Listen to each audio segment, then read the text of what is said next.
Fan Studios, secured by DFWSecurity.com. This is Sean and RJ on 105.3 The Fan. David Moore swings in motion to the left from the 44-yard line. Mayfield throws the ball to the right side. Caught ball. And a broken tackle by Moore to the 40, to the 35, 30.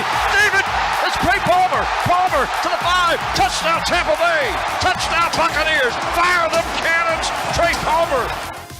Fire the cannon. Fire them. Fire the cannon. Touchdown Tampa Bay. That is how we start the Tolo Tuesday edition of Sean and RJ here, live on 105.3 The Fan. Thank you for being a Tolo. That stands for Turn It On, Leave It On. We got Peyton and Ryan in the back. We are live on the Fan Cam, Twitch, and YouTube. And the first question is, does this make you feel better? No. Me neither. Especially after I lost the Bobby bet. Well, that is a different story. That is a totally different animal on its own. But if the only thing that makes you happy is other people's misery, then you'll never be happy. Well, it's not the only thing. I am happy off of other people's misery, but it's not the only thing that makes me happy. Right? Yeah. Like there are people that's the only thing that makes them happy is other people's misery, and then you'll never be happy. You'll never truly be happy with anything. Chiafalo tweeted that out. He's like, "This is giving me some good vibes. This making me feel better." And I was like, "Not me. No. I'm looking at a mirror. That's what I'm looking at." Because as some people tweeted last night, we've never seen, or it's hard to remember a team start off defensively with that level of effort. Like the Cowboys eventually quit and eventually bailed. But early on in that game, I'm like, we're watching the Dallas Cowboys defense. It may be worse with the amount of missed tackles. Tons of them. The Philadelphia Eagles defense, we knew that it was awful. And they looked like they checked out early, or they were just not playing with the horses, which is hard to believe given all the talent that was put on the field by Howie Roseman. Yeah, and that's and the offense is more broken than the defense last night. Without AJ, they were helpless. It was over. Yeah, that offense did not play well. Even the tush push didn't work. Yeah, that. We make it sound like the thing works every time. It's actually failed 3 or 4 times this year. Which is about on par with their regular 4th and 1. But it's that when that doesn't work, it's broken. And I don't. Maybe Derek Carr's brother, some people call him David, was right about Hurts that he was hurt. Maybe Hurts was hurt, and because there's you don't see teams fall off like that, even if their numbers show that they were going to come back to earth. That went too far the other way. You lose 6 or 7 down the stretch. That goes too far the other way. They were 3.5-point road favorites. They finished 0 for 11 on 3rd and 4th down. The first team since 1988 to not convert on those downs in a playoff game. The 9 points were the fewest they scored since week 7 of 2021. They become just the second team in history to start a season 10-1 or better and finish with 7 losses, joining the 1986 Jets. 10-1 and then plummeting while losing 6 of 7. That's a terrible finish. There's no other way around it. And there's a lot of questions that need to be answered, and some they may not be able to be answered. Why not? Why not what? What questions won't be answered?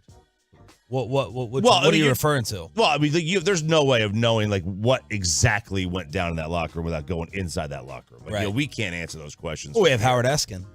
He can't answer those questions either. I mean, he's blinded by his own Super Bowl ring. That he's scared to wear in front of us in public. Right, absolutely. That he's embarrassed to wear in front. He wears, but he's embarrassed that he wears. Well, I'm going to ask you this. Because you are wearing Eagle Green today. Is it? Nah, it's one of their jerseys. When they went to that teal mixture look? Color, yeah. You have said it is ridiculous and unfathomable to get rid of Sirianni. How do you feel this morning after the way this ended? Last night, 32-9. Yeah. Who tweeted? I think it was Ryan Clark who said this is a Cowboys-esque loss. Yeah, it is. It is. Was our loss worse? Well, yeah, because it was at home. Did every home team win but us? That's what, right? Yep. Yeah. By the way, what a bad weekend of football. Yes. One game. We had one good game. That's it. What was your question again? Sirianni.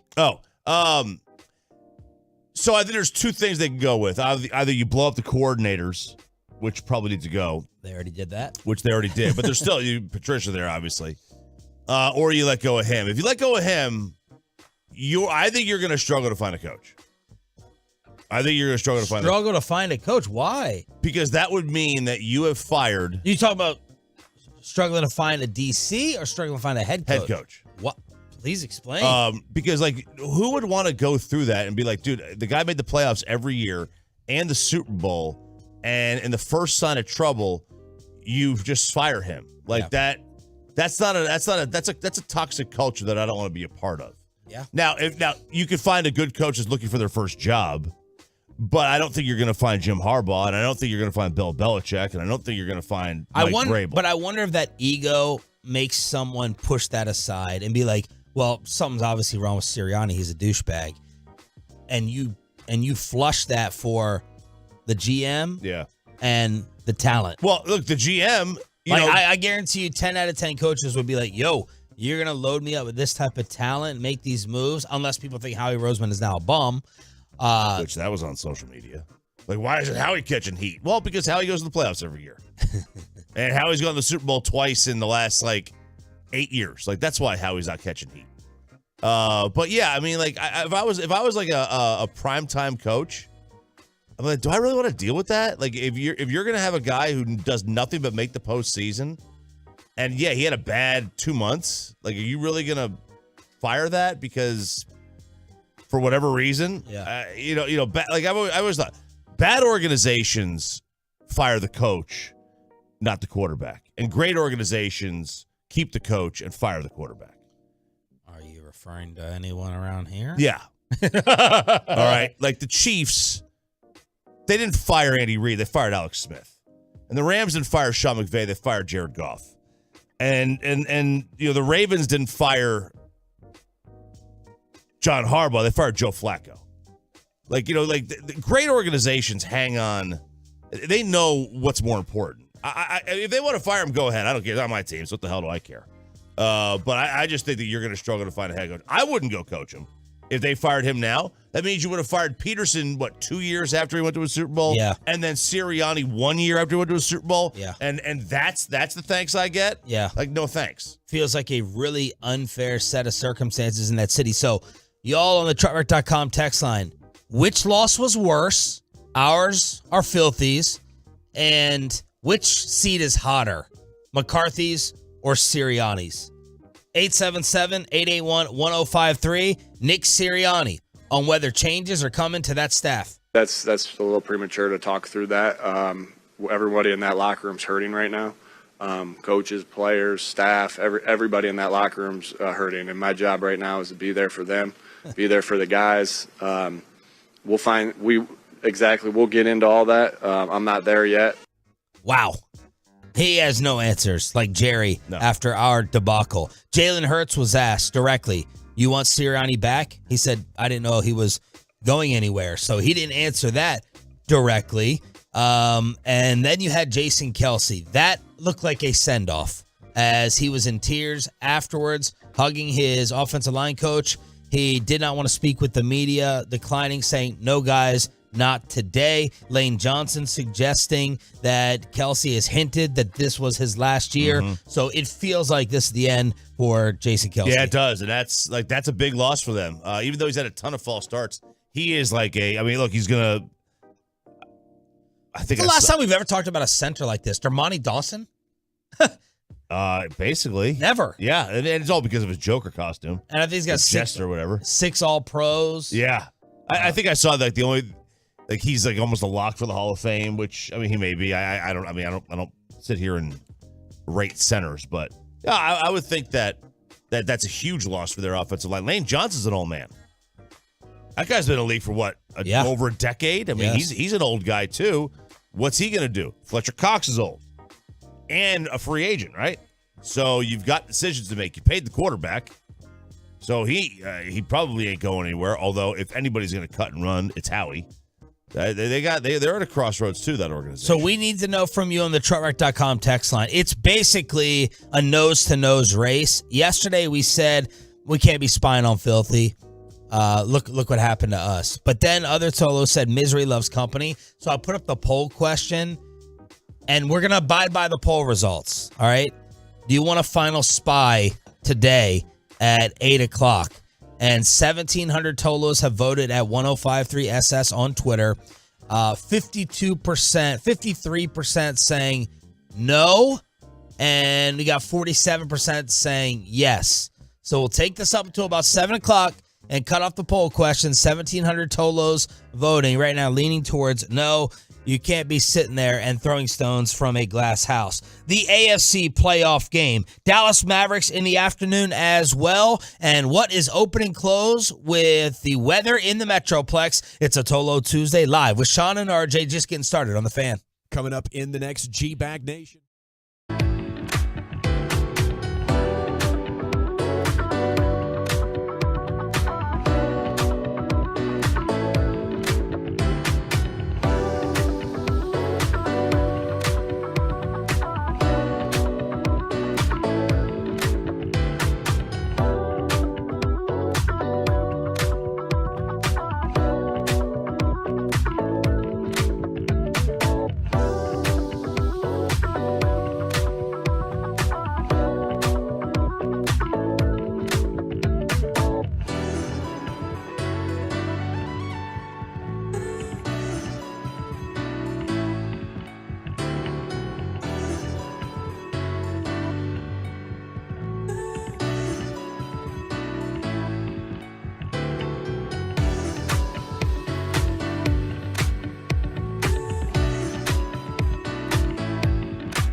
Down the seam, complete to Kincaid for a touchdown.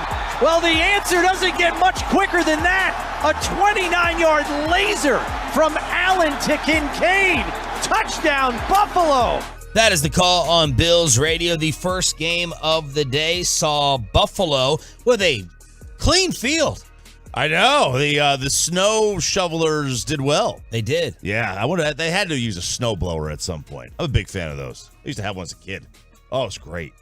Shoveling snow is for the birds. Really? Oh, it's terrible. 31-17 Buffalo. Pittsburgh got this back within 7 points, and then Shakir, this guy with a Barry Sanders-type touchdown, putting on the freaks to end it. Josh Allen did not turn over the football. Absolutely shocking. And the number 2 seed takes care of the number 7 seed in the AFC as Roberto Belt joins us early this morning here on Sean and RJ. Good morning, Bob. What'd you think of the first game of the day? It was incredibly boring, is what I thought. It was one of those that the score looks more interesting than the game actually is. I honestly thought Pittsburgh was going to come back and they were really going to blow this the more you were watching it progress and go on. But my Lord, Minkah Fitzpatrick, you can't tackle a damn bit at the end. That's their best tackler. That's their best player on defense, arguably, outside of TJ Watt. Is Minkah Fitzpatrick, and he just could not wrap him up at all. It looked like the Eagles looked all game last night. It was 21-0 after the Josh Allen 52-yard run. Mason Rudolph threw an end zone interception, and then the second longest playoff TD run from a quarterback behind Colin Kaepernick. And they said that there were no assigned seats at the stadium. Ooh. That you could sit wherever you like. First time in modern day history. Now, this is coming from one of those aggregators, so I'm always hesitant to totally trust them now. But Bills fans helped out, right? They said, hey, if you're interested in shoveling, 10 o'clock Saturday night, $20 an hour, complimentary food, snow shovel provided, must be 18 or older. I've been in. No, you wouldn't. Absolutely. Really? Oh, I love shoveling snow. Oh, it's great. Peyton, you could have made some extra money if you would have gone and shoveled snow. I should have. I would have stayed there for like 6 or 7 hours. What are you insulting the man's? No, I'm just saying he could have gone. I'm just saying he could have gone. Crapping on the guy's salary over here. What were you about to say? Oh, nothing. Just when you said the seating, I was like, it sounds like it's going to be Southwest Airlines Stadium right. then. Just Absolutely. pick your seat, man. Pick your seat. So, is that because, I assume it's because the snow covered the seat numbers on the seat. So, if I paid third row. If you pay third row, you're SOL unless you get they get there early. Are you kidding me? So stupid. That is ridiculous. People are like, this is going to cause insane fights. Oh, of course. and crazy brawls like was happening at AT&T in Arlington. And then what about betting on this? So you're sitting there waiting for a blizzard, and you're looking at all the snow pictures, and I'm going to take the under in this. And then we got a clear field. The game was delayed. How will that work? How does that work for the betting slips? SOL too? Yeah, you're SOL because like they would view that as an act of God for the most part. Like, for example, if they're predicting rain in the game and it doesn't rain. Yeah. Like that's just like that's the breaks. If they're predicting great weather and all of a sudden random cold front comes in and there's wind. Like it's just the breaks, right? Just like the same thing as an injury. It's something out of their control, and they just you made the bet. Like they would say, bet closer to game time. So that's SOL, but like Aaron Rodgers tearing his Achilles and just having an injury like normal is enough for them to say, oh, well, we'll give you back all your tickets. Yeah, I mean, look, some books will give you a break on certain things. But then what they'll do is they'll give you a credit, and they do that because they know that you're going to bet it again anyway. So some will, but for the most part, you're just screwed. So the divisional round is set. Saturday at 3:30, Houston at Baltimore. Night game, Green Bay at San Francisco. 2 o'clock Sunday, Tampa Bay at Detroit. That line. That's gross. I just got this text from our guy, Bo. That line has already moved a 1.5. Towards the Lions? Yeah, it opened at 4.5, Detroit, and now it's up to 6 already. That's already moved a 1.5. And then the night game, Kansas City at Buffalo, the first road playoff game in Patrick Mahomes' career. Texans, Ravens, probably the most interesting of those to me. And that's got the second biggest spread of the weekend. Niners at 10 and Baltimore at 9.5. Why? Because you've just seen KC Buffalo too many times.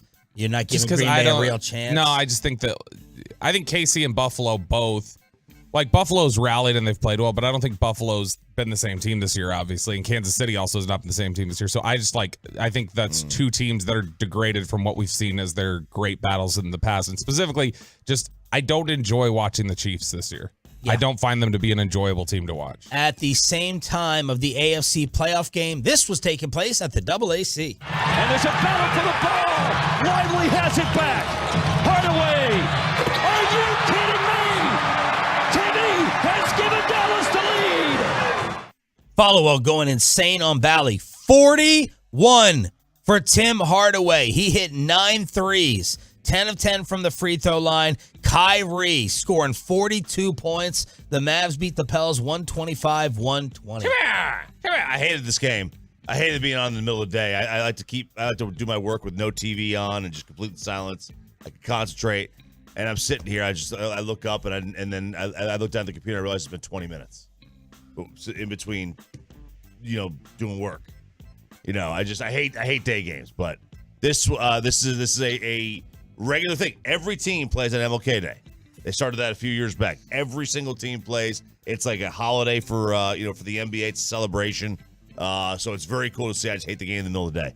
But what a day from Tim Hardaway. Second ever dual 40-point games by Maverick teammates. 20-10. That is the Mavericks record when Derek Lively is in the lineup. They are 4-7 when he is not.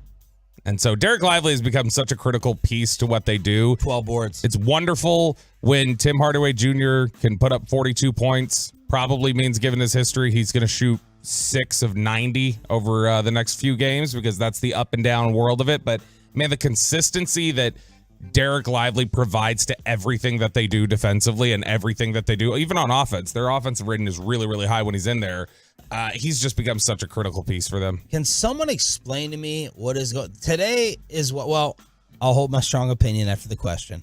Can someone explain to me what's happening with school closings today? Because yesterday we got the notification. My wife walked in the room and said, "You're going to be really mad at me because they just closed his school for Tuesday." And she decided to keep him home yesterday because she didn't want to get out in the cold. And I said, the roads are fine. And they're closing.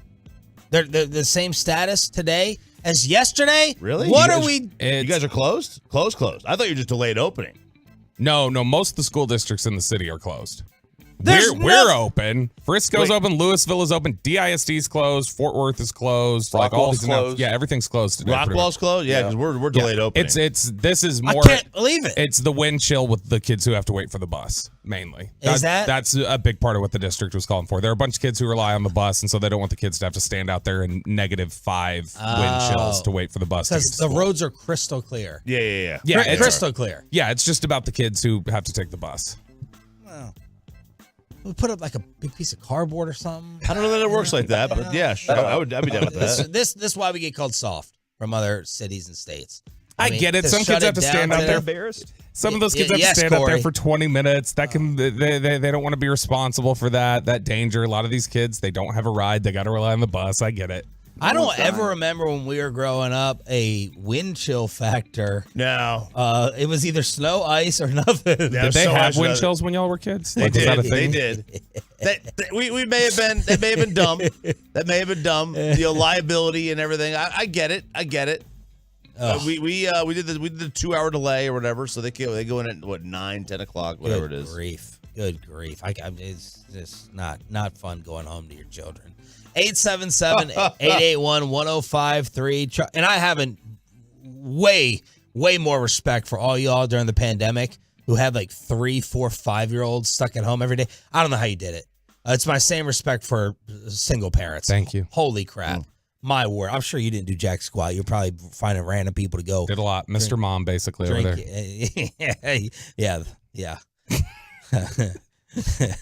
Keep your comments to yourself, Todd. Whatever you're thinking, keep it to yourself. I'm going to. Let's go inside the Star. Jane Slater with the report that Cowboy players are backing Mike McCarthy. What does no decision yesterday mean? And we'll explain why you won't be hearing from Jerry and Steven anymore. Inside the Star, next. If you're a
From our fan studios secured by DFWSecurity.com, this is Sean and RJ on 105.3 The Fan. From news and notes to the coaches and players for America's team, let us go inside the stars on 105.3 The Fan. Good morning, Metroplex. Shout out to the 6 a.m. club. Thanks for being a total. That stands for Turn It On, Leave It On. Sean Sharif, RJ Choppy, and our Cowboys insider, Bobby Belt. Carpe Omnia. The fallout at the Star in Frisco. Nothing obviously was done yesterday, Ralph James, except for exit interviews, we believe. Do you make anything of it? The fact that no axe dropped yesterday at the Ford Center. I do not. I do not. This is not their MO to partake in Black Monday. Jerry he fired Wade middle of the season. That was the first time that happened. And then he waited a couple of days with Jason. It wasn't not a couple of days. Maybe over a week, right? It was about 4 or 5 days. Yeah. Because by the way, are y'all literal with the word couple? Yeah, I think two. It's two. I think 2 or 3 is what I think. Didn't Jason Garrett, wasn't that one of his phrases? Yeah. Couple three. Garrett, it's funny. This came up. I was talking to somebody who works, not in a football capacity, just somebody who works in that building who has to be there every day. And they were just talking to me about how that was the most awkward days I've ever had in my life. Were the 4 days where like Jason's coming in like it's still his job. And it was just like, my gosh, and he doesn't have anything to do, so he was like floating around the cubicles and coming, hey guys, how's everything been? Just checking in. And they're like, gosh, this is awkward. Please just end this. Wow. You might be a serial killer.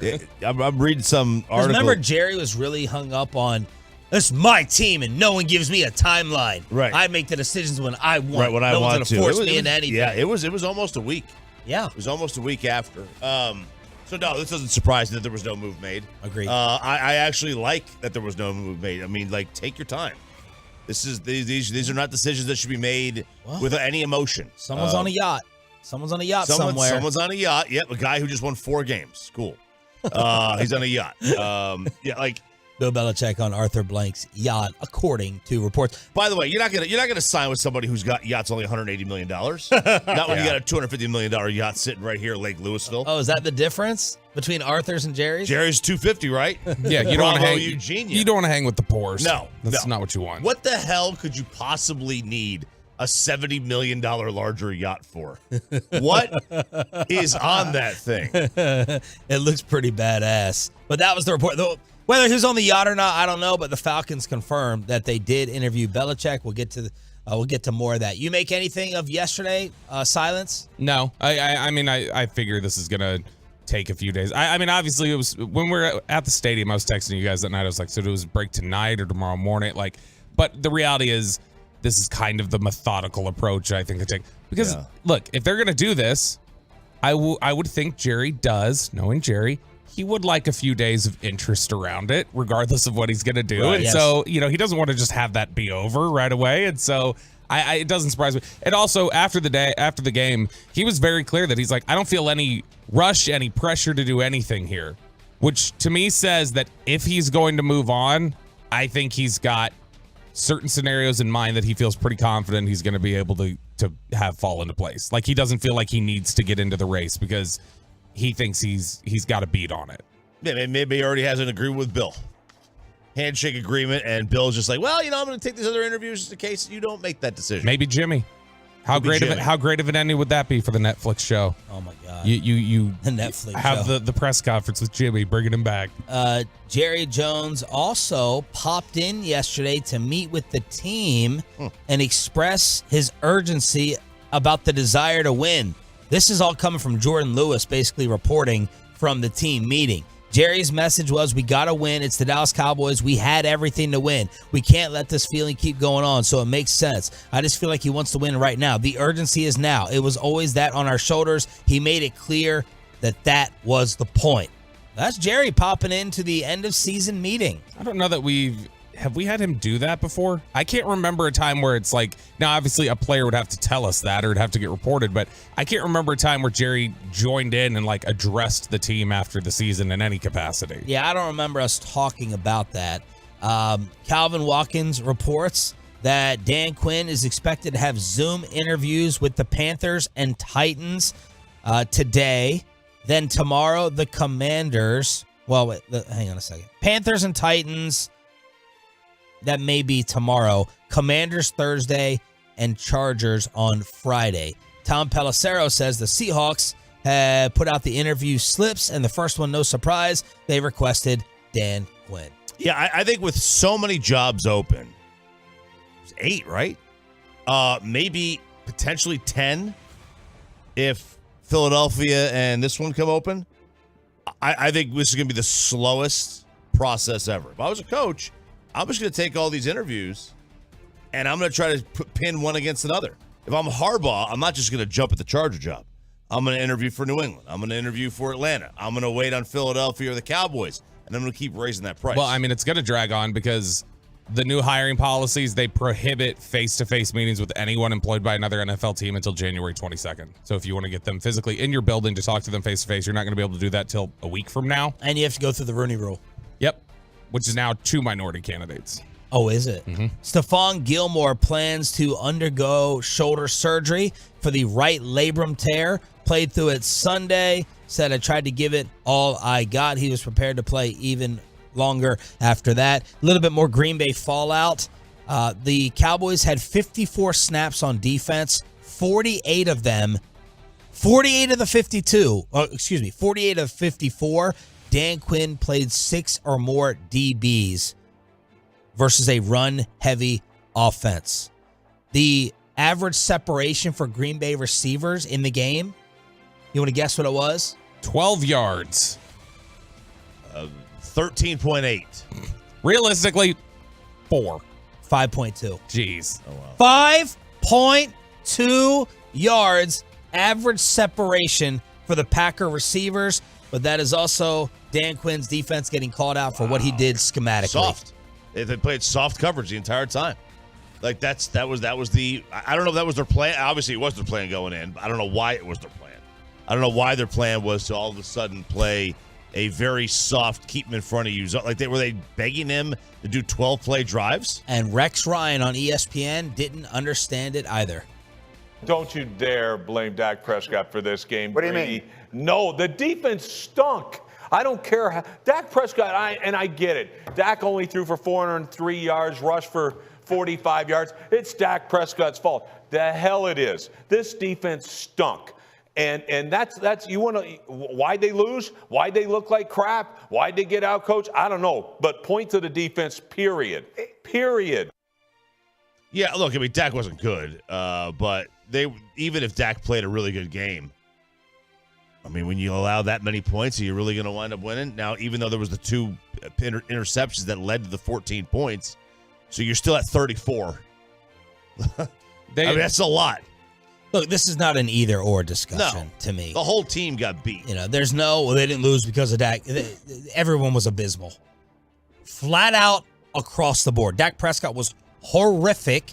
I don't care about the second half stats. I'm not going to get into a garbage time fight. I don't think people are dumb enough to really engage in that. And obviously the defense was embarrassing. It was all, this is not an either or, putrid from everybody. If Dak Prescott had played a better game, they still lose because of the defense. Yes. If the defense had played a better game, they still lose because of Dak Prescott. Like, they were both so bad that if one of them handles their business, it doesn't matter. They still lose. And they probably lose pretty convincingly because both sides were so bad. Look, the defense was terrible. I have no idea. I still don't understand, and I've not gotten any sort of sense of it, what made them play. That looked like when I went back and watched some of it yesterday, that looked like a team that was terrified of the team across from them. Like, they looked like they were scared of Green Bay. And I have no idea where that comes from. Okay, so when we watch them play San Francisco, you know, you see that timidity or you see those shaken nerves, and it's instant. They step on the field and they approach San Francisco that way.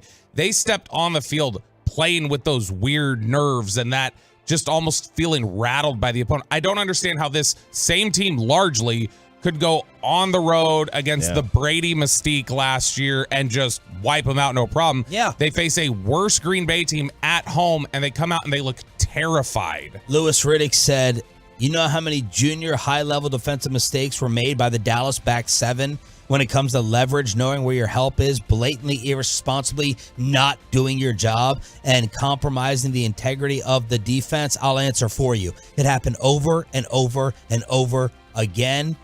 Yes, Dak did not play well, but it's stupid to have that type of discussion. Look at the offensive and defensive personnel groupings, the defensive front structure. Wonder why things turned out the way they did. You're begging for the offense to simply kick your ass by running the ball. And the Packers average 8.8 yards a play on first down. It is incredibly bizarre the way they chose to cut at this, because there was one tweet that went viral. I don't remember who it was, but it was like, the Cowboys got the number 2 seed by throwing the ball really well and playing great man coverage. So, of course, they decided to come out this game running the ball and playing zone. It's very much at home where you score 40. It's very much an 07 Mavericks feel, where they got the 1 seed and they wind up going and trying to match up with Golden State and playing small. Yeah. Instead of making Golden State match up with them. It's very, very odd. Bassick said this while I was driving home, and I had tweeted this about Dan Quinn. I don't believe this to be the case, but they were playing like the fix was in, like they were taking money to lose. That's like the number one. Which no one's accusing them of that. No one's accusing them. But to explain that backwards ass coaching philosophy on both sides of the ball and the way that they all played, if the news broke that. Give me the Black Sox. This was a Chicago Black Sox type scandal. I'd be like, okay, at least I have an answer. The fix was in. The fix was in. At least I have an answer. That's the way that they played. It really is. Because none of this, we're going to forever remember this game for a number of reasons, but nothing making sense about what they did strategically. It's not just the players and being scared on defense and Dak being, inaccurate or whatever. Both coaches on both sides of the ball went directly opposite. Yeah, I mean, look, maybe we massively underrated Green Bay. I think that was part of it. Maybe we overrated the Cowboys. That may have been part of it too. And then you have the coaching malpractice on both sides of the football that happened, and you throw all those into a hat. And you got yourself a 32-point deficit with 6 to go. Dan Quinn's offensive coaches, when he was with the Falcons, they went to the Super Bowl in 2016. Kyle Shanahan, Matt LaFleur, Mike McDaniel. Quinn 0 for 6 against those guys, including a playoff loss each of the last 3 seasons.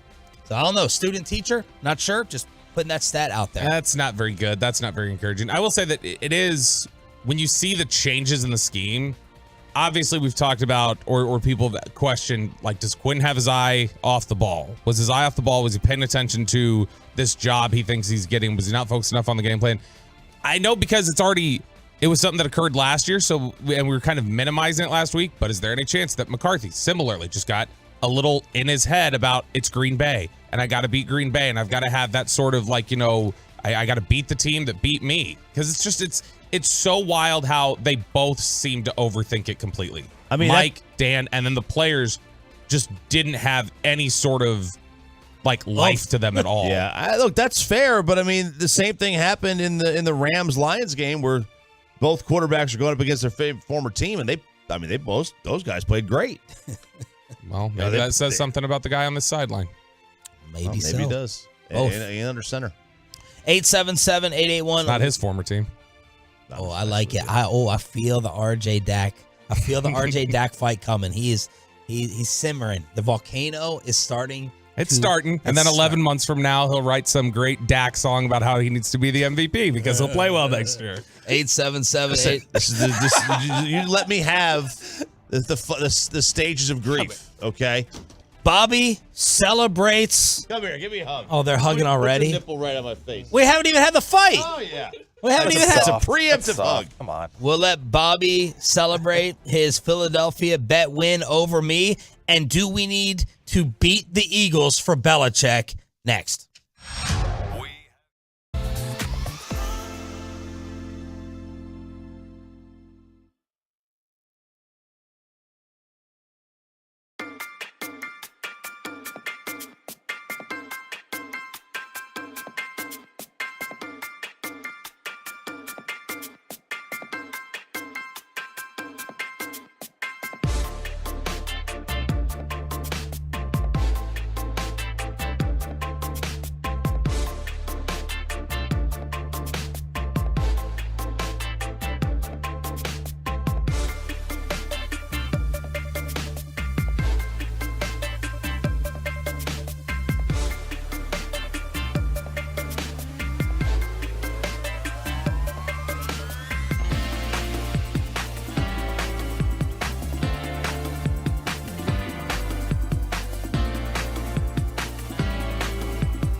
By the personal injury lawyers Frankel and Frankel. Life is unpredictable. Accidents happen. Frankel and Frankel are the go-to attorneys for car and truck wrecks and DFW.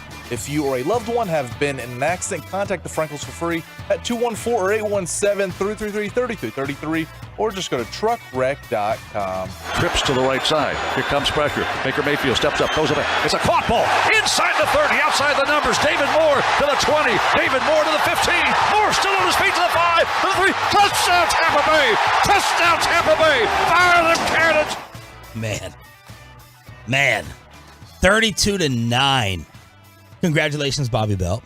Thank you. Winning the straight up the bomb bet against me, as I will be taking the spoonful of awful hot sauce during the expressway either Thursday or Friday, whichever day is more dead. I would do it Friday. Coward. The last thing you want to do. What's a coward? You just don't want to interview Archer with a spoonful of the bomb. Yeah, I'm not doing it.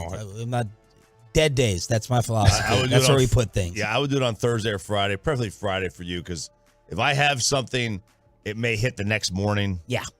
And then, you don't want to have that burnage. Yeah, we'll do it between the McCarthy interviews Friday. Oh, yeah. That's good. Now, probably Friday, 7:20, the bomb hot sauce. But this is even, I was worried with A.J. Brown out. That news broke on Saturday. Jalen Hurts showing his finger. Amanda's like, you bet on that guy with his finger, and he's going to throw the football. Baker Mayfield was supposed to be dealing with some rib issues, and this could have been worse. Just like the Packers could have scored more, Tampa Bay dropped 5 balls in the first half as Baker was throwing darts. Mike Evans let him down with 2 big drops. This could have been even worse. Philadelphia was comical on defense, just like the Cowboys, and they were helpless on offense without AJ and Devontae Smith, the only one who showed up. They just refused to tackle. Like when you see a team that's like, that is always a bad sign to me about a team's like makeup and toughness. If you were just completely failing to tackle, not you're taking bad angles, but you're just not wrapping people up. That just sounds like you don't want to be. The Cowboys weren't around Aaron Jones to tackle him. Philadelphia was there and broken tackles everywhere. Yeah, which is worse? Would you rather just not be anywhere in the vicinity because you're so like just unable to like do your job, or would you rather be in the vicinity and just have no will to finish the play? Like, which is a worse indictment of your football team? Which loss is worse? Which loss is worse?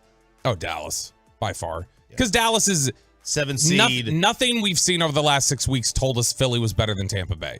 We all assumed it was, and they're more talented, but that team has been, realistically, we all came in here and talked about it after the Kansas City and the Buffalo games that Philly played.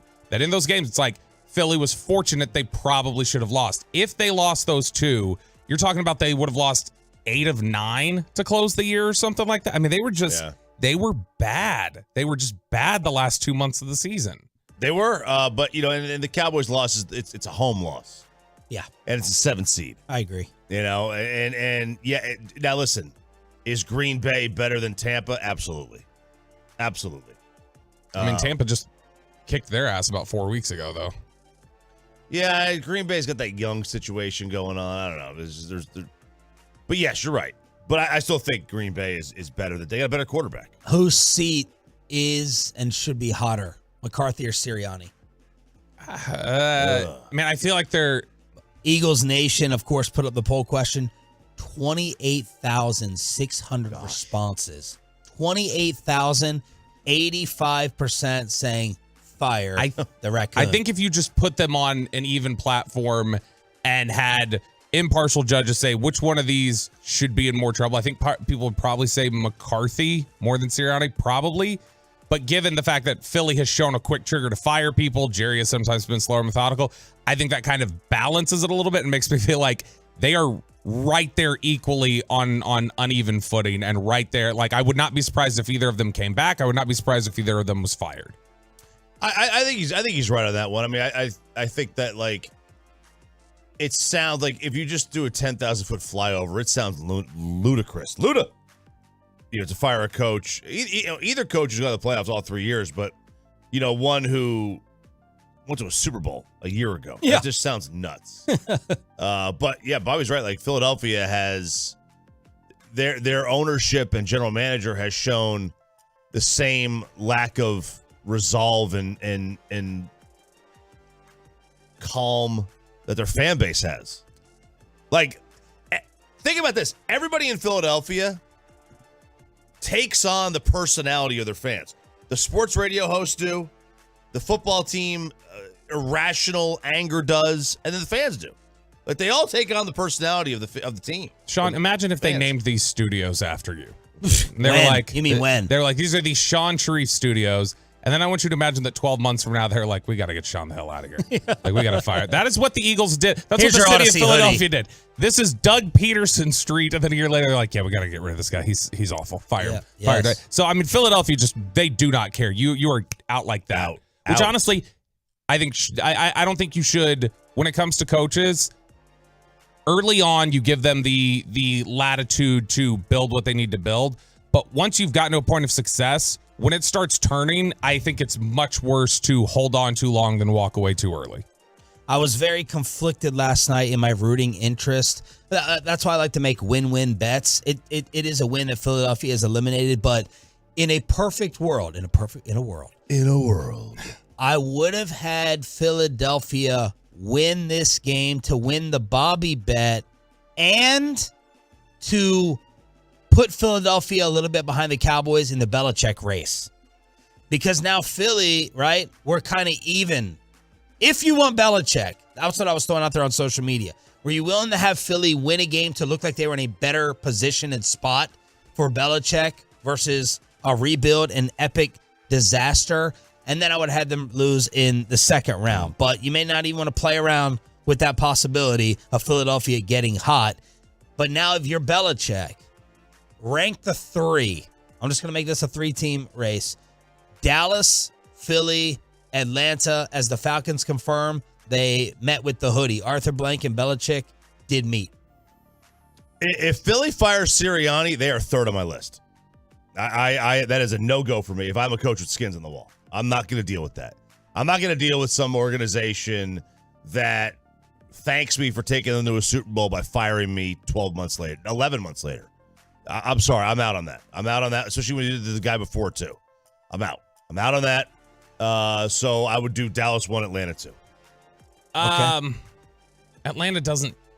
I don't understand all this Atlanta appeal. Like, why Arthur Blank. So Atlanta's got really, I mean, when you look at their skill players, if they've got Kyle Pitts, Drake London, Bijan Robinson, like if they get a quarterback, they're incredibly dangerous. And so, I mean, I think that there's really intriguing young talent there. And it's obviously a very vulnerable division that they're in. And so if you can get a quarterback, you can run that for a few years probably. So I understand it from that perspective. But I would say probably, I don't know if I was Belichick, probably Philly, Dallas, Atlanta. Philly won. Yeah. Because Philly, like, there's never been a question about what they're willing to go for. Like there's never, they will use every resource. Dallas doesn't use every resource.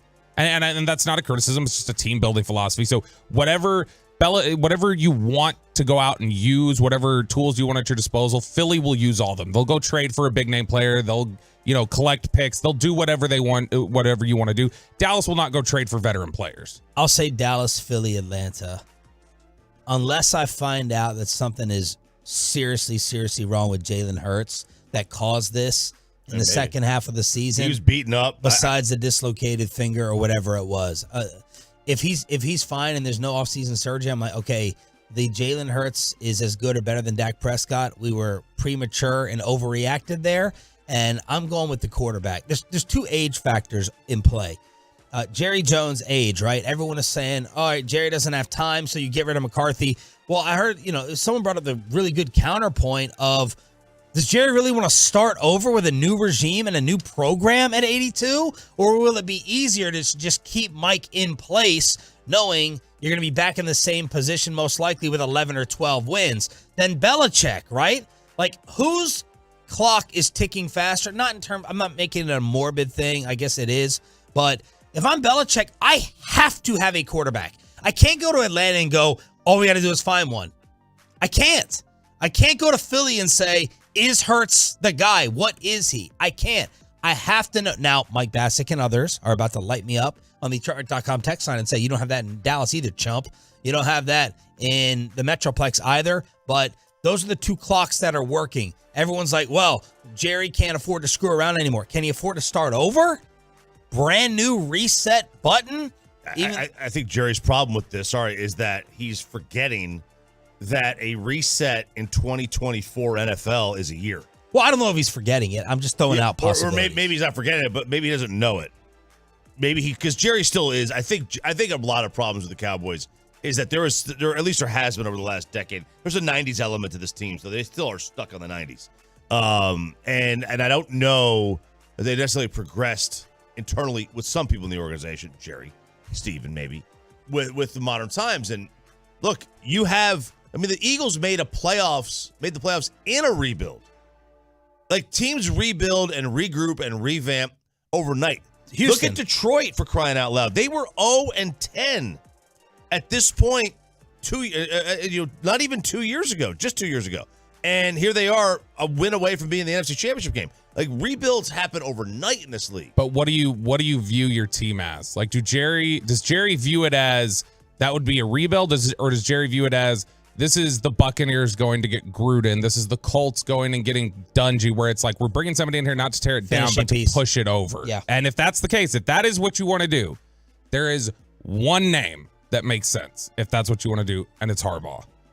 That's the name. You go get Harbaugh to come in here and I think work Belichick makes sense too. I think Belichick is a guy who is so much of his culture is intertwined in here that it's going to be a process of building up the culture the way he wants, that I don't think it's just to come in and push it over the finish line with him. But the thing with Harbaugh is, like, if you're talking about bringing somebody who wears, if you're worried about wearing on people, he does. And also, he's never won in the NFL.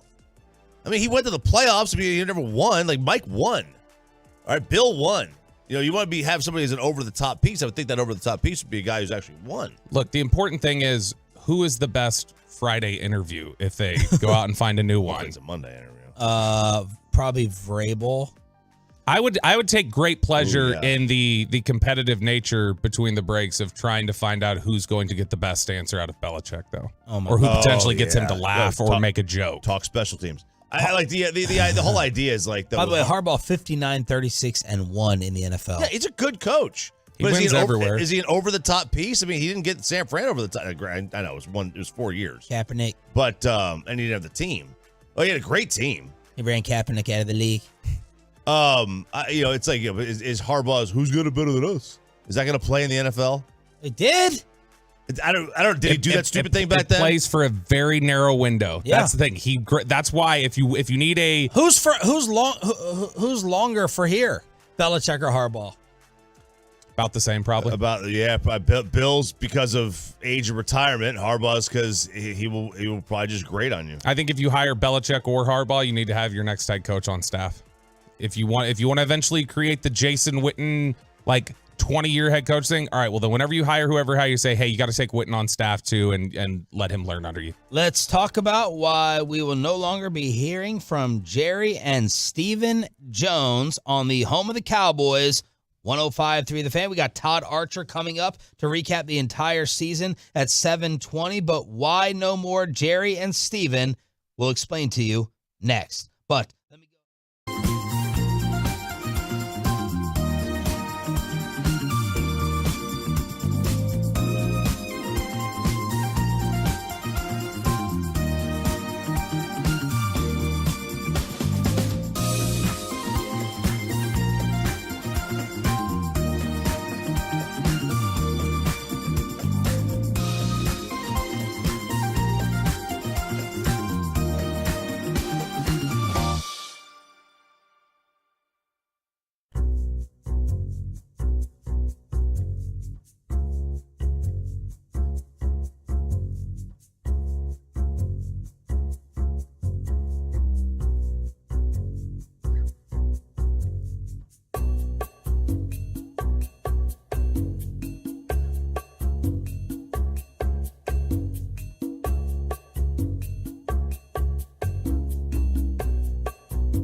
And it's back to Sean and RJ right here on 105.3 The Fan segment here, brought to you by Classic Chevrolet. Why do so many Texans love Classic Chevrolet? In Grapevine, they've got the goods. More new Silverados than anyone with incredible savings. Why go anywhere else? Go see them today or visit ClassicChevrolet.com. This is Texas. This is Classic Chevrolet. Relax, enjoy the difference, and find new roads. Todd Archer from ESPN recaps the mess and forecasts the future. What's it like going on over there? Ford Center at the Star in Frisco, waiting for something to happen. Todd will join us at 7:20 this morning to kick off the Expressway here on Sean, RJ, and Bobby.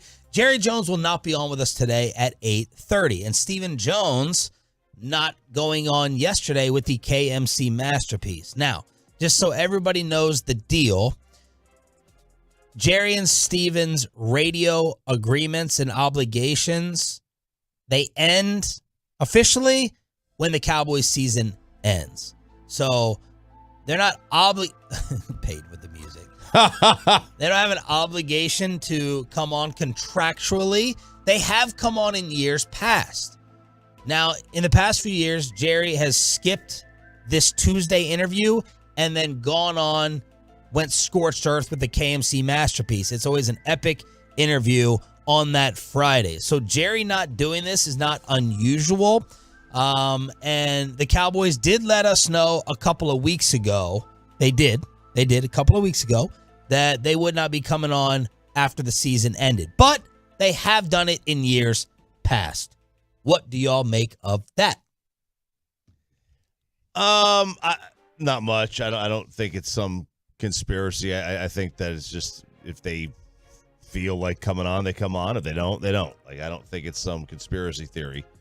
I don't think this has anything to add to the fact that it may intimate that they're going to do something or not with Mike. Now, it has certainly in the past, if I remember right, the year they traded for Amari, Jerry canceled that Tuesday. Jerry did cancel that one, and then the next interview he said, it's because I knew what we were working on and I didn't trust I could keep my mouth shut. That's one instance where he said it. This one, I think he probably doesn't want to. He knows that there's going to be a lot of questions about that. He did his final discussion with the media outside the locker where he took all that, and he's like, I'm not going to repeat myself. I've said what I'm going to say, and I don't have anything else to say about it until something happens. And I get it from the Tolos. If you think it's cowardly, if you think that it is a microcosm of the organization in terms of lacking accountability, if you think it is a parallel to the organization and the team being a bunch of front runners, let's come on and party it up. If the Cowboys would have won, we would have heard from Jerry and Steven. Now, I guess that would have meant they were contractually obligated, but I think if they lose in San Francisco by 3 in the NFC Championship, we hear from them. I don't think it would necessarily be productive. Maybe Jerry could come on and talk about the game, since he didn't have any explanations for that as he was standing up there in stunned silence Sunday night outside the Cowboys locker room where Bobby was. So I get it. It's not going to be productive on here. Get the same exact McCarthy, Dan Quinn future questions. But if you have that reaction, that visceral reaction of course, now you want to run and hide. You want to go ahead and not answer for what took place. I get that. If you think it's disgustingly, I get that. But just so you know, contractually, the obligation ends after their season ends and they are eliminated. And I do think that they're having serious thought about what to do. And there's no point in coming on and not getting questions answered. That's me. I think if Mike was definitely coming back, my opinion, if Mike was definitely coming back, we would hear from one of them or both of them. And it still would not, I know nothing about this. I've been told nothing. This is a 1,000% guess. It would not shock or stun me if Jerry called into KMC Friday. It would not. He's going to be listening in the car to the fan throughout the week. He's going to be hearing everyone. They know on social media what everyone said after I tweeted out yesterday. They know that the smoke is going to get even larger. So it would not shock me if Jerry did one of his random surprise call-ins to us or KMC later on in the week. But I get it, because I do think there is more to them not coming on today, because they got a serious decision to make. If they knew Mike was coming back, Jerry would come on. In my opinion, all this is just Straight opinion. I will say that I mean, so like I came in here Monday and like I didn't know about KNC and anything else, obviously. I just know about what goes on with our stuff. Like I came in here Monday and told you guys like, hey, I was told yesterday, not gonna happen. So that was something like immediately after I already knew, like PR had said, like, yeah, he's done with that for the season. And so they were planning on him not. That was before the loss? That was right after the loss. So it wasn't like they had time to, like, Jerry had just finished talking. It wasn't like they had time to, like, hear from Jerry and have Jerry say, I don't want to do that. So that was something that logistically they were planning for already, clearly. Yeah. So there we go. Michael Irvin does not care about all that. The playmaker had that first rant where he called out the players and said, change has to be coming. This kind of a loss and this kind of a stench in this place can't stay around. You can't sell hope to the fan base next year with this intact as is. It's just going to be impossible. I know you had 3 12-win seasons, but you lose 2 of those 3 playoff games in the wild card round and 1 in the division round. And it's not just it's not that you lost those games. It's also when you look back at how you lost those games. They were disasters. All of them. They were disasters. All of them. And then you come at this place in this moment and you put that kind of performance up. Everything was supposedly be in the right place. You let somebody put 48 points up on that team. It's hard to say move forward as is. It's just hard to say that. So listen, you can't change the whole football team, but the best change you can make are the coaches. There's Mike on FS1, and that's what I said yesterday. I can't get past how you sell next year. You can't effectively. I mean, now they're going to sell out. That's not what I mean. How you sell to the locker room, the players, the fan base. Yo, man, this is different. We're going to do something different. I don't think you can. Well, they did this year. They got blown out. Yeah, that was different. But well, there is that. But I mean, they could sell last year tweaks and changes of like, oh, well, Mike's going to take over the offense, or this is going on here. Like those were the things that they could sell. This is just they can't. If they run it back, I think that. And I would hope they would understand this. Typically, I feel like they've got a pretty good understanding of what's fair and what's not. They would have to understand that from this side, on the media side, any sort of negative criticism they receive this offseason, they're going to have to shoulder. Because everything is fair about you ran it back, and there's no reason to believe what you're saying. And over the next year, at this point this year with the regular season, we're like, okay, nice. You bullied the scrubs. Mm-hmm. What are you going to do in the first round? Are you going to get to the NFC Championship game? We were like 98% there already with this regular season of nice, whoop-de-doo. Congrats on your accolades and your scoring and all that. Nothing matters until the postseason, the playoffs. We're already right there to the edge. What about next year? I mean, look, I don't think they have to go into it necessarily having to quote unquote sell. No, they don't have to sell anything. It's a brand that sells itself. Right. And they've won 12 games 3 years in a row. They're going to win, 11, 12 games again next year. They always do, right? They always do that. And, with what they maybe they sign a free agent in the offseason. Maybe that's their sell. Yeah. Maybe that's their sell. Instead of I'm not even talking about selling to the fans. Like I'm talking about an internal belief. Yeah. I'm talking about, is everyone going to come in this building every single week in the offseason next year and believe that it's going to be any different? Do you think the players are questioning how good they are? I don't know. It's a great question. Jane Slater, according to some of her reports yesterday, talking about the players having Mike's back. This is some of Jane's reporting. NFL Network, Bobby's colleague. To the fans who think this team has quit on McCarthy, my conversations with players do not tell me that at all. His culture and how he's led them on the field and off of it, their ownership of failing Mike is what stands out the most. Fans can roll their eyes, but I do think players' thoughts matter as Jerry weighs decisions. Another player was frustrated with a stubbornness to stick to schemes on both sides of the ball. Motion offenses, killing defenses, and concern that Dak panics when the first read is not there. But there's a quote supporting McCarthy here. In order to be a great leader, You have to be a great man yourself. Mike puts it all out there for everyone to be successful.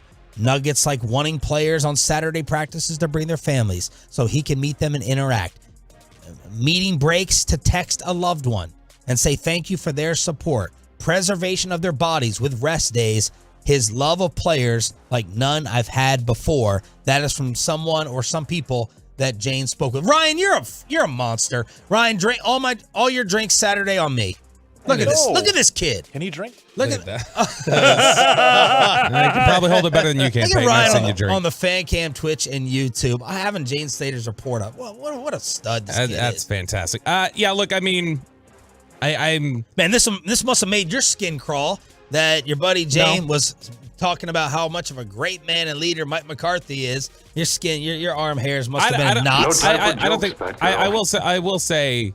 I do want to make a quick distinction. I don't think McCarthy's a bad man. So somebody's talking about him being a great man. I don't think that's inconsistent. Like, I don't think he's a bad human or anything like that. I don't think he's a great coach. I think that one of the things he does really well, and why I would think that, yeah, there'd be players that would be in favor of keeping around. One of the things that he does really excellently that Garrett at times struggled with, that other coaches at times can struggle with, is he does a really good job of insulating his players from taking the shots. Like, he will do a good job of standing in front of it and going, me, that's me. Nope, not them, that's me. He's done a good job of that, and players respect that and they appreciate that. They like that coverage. I agree. And my theory is that Jerry and McCarthy and Dan Quinn are too nice around there. That's my theory. That they take advantage of it. Don't mistake kindness for weakness, and maybe some of the kindness is a little bit of weakness. I don't know. I have no idea. Todd Archer would know that better than me at 720 on how much of a crackdown there really is. But there's something that's loose around there because of this team's lack of discipline, stupidity with the way that they play, and the effort that they showed on Sunday. That's my take.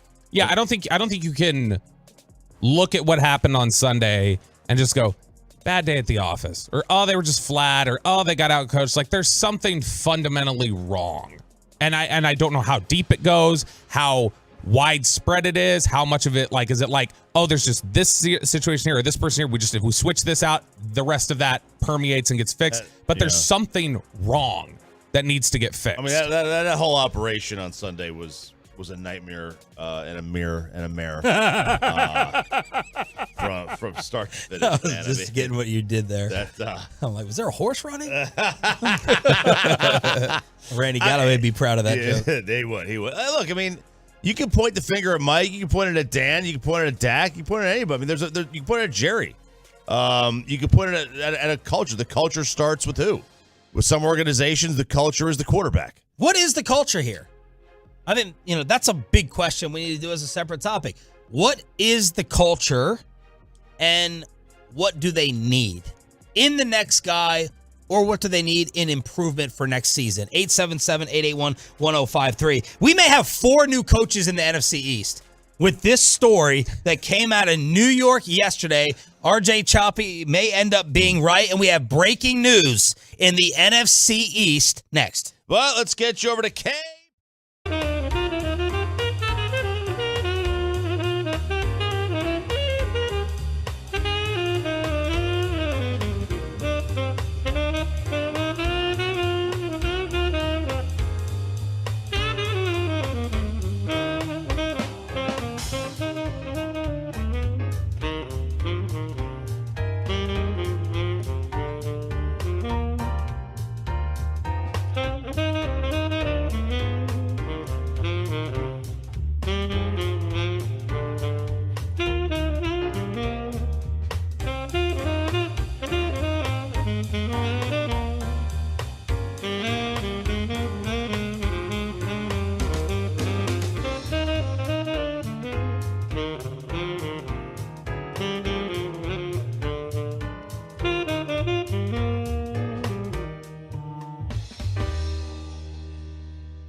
our fan studios, secured by DFWSecurity.com, this is Sean and RJ on 105.3 The Fan.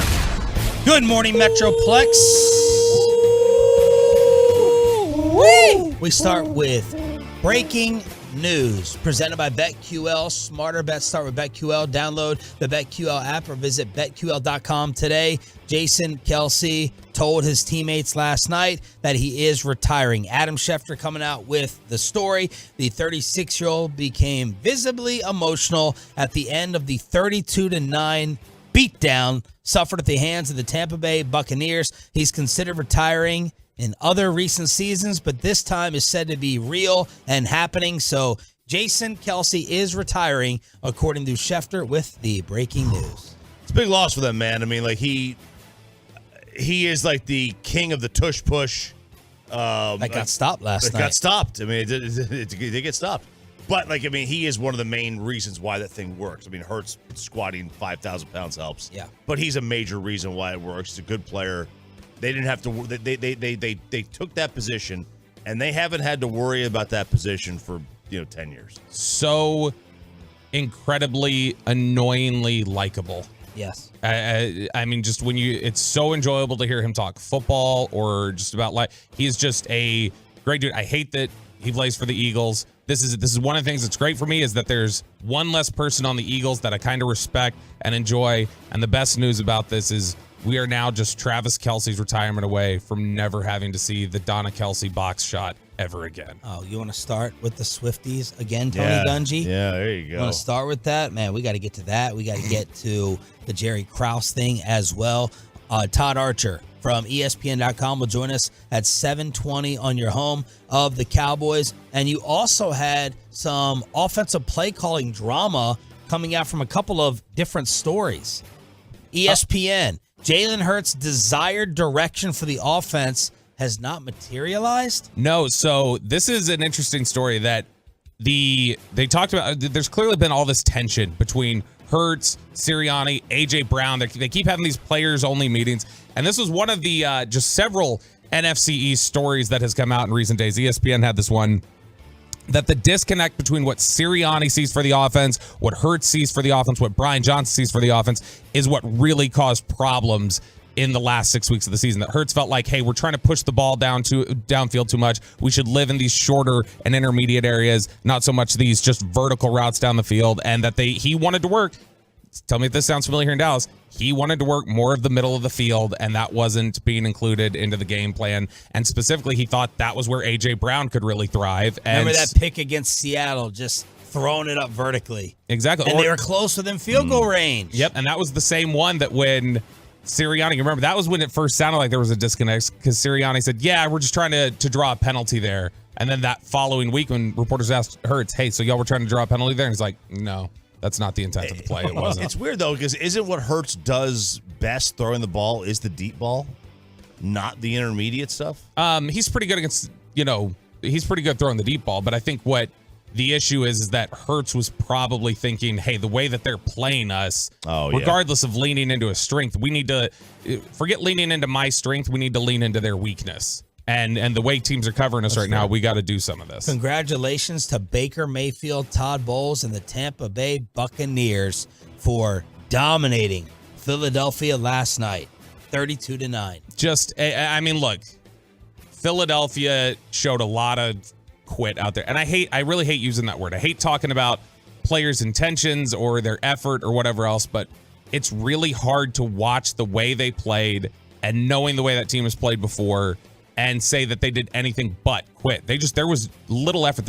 When you see just teams have complete issues all night long, wrapping up and tackling, I mean, just consistent broken tackles, it's something where it's really difficult to say anything other than your effort wasn't there. You kind of gave up on this. James Bradbury is getting destroyed on social media. Baker's just throwing balls up and having Chris Godwin adjust to it. And this is with Mike Evans and all the receivers dropping 5 passes in the first half. This could have been much worse. Much worse. It could have been much worse. That score is still bad enough. That could have been much worse. But the games in general over the week, this was I can't think of a worse wild card weekend for the sport. It was pretty bad. I mean, the Detroit-LA game was great. That was entertaining. But otherwise, it was pretty bad. Because I don't know about you guys. I felt like probably by the end of the first quarter, I was like, yeah, Philly's not going to keep this really competitive tonight. Tampa's beating them pretty handily. Well, I was waiting for Tampa Bay to screw up. I was waiting for that to They happen. tried. But after the safety really ended the game. The Tampa tried. Like you mentioned, all those drops. Yeah. If you're going against a team that's better than what Philly has put out there recently, teams are taking advantage of that. Because Tampa, they tried to hand it over to you. They weren't catching the ball. Philadelphia was 0 for 11 on 3rd and 4th down. First team since 1988 to do that. Second team in history to start 10-1 and finish with 7 losses, joining the 86 Jets. I'd be willing to bet, too, that 1988 game was in bad weather.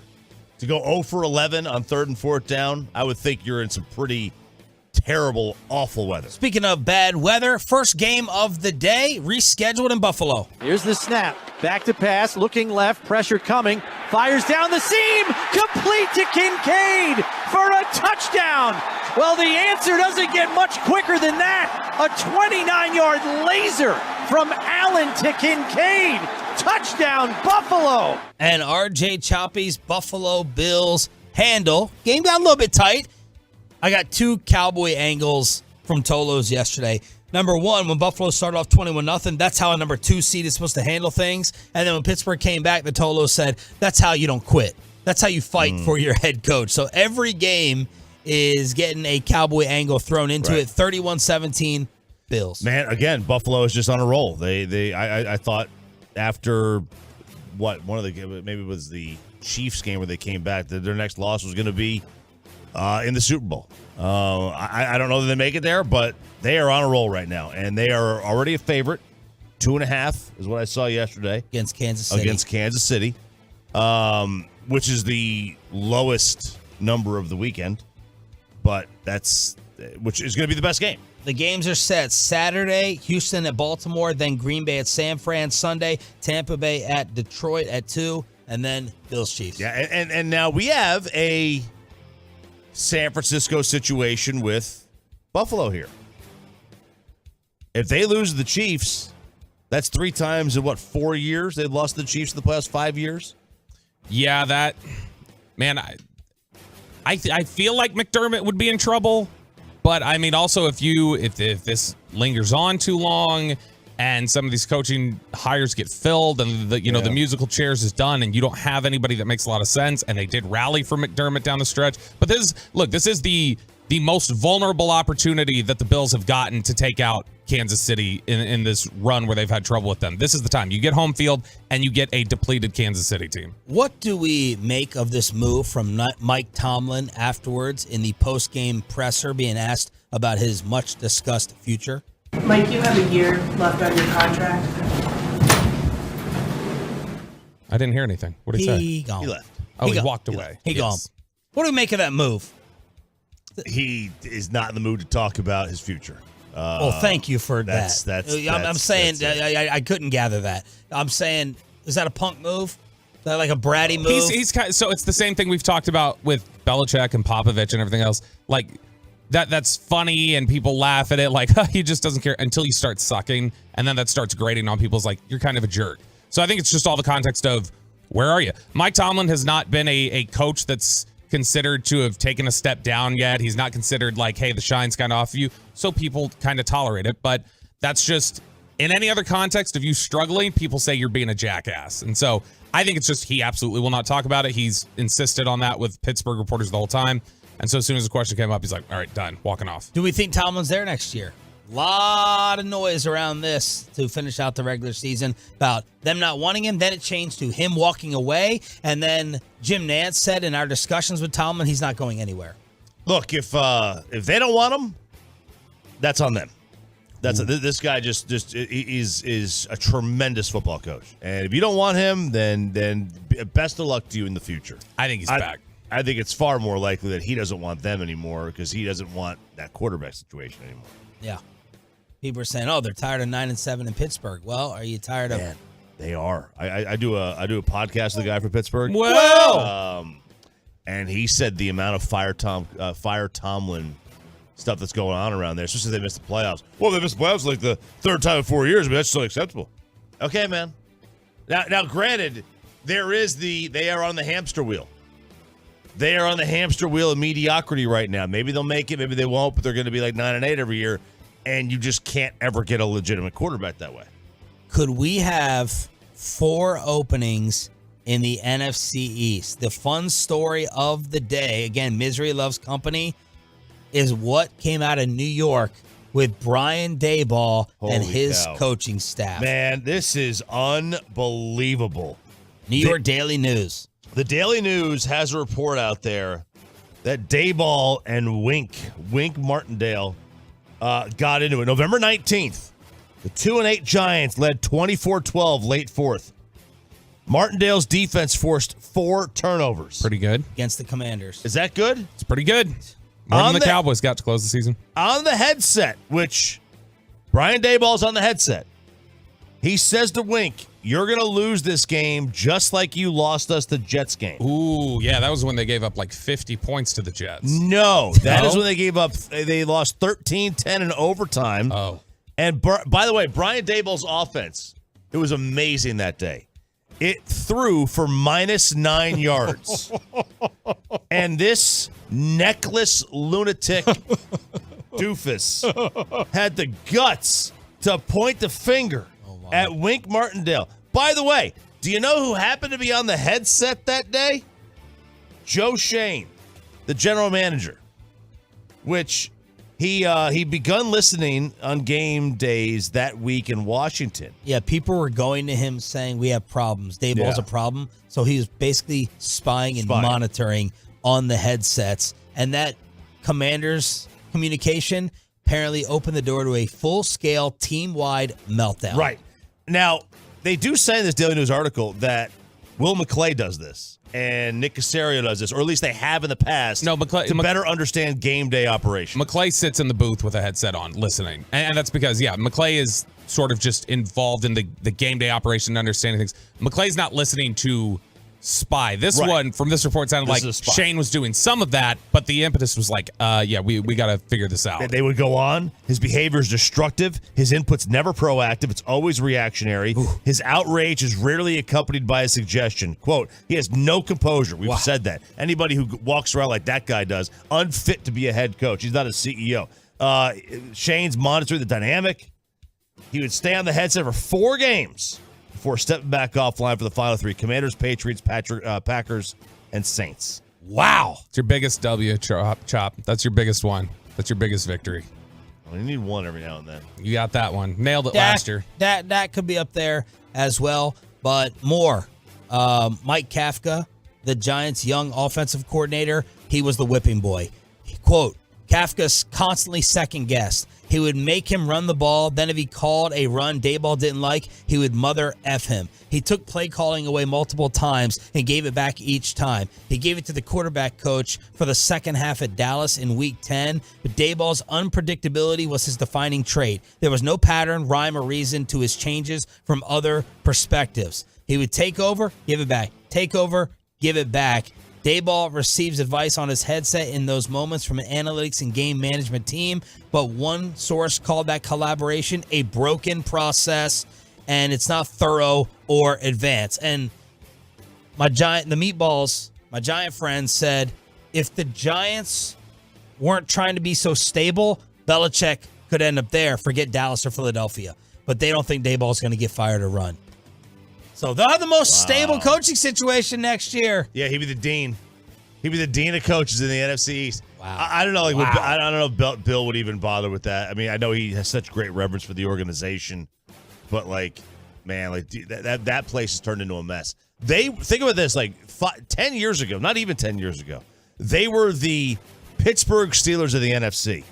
They just didn't fire general managers and coaches. Now they go through them like crazy. Kyrie Irving and Tim Hardaway each dropping 40 on the Pelicans. They get the win without Luka. Second ever dual 40-point games by Mavs teammates. And you were watching this one along with the AFC game. But before the AFC game started, because this was on a little bit earlier. But yeah, this was what a great performance by Hardaway. He was fantastic. I mean, any big shot they needed, they got. They were crashing the board, and I can't believe they came back. I really can't believe they actually won this game.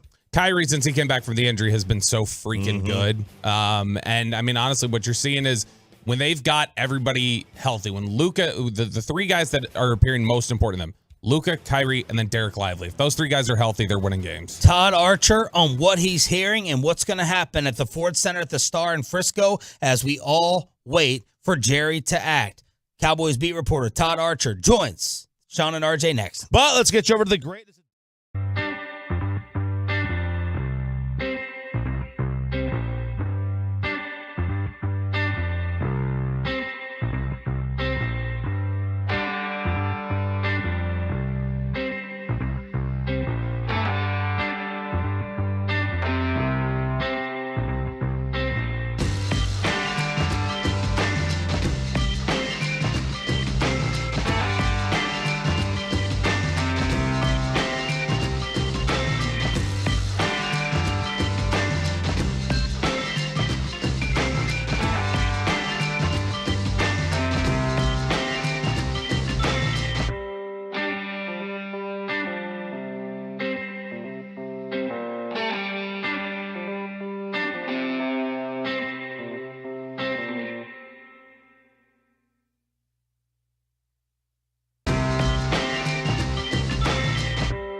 Fan. It is the Expressway right now on the Fan, and it's brought to you by the On-Time Experts. This is the Expressway, and we are commercial-free up until 8 o'clock here on a Tolo Tuesday with Sean Sharif, RJ Choppy, and our Cowboys insider, Bobby Belt. This is a better Cowboys insider joining us now on the D&M Leasing Hotline. He is Todd Archer from ESPN. Good morning, Todd. How are you? I'm doing well. Bobby, you going to take that? Yeah, I mean, look, I've got to take it. I've got to. My name comes first in the show, Todd. I've got to Carpe Sean's trash talk. That's what I have to do. So, by the way, Carpe Omnia, brother, welcome. I'm back to Carpe Diem. Maybe I'll go watch the movie again. So, Todd, what do you do yesterday and today? Do you go to the same office spot you have at the Star? Do you sit around? Like, what's your day like? Well, yesterday we were at the Star for locker room clean out to talk to TJ Bass, Jordan Lewis, and Cavante Turpin were the three guys that made themselves available in the locker room to speak to us. So that was good. Did you get an invite to Cavante's party? I did not. I was not unaware of Cavante's party. Oh yeah, him and Sam Williams, they had a victory party for Sunday at the Playhouse that fans are really, really thrilled about. They had it pre-planned for Sunday night party, baby. Okay, well, I got to be up to my Instagram post or something, I guess. And then today, we won't be at the Star, so I'm in my office working on stories that might never see the light of day, depending on what Jerry Jones does or does not do over the next couple days, weeks, whatever we want to call it. Is it like when when they have like a 90% obituary written and then you just like fill it in at the end, or when you're working on a game recap throughout? Absolutely. We already have one story written in case the head coach change is made, and then you need the reaction to go along with it. So today's right the reaction. And again, stories that may never see the light of day. So, what's your feeling on what plays out with this, Todd? It's so hard to say. I bet you talk to people in the building, and I think it flips hourly, like on what they think and what they're hearing and what possibly could happen, and that's why anybody who says they know really doesn't know. This is info that has to come from Jerry and Steven, and they're obviously not talking to you guys because the season's over. And now we're in a situation where we're just kind of wait and see. It's hard just from the outside looking in, right? And being around the team, it's hard to imagine they can just run it back and say, hey, we're close, we'll just get it done. Yeah. And I'm curious to see what happens in Philadelphia, a team that was in the Super Bowl last year, and now everybody thinks they're going to fire their coach. Like, do you make the bold choice, which may be wrong, and fire a coach that won 36 games in the last 3 years, and hire a guy that they'll have questions about, regardless of who it is, from Belichick to Harbaugh to some guy we're not even thinking of, right? Mike Vrabel, whatever. And then you could be wrong there too. So which way would you rather be wrong? Because whatever you do, are you going to get credit for being right? If you keep Mike and they win, are you really going to get credit for that? Probably not, because and then if they hire another guy and they win, are you going to get credit for that? No, because the new guy will get the credit. So this is not the situation that Jerry thought he was going to be in, and seeing him in post-game locker rooms, over the years, that was as stunned as I've seen him be, probably going back to that Giants game in 2007. Absolutely. Todd Archer, ESPN on the D&M Leasing Hotline. Before we move forward, speculation, names, and this and that, I have to get your take on what happened Sunday. It was a great game. It was. I meant our game, not the first game. The other one. My bad. We were the first one. Summed it up right? I mean, they picked a bad day to have a bad day, and everything was bad. And the defense was. You look at the numbers and say, okay, they had a really good season. They took the ball away. Bland had his interceptions, and Micah had his sacks. But there's always something about the defense that felt uneasy, and it was largely about the running game. Yeah. And then their first possession, they gave up points on their first possession in 11 of 18 games. Oh.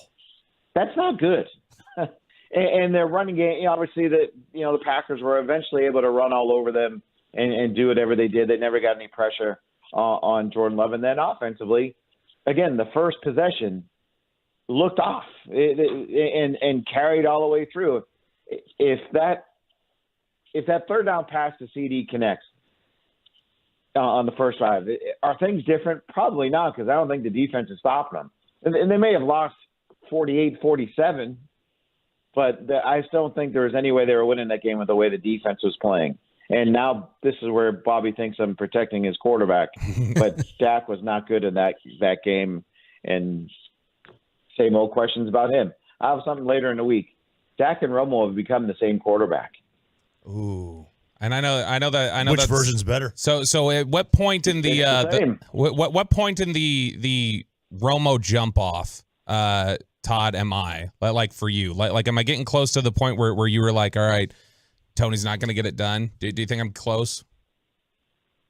You'll never be close to that, thinking it'll never be done. So no, I think it's different because at the end, Tony's body broke down, right? Mm-hmm. And 2014 was his best chance.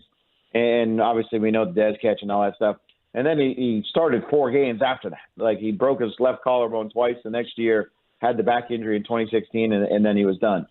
Dak is only going to be 31 in July and just played every game for the first time since 2019. So health-wise, Dak is at a different point than Tony was at the end of after 8 full seasons as a starter, same as Tony. But the question is about the contract and what do you do? Do you really extend him out and give him 5 for $250, $50 million a year when he's not taking your team to the Super Bowl in 8 years as your starting quarterback? Peyton Manning went to his first Super Bowl in his 9th year. Matt Ryan went to his first and only Super Bowl in his 9th year. Ken Anderson went to his first and only Super Bowl in 1981, his 10th year with the Bengals. Those are the only 3 quarterbacks since 1980 to have been their team starter, as long as Dak will be this year, to go to a Super Bowl for the first time. But, Todd, if I ask you the certainty of McCarthy and Dak both being here next year, you're like way more confident in Dak, right? They're not. Oh, yeah. There's no question he'll be the quarterback in 2024. I'm talking about 2025, 26, 27. Like, are they better served to just play it out and somehow live with a $59.5 million cap figure? Are there ways that they can add voidables to the contract and lower that to be able to keep some guys, add some guys? Maybe that's the way you go about it. But extending him, I mean, you're fighting history in that case. And are you paying him because you want to, or are you paying him because you have to? If Sean McVay was the coach here, would Dak be here next year? Yeah. I mean, let's not be twisted. Dak's really good. Like, he just had his best season. I would also make the argument he's had these kind of seasons before when Kellen Moore was his quarterback. We want to dump all over what Kellen did here. Kellen had the highest scoring offense in the top 5 in yards, same as Mike has done, and put up the same numbers against better teams as Mike did. You know, when we look at how they did in the big games this year. So let's not jump to the conclusion that everything was great with the offense this year. They've done this thing before. This whole season we've seen before plenty of times from the Cowboys, whether it's Dak or Tony or whatever.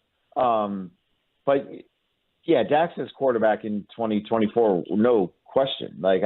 And he should be. And I'm almost tempted to say just play it out, and then if he wins for you, well, then give him $100 million. Who cares? He won for you. So that might be the best way to go about it. But to do that, you've got to say goodbye to a lot of guys with that cap figure, because there's only so many contracts you can redo just to get under the cap, let alone have space to add guys. I guess, Todd, the only thing there is if you were to play it out and he does show you what you need to see, and then they go, okay, all right, we're ready to pay you. Are we certain, just because this can build up and cause fatigue, are we certain that at the end of that moment, with no ability to tag him or anything else, that Dak would for sure stay here? Yeah, that's the risk you take, right? And so there's risk. The risk on signing him to the extension is he doesn't get to a Super Bowl. The risk in not signing him is he goes somewhere else. Like, there's risks involved. I mean, I'm not an analytics guy, so I can't give it the FBI on all that stuff or what would happen more or the other. But yeah, there's no doubt it's a risk. And it's, quick aside, this whole no trade clause, he can still be traded. He just picks where he wants to go. Right. Like, let's forget about that one. But the no franchise thing, again, draw it back to Romo. He had the same thing in his contract where the Cowboys couldn't tag him. He signed a deal in 2013 that made him the sixth highest paid quarterback at $18 million a year. Dude, that was only 11 years ago. It was 18. Now we're up to 50. Like, if play quarterback in this league, you're going to be okay. But I'll take the chance. And if Dak wins a Super Bowl for you, why would he want to leave? Todd Archer joining us here, 105 through the Fan. What is the timeline, your best guess, for a Mike decision? He let him twist pretty good a couple years ago with Dan Quinn, right? What was that, 10 days? I can't remember. I got to go back and look that up. I don't think it happens quick. Quick as in by the end of this week. But he has to do something one way or the other. Either say Mike's my guy or we're moving on. I would say by next week, because when we've talked about head coaching changes in the past, it's like, well, who are you going to get who's better? And there are arguments that you could make that this guy would or wouldn't have been better. But I think there are options this year where you can say, dude's been to 9 Super Bowls, take that risk. Guy just won a national championship, has gone to a Super Bowl with another franchise, take that risk.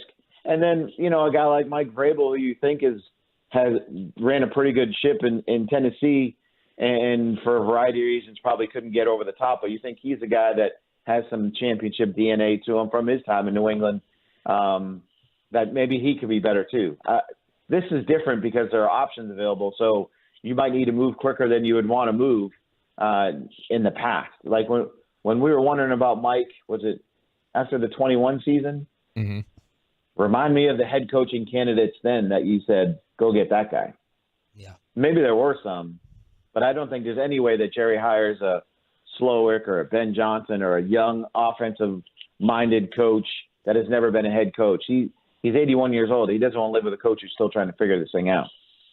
See, and that's what I was curious about, is that I'm sure a lot of Cowboys fans would, with the opportunity to hire another coach, they want, okay, let's go get the young offensive mind, or let's go get this hot shot player or this hot shot coach. But you would think that it's much more likely that he would take somebody who's got previous coaching experience. So in addition to the guys that you just named there, those 3, like, do you think they would potentially talk to somebody like Pete Carroll or find one of these other guys? I mean, shoot, Mike Zimmer's trying to get back into the NFL. That's not necessarily, is that an upgrade? Probably not. I mean, that's nothing, but there's a relationship there. Do you think they would narrow their search completely to, hey, a prerequisite is you have to have experience? Well, considering the last coaching search was all of 2 people, and Mike McCarthy and Marvin Lewis, I don't know how deep and wide that search would be if they were to move on from Mike. Now, when Parcells left here, they interviewed like 12 guys. So he has done it before, but I think he's at a different place in 2024 than he was in 2007. So he lived through Jason Garrett trying to figure it out on the job as a young offensive assistant, bred to be the head coach down the road. I can't imagine that he would want to do that again with a team that he believes, and truthfully, that can win. It's got 9 first and second team All-Pros on this thing, all the Pro Bowlers. It's not like this is a team that they didn't fake their way to a 12-5 record. There's talent here. Yeah. And I think that's why, that's all this is just so confusing. Like, none of it makes sense. Yeah. That's why they just imploded on Sunday. What's missing, Todd? On the field, culturally, like, we all say this, generic phrase. It's the culture. Like, what is the Dallas Cowboys culture to you, and what is missing? If you're walking the halls and Steven caught you and was like, "What do you think?" Like, what's the missing element? Well, if I had that answer, I wouldn't be talking to you guys at 7:20 in the morning. Hey, we got good ratings, man. It's not that bad. It has nothing to do with that. I'd be having membership at the Cowboy Club and playing golf somewhere in warm weather.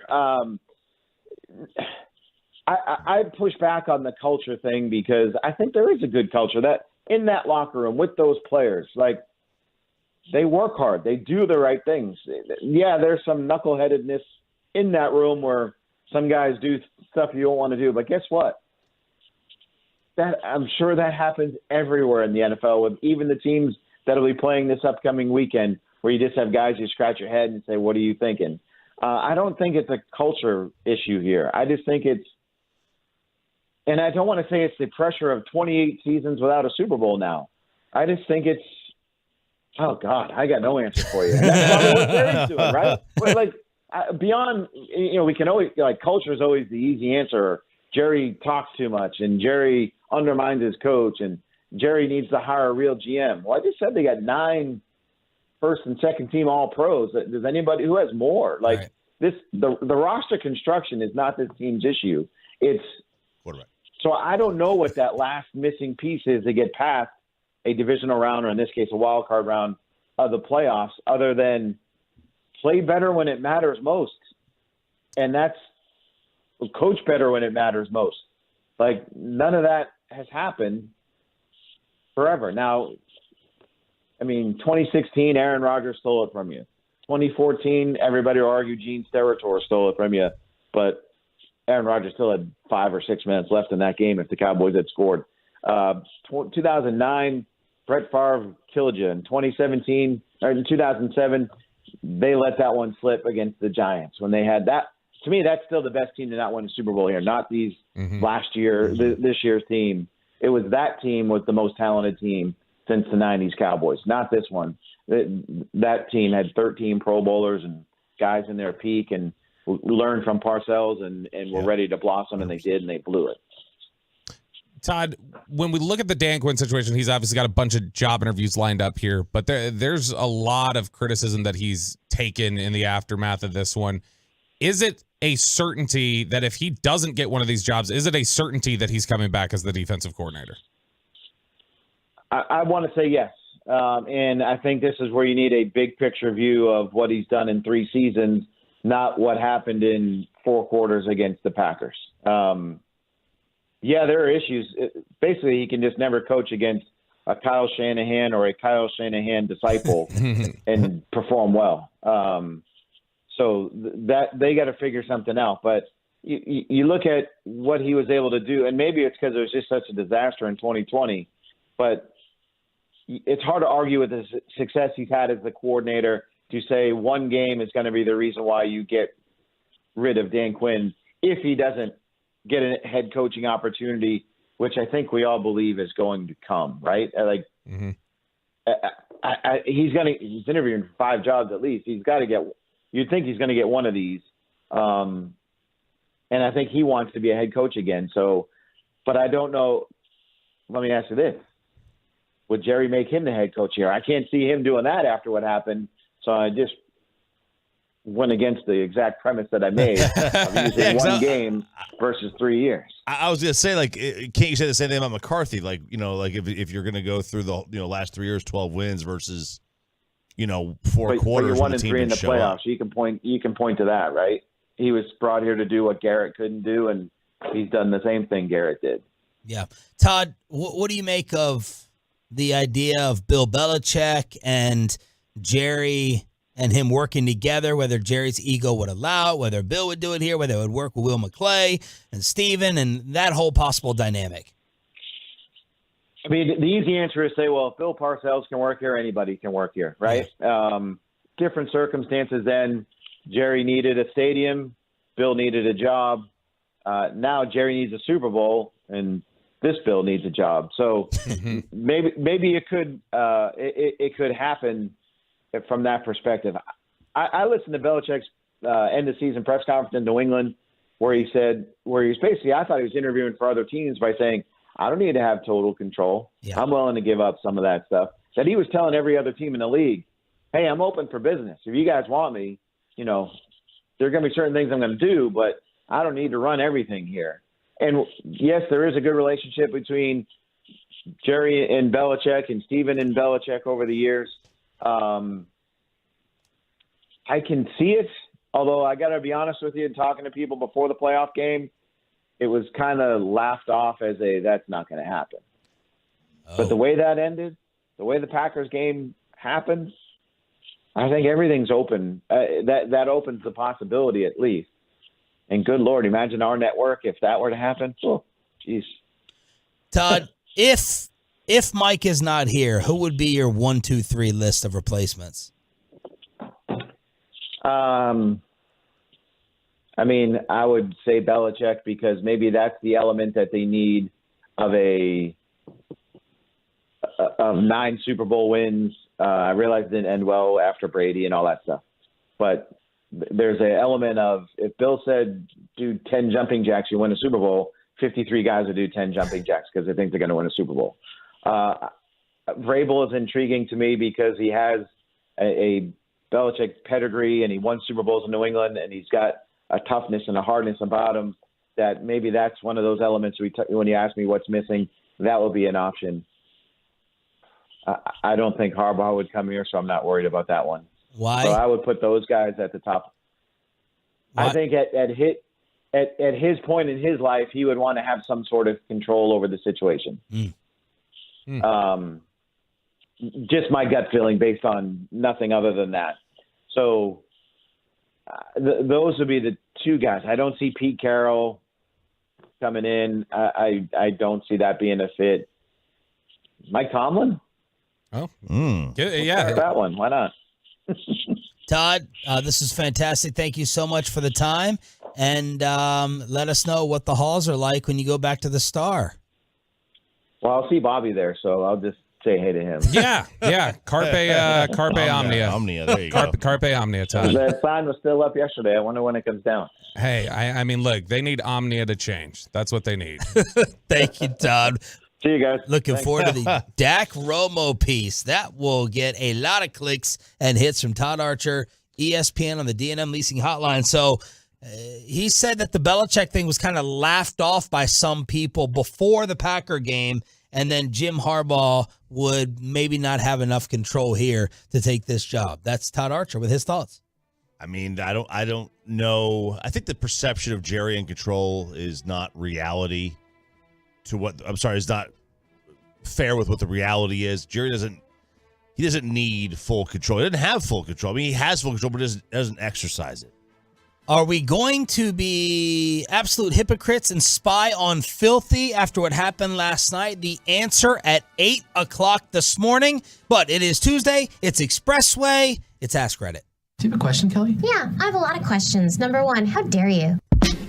877-881-1053, 877-881-1053. Also jump on the Twitch and the YouTube. Get your answers ready for us here as we Ask Reddit. Ask Reddit is the place to ask and answer thought-provoking questions from 45 million people every week, and we grab some of the most viral ones and then kick them around here with you and our fellows here in the studio. Here you go, Sean. This one is, I'm going to lead with you, which I know you hate. I do hate it. But this one, to me, is the most fascinating one I saw from this week. Because given how polarized we are, just as a society now, I don't know that there's an easy answer to this. Sean. Why did DISD cancel schools and my kids at home today with crystal clear roads? Who is the most widely beloved American currently alive? Oh, the most widely beloved. Because there's nothing and no one that we can agree on as a society, right. I feel like. That's a great question. I would throw out The Rock. That was my first guess. Ooh, that's a good one. Is Tom Hanks disliked by anybody? Yes. There were some people who didn't like him through COVID. Okay. Yeah. I'll right now throw out The Rock. Yeah. That's what I wrote down. I wrote down The Rock. You could throw out Michael Jordan. Oh no. Well, from a sports fan's perspective. Okay. And I don't think you can throw out I'm sure a lot of people say, oh, Taylor Swift. And it's like, yeah, they're wildly popular and they have more numbers in their favor.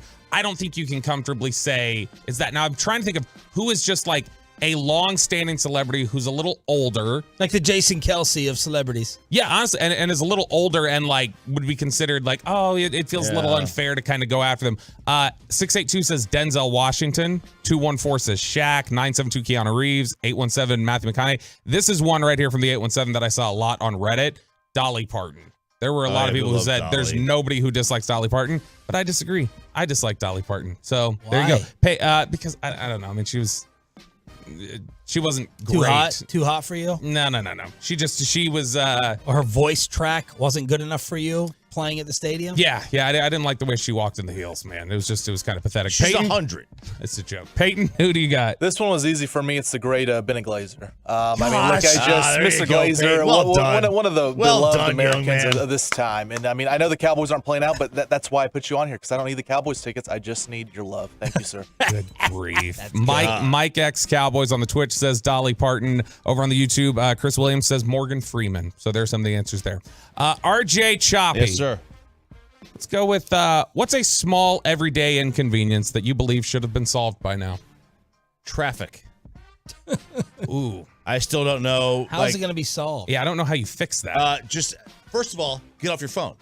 Half the reason the traffic happens is because you're at a stoplight. You watch Netflix on your phone while driving. That was like 10 years ago. I don't even have Netflix. Oh, okay. I don't even have So you're Netflix. not on your phone while driving anymore. Sometimes I am, but not when I'm stopped. Because when you're stopped, and That would be the time to do it. No, because that's how traffic starts. When you're stopped, and then all of a sudden, next thing you know, there's 4 car lengths in front of you because you're not looking at the car in front of you when the light turns green. People's inability to merge. Guys, zipper law. Zipper rule. Everybody merge like a zipper. Car.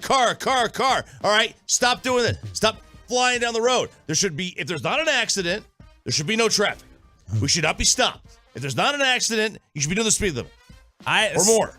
Oh my gosh. There was one time I remember I looked at my phone. We were driving back from Austin. We were in Austin for the NFL draft in 2016, the year they picked Dak. And we were driving back from Austin, going up, I don't remember which highway it is, but we're going up this ramp. And I got 35. a couple people in the car, and I looked down at my phone trying to see something about the draft.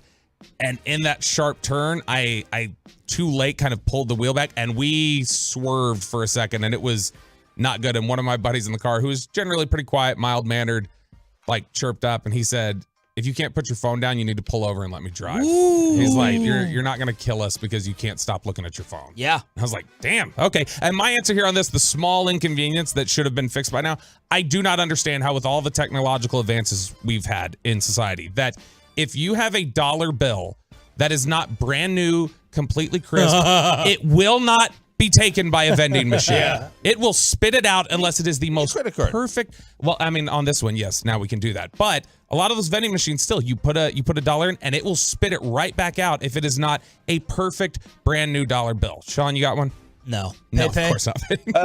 I got one. The poor audio quality and through fast food drive-thrus.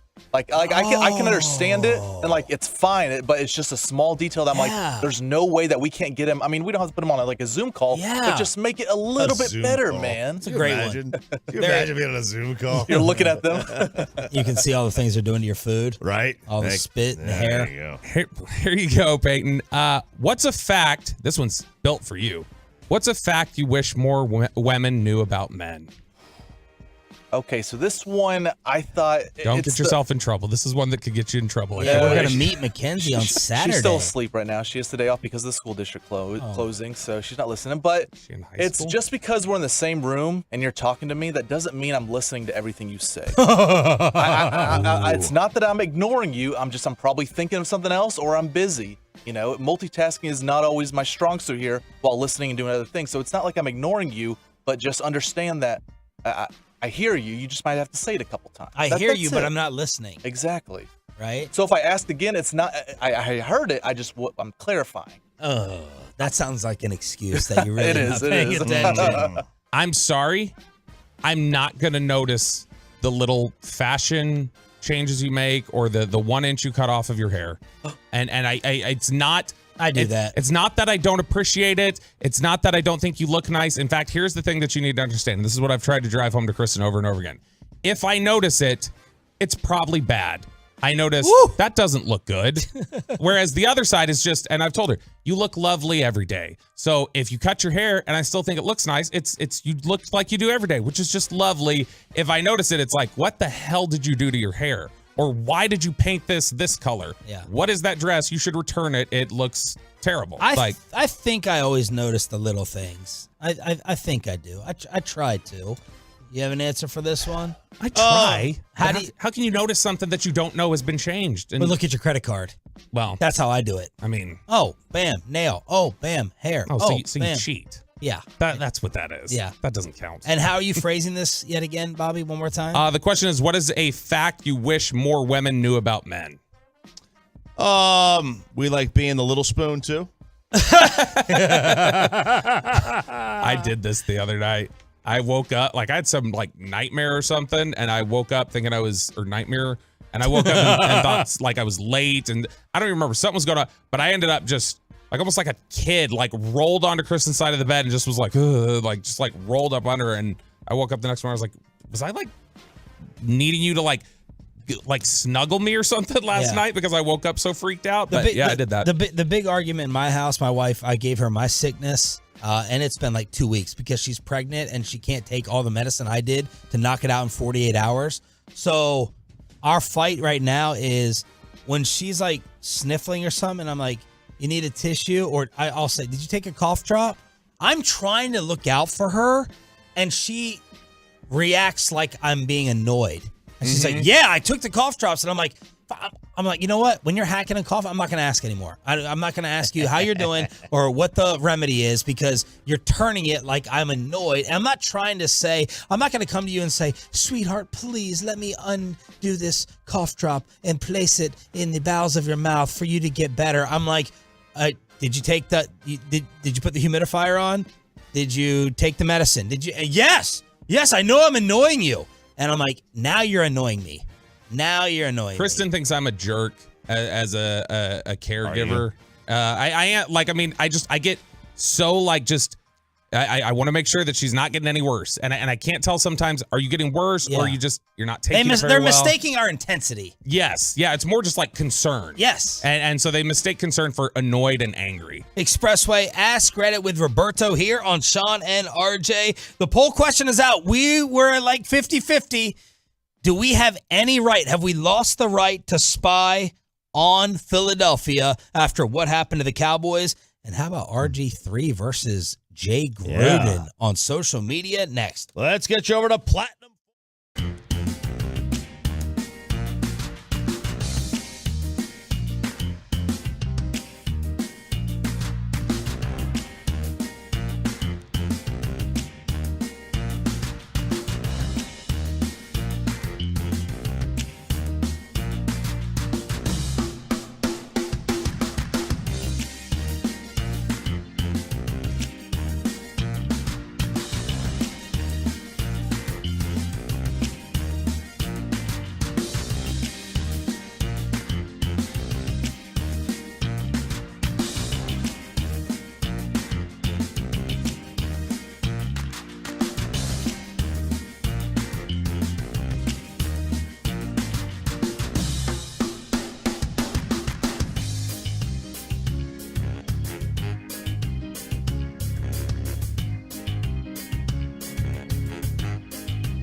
Studios, secured by DFWSecurity.com.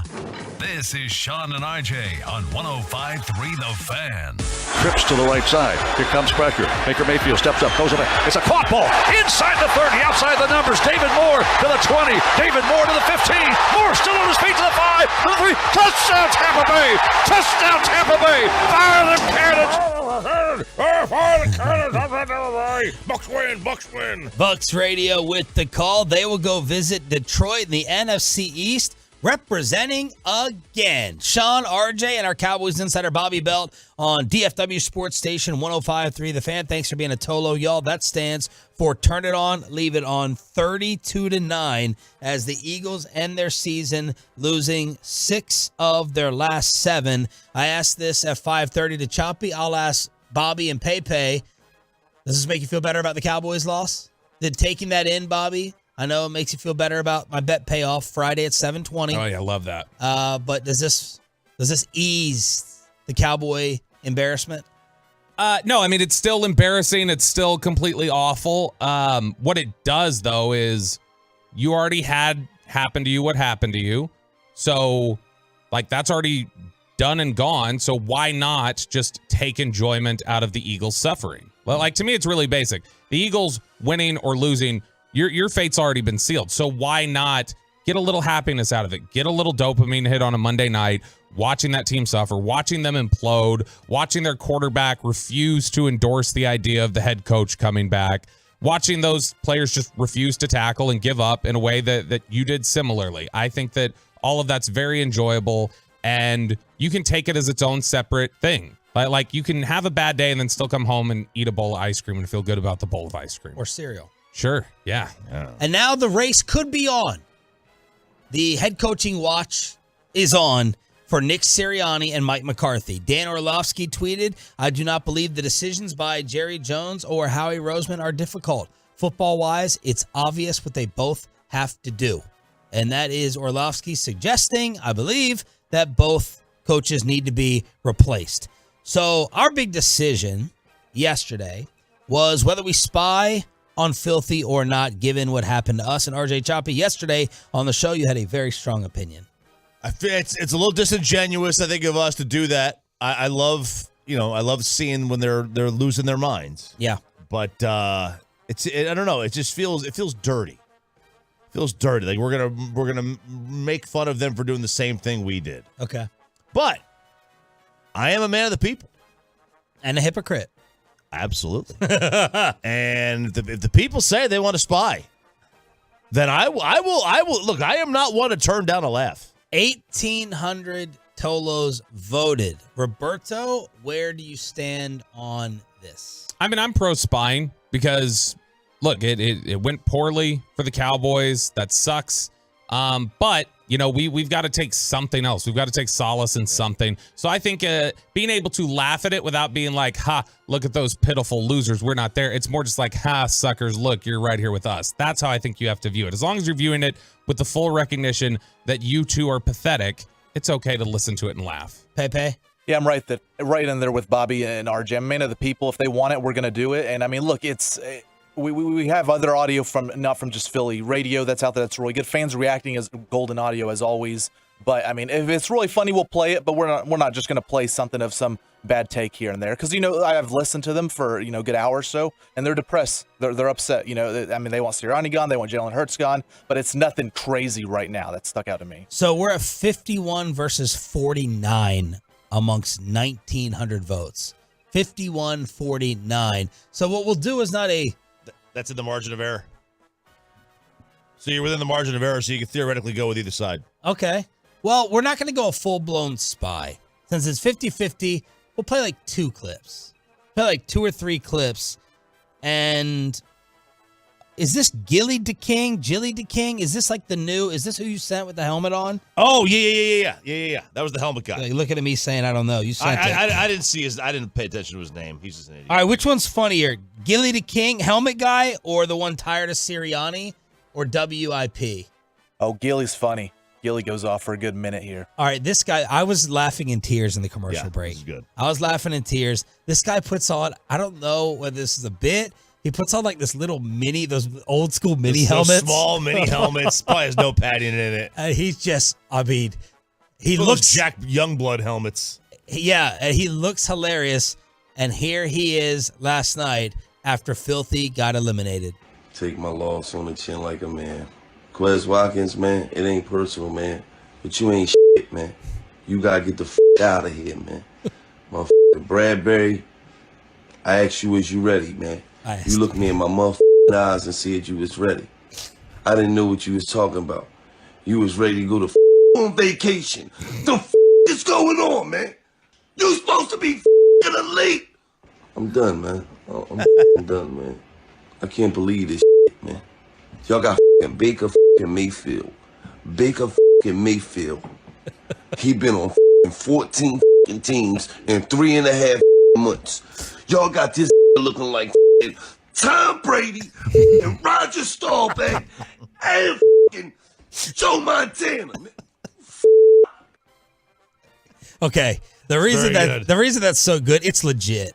Like, or at least I'm falling for it. Like he's truly TikTok. And when you watch it, you can tell it's legit. It's not one of these fake TikTok things and bits. It's Bassick energy. It's a genuine, like, Mike Bassick type of reaction. Mike just texted me at 8:01. Just woke up. What have you been talking about?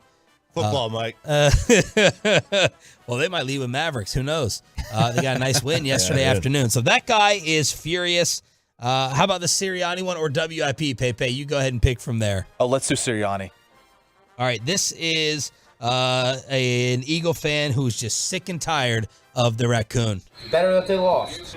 Wait. I sent this. This is one of the Barstool guys who's an Eagle fan, and he's just sitting there on the couch. They do these live, video streams, and he's just saying this is just better off. This is just better off that they're put out of their misery to get rid of Sirianni. Better that they lost. Now I don't have to watch this coach ever again. I don't want to look at his face ever again. His stupid face and his stupid sayings. He's so corny. He's so cheesy. He's such a loser. And I never, ever want to hear from him again. It's good. It's good that they lost. This guy sucks. It is. It is good that they lost. They can go ahead and reset, clean house, and start all over again. And then they'll probably be Super Bowl contenders in 2 years. 2 years. Anyway. That's their MO. I wonder, are all the Barstool guys like bits? They're all like, they all take the most emotional fan side of it that there possibly could be. All of them, when they do their little, they all do their watch party, and they've got that one fan he's the designated fan speaking for the entire fan base. Right. He's always this unhinged. Yeah. Like 6 weeks ago, they all said about Sirianni, well, we love that he's like this because we love that we're the only ones that like him. Yeah. We love that. Yeah. And now they hate it. It's crazy. It's nuts. What a crazy turnaround. But can't you change? Can't you evolve on it? Why not? You can't change in 6 weeks. The quickest way to evolve and just say, get the hell out of here, is if you oversee 53 people turning on you at once. That usually indicates something's wrong with you. It would have to be that bad if that is what happened behind the scenes, and it sounds like it did. Pepe, final clip.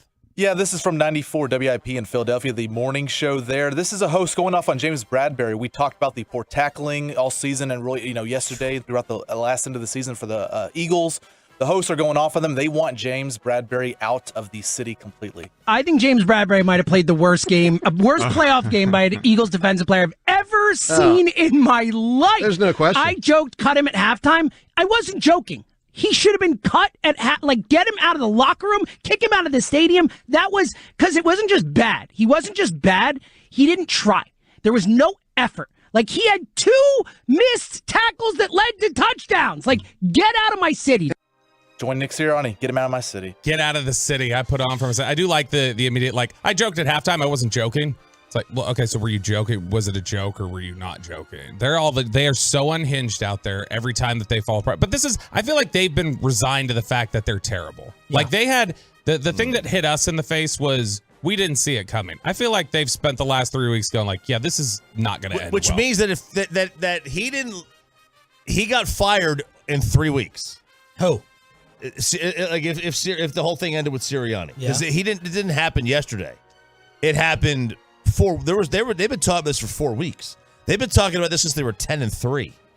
Well, the team is going to say we fired you for the last 7 weeks. No, I know, but the fans have been. This has kind of been building since they were 10-3, right? Like before Christmas, right? Which means that you went from being 10-1 to losing back-to-back games to, hey, this guy needs to go. Like what? That's quick. Well, it's because, to Bobby's credit, and it's because they knew what we said about like the Vikings and Giants last year. They knew it was fool's gold. Like they're like, this is fluky.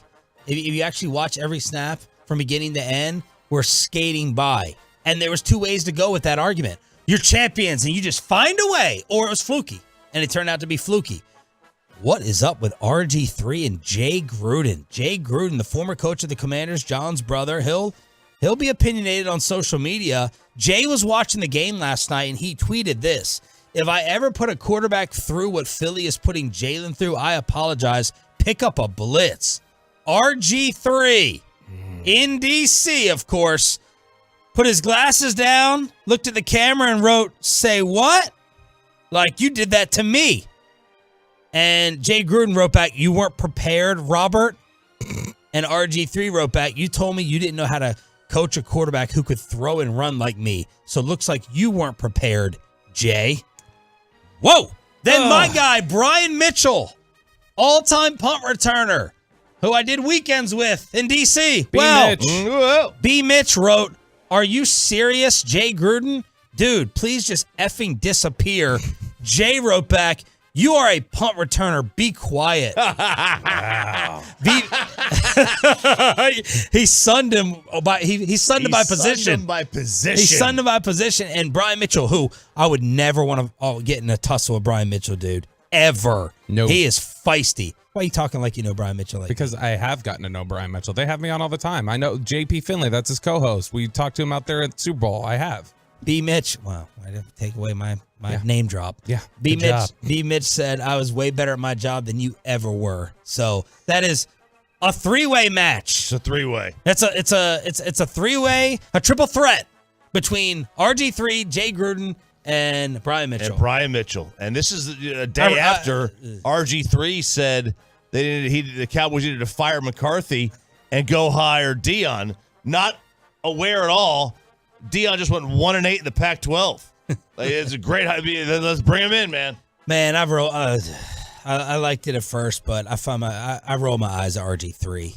Yes. I ultimately find myself rolling my eyes at him a lot. Yeah, I find him like to be off-putting. Like I just think and he memes himself. Like he'll post when something, like, you know, when you see this, and then he'll post a picture of himself just like looking like he creates memes of himself. It's just a little bit of a navel gaze. I don't love it.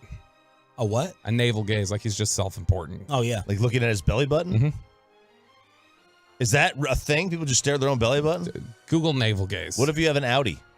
I mean, then you can see it easier, I would guess. Live on the Fan Cam, Twitch, and YouTube. We'll go below the belt because Jerry Jones is not coming on. We'll remind you why coming up at 8:40. But we got 2 other dramatic stories in the world of sports. Tony Dungy and Bobby Belt getting attacked by the Swifties, and the Jerry Krauss story in Chicago. I may get attacked for my opinions on this next on The Fan. But you're never going to get attacked when you have DFW Security. Why? Because you see everything coming. DFWsecurity.com with my guy, Guy. Take advantage of the New Year's special. Did someone try to be nice and get you some DIY equipment that is going to break down? How's that self-install going? You don't want to risk and play around.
to attorneys for car and truck wrecks and DFW. If you or a loved one have been in an accident, contact the Frankels for free at 214 or 817-333-3333 or go to truckwreck.com.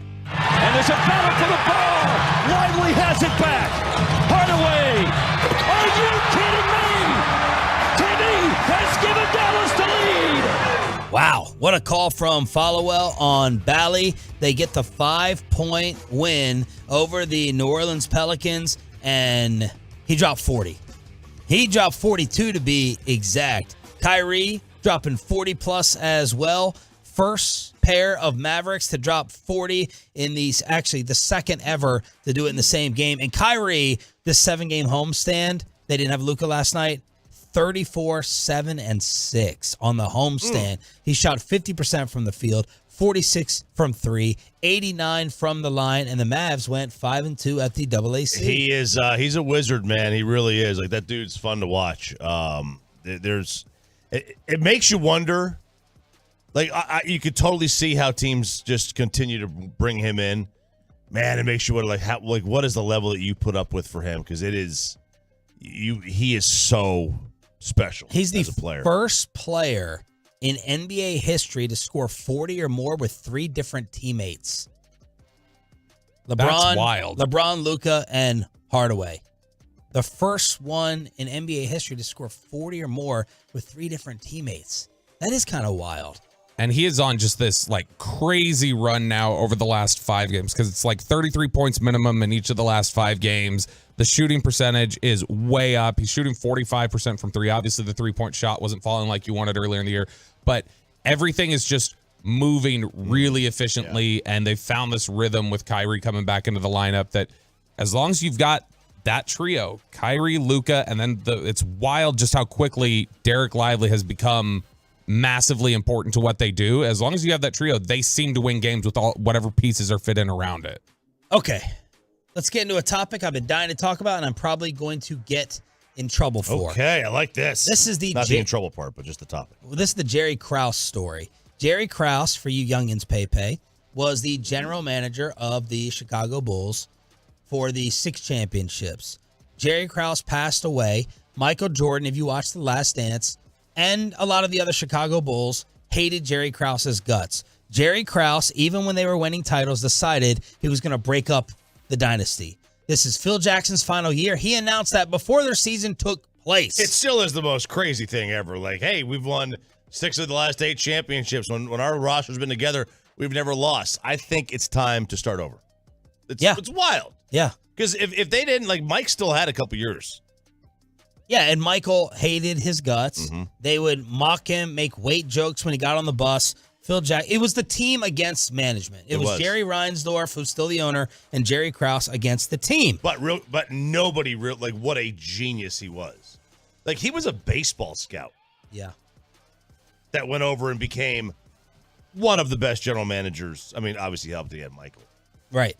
And this past weekend was when the Chicago Bulls decided to do a Ring of Honor and bring in the legends from those teams, except Michael, Scotty, and Dennis did not show up. It sounded like Dennis tried to get there. It was weather-related. Didn't hear anything from Scotty, and Michael did a little video message. Weather was bad in North Korea. Couldn't get a flight out. That's right. Oh. Well, they did introduce Jerry Krauss, and receiving the honor for him was his widow, his wife, who eventually got put up on the big screen. Two-time NBA Executive of the Year, represented by his wife Thelma, Basketball Hall of Famer and former Bulls general manager Jerry Krauss. Okay, so you can't hear it a ton with the music there, but he got booed. Heavily. Yeah, heavily. Well, she got booed, technically. Technically. On his behalf, she was there. She was there in his stead, so she got booed. Yes. So the next morning I wake up and the entire sports world is disgusted and outraged by the actions of the Chicago Bulls fan base. And that includes Stacey King, former player, color commentator, coming back in the third quarter from this game, ripping what happened at halftime on the official team broadcast. I'm a little upset right now. Yep. Nationwide is on your side, Bulls Nation. We just had a remarkable ceremony bringing back the legends, and I'm telling you what, Chicago is a sports town. And what we witnessed today when Jerry Krause's name was called and the people that booed Jerry Krause and his widow who was accepting this honor for him, it was the worst thing I've ever seen in my life. I hurt for that lady, brought her to tears, and whoever booed her in this arena should be ashamed of themselves. That's not Chicago. That's New York, Philly. Chicago's not like that. We don't have a reputation of being that way. And whether you like Jerry Krause or not, that man brought 6 championships here. He didn't shoot a basket, nor did he get a rebound, but he put 6 titles up in this ring. There's a lot of teams don't even have one.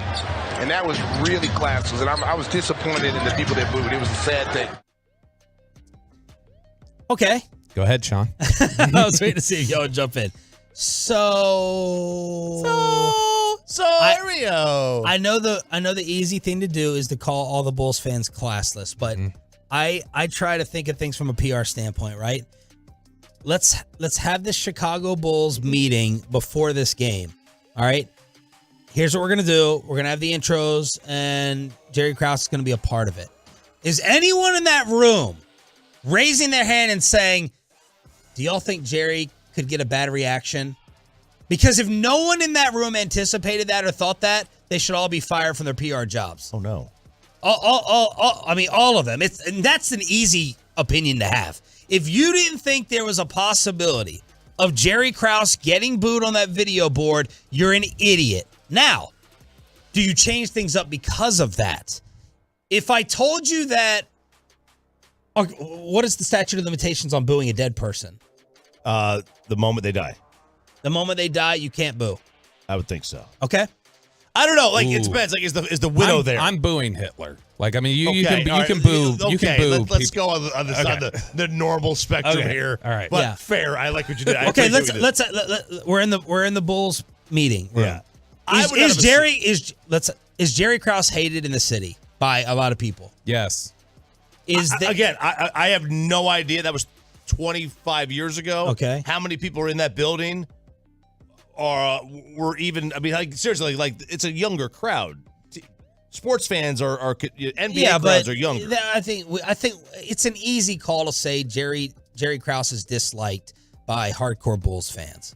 And those that know him for sure. It's a young crowd. It was a young crowd way into the future, and Kiki Vandeweghe still used to get booed, like for his bailing from the Mavericks 30 years later. Okay, here's my follow-up.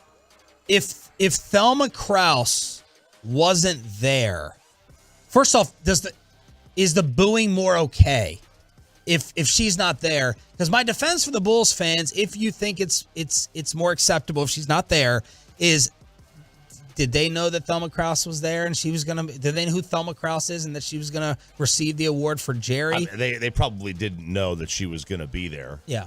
I don't know. I mean, it's like so in Baltimore for me, it's Robert Irsay. Robert Irsay is a hated, despised figure. Art Modell for Cleveland. Someone said this could be a Jerry Jones parallel. Like when Jerry Jones passes away and he's shown on a video board at the AAC for a Mavs game, will there be boos? Can there be boos? Or can you just not boo? You just can't. You can't sports boo someone who passed away. There's an ungratefulness aspect to this. Like, you freaking Bulls fans have no sports right to dislike Jerry Krause. Yes, he broke up the dynasty, but he's still a large reason why you have 6 championships, and booing him is disgusting. So those are all my different angles and questions for it. Yeah, I would think, like, if I was obviously OJ can be booed. Sure. That's a sports or boo. taking a picture with. Yeah. My assumption going into this, if I was in Bulls PR, is that he would not have been booed because he's dead. Okay. Like I would just assume that, like, I would have if he was still alive, yeah, you would boo him. And I would have disagreed in the room. I would have said, guys, there's a heavy people. There's a heavy chance here. There's a really decent chance that he's going to get booed. If that's the case, what do we do? That had to be talked about. Well, that had to be talked about in that meeting. Then you don't show the widow on TV on the jumbotron. Yeah. You wait. Just show his face? You just show his face, then you wait. Because she broke down in this video. It was heartbreaking to see. It was very tough to see. It was disgraceful to see her reaction, like that they made her do that. Like, because like if you're booing, if he's still alive, you're actually booing something tangible. The moment he died, you're just booing. He's not there to hear it. Usually you boo somebody so they hear it. Right? That's why you're booing. You let them know your true feelings. He's not around anymore to know your true feelings. So what the hell are you booing him for? It doesn't make any sense to me. I don't know. When they throw up a score at AT&T Stadium, right, like showing the Eagles game, the Eagles aren't there here, and people will still boo as it's like up there. And so, I mean, look, I would have suspected he was going to get booed. Probably should not have put the widow up there on the screen. Now, if that's something she really wanted to be a part of and involved in, Bulls fans need to quickly recognize what's going. If you have enough awareness to hear them announcing it, have enough awareness to see there's a crying woman up on the screen, and just stop. Yeah, that's what I would think. That's what I would say. I wouldn't have booed. I'd like to think I wouldn't have booed if I was that. Now I would not a diehard, Chicago sports fan who saw the taking apart of the dynasty. I was just wondering, like, if she wasn't there, does it change it? Can you just not boo? Is it unacceptable because he passed away? All these different things over the Jerry Krause scandal. And by the way, real quick, Steve Kerr played on those teams, was there coaching against the Bulls for Golden State. He wasn't happy. It's absolutely shameful. I cannot believe I'm devastated for Thelma and for the Krause family. What can we possibly be thinking? I cannot believe that the fans... And you have to understand, when you hear boos, it's not all, right? So the fans who booed, they know who they are, and that's, to me, it's absolutely shameful, and I'm devastated by that, because it's just what are we doing? Whether people liked Jerry or not, whether they disagreed with the decision to move on from whatever the. I mean, we're here to celebrate that team. Jerry did an amazing job building that team. Last night was all about the joy and the love that team shared with the city. And I'm so disappointed in the fans. And I want to be specific because there were lots of fans, I'm sure, who did not boo. But those who booed, they should be ashamed. Trucker to come text line, boo forever, she'll be fine. I'm booing ghosts. When Roger Goodell dies, they're going to boo him. She signed up for this. Don't boo, just don't say a word. Be quiet silence. I'm booing the Queen of England. Oh, no. Liz. Who gets booed like that here? Because I don't think it is Jerry. I don't think Jerry gets booed like that. When they pass away? Just in general, like if there's any sort of like, hey, they're getting inducted or they're recognizing them long after they've been gone. Like if they were to recognize somebody right now, I can't think of anybody off the top of my head. Hicks, that's a good one. Tom Hicks would probably get ripped. A-Rod? I don't think people remember John Hart. A-Rod, yeah. But Hicks is probably more than A-Rod. People Dan hate Quinn. him.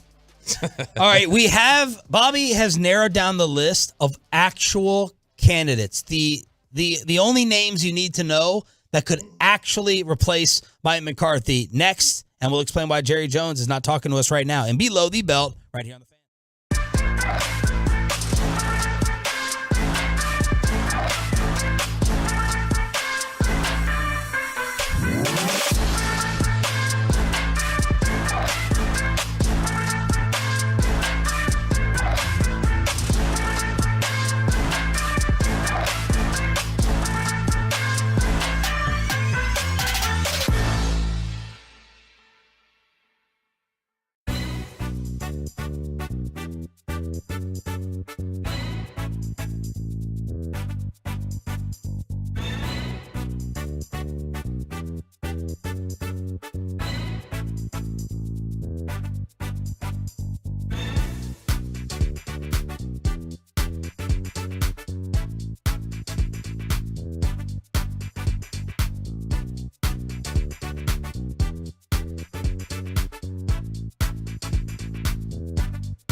Chevrolet in Grapevine, they've got the goods. More new Silverados than anyone with incredible savings. Why go anywhere else? Go see them today or visit ClassicChevrolet.com. This is Texas. This is Classic Chevrolet. Relax, enjoy the difference, and find new roads. The great Bobby Belt. You ruined the morning show. Don't make me take off my belt. Don't make me take off my belt. We're not. The only potential coaching candidates who matter.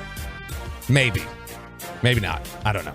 But if you believe that the Dallas Cowboys, should they move on from Mike McCarthy, and you're trying to figure out which coaches could we be talking about here? Could we look at Bobby Slowick? Could we get Ben Johnson? Could we get one of these people? Well, Todd Archer told us last hour, and I think the prevailing thought is that the Cowboys are not going to hire a first-time head coach if they go on this search. That's not going to happen. I think that's a very, very smart thing to do. Very smart.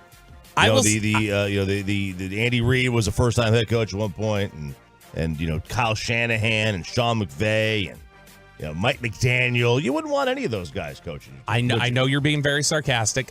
I don't think it's the most misguided thought process in the world. If you got a team that's close and you feel like you're kind of teetering and you feel like you just need somebody to push it over the edge, I understand that you wouldn't want to potentially introduce a guy that, do I know that he can even lead a locker room? That I do understand, that if you feel like you're that close, you may not want to take a shot with somebody who's never done it. I at least understand that thought process. Sean, where would you fall down on the idea of, is previous head coaching experience a prerequisite for you, whoever the next head coach for the Cowboys is? Yes. Has to be? Does it have to be somebody who's won before, or at least made a Super Bowl? Do you feel like it's have to be somebody who's gotten there? I don't know. Give me some names. I'd be down for Belichick. I'd be down for Harbaugh. You'd have to, the guy who's totally being forgotten. I thought he was a Hall of Famer, and we know he has the energy level. Pete Carroll. No one. Pete, even in his interview where he destroyed Seattle ownership, said, yeah, I'm not holding my breath for another job. By the way, Jerry Jones is not on right now because you are not going to hear from Jerry and Steven the rest of this football season. Their radio obligations expire when the season ends. Yes, they have come on in past years after their last loss, but they're not doing it this year. And the Cowboys told us that a couple of weeks ago. They would not be coming on after their final loss. They have done it in the past, not doing it this year. That's the reason Jerry is not on right now. But yes, experience to me is a prerequisite. So there are 14 head coaches.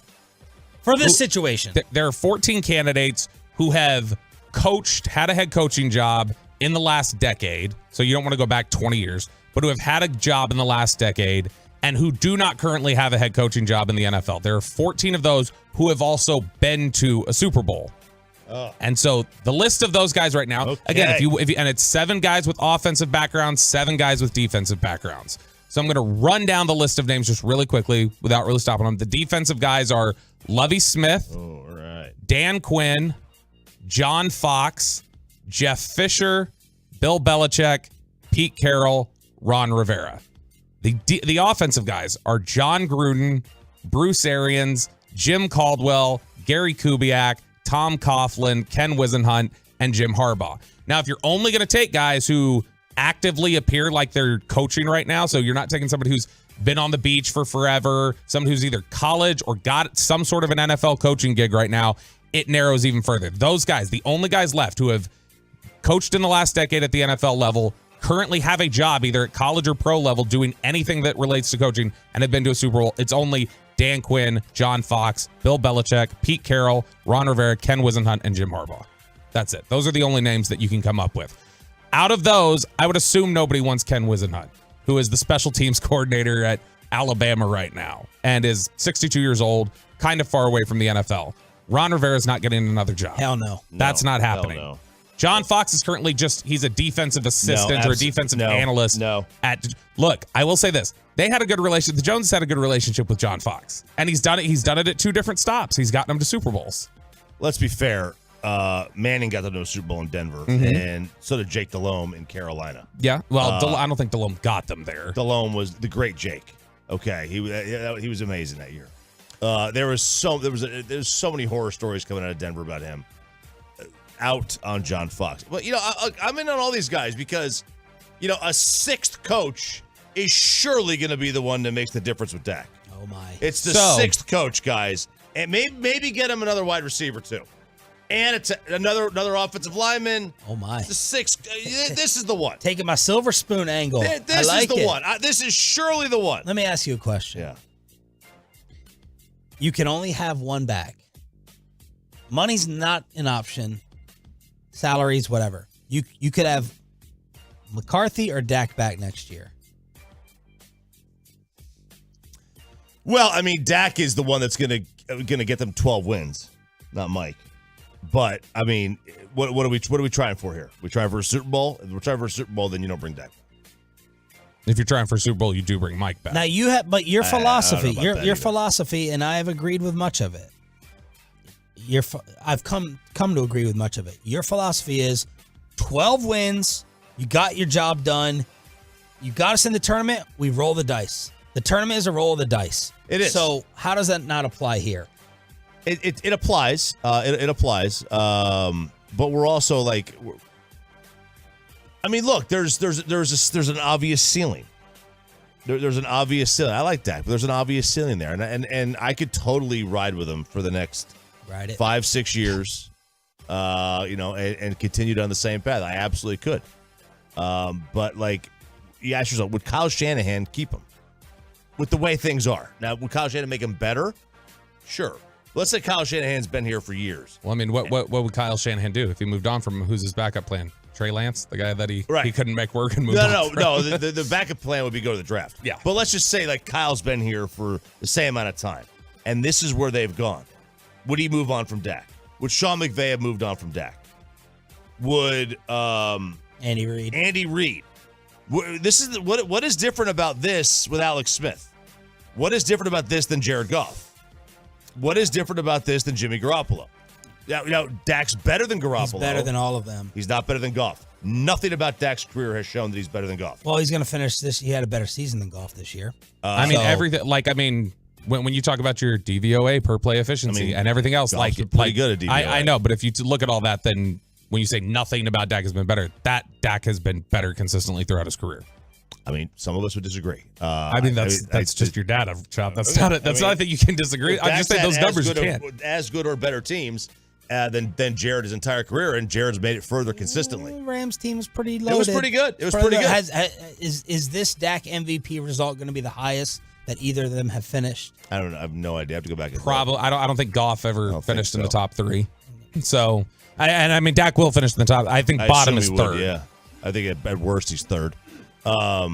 Well, I mean, I guess unless Purdy's at it, he could be 4th because Josh could be ahead. Now, we'll keep the Dak thing separate. So, but it does when you look at that, when you see clearly how so few names are left. Because if you're not going to consider John Fox, and I would guess you're not going to consider Ken Wisenhunt, no. Literally the only names left that check all those boxes are Harbaugh, Carroll, Belichick, and Dan Quinn. So should you be so quick to dismiss when we've talked about? Because I feel like we've all kind of gotten the sense, and maybe all feel like, well, you can't give Dan Quinn the job at this point after that. And he was part of overseeing a defense that didn't look ready to play, kind of looked like they quit, didn't know what they were doing. But should you be so quick to walk away from him when your resume standards may be so narrow and he's one of the few that can do it and he's shown that he's respected here? They have to figure out a way to quietly talk to the others. They have to talk to Bill. They have to talk to Jim. They got to do it quietly to not undercut Mike. It'll probably get found out, but you got to do your due diligence and you got to figure out if it would be a fit. What would happen control-wise, personnel-wise? Who could work with who? Who would be pissed off in Frisco? You got to figure that out to see if it would click. I have to speak with them.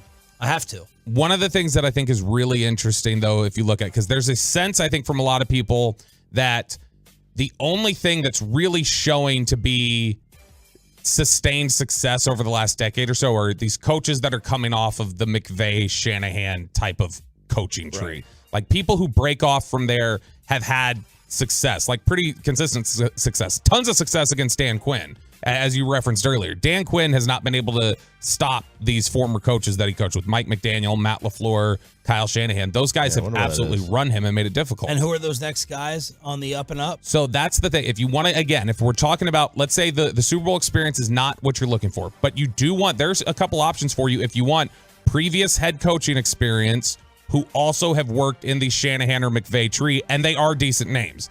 Raheem Morris, who's currently the defensive coordinator for the Los Angeles Rams and is really well thought of as a defensive coach and has previously been a head coach at a stop. That would be one. And Raheem Morris actually has position or experience coaching on the offensive and defensive side of the ball. He's done both.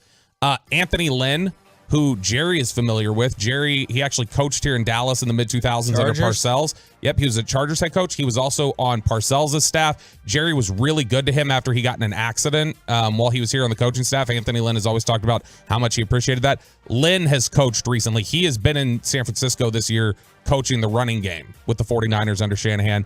And then this is the one that I think is really interesting. Steve Wilks, who is now the defensive coordinator in San Francisco. He got screwed in Arizona.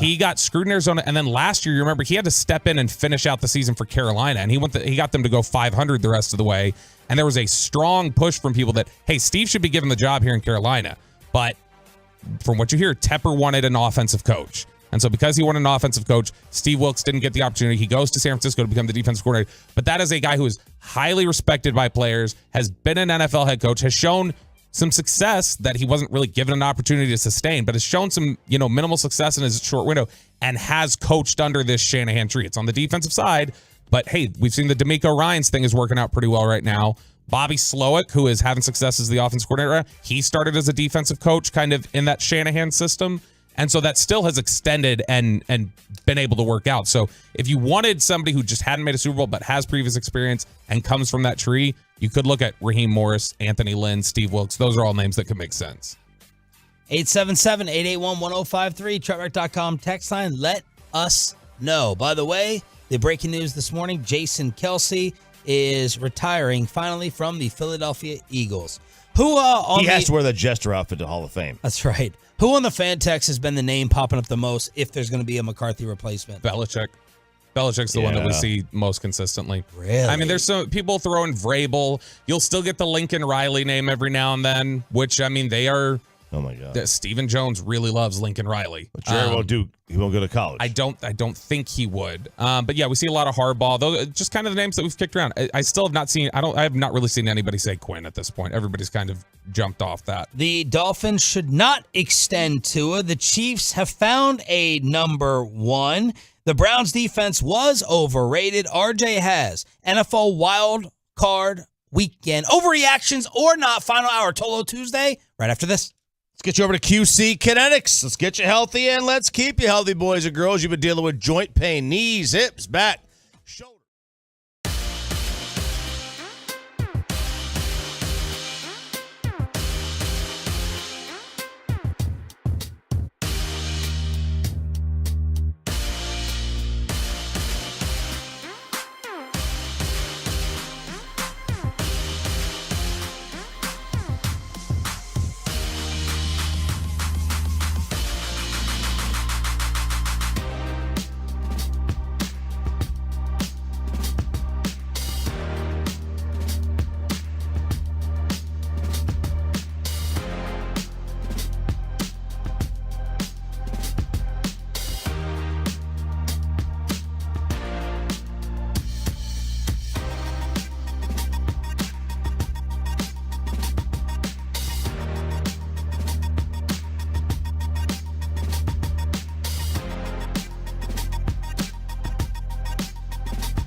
From our fan studios, secured by DFWSecurity.com, this is Sean and RJ on 105.3 The Fan. Here's the snap. Blitz coming. Allen steps up in the pocket, going to take off and run. Has the first down and more. To the 40, to the 35, 30. Breaks away. 25. Touchdown, Josh Allen. My guy, my boy, Josh Allen, starting us off with the final hour of Fist Pump Time, live on the Fan Cam, Twitch, and YouTube. Sean Sharif, RJ Choppy, our Cowboys insider Bobby Bell, along with Peyton and Ryan, setting us up live on the Fan Cam, Twitch, and YouTube. And thanks to all y'all yesterday. At one point, we were at 2,500. Know that you were chilling, had your day off, Martin Luther King Day, and, of course, the weather, and you were still choosing to spend part of a miserable Cowboys Monday with us. And by the looks of it, there's still a lot of people sitting at home. Thank you to the school districts for canceling school for no reason and having my kid at home when I go there. I wouldn't say they were chilling at home yesterday. They were pretty antsy. I'd imagine there was a lot of pacing around DFW, a lot of anxiousness that I think is carried over into today. 52-yard run for Josh Allen. He did not turn it over, and the Buffalo Bills take care of the Pittsburgh Steelers to set up Buffalo, Kansas City again. That will be the last game of the divisional round weekend. So we're going to start off Saturday, 3:30 our time, Houston at Baltimore, then Green Bay at San Fran, Sunday early game, Tampa Bay at Detroit. And before we get to RJ's wildcard overreactions or not, we should talk about Caleb Williams did declare for the NFL draft. So Caleb Williams is coming out. Did he declare by like painting it on his nails like I'm going to the NFL draft or something like that? He didn't. Okay. By the way, I don't think that is going to be allowed at the next level, so he's going to have to figure out a new niche, but he did announce that he is coming out. He's going to enter the NFL draft. He is still, I think, the heavy favorite to be the number one overall pick. I know there's a lot of talk about Drake May, and there's still questions about him as a leader at quarterback and being able to shoulder a franchise. I think there's a lot of fair questions about that, but ultimately, he's such a ridiculous talent, and it's going to be really hard for somebody to walk away from that. Greatest prospect of all time. According to Woj. Rick Spielman. Rick Spielman. Rick Spielman, he was on a podcast. Former GM? What's that? Is he former Vikings GM? Vikings, yep. Yeah.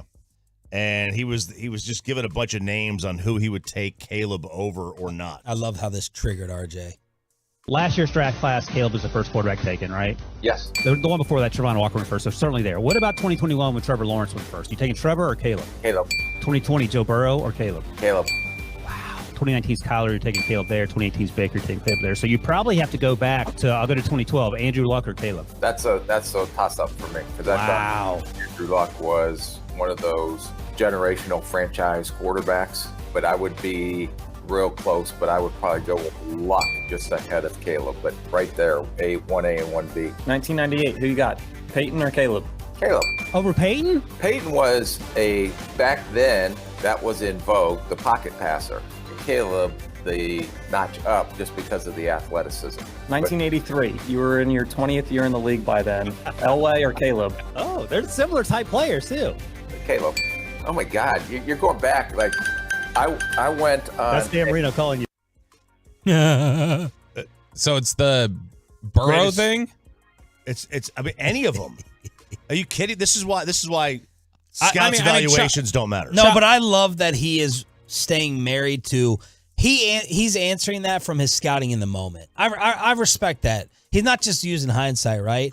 Because Joe Burrow's going to be and is better than Andrew Luck. So, but he's being like, no, at the time we all thought Luck. So I think he's answering it from at that point in time. I mean, as a prospect, like Chop, you can't even dispute this. As a prospect, like Caleb Williams blows away Peyton. Like I don't remotely know how, but whatever. But I mean, like Andrew Luck, it's crazy. That's like a unanimous talking point. Is that Caleb is like blows the doors off of like Peyton, like he's an Alaska Airlines like flight. That's what he does. Like, I don't know how who possibly. I've never heard anybody say that. I've never heard anybody say he's better than Elway. That is as a prospect. I've never heard anybody say he's better than wild to me Andrew Luck. that you haven't heard that. I haven't. Why would I?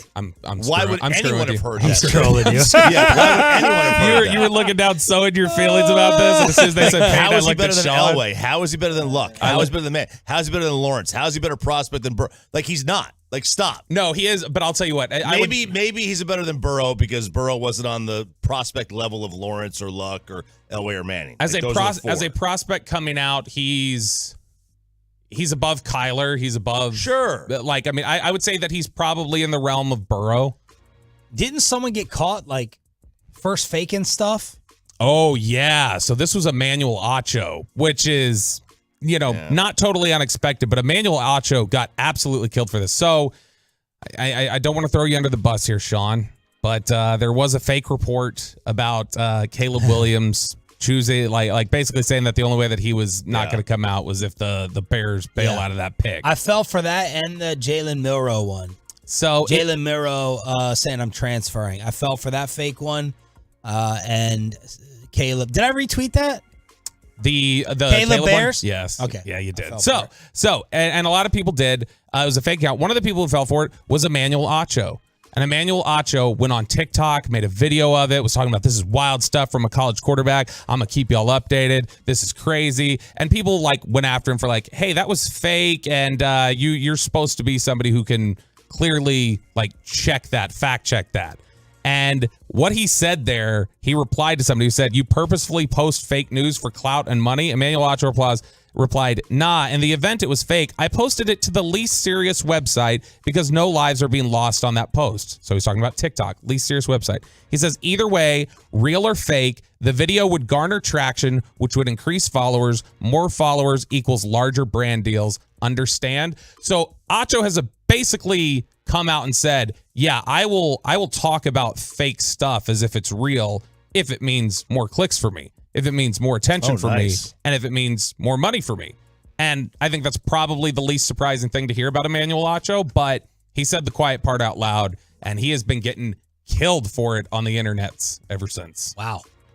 So Caleb is coming out. I didn't find it that hard to believe that he's like, yeah, but the Bears can't draft me, and I'm not going to go play. Because there were rumors. People wondered, would he want to go there? Like, that was a discussion. I'm not going to move to California and then move to Chicago. California. I was telling that to Amanda last night. Like, last night when we were sitting there, opening the cabinets and running the water, she's like, you can definitely feel when you walk towards a room, the exterior wall, she's like, you can feel this cold. Oh, yeah. And I was like, imagine living in Chicago with this, known as the Windy City, with the wind, with the wind, not just the cold, but with the wind. No, but we never.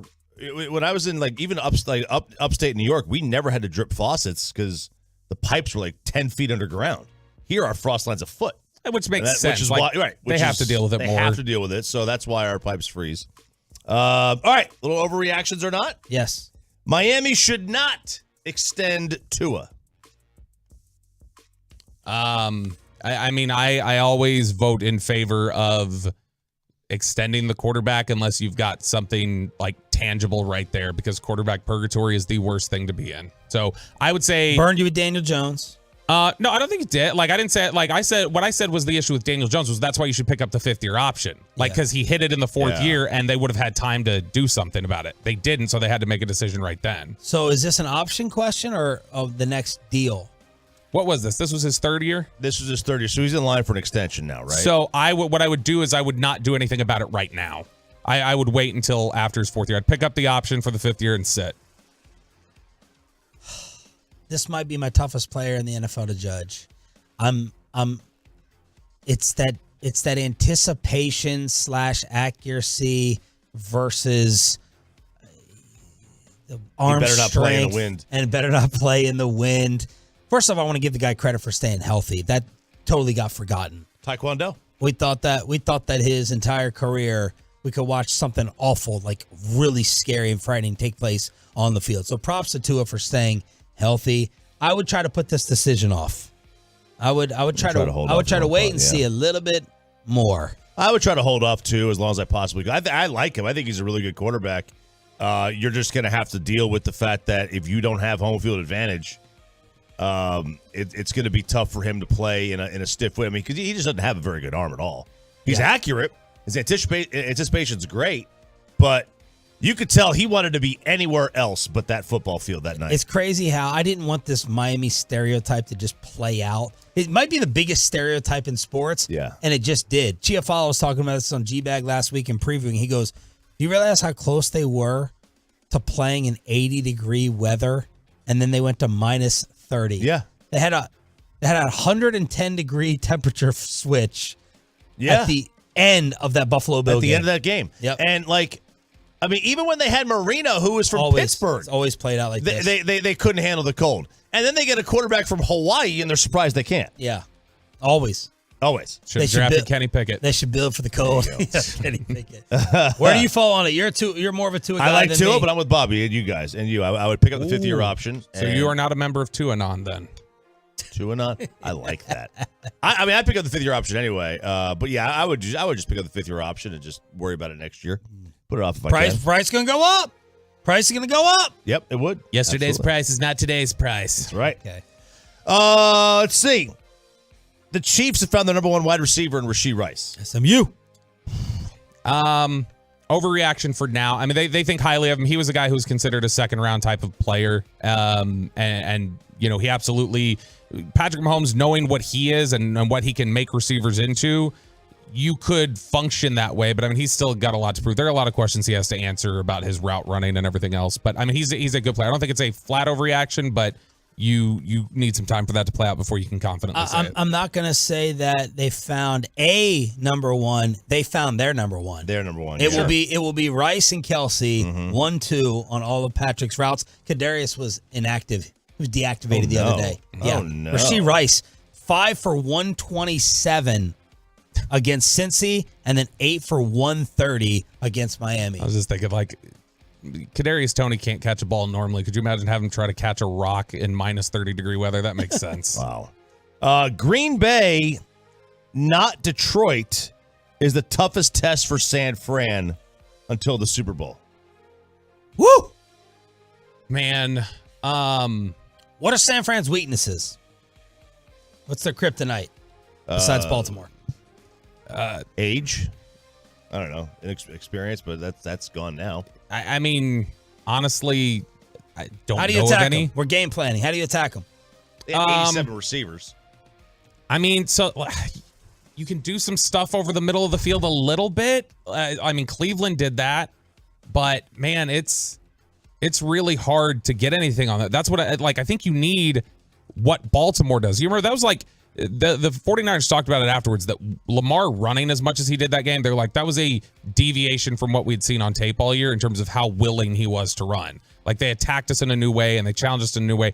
I think you got to have a lot of speed across the board and be able to move around. I don't think Green Bay is enough of a challenge. But I mean, it's hard to find any challenge in the NFC right now. I'll say Detroit's the bigger threat, but maybe as a team, but maybe the biggest threat is Jordan going out there and LaFleur telling him, I don't care if you throw 8 picks.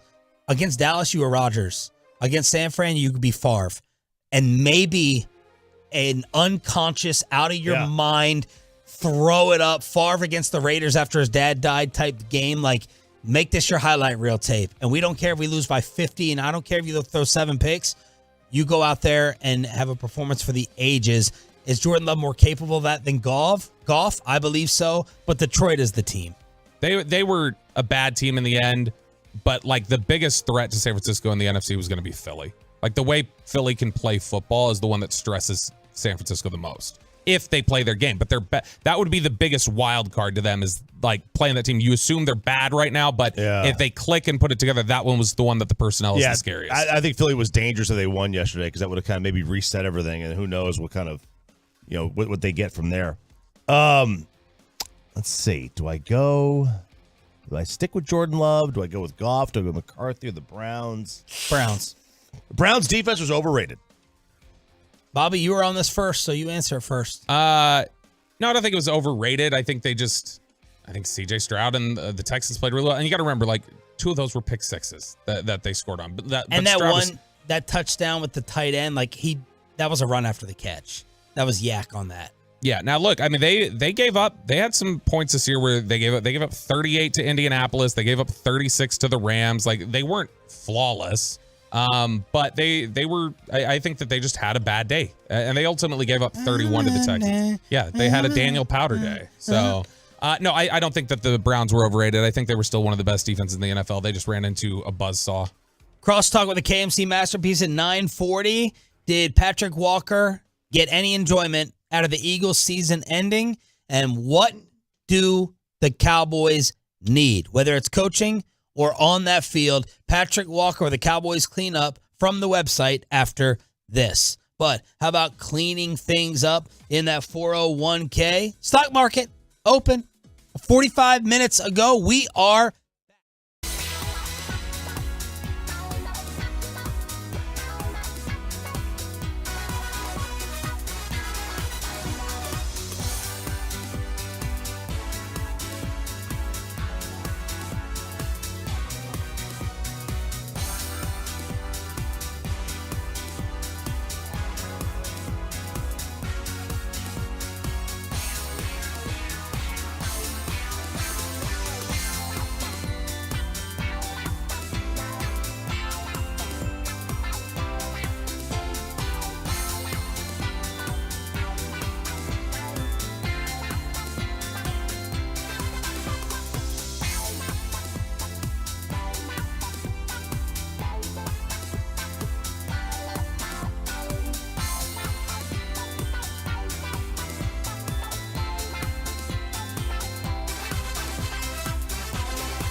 Here brought to you by the personal injury lawyers Frankel and Frankel. Life is unpredictable. Accidents happen. Frankel and Frankel are the go-to attorneys for car and truck wrecks and DFW. If you or a loved one have been in an accident, contact the Frankels for free at 214 or 817-333-3333 or just go to truckwreck.com. David Moore swings in motion to the left from the 44-yard line. Mayfield throws a ball to the right side. Caught ball and a broken tackle by Moore to the 40, to the 35-30. David, it's Trey Palmer. Palmer to the 5. Touchdown Tampa Bay. Touchdown Buccaneers. Fire them cannons. Trey Palmer. 32-9. The filthy season is over. Jason Kelce is retiring, and is Nick Sirianni on the hot seat. Good morning, Metroplex. Sean, RJ, and Bobby, joined by Patrick Walker, DallasCowboys.com, brought to you by the WinStar World Casino and Resort, proud to be the official casino of the Dallas Cowboys. Please game responsibly. Patrick, good morning. Did last night help ease any of the Cowboys' sting for you? No, it didn't. The only thing it did was keep it from being made worse, because obviously, the Cowboys losing, and then the fashion in which they lost, and then who they lost to, and then the game they lost in, and the place they lost at. That's a whole lot to process. And then, when it came to Philly and the Buccaneers, I had already predicted the Buccaneers would win because I thought it was a bad matchup for Philly with, the Buccaneers offense versus the Philly secondary, which is what it turned out to be. But if the Eagles had won, then it would have made things that much worse. Like this week, and these fans and those fans just, but they didn't, so they lost, and it just makes it not necessarily better, just keeps it from being worse. Which potential opportunity is more attractive for a head coach between here and there, and why? I'm going to go with Dallas 100% of the time. I think the expectations for both clubs are extremely high. And for the Cowboys, it should be. It should be up there. This is a 5-time Super Bowl winning franchise with basically its own, sector in Canton. So when you come in, you're going to feel that expectation, and you should. And when you go to Philly, it's not nearly the same organization as far as levels, but you're going to feel the pressure from that fan base, unlike you've ever felt. So there are only a couple of cities, maybe Kansas City and Philadelphia, where the fans are going to apply so much pressure that if you're not getting it done quickly, they're going to want you out of there. But when you talk about just overall attractiveness as a potential, candidate, be a head coach, assistant coach, positional coach, whatever the case may be, for me, the package in Dallas, especially when you're talking about the city, the environment, the fans and everything, the quality of the facilities and everything, it's definitely Dallas. I saw you react to this NBC5 Philly story. I'm chuckling now. I'm told the main message from Sirianni in the Eagles team meeting was get back to being a physical and violent team. I'm told in the team hotel when the Cowboys got blown out, the Eagles were hyped and it lit a fire in them. So I saw your reaction to that. That was pretty funny. Well, think of it this way. Here's what's funny about it, Sean, is that, where was that fire when you were spiraling and tail spinning throughout the entire month of December? Like, where was that fire then? It took you seeing the Cowboys losing in the playoffs for you to get a fire to go out and win your game, and then ultimately you got dog walked yourself. So, all of that, the Philly tough guy, the Philly fake tough guy attitude that comes with Nick Sirianni and that culture that he's kind of perpetuated, because he didn't establish it. I'm not going to put that on him as far as establishing it, but he is perpetuating it. He's kind of like the caricature of that fake tough guy culture up there. And you want to be the bullies of the league, and San Francisco broke you down and the Cowboys finished you off. And then you just basically crawl through the mud. And the whole time that was happening, and then, of course, afterwards, you start hearing players like Darius Slay and, Eagles fans say, oh, we were just waiting for the playoffs. That's all. Okay. Ocho said that. Exactly. Playoffs came. And so now what are you waiting on? Right? So now what are you waiting on? So it's just comical to me that it's one thing for fans to say it, but to see players come onto the media and say, oh, yeah, seeing the Cowboys lose, that lit a fire in us. How'd that turn out for you? Patrick Walker, Cowboys Insider, joins us here, 105 through the Fan. All right, what was the biggest surprise in that game against the Packers that happened? What surprised you the most? It's only a 15-minute segment, RJ. Right, I know. I guess it's a tie for me, really. Let's start first with Dak. This is an MVP front runner right up there against Lamar Jackson. I mean, he's put up some magnificent numbers to the point where he had to sit out several fourth quarters because they were dismantling teams, and they were dismantling teams at home. And now you're at home. You haven't lost at home since 2021. You're going up against the Green Bay Packers. You want to get this one for your coach because things didn't go well in Green Bay for your coach last year with the Aaron Rodgers comeback in overtime, et cetera, et cetera. And then what do? You come out and you look absolutely disjointed. The throws were just some of the worst that I've seen from Dak. He is capable of better, but that was just not it. And to his own admission, he sucked. And nor was any of us expecting that. That was some of the worst of Dak Prescott at the worst possible time. But now you flip it to the other side of the ball. This is a defense that's overcome the loss of Trayvon Diggs and produced an even bigger year for Deron Bland, a historic year for Deron Bland. Stephon Gilmore had been great for the large majority of the season. Micah Parsons was, coming into that game, he's Micah Parsons, so forth and so on. And then you basically give up a 50 burger, which could have been a 60 burger if they didn't take their foot off of the accelerator out of mercy, right? And you allow that on your home field. And this is orchestrated, or lack of execution, obviously, but also orchestrated by one of the best defensive minds in the game, and Dan Quinn. So then you look at Dan Quinn and you look at the defensive players and you say, what the hell happened? You look at Dak and you look at McCarthy and you say, what the hell happened? And it's wild to me, especially a game ahead of the game when you hear a guy like Micah, and rightfully so, he's on the right to talk like this. When he said, I'm going to be effing phenomenal, where was the line? Where was he? Where was anybody? Where was anybody? Pat, and that's the thing. When you say where was anybody, obviously there's personal responsibility and Jake Ferguson. Yeah, there's personal responsibility and there's an onus on these guys to make plays. Like there's only so much the coaches can do. But when you collectively see 53 guys fall flat like this, or 52 if you want to take Jake Ferguson out, when you see them fall flat like this, how is there any other way? Or how is there anybody who can take that heat other than the head coach and the guy running the defense and Mike McCarthy and Dan Quinn? And if that's the case, how do you justify running it back on that stage?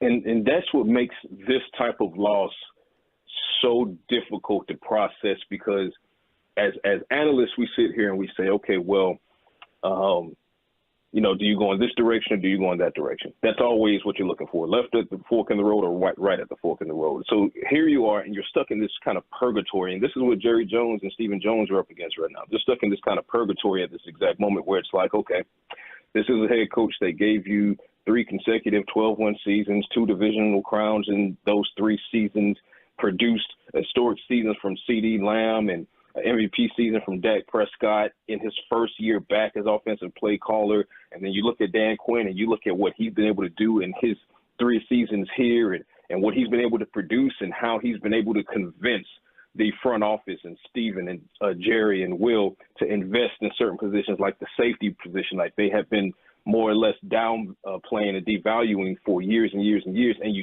see all of that and you're like, going into this game, you're like, no way any of these guys are on the hot seat. And then you see what happened on Sunday and you sit back and you say, how can anybody not be on the hot seat?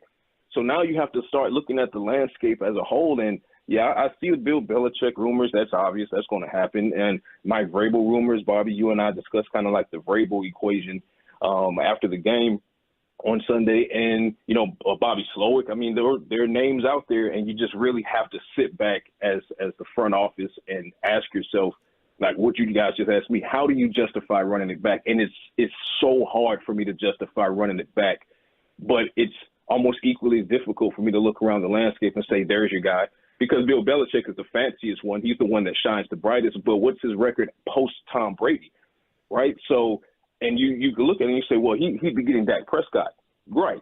Is he getting the MVP Dak Prescott, or is he getting the one that played the Packers on Sunday? So, I mean, like you said, Bobby, when all 53 fall completely flat, it's on all 53, but also the ones coordinating the 53. Who's your other name if they have to make a change? Like, who's your personal preference? I have one, but I can't say because he's under contract with another team right now. So that's why I just focused on Belichick and Vrabel because those two guys are free agents. Are his initials Ben Johnson? Pat, when you look at this equation though, like when Jerry's evaluating things, like obviously, the offense took a huge step forward this year, and so Mike McCarthy would, I'm sure, if he was sitting in there making an argument for his job, he'd say, "Hey, look, I did this. I did what I was asked to do."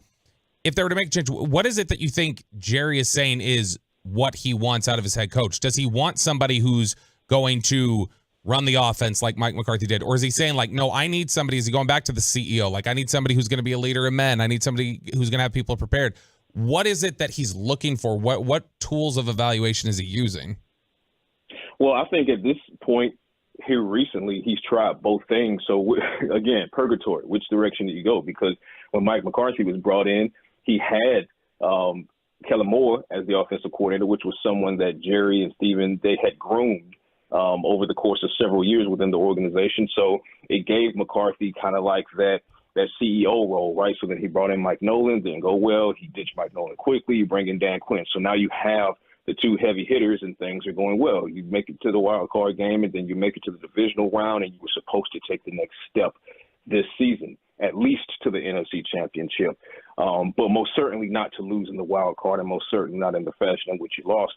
So what do you do in that aspect? Because, for example, if you bring in Mike Vrabel, are you taking a step back offensively? Are you letting Mike Vrabel call the plays? Or are you putting him in the CEO role and you bringing in a coordinator for him? Because if you don't bring in a coordinator for him, what you're going to get is run, pass, and you're back at the Garrett era. So you got to be careful in that because a guy like Vrabel is much like a guy like McCarthy, and I said this to Bobby as well. Those are two guys that players would run through a wall for. And I got a lot of love for McCarthy. I think he did a lot of good things here. But when the time came to really punch that clock, to really floor it, the Cowboys, the transmission died. And, I don't know where Jerry Jones goes from here, but I could see whichever way he goes, I could see a reason behind it. But if he does choose to run it back, that's 51-49. That's a little bit tougher to try to figure out after a loss like that. Thank you, Patrick. We'll talk on Thursday. Stay warm. Absolutely. Talk to you guys soon. Patrick Walker, brought to you by the WinStar World Casino and Resort, every Tuesday and Thursday on Sean, RJ, and Roberto. Let's crosstalk with the KMC Masterpiece, and welcome back Corey Majors right after this. And look, lot of action.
Savings. Why go anywhere else? Go see them today or visit ClassicChevrolet.com. This is Texas. This is Classic Chevrolet. Relax, enjoy the difference, and find new roads. Kyrie, hot hand, don't bite. Williams, let him shoot threes. Let him shoot the ball. He's horrible for me on the arc. He really has been. Grant Williams, to give you an idea, over his last 10 is 25% on threes. Scouting report. I knew you would like that, Bassick. Wow. That was Pelicans TV.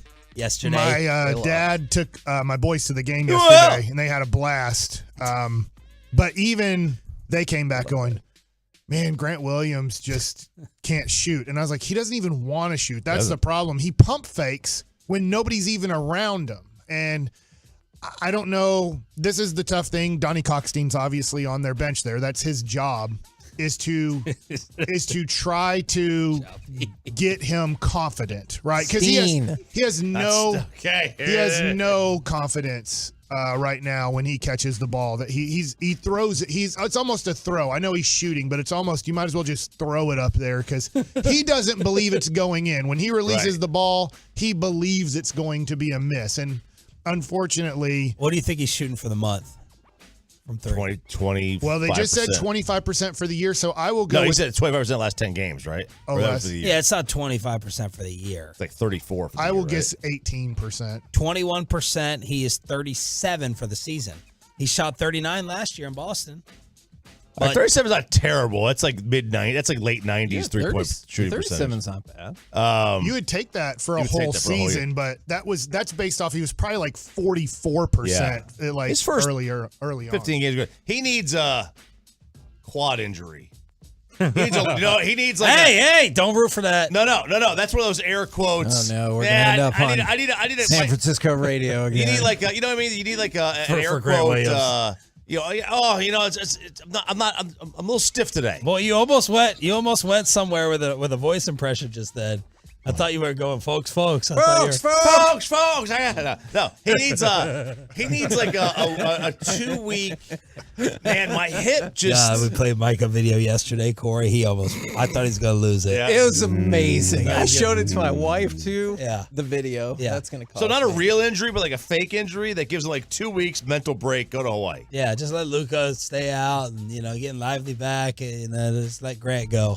Let Grant go get hurt somewhere as well. Corey, welcome back. Hello, everybody. How you feeling? Feeling fantastic. No, not health-wise. Psyche-wise. Anger-wise. Maybe it's good you weren't here yesterday because you would have gone off. Yeah. I'm still pretty down. I let this affect me too much. At 43 years old, having seen the greatest highs of this franchise, and that was what I expected the rest of my life to be like. This one stings. Where's this on lot. the list, on the playoff list for you? Of pain? Des caught it is still like that one felt like it got stolen from you by somebody. Yeah. This one feels like what? I thought you were only 42. Oh crap! I am only 42. Oh, wow. The Cowboys have aged me mentally. That's what's happened here. Yeah, I'm 43 this year. I make that mistake as well. It doesn't matter. But this one I blame on the players and the coaches, and that was a miserable effort. And I can't effort's a bigger problem. That's something that I just don't know if I'll ever be able to let go. So I'll put it at 2 right now because of how miserable they looked yesterday. You think they have Sunday. to change McCarthy? No. Ooh. I don't. I think they'll retool some things and try and push forward with it. No. Do you think they will? Do you think they should? Oh, should? No. Okay. That's an even hotter take. I like it. What are your thoughts, Bob? Carpe omnia. Carpe omnia, and my you brothers. don't think they will? How long does this have to go? I think last time it was 5 days for Jason. How long does this have to go until Mike Bassett comes in and goes, they're not changing the coach. They're just, Jerry's Friday. Comfortable. Friday, yeah. Friday. If Friday we haven't heard if we haven't heard Mike McCarthy, Will McClay's great. If we haven't heard Mike McCarthy is fired, he's the head coach next year on a 1-year deal. I could see that. That makes a lot of sense to me. What makes sense? That they do it or the timeline? The timeline. Okay. Not that they do it. Right. No, The timeline makes sense. They give the fan base enough time to kind of settle down from Monday. And then I have to see that stupid chart all over again. And it's like, you are here. And I'm like, yes, I know where we are. If they move on from him, and I don't know this, but I'm just saying my guess would be we don't hear about it till Thursday or Friday. Well, that's when I would think they. Do we have a presser schedule for today? I gotta hear that. I haven't seen a schedule emailed out yet from the Cowboys. Because I looked, the Jason one was Sunday to Sunday. They let him go on a Sunday. Really? Mm-hmm. By the way, 5th. Harbaugh update, Dan Wetzel, good reporter. Among the sticking points in contract talks between Michigan and Harbaugh, language that grants Jim Harbaugh immunity from termination for any findings stemming from the NCAA multiple investigations. Yeah, so basically what he's saying is, if you sign me to this contract, no matter what penalty the NCAA levies on me for the cheating scandal, Can't be fired for it? You cannot fire me for that. It has to be new allegations, so nothing that is currently under investigation. So, hold on, does that mean new allegations as of by the time he's left the team? Let's just say he signs the deal today. Yeah. Tomorrow, they spy again. Tomorrow he breaks an NCAA law. Okay. And they pinpoint it back to tomorrow's date. He can be penalized for that. But that makes sense. With the cheating scandal, they're going to say even if the NCAA gives him a show cause penalty, which I don't even know if they still do that anymore. But assuming they do, which is like you are on probation for 3 years and you have to show the NCAA cause as to why you will keep this guy employed. You have to express reasoning why you're going to keep him employed. It's very difficult. It's crazy. Yeah, I'm confused. That's you have to still pay me. But what do we make of even that negotiation getting to that point? It means the Chargers. I think what it means to me is he ideally wants to stay, but the reason he would leave is because of the same reason Pete Carroll left. He knew infractions are coming. But you think if Michigan's willing to give him a new deal, they'd kind of be on the same page and area of what they're guilty of, Right. what's coming down the road. Not some shocking absolutely development. Right. To me, where Michigan's like, you never told it. Like, they should be in cahoots. To me, already. the dumbest thing that schools do is as soon as they're in an infraction, they fire the coach. Like, what? If you like the coach, deal with the 3 years infraction penalty and then just keep the coach. Got to have a head. Like, would you? If Nick Saban in 2013 committed got Alabama the death penalty or whatever, I'm keeping Nick Saban and I'm going to deal with it. And then in 2018, I'll be fine again. You say so. Yeah, I mean, that's like, Jim Tressel. How they could have done it with Tressel. Patino. We could have done it with Bruce Pearl, Patino. I think it'd be even cooler if he had it in his anytime I get accused of cheating, you can't fire me or you got to keep paying me. Like, That's hey, what we'll have to put in Belichick's deal. Yeah, I think that's definitely do something like that. I don't know. I would guess he's just the fact that he's negotiating the way he is at Michigan. I'm just guessing he's leveraging every offer he can so that whichever one he ends up picking, it's like, okay, this is exactly what I want. So I would guess that's why it's such a sticking point. I don't think it necessarily means like he wants to go back to Michigan because everything we've heard coming out of there is the thing he feels is unfinished is getting a Super Bowl. What's coming up on the show, Corey? Guys, right out of the gate, a lot of people said they would no longer root for the Cowboys. Yeah. Tell us if that's true at 10 o'clock. And as you always know, from 11:30 to 12:30 is the best content on this show. It always is. It kills. Really. So what I suggest is just make sure you're locked in just all day, But that hour right there is going to be our best hour. Kevin Hagelin, whose seat is hotter between McCarthy and Sirianni? Sirianni. Oh, sorry, Kevin. Ooh. That's why I get y'all's names mixed up. I'm asking the 42-year-old. I think I'm going to go with Sirianni as well. Like, for as much as we talk about the collapse of the Cowboys, that's like got a lot of historical baggage to it. It's like, because we also lost in 2007. The Eagles this is a historical collapse. They were the co-favorites to win the Super Bowl at the end of November. And now... And 10-1. Bounced in the first round of the playoffs. That franchise fired a quarterback or a coach that won the Super Bowl for them, and Doug Peterson. What was it? 3 years after? 3 years after? Something like that. 2017. It was very shortly after. Got fired in 2020. And I think a lot of times when coaches have lost a locker room, that's when they're done. And that's what it looks like more to me than anything else is that locker room is broken inside. The Cowboys locker room didn't look broken. It looked fine. But it might be fractured right now. I mean, they were having to get CD's mind back in the game after the first drive. That was weird. Is the difference that the Eagles hate each other and the Cowboys don't care? Yeah. Well, I do wonder: do the Eagles hate Sirianni, or do they hate each other? I don't know, or man. both. It's probably both. How about this party? Did you guys see this party that was planned or react to it from? Okay. I don't think so. Okay, was there a Cowboys player passing out flyers to his birthday party after the loss? I don't know if it wasn't a birthday party. It was a victory party for Sunday night. Now, don't answer if you know. Don't answer if you already know. Give me the two players that you think would have planned something like this. Micah. Nope. Less profile. Oh. I just figured he'd be wherever media wasn't. Kelvin Joseph. To answer any questions. But that's Boss Man Fat. A Cowboys player? Two Cowboys players put together a party for Sunday night, a victory party that had to get changed. And one of them showed the active players, and one of them showed their intelligence during the game. You interviewed one of them in training camp. Malik Hooker. The Texas Tech quarterback Two of who them. got cut. There's one. Sam Williams is one. The other one also on special teams. Tolbert. He's the Kevontae Turpin. Yeah. We interviewed both of them. Kevontae Kevontae Turpin dropped the bombshell of all training camp to me. Which was? He goes, yeah, this is your second kid, right? How old's your first kid? And he said, 4 weeks. And I was like, oh. And he goes, I knocked it out back to back. So Turpin and Sam had the victory party for Sunday night that fans are not happy with, and I know you usually take issue with people. It's planned already. You gotta just cancel it. Oh, they did the party still. Right? It's already planned. They did? They got to I don't know if they had it. I don't know if they had it, but They like got it a was playoff planned. paycheck. Yeah, it was already planned. What are you going to do? You going to cancel it? You already bought the catering. You bought the venue. I mean, Laura Miller canceled the parade. She didn't just go like, well, we planned it. Let's just go ahead and do it. Fair. I just still done it, though. Parades are cool.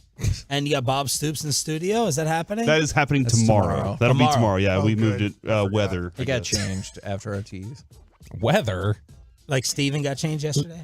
I have no I'm comment just about that. joking. Jerry and Steven, contractual obligation was told to us 2 weeks ago. They were not coming on when the Cowboys season ended. That's why Jerry was not on today. And it would not shock me if he pops on, makes a surprise appearance with you guys Friday. Hey, Sean, you're Mr. Football guy. You watch more football than anybody here. Except for Bobby. I lost the hot sauce bet. Yeah, Friday. he's going to have to eat the bomb hot sauce When- on Friday. When will it be for you? Baseball time in Texas. Ooh, I heard the intro of y'all's show yesterday. That was very, very good. You're welcome. Because there's a team that knows how to win. There's a team that has a proven winner as a manager / head coach. There's a guy who is sacrificing a lot as a general manager to make sure a team stays a winner. When does it become baseball time in Texas? June, when their 10 Tommy John recoveries get back on the field. Holy cow. Let me ask you this. Here's my answer. When pitchers and catchers. Let's just say the Bally thing got solved today. Okay. Do you think that would cause them to go out and spend some?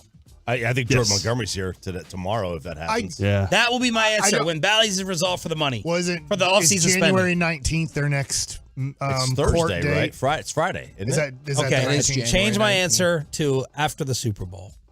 I mean, because actually, honestly, the Super Bowl happens on the 11th. Pitchers and catchers are on what, that Tuesday, Wednesday?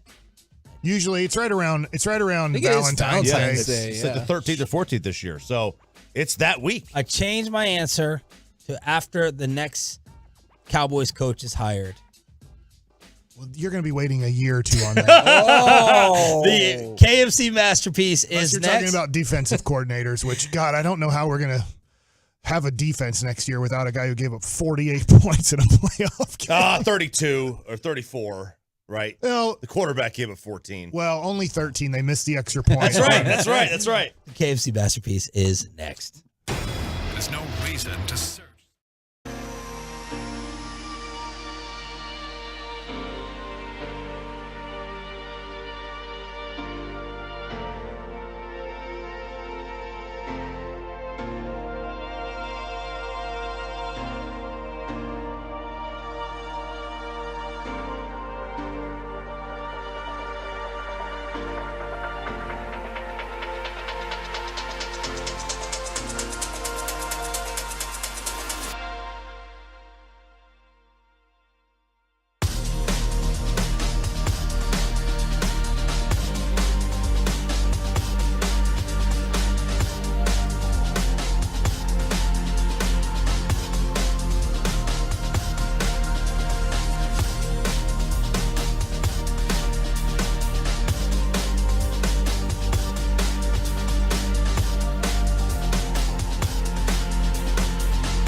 secured by DFWsecurity.com.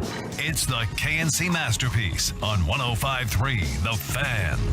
KNC Masterpiece right here on 105.3 The Fan, 877-881-1053 if you want to get involved on the truckwreck.com text line. Was your work or your kid's school canceled today? Or maybe your school canceled today as the roads are just fine. It is frigidly cold, but the roads appear just fine. But I think Dallas, Garland, they canceled their school. I'm wondering if they worry about Corey, the heater. Like, that somehow the school won't be warm enough, or if the heater goes out. Hold on, did you just say Corey? It's the return of the Corey Majors Show! This jackass is back. Corey, Cowboys lost. Oh my God! Let's go back to the other conversation you were having first, Mike. We'll get to. I'm sure, Kevin. Do we have any Cowboys discussions planned in the show today? In this segment at some point. One of the things that I was informed of, Kevin and Mike, is it's less about the heater thing. Is an interesting conversation because now you got all those kids in the school and you're like, well, crap, we got you here. Now we got to send you home. Is like also thoughts of the kids that are waiting at bus stops, walking to school, and how cold it is for them that they're. And I know, look, man, all of us, we're tough. We walked to school 6 miles in the snow, uphill both ways. Are we part of that group now? Yeah, but and that was us. But we got to take care of the kids. So that's what I think. That's more of the discussion of that. I always thought it was roads too, Kevin. But I guess whenever it's like this cold, we're like, I don't know, let's change it. So, okay. I'm glad you thought that was funny. All right, thank you. From the 972, Louisville ISD is open today, and here's where the school metrics have changed. Because it used to be like, once the day was over, I'd be like, yeah, but if you went to school, now those other chumps have to make up another day of school. It feels like we stopped doing that somewhere along the way, and they're like, yeah, you can miss up to like 4 or 5 days. We'll just count that as part of the regular year, so don't worry about it. So, sorry, kids. I can tell that's hurt our educational system because some of the responses you get during a Cowboy game on Twitter, you're like, yeah, you had a lot of snow days, man. Are you talking about Alexander, who said the Cowboys just needed one more quarter? Look, Alexander's a cool dude. He listens. He's a Tolo.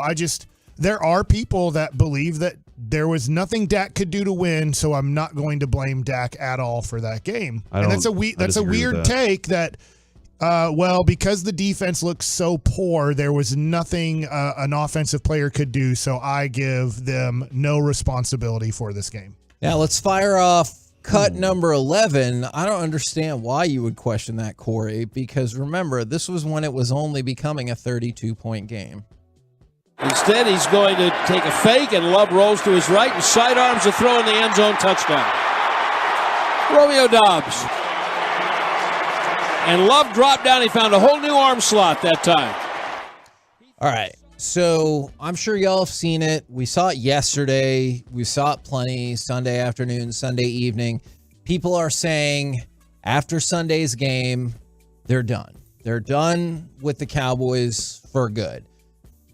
Are folks really going to stop rooting for the Cowboys, and will you? 877-881-1053. Also want to hear from the YouTube and the Twitch, because this makes sense as the most logical time, like Sunday, today, yesterday, that you would be the angriest. But do you think that's really going to happen? For the majority of people, no. I think that they could turn into me. Okay. And what I mean by this is I watch all the Cowboy games, but I don't root for them and I don't cheer against them. Right. I'm just watching. When they win, there's a little bit of me still that's an old Cowboys fan that goes, oh, that's good they won. Sure. And when they lose, I'm like, it's not good they lost, but it doesn't really affect me at all. I'm out. I am emotionally disconnected from the Dallas Cowboys. They don't excite me and they don't hurt me anymore. But there's a little bit of excitement. There's a little bit of hurt, but very little. And so I could see, out of the people who are saying this, I could see like 10 to 20% carrying through and doing what I do. And that is, they're on, I'll still watch, but they will not affect me emotionally anymore. I have never done that with a team. And the Rangers were bad for my entire life until 2010. That was the first. I guess they were good, like in high school, a couple years here and there, but those were very enigmatic, like sporadic things that happened. And I still was a Rangers fan just because I grew up a Rangers fan. The Mavericks, same thing. Dude, they were a miserable basketball team. And somehow that was the team I was pulling for. And maybe, Mike, that was because I got that channel. I got them locally for free, and I was able to watch them and experience the Mavs and Popeye Jones and that group, even though they were bad. Sean Rooks. Yeah. Really good third-string center. Did not matter how he started for the Mavs. Why was he anyway?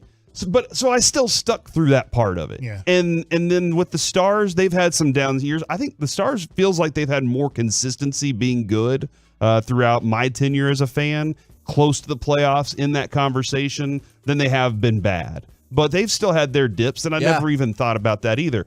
I don't know that I can do that I'm just going to say I'm not a fan because I like football too much. And I feel like I've already chose this. Now, I'm chasing something, though. I'm chasing the feeling that we had last year in November.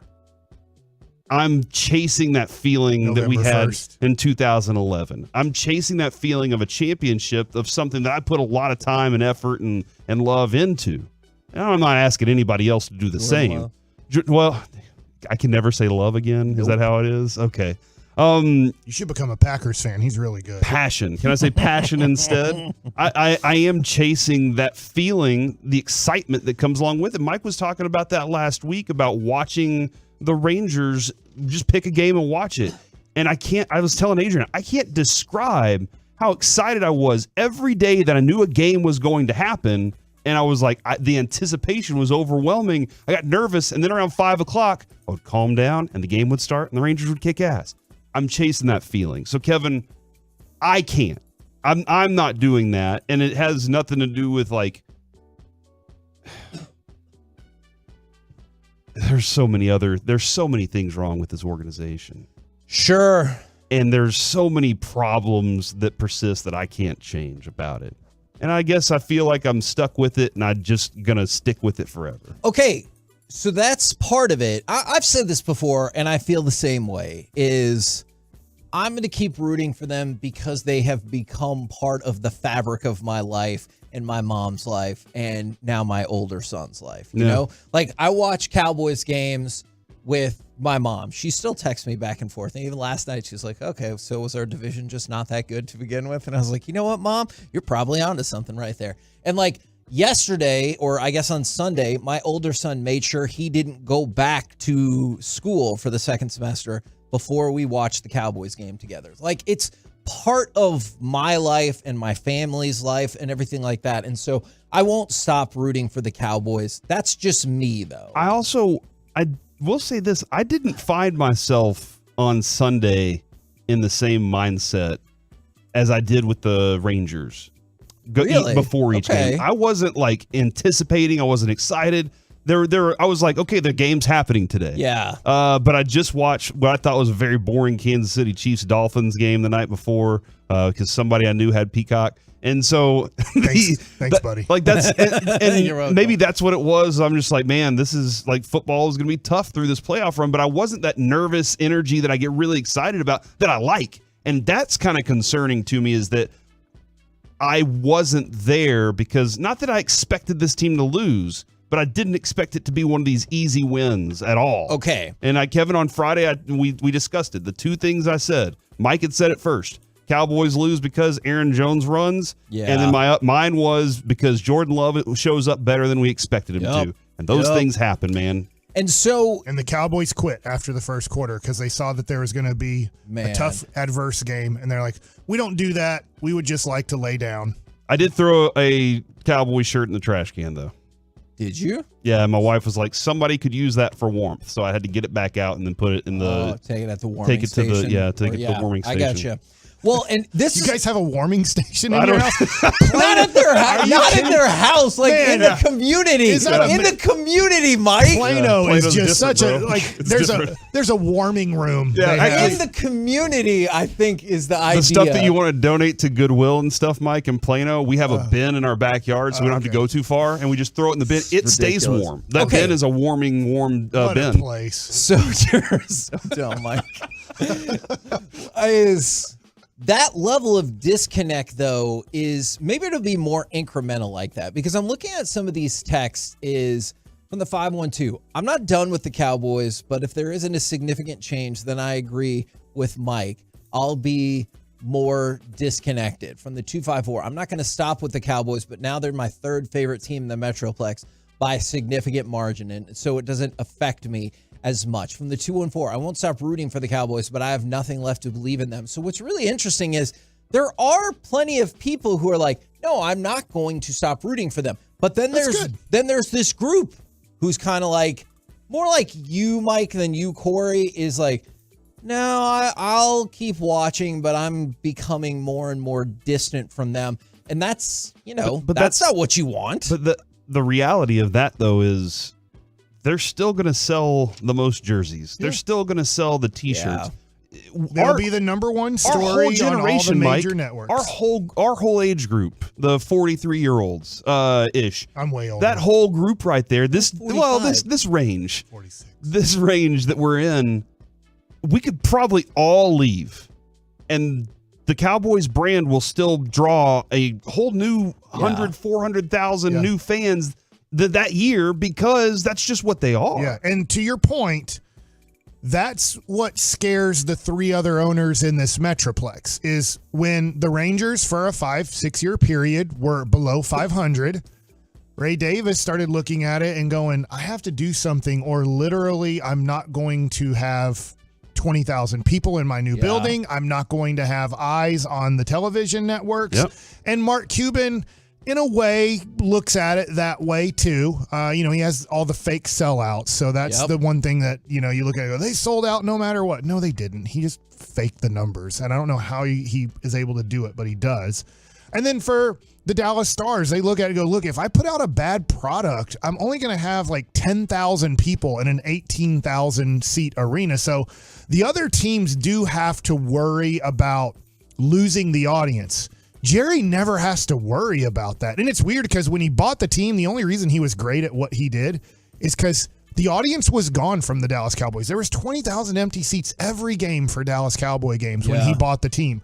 They were not even on television for home games because they were blacked out because they weren't good enough to be on television. So he's gone through that. He'll never have to go through it again. But that's what motivated Jerry Jones to be a great owner, is because nobody was watching and nobody was caring about the Dallas Cowboys. So that was his motivation. It's the only time he's actually been motivated enough to win. And it's interesting because there is a ton of feedback, and we're trying to get to as much of it as we can. But I also know some of them are here. Some of them are just not texting in or hitting up the Twitch right now.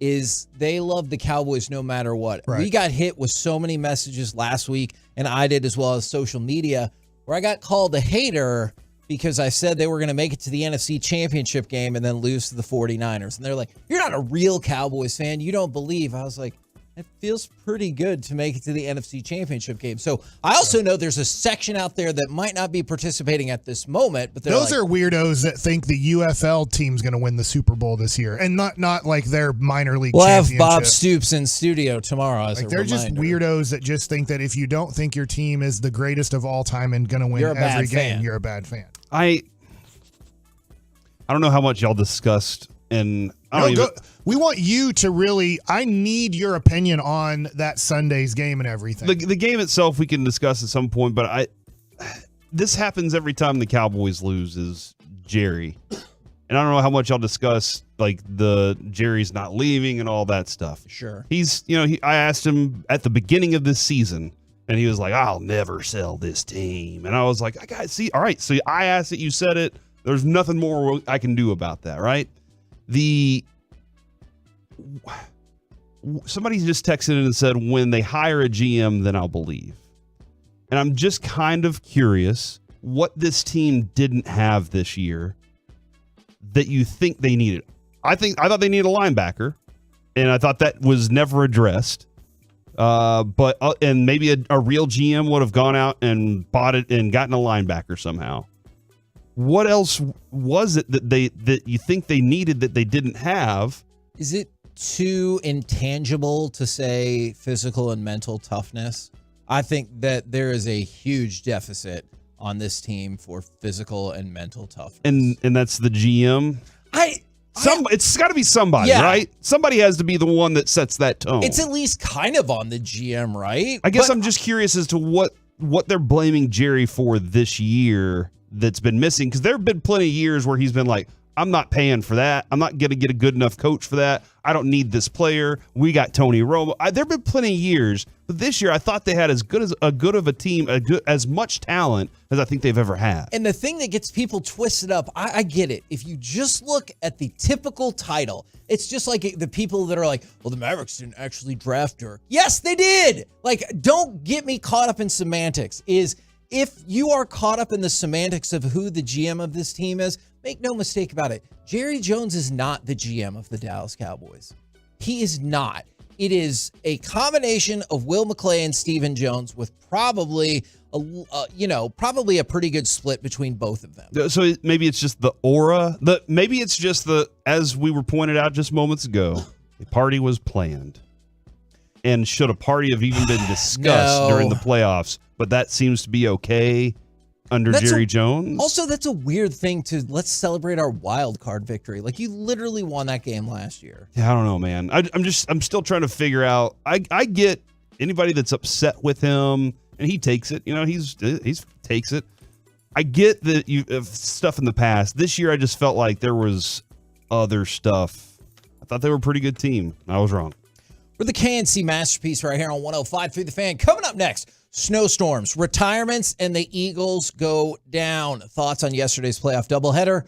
Or are we still too Cowboys sad to watch? Let's talk about it next right here in The Fan.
This segment of the KNC Masterpiece is also brought to you by Frankel & Frankel. Life is unpredictable, and accidents happen. Frankel & Frankel are the go-to attorneys for car and truck wrecks in DFW.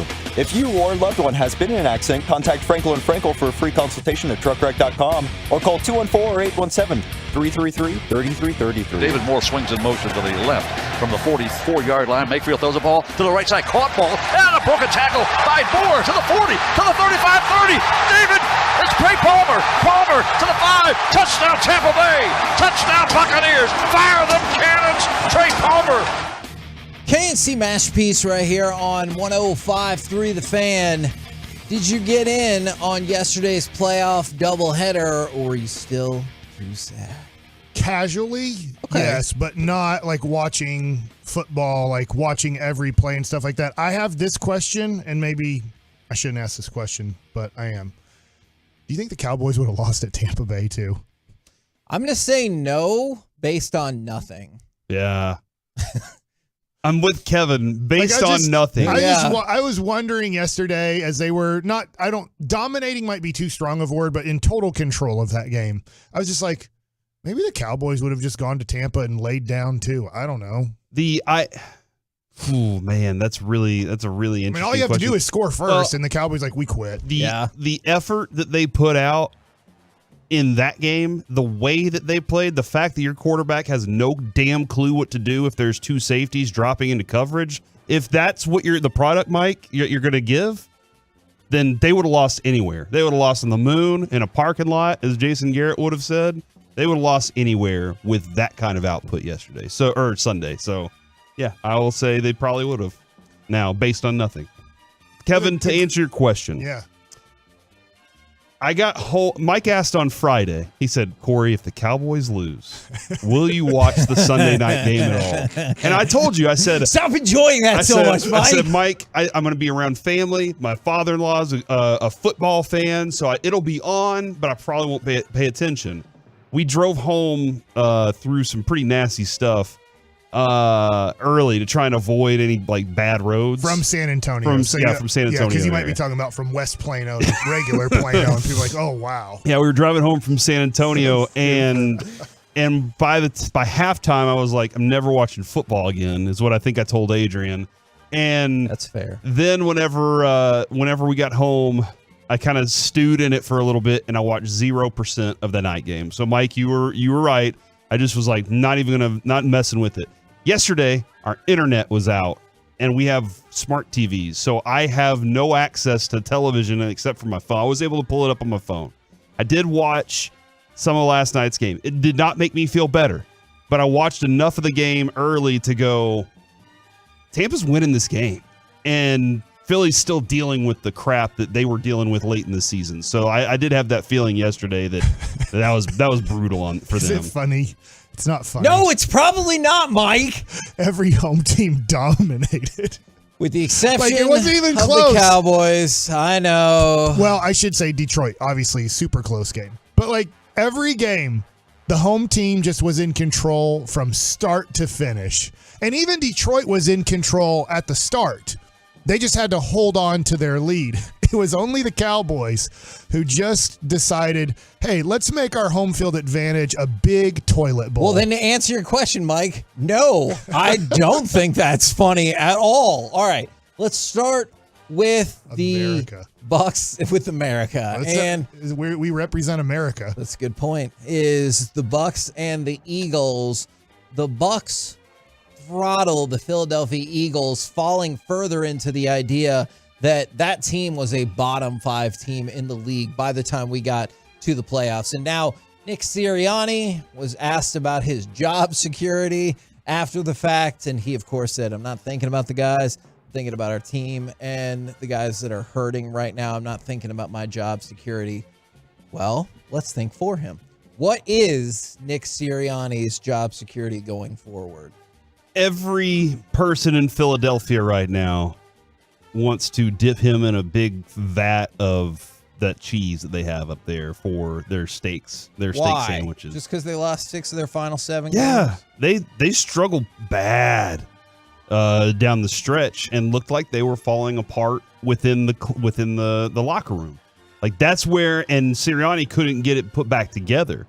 And he'd get up there and he'd do his message and everything about how ticked off they were. No response. He'd do his message about how tight they were. No response. A.J. Brown, I know he was injured and everything, but that team didn't respond at all to anything from the coach. So I'm not sitting here dancing on his grave. I'm not sitting here dancing on Philadelphia's losses, because that was just as bad for me as it was as the Cowboys. So I think Sirianni's done though, man. That because he lost the people in that locker room. So it's an interesting philosophy that I saw someone on social media last night bring up, the college football philosophy we talk about all the time. Be careful if you're going to talk trash before your team has played. Because a lot of Eagles fans were reveling in the Cowboys' defeat, and I was like, that's fine. They should be embarrassed about the way they lost. But just wait until your team has played, because now the Eagles lost in, I don't know if it was equally embarrassing fashion, but it's pretty bad. I don't think Cowboy fans are this way, but Eagle fans, I don't know what is better for them, when the Eagles win or the Cowboys lose. I think for Cowboy fans, Eagles losing is like, that's cool. I'm glad they lost. But it's not as exciting for a Cowboy fan when the Eagles lose as much as it's exciting for an Eagles fan when the Cowboys lose. So I understand they're like, yes, because that is as good as a victory for their team when the Cowboys lose. So I don't think the Cowboy fans felt as excited last night. There was a little bit of like, all right, that's good. Cool. They lost, but it's not the same as an Eagles fan. And wouldn't it be crazy, and I know this isn't happening, if Nick Sirianni was the next head coach of the Dallas Cowboys? Yes, that would be crazy. We have more sun here, which would help him out. But we do play I thought indoors. You said he doesn't look like that anymore. I think he's gotten rid of most of his jaundice look. Still don't know if we should be saying that. Yeah, man, I'm with Mike on that. I feel like the Cowboys fan is more concerned about the Cowboys than they are about anybody else. I don't think we're concerned about other teams that often, unless we're playing them that week. Other than that, it's like, what's going on over there is happening over there, but what's going on with this team specifically? Now, another thing that came out this morning is Adam Schefter reporting that Jason Kelce told the locker room last night for the Eagles that he was retiring. And so he said, that's it. That's a wrap. He is the fifth center in NFL history with at least 6 All-Pro selections, with Jim Otto, Bulldog Turner, that's an amazing name, Ramadi Dawson, not his real name, and Jim Ringo and all of those guys are in the Hall of Fame. So it would feel logical that Jason Kelce will be headed to the Hall of Fame next. Man, no wonder the NFL didn't want to get rid of the brotherly shove. They were like, he's probably going to retire anyway, so we won't have to worry about it anymore. And yes, how many brothers, I wonder, are in Hall of Fames together? I don't know. I will look into that. But in the meantime, I looked up. Unfortunately, you're right. Bulldog Turner was not his real name. It's Clyde Douglas Turner. I was very sad. I was really hoping this was going to be the time. He won the NFL championship 4 times with the Bears before there was a Super Bowl. They had to take on the Detroit Lions. That was they played each other 10 times, and then they played each other in the Super Bowl or whatever it's called. When do you start respecting NFL accomplishments? What year does that start? When you're like, hey, there was 8 teams, big deal. I feel like you respect it once there gets to be, I would say, 16 teams. Okay. I don't think there were 16 teams in the that Mannings era, are going to be in together. That's true. That'll we be think so, yeah. one, I think. So I'm going to continue to look. Because you think the Kelces will be in I do think, both Kelces will be in. Can you imagine having 2 sons and they both make the Hall of Fame? Even if it was It'd be nuts. Even if it was one's in the baseball Hall of Fame, one's in the football Hall of Fame, to have 2 people not only make professional sports, which is way against the odds, then both of them become Hall of Fame players at their sport. The Barbers? No, I don't. Tiki didn't make it. The Matthews, Bruce Matthews and Clay Matthews Jr. Both Were they in. brothers? That's a or is that his father's son? They're brothers. Okay, all right. They had another. Clay did have a son. Yes. Named Not Casey. Clay had Casey's kids the other together. brother. Casey's the other It'd brother. be interesting if Bruce Matthews had a son, named him Clay Jr. Maybe because the his Watts. brother is Clay. The Watts might be at some point. I'm just thinking about that in the future. Ooh, I could see that. Oh, Clay and Bruce. Those are the older ones. Yes. My bad, guys. He did not. The Sharps. He did not believe you, Chris. Oh, yeah. Is Sterling in? No. You know what I like about that is Mike supported you, and then And was then he like, well, the actual. no, that's not what happened. All right, while you investigate that, That's it. That's all I got, man. Okay, I don't know if we had more Nope, information I'm done. coming in. Let's fire off cut number 2 because the earlier game, well, it didn't turn out super interesting. Here's the snap. Blitz coming. Allen steps up in the pocket, going to take off and run. Has the first down and more. To the 40, to the 35, 30. Breaks away. 25. Touchdown, Josh Allen. That was a great run. It was. Josh Allen ran 52 stutter yards, got that touchdown, also threw for 3 touchdowns. The Bills beat the Steelers 31-17. Was it more interesting, the game, or the fact that some people still had to dig their seats out before the game started? That's still wild. Probably that, but I will say didn't it get to 21-17? And I think at one point in the fourth, it was 24-17. So Yeah, I said it 24-7. wasn't interesting. That's probably not fair. I was just shocked at 21-0. I thought it's over. Yeah. And then to see the score to be a 1-score game in the second half, I was just like, man, Mike Tomlin is an amazing coach. I mean, nothing against Mike McCarthy. I don't think he's the major issue with the Cowboys, but if you had Mike Tomlin as the Dallas Cowboys head coach, you're beating Green Bay. Like he would have agree. he has his team ready to play. He can deal with backup quarterbacks in big situations and still win 10 games in a season. Like this dude, Been plenty of years he's lacked talent. we just because he's Yes. not in an AFC championship games or Super Bowls in the last decade or so. That dude is arguably the best coach in the NFL. And it like I seems- would pay him if he was a free agent. If I was Jerry Jones, I'd be like, look, I'll give you a 5-year contract at $125 million.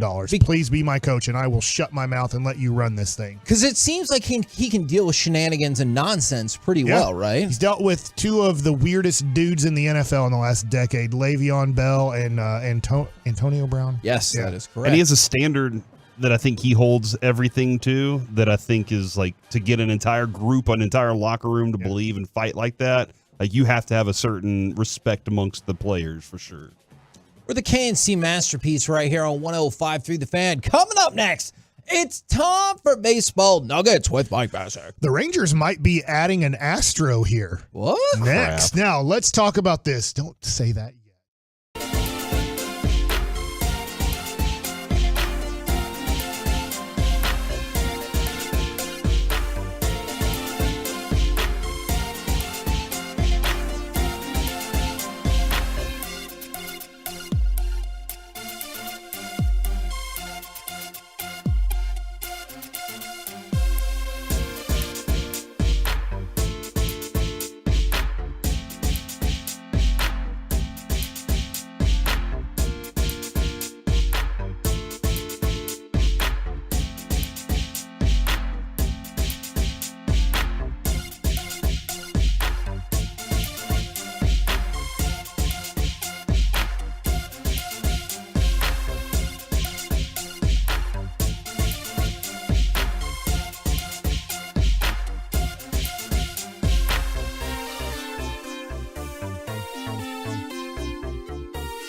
This segment of the KMC Masterpiece is brought to you by Classic Chevrolet. Why do so many Texans love Classic Chevrolet and Grapevine? They've got the goods, more new Silverados than anyone with incredible savings. Why go anywhere else? Go see them today or visit ClassicChevrolet.com. This is Texas. This is Classic Chevrolet. Find your roads. 1 ball, 1 strike. The pitch. Adolis swings and hits a high drive to deep left field. That ball is way back, and that ball is history.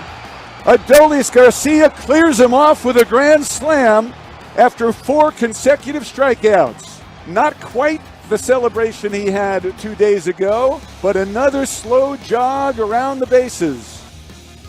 That's right. The World Series. I'll tell you what, that was not against the possible Astro becoming a Ranger. I think that was against the guy who's never combed his hair in his life, but he grows his hair out. I forget his name for the Houston Need more Astros. on that. That feels like there could be a few different people. Well, that wisdom is brought to you as part of Baseball Nuggets with Mike Massey. All right, so obviously we did not do Baseball Nuggets on Friday, and we did not do Baseball Nuggets yesterday as we discussed the greatness of America's team playing their playoff football to the best of their abilities. Was it? Well, no, but it's baseball time in Texas. Woo! As the Rangers have taken over 105.3 The Fan. We are the home of the Texas Rangers, and hey, we're home of the divisional champion Dallas Cowboys. That feels so useless If right you now. would like to get a $3 t-shirt, if you wait 2 weeks, the We Seize Up in January shirt. That is not what it says. What if seize everything? Oh. Look, we didn't. You're right. We seized up, I think would have been more appropriate. Would you like to see this? The Dallas Cowboys. Those shirts will be on sale for about $3 here pretty soon at all your area Dallas Cowboy shops. So if you would like a $3 t-shirt, just wait a few weeks. They will be 99% off. Right. Okay. So let's talk about our world champion Texas Rangers. Ryan Stanek. That was the pitcher. Yeah, Stanek. Sorry. Yeah, I think he hit it off of him. That's what I've been doing this Is that whole the time. wild Kevin. hair pitcher? Yes. Okay. That's what I've been doing this whole time. Hector Neris is a free agent. He's pitched most of his career for the Philadelphia Phillies, but the last couple of years he's pitched for the Houston Astros. And look, I remember him as an enemy, and if he signs with another team, he'll still be the enemy. But if he signs with the Rangers, I'd be very happy with this. I talked about him a month or so ago. I was like, Hector Neris does make a lot of sense for the Texas Rangers. Well, this article says it's down to, from MLB.com, it's down to the Yankees and the Rangers. Now, I don't know if that's true. I can only go off of the rumor that it's down to 2 teams for Hector Neris. He's 34 years old. He's coming off a season in Houston where he posted a 1.71 ERA in 71 appearances, 68 and a third innings. He has a 28.2% strikeout rate, which is very good. His walk rate isn't the best, but 90.5% of the runners to get on base were stranded and did not obviously make it home. That's why his ERA is 1.71, even though he can have a little bit of a higher whip than you would like. Now, hopefully that would continue if he was a Texas Ranger. I remember him for the moment where I believe he came into relief and Corey Seager hit a ball about 276 miles an hour. And Jose Abreu was able to knock it down at first base, and Neris celebrated, right? Neris covered first and slapped the ground like, I did it. And I was like, your first baseman just put his life on the line to stop that rocket ball. But he is a very good reliever, and I do think would help out the Texas Rangers. So I am hoping that Hector Neris is a Texas Ranger and not a New York Yankee in the next week or so. I have no clue if this is, going to happen anytime soon. I'm going to guess, I'm just guessing, it would be a maximum of a 2-year contract. What makes you say that? Because of his age and because he got a 2-year deal in 2022. So he did good. I'm not saying he didn't do good. He did good for the Houston Astros. He became a world champion with the Houston Astros, and last year was a really good piece in their bullpen. But he is at an age where you worry about drop-off. Yes. And so I don't think at his age and where the Rangers are at, and I think what the Rangers want to do with bullpen pitchers, I don't think he's going to get more than a 2-year deal. So I think you're looking at a 1 or 2 year deal at somewhere between, I'm going to guess, $6 and $10 million a year. Okay. I know that's a big range. I just don't know. The relieving market's a little bit weird to kind of, I know what is going to happen. In fact, the Rangers are still connected to Josh Hader. But we know if you're here in Texas, if you're listening to us, and you know the Rangers TV situation, you know where the Rangers are at when it comes to up against paying a luxury tax, that the Rangers probably aren't in the Josh Hader market. They're not going to pay close to $100 million for a closer. I just don't. If they do, it'd be great, but I just don't think they are. And the weird thing about it is, like, obviously I know he's not a closer, but we continue to hear the same kind of chatter about Jordan Montgomery, who I know it's a starter, but you're still talking about, I would assume, $100+ million contract. Right. And so I can't imagine a lefty starter. Obviously, Blake Snell is still out there. Supposedly, if I'm remembering this right, I'm remembering what I read. I want to say like Toronto or somebody is looking in on Blake Snell and maybe, you know, looking at adding him to their team. But when it comes to Hector Neris, real quick, I would like to get him. I'm just looking at this.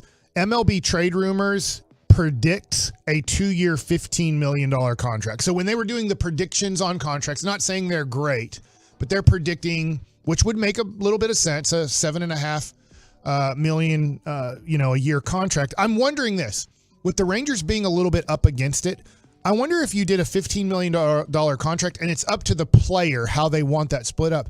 If you did, hey, we'll pay you $5 million in year one and $10 million in year two just to push money a little bit further down the road on a multi-year contract.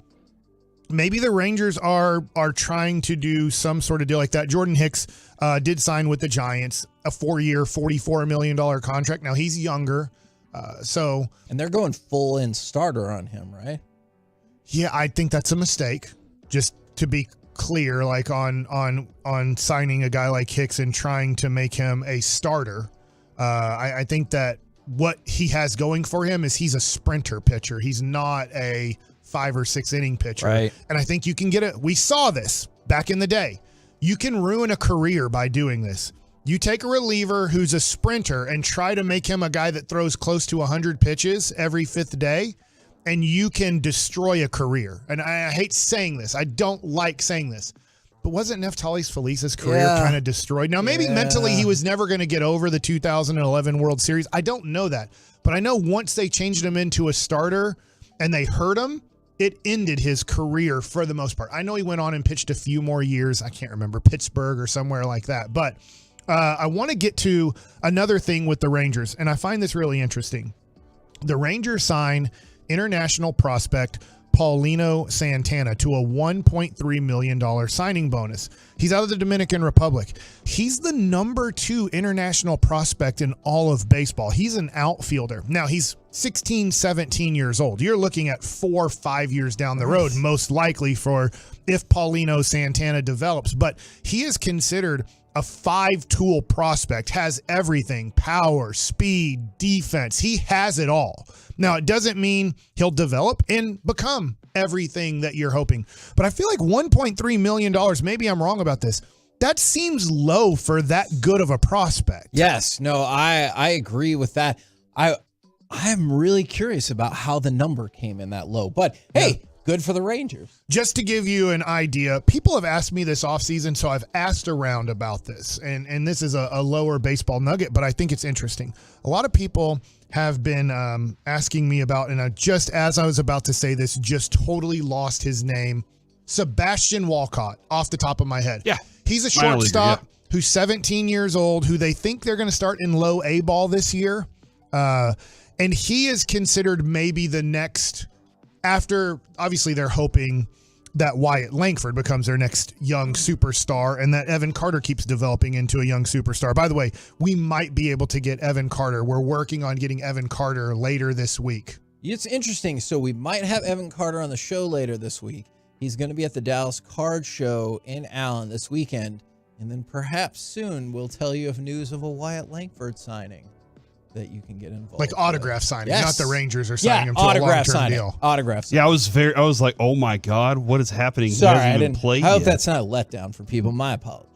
But for kind of hardcore Ranger fans, and let's face it, they're the champs. Maybe you should get a little bit more hardcore on the Rangers.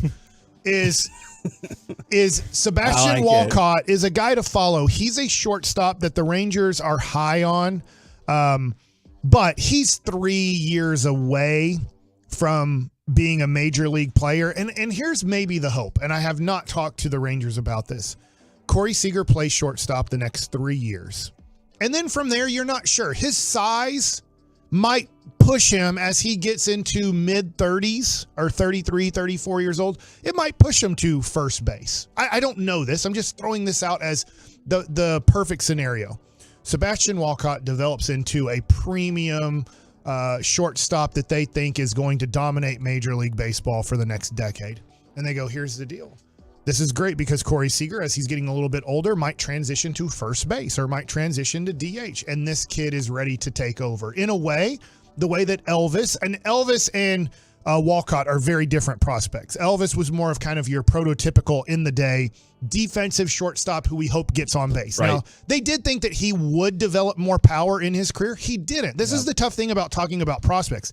They thought Elvis Andrus was going to be a 20 to 25 home run guy when he completely developed because his body looked like it could develop into a home run hitting guy. Sure. Not a big time home run hitting guy, but a guy that would hit more than kind of 5 to 10 home runs a year. It didn't. 1 year it did. And we thought, oh my gosh, that's who it's going to be. He had 20 that year. And then it went right back to being kind of a 5 to 10 home run. Is it because guy. when he was at that young age, he was like, I'll just be a slap hitter and he never developed? Well, I don't understand that. Power is the last thing to come when you're looking at development. That's the last thing to happen when it comes to developing a player is like Evan Carter. Right now, you're projecting that as he puts on weight, as he puts on strength, because he's this very skinny guy who just turned 21, that, hey, at like 25 years old, we think he can hit 25 to 30 home runs. But we're projecting that. Right now, we're thinking Evan Carter, even though he did have 5 home runs really quickly in his major league career, they're projecting more this year as an everyday player. 15. Like 15 home runs. Now, if he does better than that, great. But they think that he might be able to hit 30 home runs a year in his prime. A guy like right now Wyatt Langford, who has the thighs and ass that look way more like a home run hitting guy, they're thinking if he's an everyday player in the major leagues this year, he might be able to hit 30 his rookie year. But his body looks a lot more home run ready than Evan Carter's does.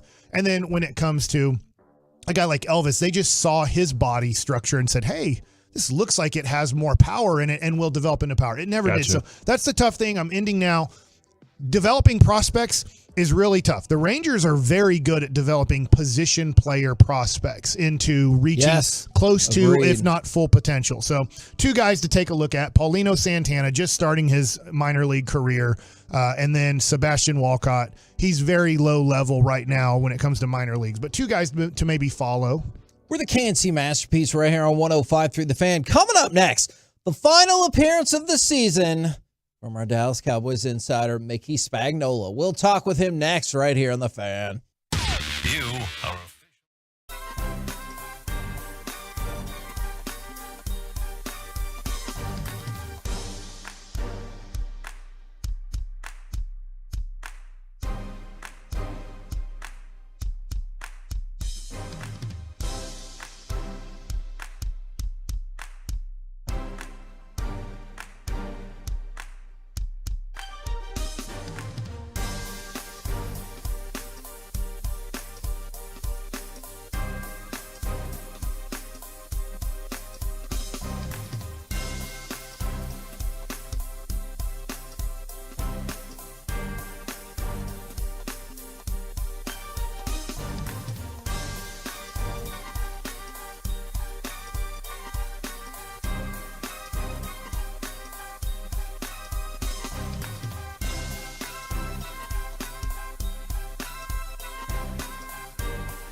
Fan Studios, secured by DFWSecurity.com. It's the KNC Masterpiece on 105.3 The Fan. KNC Masterpiece right here on 105.3 The Fan right now, brought to you by Ford and your North Texas Ford dealers. Ford is the best in Texas. It is our Dallas Cowboys insider, Mickey Spagnola. Good morning, sir. Hi, guys. How's it going? It still sucks, Mickey. You had to know I was going to say that, right? Yeah, I kind of was prepared for it. Yeah, at least it was tough for all the other home teams to win on wild No, card. Mike, all the other home teams won. Oh, well, that makes it worse, I guess. What? Or the top-seeded teams won, right? Yeah, no, yes, every single other home team in this round won except for the Cowboys. Yeah, why did the Cowboys not win, Mickey? Yeah. Well, we got this day and 3 more if you want to talk about it. Okay, great. I think it's a long subject. I don't know why, and that's what I think I'm gonna be frustrated by this for a while, Mickey, because I didn't see it. It looked like a team that showed up and was like, all right, we're gonna ease into the playoffs here, and that's the way that I felt about that one. Yeah, I mean, that's the way it looked. Yeah. I'm sure that's not what they were thinking, right? I think they got surprised by a bunch of stuff. I think that some of the things that the Green Bay defensively did were some of the things that they had struggled with previously in some of the losses. Now, you can have a game plan, but you also have you need to have the personnel to pull it off, right? Yeah. And, they did. I personally probably sold their defense short. I was worried about the offense, and I thought they could score some points the way they had been playing. But what they did defensively kind of looked like some of the stuff other teams did to the Cowboys by their different coverages they threw at them, and the fact that they stopped the run and they got pressure on Dak Prescott. And I think that's the one thing that we saw in some of the other losses. The fact that, your quarterback can't get sacked 4 times, can't get hit 9 times. He can't have to run 6 more times to get away from sacks to kind of preserve himself, right? Now, at times he ran it well, but that wasn't by choice. And then when you see a quarterback having 6 passes broken up, that means you're trying to fit in some tight spots that maybe guys aren't open. Now, you can say, well, he misread, he didn't see this guy open, but in the time he was trying to fit it in, and passes were getting broken up. So I know it's always on the quarterback, but there's other things around the quarterback that cause some problems also, and they really didn't have to worry about stopping the run. The message yesterday from the way the exit interviews went, what did you get from that message yesterday? I mean, it was only a couple players who spoke on it, maybe 2. What? Do you remember who was it that spoke? Gilmore did, right? Jordan Lewis. Oh, yes. Yeah. And Turpin. I want to say if there was one more person that spoke, there wasn't that many in the locker room, or if they saw us in there, they hit the high road, right? Yeah. So I know those 2 for sure. I listened to, and TJ Bass. Poor TJ Bass. That's who everybody was waiting to hear He from, was the right? first one that came in and stood by his locker, and it was kind of a rookie mistake, right? Because he wasn't prepared for what's everybody want to talk to me. I think I saw he ended up playing 3 maybe special teams plays, and that was it. So I bet it was the disappointment. And Jerry had talked to the team, and it sounded like, he was disappointed, and I don't think it was any fire and brimstone chewing guys out or anything like that. It was probably just continued what he had to say after the game about this being the most painful loss he had experienced. It may be the most painful, unexpected loss that he experienced. And when you hear statements like that, you think change is on the horizon. Now, you told us yesterday, and I thought it was really insightful, that it usually takes a minute because Jerry tries not to make just, emotional decisions. Is there do you look at this like, hey, if you don't hear anything by the end of the week, McCarthy's coming back? Or is there like a time frame that you would think would make logistical sense? Well, if and I'm excuse me, I'm assuming that and I know most people that are in charge of things, if they lose second lieutenant, they got a list of what you would do, right? Yeah. Who you might go after. I'm sure there's no list behind my name or anything like that, but don't say that. So, yeah, I don't think you react that quickly. But here's the one cautionary thing you have to think of. And I know there's all these big, fancy head coaching names out there, right? So go ahead and hire them. Now, who's the offensive coordinator?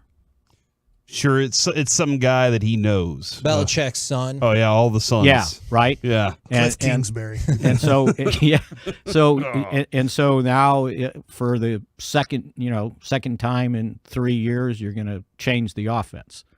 And is that going to fix what happened in that game? There's an assumption out there that, okay, that's it. Head coach is out of here. I'm bringing somebody else in. Well, does that guarantee you winning 12 games? No.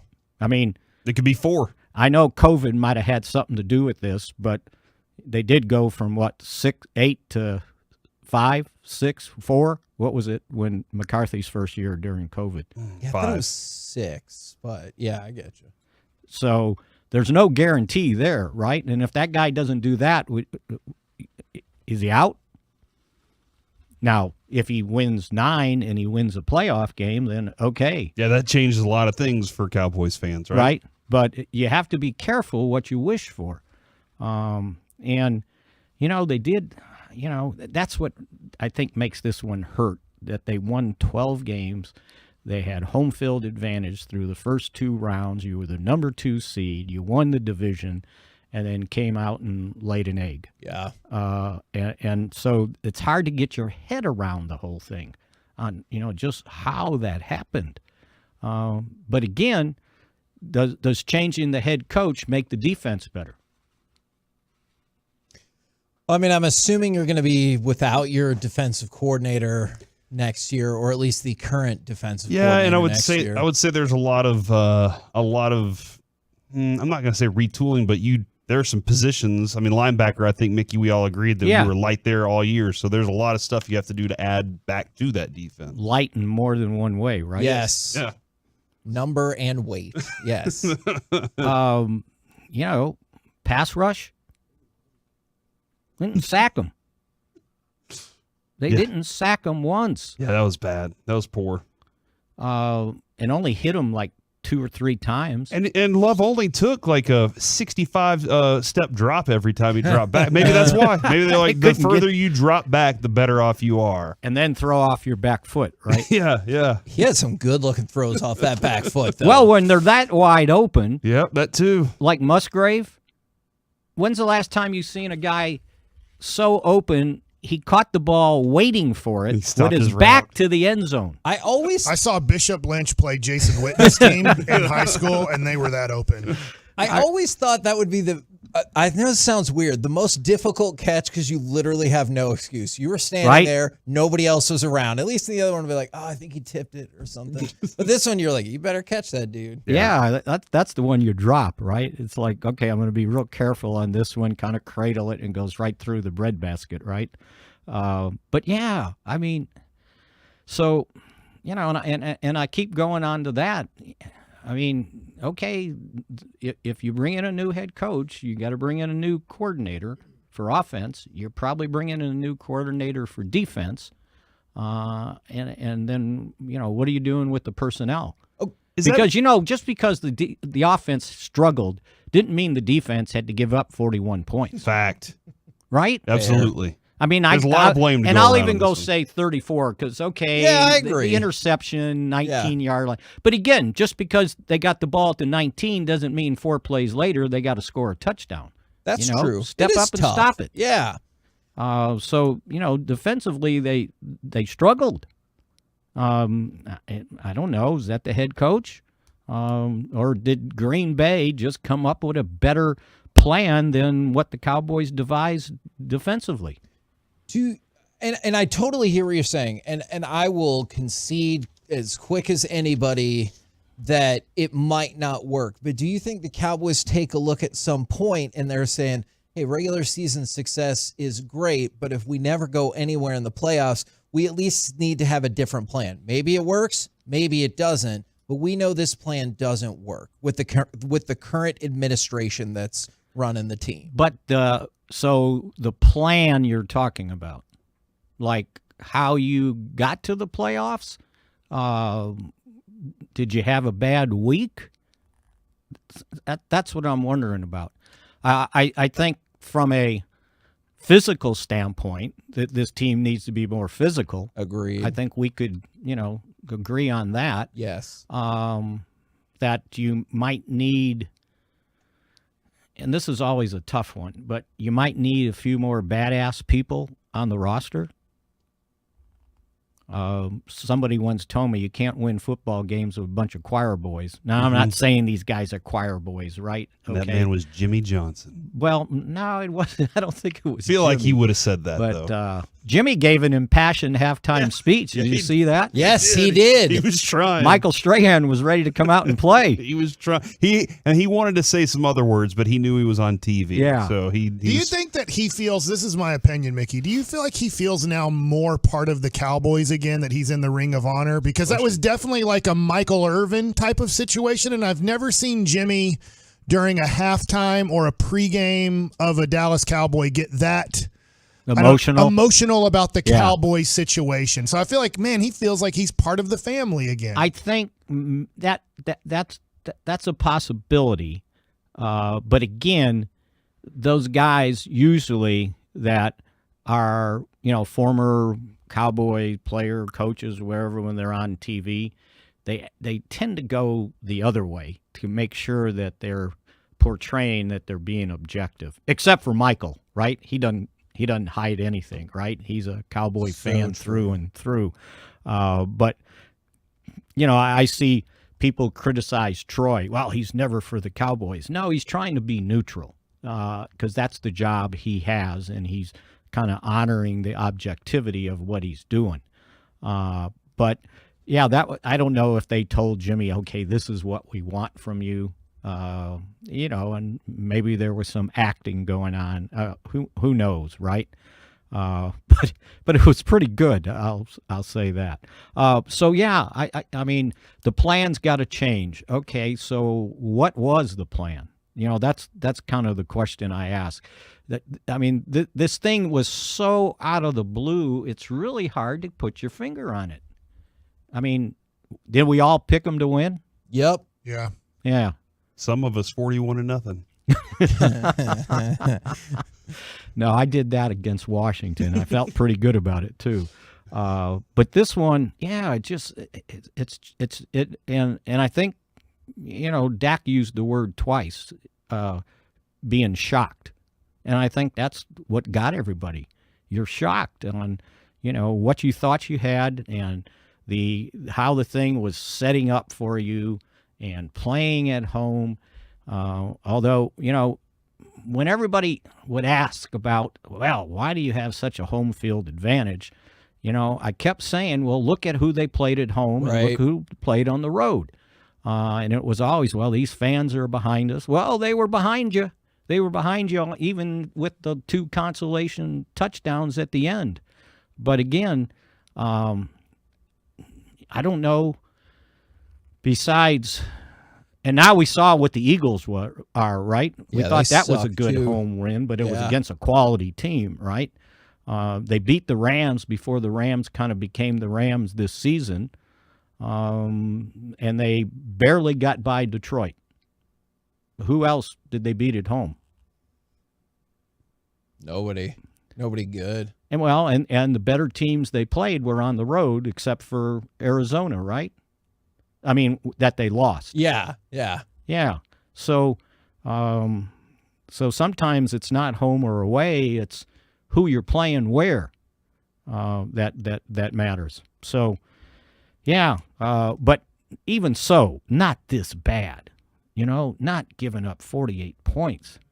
I think that's what really, really hurts. That you weren't even competitive, as it turned out. And once the game got away from him, then that was it, right? That was all she wrote. I mean, the interception for a touchdown. That was the end of the game. Was when I turned it. Yeah, that's when I turned it off. And that was a hell of a play by the safety. Savage, was that his name? Yeah, that's correct.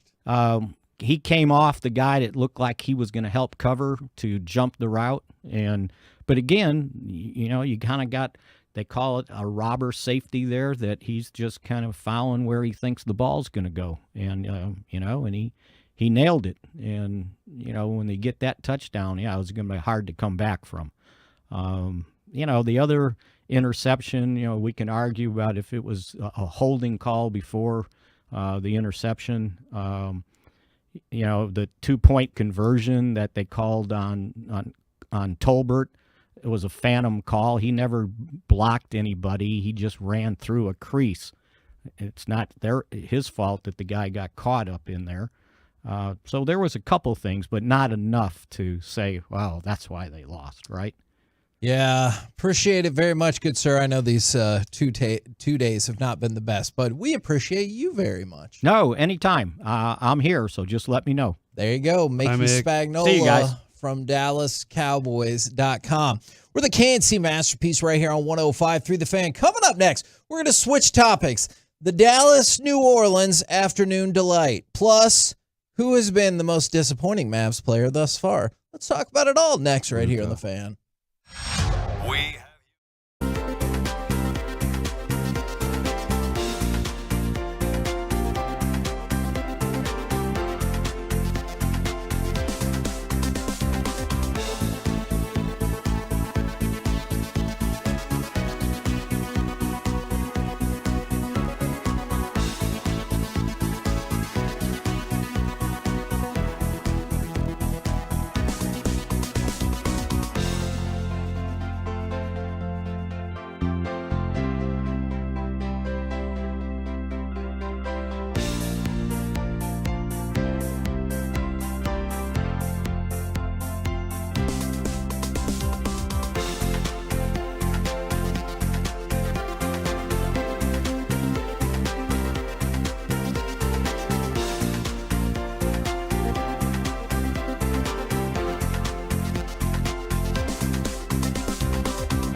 There's a battle for the ball. Lively has it back. Hardaway. Are you kidding me? Kenny has given Dallas the lead. KNC Masterpiece back here on 105.3 The Fan. Let's talk about that Dallas-New Orleans afternoon delight. Do you enjoy a little afternoon delight of yourself? Every single day. 881-1053. I thought your wife worked. Pause. Well, hold on. What's considered afternoon? Until I think when the sun goes down, Yeah. afternoon is over. Okay. All right. Yeah, Yeah, that she makes gets home sense. from work around 5. So is that sundown time? You got hustle. Yeah. Or, typical amount of time. Well, talking about this subject, fair enough. Thank God Derek Lively came back to play basketball. No freaking kidding, He's the man. best, dude. It is, especially compared to his competition. it is remarkable that they are 20-10 when he's in the lineup, 4-7 without him. And I was looking at this. Where do you think Derek Lively would be in the rookie rankings?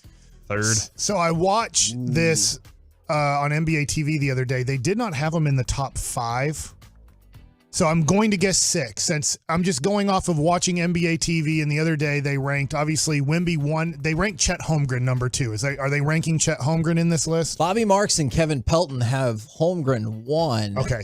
Ahead of Wemby, who's the fake at 2. rookie. I got you. Yes. Okay. Look, that's fair. It's But- not your. This isn't your list, Kevin. Exactly. It's like if Michael Penix is good next year at 32 years old in his rookie year. He's only going to be 24. But after this, Jaime Jaquez with the Miami Heat, who's been really Yeah. good this year. He's number 3. And then Derek Lively. Oh, good. Listed as number 4 Over Brandon Miller, huh? over Brandon Miller. They don't have Brandon Miller. Wow. In the top 10. Okay, interesting. He's not bad, isn't he? Averaging like 14 points or Yeah. something. 14, like 4 rebounds a game, 2 assists. I just think he's not shooting well, and he doesn't get to the free throw line is the issue. I didn't even know we were doing this topic till literally 5 minutes Well, we ago. can talk about the game in general. No. I want to say this. If the draft were to be done over again, if the Mavericks had the first pick, I would take Wemby. Okay, I want to make that clear. If the Mavericks had the second pick after Wemby was taken 1, I would take Derek Lively number 2. Wow. I know there's Scoot Henderson. I know there's Brandon Miller. I know obviously Chet was not in this draft. Right. Yeah. So for the Dallas Mavericks, this is the perfect player. You talk about the improvement over, let's just be honest here, about the 300th best player in the NBA who's getting 25 minutes a night for your team. The improvement from Dwight Powell to Derek Lively is so tremendous. I understand there's other good players, and maybe Scoot Henderson ends up being an all-star for 5 or 10 years later in his career. But you didn't need Scoot Henderson. You didn't need Brandon Miller. Yeah. You needed somebody at 6'10" or taller who could play in the NBA. And Derek Lively has been tremendous. And then I think what we've seen now for about 10 years at the center position in Dallas, and then to see a guy who at 19 is doing it at a nice level, it's like, wow, so this is what it looks like when you have a real NBA center on your team with Luka. And now, obviously, with Kyrie. So to me, I was thinking, I'd love your opinion on this. I don't want you to go through, but would you take, if Wemby's off the board and the Mavericks had the number 2 overall pick and you had to redo this, I'm taking Derek Lively number 2 overall in this draft. See, the person who immediately jumped to my mind, and they don't do the same thing, is I thought about Osar Thompson. Okay. Is although he's more of a wingy type player, but he looks like he has got rebounding potential for sure. He can block some shots on you, but I understand what you're saying. For the needs of this team, Yes. he makes a lot of sense. Yeah, no, size is something this team lacked. Somebody that could do things that so Luka doesn't have to. Somebody that can be a rebounder, not necessarily rim protector, but rim averter for opponents. Like people just go, it's not going to be easy to go do that. Like the game before, obviously you played against the same team, but a very different team. They sat out their 3 best players, New Orleans, and they beat you. But when you watch Valanciunas, because Derek Lively wasn't there, it looked like if the game kept continuing, he was going to get 50 rebounds and 100 points. Yeah. But that is what Dwight Powell and Maxi Kleber give you. They're giving you tremendous effort. They just can't handle NBA centers. They're not talented enough, strong enough, big enough to handle NBA centers that play consistent minutes. And then Derek Lively comes back, and I'm not saying Valanciunas didn't have an impact on the game, but his life was really difficult with Derek Lively. Derek Lively was giving you extra possessions. Derek Lively, yes, he had a couple turnovers, but he's 19 years old. That's going to happen. He had touch around the basket. He was taking Valanciunas' physicality, and yes, he's bigger and stronger than Derek Lively, but he's like, I can handle this. I'm going to get bigger and stronger as my career goes along, but I can handle this. And Dwight Powell and Maxi Kleber are like, I don't want any part of this. He's way too much. He's bigger, stronger, better. I'm not equipped to play at this level. And Derek Lively's like, I'm equipped to play at this level, and I can give him issues and problems too. Yeah, I didn't know you were going to ask that question either, but I was really intrigued, and I kept thinking about it. And a couple of the rookies that we had talked about, like in the lead up, is obviously we talked about Kason Wallace. And he's doing good. Yes, like Oklahoma City's happy with what he does for them. But him and Jaquez and Podziemski, they don't fit what you're looking for. Like, you have enough guard and or Anthony Black from Duncanville / Coppell / Arkansas. Like, he's a good player for Orlando. They're happy with him. They might not want. They're trying to trade possibly Wendell Carter Jr. to get better because we have enough big guys. But for the Mavericks, what is Anthony Black going to do here? Like, we already have two tremendous ball handlers and scorers. We don't need another one of those. We need big guys who can play defense, rebound, finish around the paint, make life difficult for the other team. And Derek Lively has answered all of those. And maybe he does at this point. Because, Kevin, whenever the Mavericks drafted Luka, you were like, you said you feared at the time that he was already about as good as he could get. Whoops. And that being said, you were also the one that said that he would be the best for the draft. So you were very right about that. But Luka, I think, superseded all of our expectations from there. Is Lively... Is there a lot more for him to go to? There's a lot more for him to grow on, and he's already having this kind of effect with y'all saying yes. Okay, and here's why I can say yes. I'm going to compare it to the Luka situation. Luka was just about a professional by the time he got here. And that's why I wondered. I was like, Luka's going to be the best player in this draft. He's going to win Rookie of the Year. I wonder how much better he'll continually get in the years after that because he was so far along. Derek Lively at one point was the number one recruit in his class, and then he went to Duke, and they used him not sparingly, but he played 20, maybe 22 minutes a night. Now, part of that was his own foul trouble that he ran into, which you still see flashes of here and there. But you're seeing someone who I think is far from a finished product, and if you want to look at the lack of finished product element to his game, is I have seen and heard AAU tape after highlight after this, about him just raining down threes. And when have you seen that? Not yet. Yeah, exactly. He still has a kid's body. Exactly. So he could still develop in terms of adding more muscle to his frame, and if he starts dropping in threes. Those are two huge components that could make him more effective inside and outside. He makes passes, and I'm not saying he's a good passer. He makes passes that Dwight Powell and Maxi Kleber dream about in their sleep. When they get the ball at the top, I saw him yesterday hit a back-cutting Kyrie Irving perfectly for a basket. That's nice. Dwight Powell have to wait for Kyrie and Luka to run back to half court to go get the ball from him because they can't make a pass. If a guy's moving and they have a guy on them, they can't see back cutters and hit guys on a consistent basis. And this kid at 19 is seeing the court well enough. He will get the ball and reverse it to the corner to a wide open three. Like, he's doing things that you're just like, I never saw. Literally, you watch the Duke games, but I never saw in a highlight. Watching this kid for 30 minutes to an hour of his highlights and lowlights, you never saw him make a good pass. Not that you just saw him make bad passes, but you just never saw this. And he's able to accomplish this at the NBA level this quickly.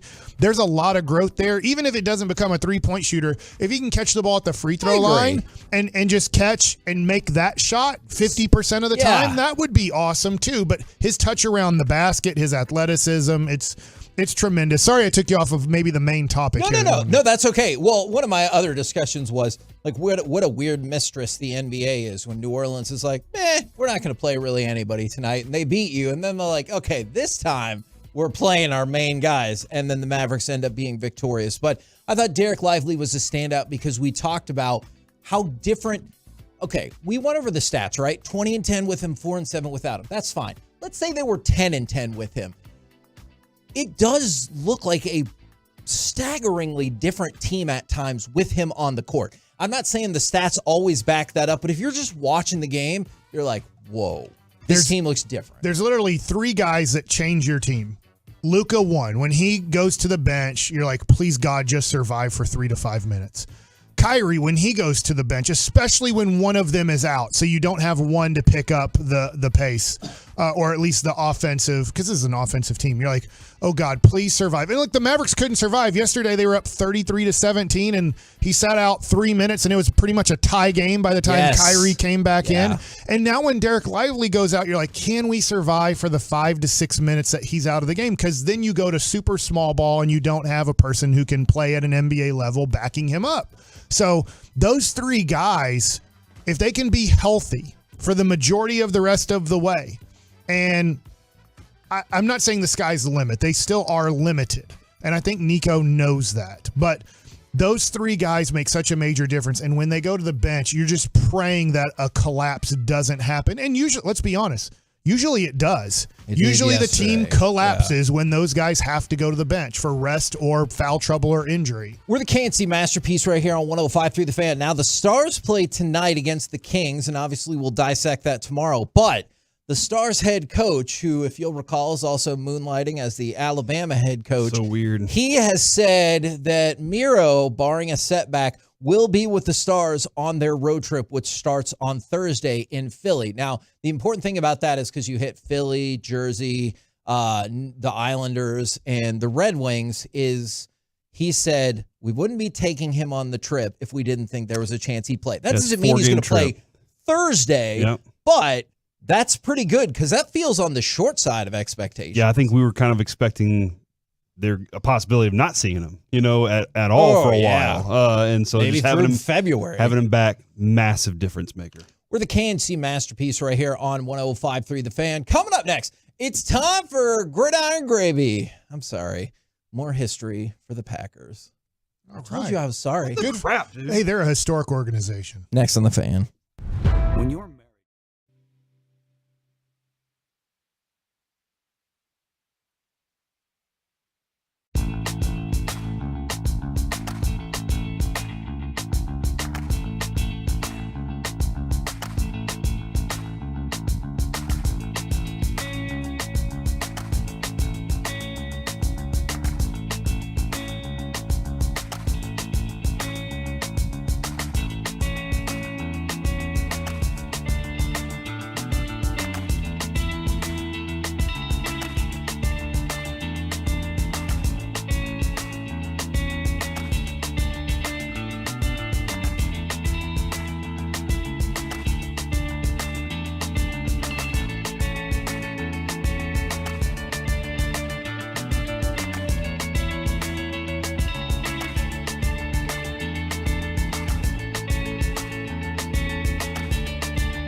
This segment of the KNC Masterpiece is brought to you by Classic Chevrolet. Why do so many Texans love Classic Chevrolet and Grapevine? They've got the goods. More new Silverados than anyone with incredible savings. Why go anywhere else? Go see them today or visit ClassicChevrolet.com. This is Texas. This is Classic Chevrolet. Find new roads. Love with a play fake, boots back to Wide his left, open. throws back down the right side. Musgrave's all alone at the 15, down the sideline, to the pylon. Touchdown, Green Bay. I thought we said play one of those 5 great defensive plays where he incompleted a pass. Crap, Kevin. So I apologized ahead of time. Sorry. He's only 16 of 21 for under 300 yards. Our guy completed 40 passes for 400 yards. Who's better? Right now, not our guy. It's time to go around the entire NFL and dip into some gridiron gravy. Yeah! Here we go! We lost. Unfortunately, I have to tell you more positive and historical things. But we're branding. Here we go. Why do you say have to? Packers. Why do you say have? You don't have to. Yeah, you we could do. ignore it. Okay. We You have could to say You know what? treat winners like winners and losers like losers. anything else. That's a fair point. Corey, unfortunately, I choose to tell you more information. 877-881-1053. Go, Pack, go! No, shut up! Why That's does- too far! Why does Kevin like to hold salt and lemons over your wounds? Even though I would never use either. Is the Cowboys and the Packers going into Sunday's game were tied for second all-time in postseason wins behind the Patriots. The Patriots had 37. Cowboys had 36. The Packers had 36. Love to know 20 years ago in the year 2000 what that count was and now what it is now. Because the Packers, I don't know, they probably racked up, I'm just going to guess 12. I'm just all the wins to that but Super Bowl the in Patriots 85. might have racked up 32 wins. They might have had 4 wins going into 2000, Yes. and now they're like right there with the Cowboys and Packers. Well, the Cowboys and Packers, they're playing not only to move on to the divisional round, but to tie the all-time record. Now, the Patriots are at 37. The Packers are at 37. The 49ers, who play this weekend, are at 36, and they could also get into that conversation. So They have to play the Packers, and we know that is impossible. You cannot play good against I the bet Packers. they'll figure it out as you see more and more teams surpassing the Cowboys. Hey, Corey, you weren't here yesterday. Do you know, like 5 weeks ago, the Packers went to the New York Giants, and the New York Giants beat the Packers? Tommy DeVito. And do you know, beat them 3 to 4 weeks ago, the Packers went to Carolina. Yeah. But the Packers did win 33-30 against the worst team in the NFL. And then 3 weeks later, they went to the Cowboys and won. I think the score was 480-3. Fact. Part of that was That was the score in the Cowboys-Packers game, 480-3? Correct. You tell me I'm wrong. I will not. You go watch that game again, and you see If Green Bay played the entire game like it mattered, both offensively and defensively, and the Cowboys played that game as hard as they could, 480-3 would probably be an accurate score. And part of that would be Aaron Jones. He had 3 touchdowns, tying the Packers' postseason record, and has now set the Packers' all-time postseason record with 7 career rushing touchdowns. He loves running against the Cowboys. Yes, he does. Loves it. I think the final score would have been, honest to God, 64-23. Yeah, See, I was Cowboys. going to say 58-23, but I can see that. Yeah, they could have gotten the ball back at any time they wanted to if they just said, you know what, we're going to keep doing what we've been doing against Dak this whole game. Yeah, unfortunately, that is hard to argue against. Now, Corey, it was a tough weekend for you in general because the Miami Dolphins, your guy, Mike McDaniels. Fired? Now, no, he's okay for now. Oh. McDaniel don't worry, the Lions are still going.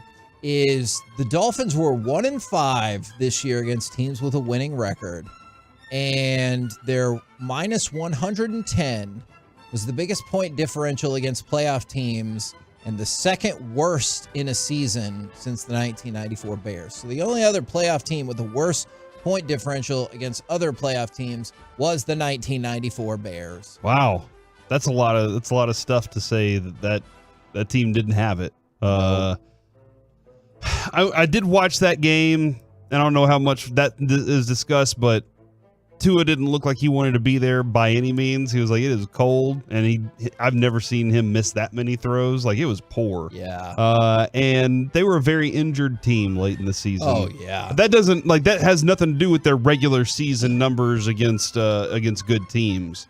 But that team definitely looked like they needed to beat the Bills in the final game of the season to have home field advantage, so they didn't have to play in that crap. Now, I mentioned this off air. In case you haven't seen it or heard it, Mike Tomlin pulled a power move when he just walked off the podium during his presser yesterday. I just saw it. Have you seen it? Oh, yeah, I saw it. It's really good. Unfortunately, the audio is not great. That's why I didn't ask for the audio. Video's awesome. You can faintly hear the question in the background. It was like, hey, you're out of contract next year. But essentially, the question was, hey, you're coming up on your last year of your contract. He looks, walks off. He doesn't say anything. Yeah. And everyone just kind of stands there stunned about what's just happened. And the press conference is over. Yeah, if that reporter ever wanted Mike Tomlin to like him, that's not happening now. Over. Never will happen again. So I guess, is it because it's an inappropriate time to ask that question? Is it like the answer to this question? Or, I mean, I'm kind of curious. That seems like a fair question to ask. Here's my thought. Somebody off stage was like, hey, Jerry Jones is calling. And then he's like, I gotta go. Okay. Yeah, man. I hope that would be amazing. I'd give that guy $50 million a year. Wow. I mean, I'm Jerry Jones. I'm banking about $500 million to $1 billion a year on this franchise. So what the hell? Why not? Now, speaking of potential head coaches, Bill Belichick has in fact interviewed for the head coaching job with the Falcons. It's really bizarre if you look at the betting odds. Who is the betting favorite as of this morning if they moved on from Sirianni to be the Eagles' next head coach? Bill Belichick. Who is the favorite to be the Cowboys' next head coach if they move on Tony from Romo. Mike McCarthy? It's Bill Belichick. And who is What about the Eagles? I already told you that. And What about the Cowboys? Who is the favorite? Can you coach 5 teams at one time? Well, we'll find out. Doesn't Jerry own multiple teams? No, just 1.5. And he is also the favorite to be the Falcons head coach. So as of this morning, he is the favorite to be the head coach of at least 3 teams, which feels like that should not be the case. There's some sort of market inequity here. Well, except for he's considered the best of all time. So it's not market inequity, although I guess it's even weirder that he's had such poor seasons the last few years and he's still considered that. But that's the mindset is that he can come in and fix all these teams. But I see what you're saying there. I was thinking he can't be the coach of all of them. I maybe we'll do this for overreaction or reality tomorrow or Thursday. You can think about it. Is people will say, well, Belichick didn't do anything without Brady. I'm going to tell you this right now. If Bill Belichick came to the Cowboys and won the Super Bowl, that would be a way bigger deal than when Tom Brady won a Super Bowl with the Bucs. Are you saying that because you hate Tom Brady? I'm saying that because the amount of attention. People paid attention to the Bucs because A, it was the Super Bowl, and B, they had Tom Brady. If Bill Belichick came to the Cowboys that can't win nothing and won a Super Bowl, they can win 12 games a year. Oh, well, that's great. I agree with you. It would be the headline on his induction into the Hall of Fame. All the stuff he did with the Patriots would be like really cool stuff, right? Hey, that was really awesome that you did that before you did your grand exit by taking the Cowboys to that place. And in his post game for the big Super game. Bowl, he just told you, Yeah. and walked off. Yeah, if Belichick was able to take them to the big game and win the big game. You can say Super Bowl. I just got an email That from isn't legal. an advertisement or just got an social email. media post. At this point, it does feel like just 2 days after the Cowboys lost, the Cowboys are never winning anything ever again. So whoever does it, whoever figures out how to win as a Dallas Cowboys coach, you have just created the miracle of all miracles. Al Michaels will be like, do you believe in miracles? Yes. I did have He's that kind of moment beaten of down, but- like hearing Eric Nadel saying, it's not a dream. And I was like, no, this is a nightmare, Eric. This is a nightmare I'm dealing with here. Man, can you imagine when the Packers like finish out the game playing that, it's over. It's not a dream. You're not dreaming. I'm like, oh, and that's what Adrian told me. Adrian was like, well, at least the Rangers won the whole damn thing. And I said, you know what, Adrian? Next year, you're right. Let's just say the Cowboys make the playoffs, okay? Let's just say they do. And let's just pick a team that wears not green. If you were the Chicago Bears, wouldn't you just wear green jerseys for the playoff game with some yellow in it and say, we're wearing green and yellow? Dak loves throwing to this color, and they just get scared. They can't play good football against this color. So if I were another team, I'd be like, we're transitioning this week in the playoffs to wear green and yellow or to wear red and gold. Either one, we are in great shape in this situation. From the 6'8" to bring back Jimmy Johnson. Hey, I'll just say there's a person I'm very close to who said, if we can have an 80-year-old president, we can have an 80-year-old head coach. We're the KNC masterpiece right here. That's how you do it. On 105.3 The Fan. That's how you debate. Really appreciate that. Coming up next, Dak had an incredible regular season. But did Sunday show you it's time to let that contract expire after 2024? We'll talk about it next right here on The Fan.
studio secured by DFWsecurity.com.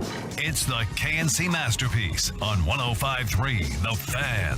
KNC Masterpiece right here on 105.3 The Fan. I'm really interested to see what the feedback is on this segment. Want to hear from you on the Twitch, the YouTube. You can also hit us up at 877-881-1053 on the truckwreck.com text line.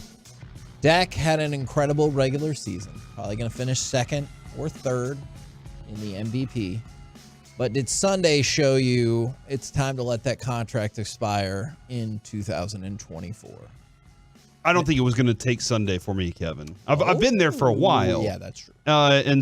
And I don't have a bone to pick with Dak other than be better. And he even said that he needed to be better. So like I'm not saying anything unfair to him here. I don't hate him. I love the person, the leader, the guy that he is. There's nothing other than I think that there are things missing from his ability to be one of the best players at his position at such an important position. There are things missing, things that he can't do. And so Sunday was another kind of like, that wasn't the nail in the coffin probably for Jerry Jones, though. Financially, it means it's too smart of a decision to just continue on with this and be kind of in this area, be in this place, and be hopeful that they can move on. But yeah, Kevin, there are things that I watch in his game that I'm like, man, how can you be so great in some areas and so bad in other areas of this? And he said that there was a lot of disguising in his way and that there are things that he just didn't expect. And I get that. But, man, to let it slip away that fast and not be able to adapt to any of it until it's too late and gone, that's something I can't get. I can't accept when you're being paid that much of a portion of your franchise's money. NFL teams don't move away from Kirk Cousins and Andy Dalton's and Dak Prescott's and players like this. They make the playoffs for the most part. Yeah. And so teams just say it's good enough. And I think the Cowboys are smart enough. Maybe they're not, but I do think they're smart enough to know he's not a great quarterback. He's not a bad quarterback. He's better than average. At times he's great. I've never seen a player in my life, and congratulations to Dak. I've never seen a player in my life rack up more stats in blowouts than he does. Whether they're losing by 25 or up by 20, I mean, Dak can pile it on or rack it up more than I've ever seen a human in my life play that position. Because sometimes, the other day, in games like that, it's over. And actually, in a weird way, as much as we're talking about them laying down, man, he didn't quit when it was completely over. When it was 100% over, he's like, where's my 200 yards and 2 more touchdowns? And he got it. He got to 400 yards and 3 touchdowns. So in the history of the NFL, that's going to look like a pretty good game in the history books. Yes, it will. And when they're up 20-0 at halftime, hey, let's make this sucker 48-0, and I'm going to rack it up. So, I mean, he is a great stat hunter late in games when it's meaningless, and he wins games. He wins games where he has a good overall record. He's a good quarterback for this era, but, teams just don't move on from these guys. They're okay. The Cowboys are... Every day that they have Dak Prescott as their starting quarterback, they're okay with losing in the playoffs. Yeah, that's what it feels like. And somebody texted this in, and this is going to be the most logical argument against it from the 214. His cap hit is too great. I don't see how you can afford for someone else to be the QB number 1. Now, let's talk about that. The cap hit for the upcoming season is $59.4 million. And if you just straight up cut him, your dead cap would be $61 million, or almost $62 million. So a straight up cut of Dak Prescott doesn't make any sense because it would actually be cheaper to keep him on the roster than, at least for this season, than to just get rid of him. But if you can facilitate a trade, you can lower that number. Now, you will still take an enormous financial hit, but now you're talking maybe you can slice about half of that off. All right. And so the reason why I think that's worthwhile is because what's the other option? The other option is They've got 59 and at $0.4 million on the board. So what are the Cowboys going to do? They're going to give him an extension, and that way you can flatten out the money, and all of a sudden his cap hit for next season is going to be like $26 million. And then he's going to get a, 5-year, I don't know what it's going to end up being.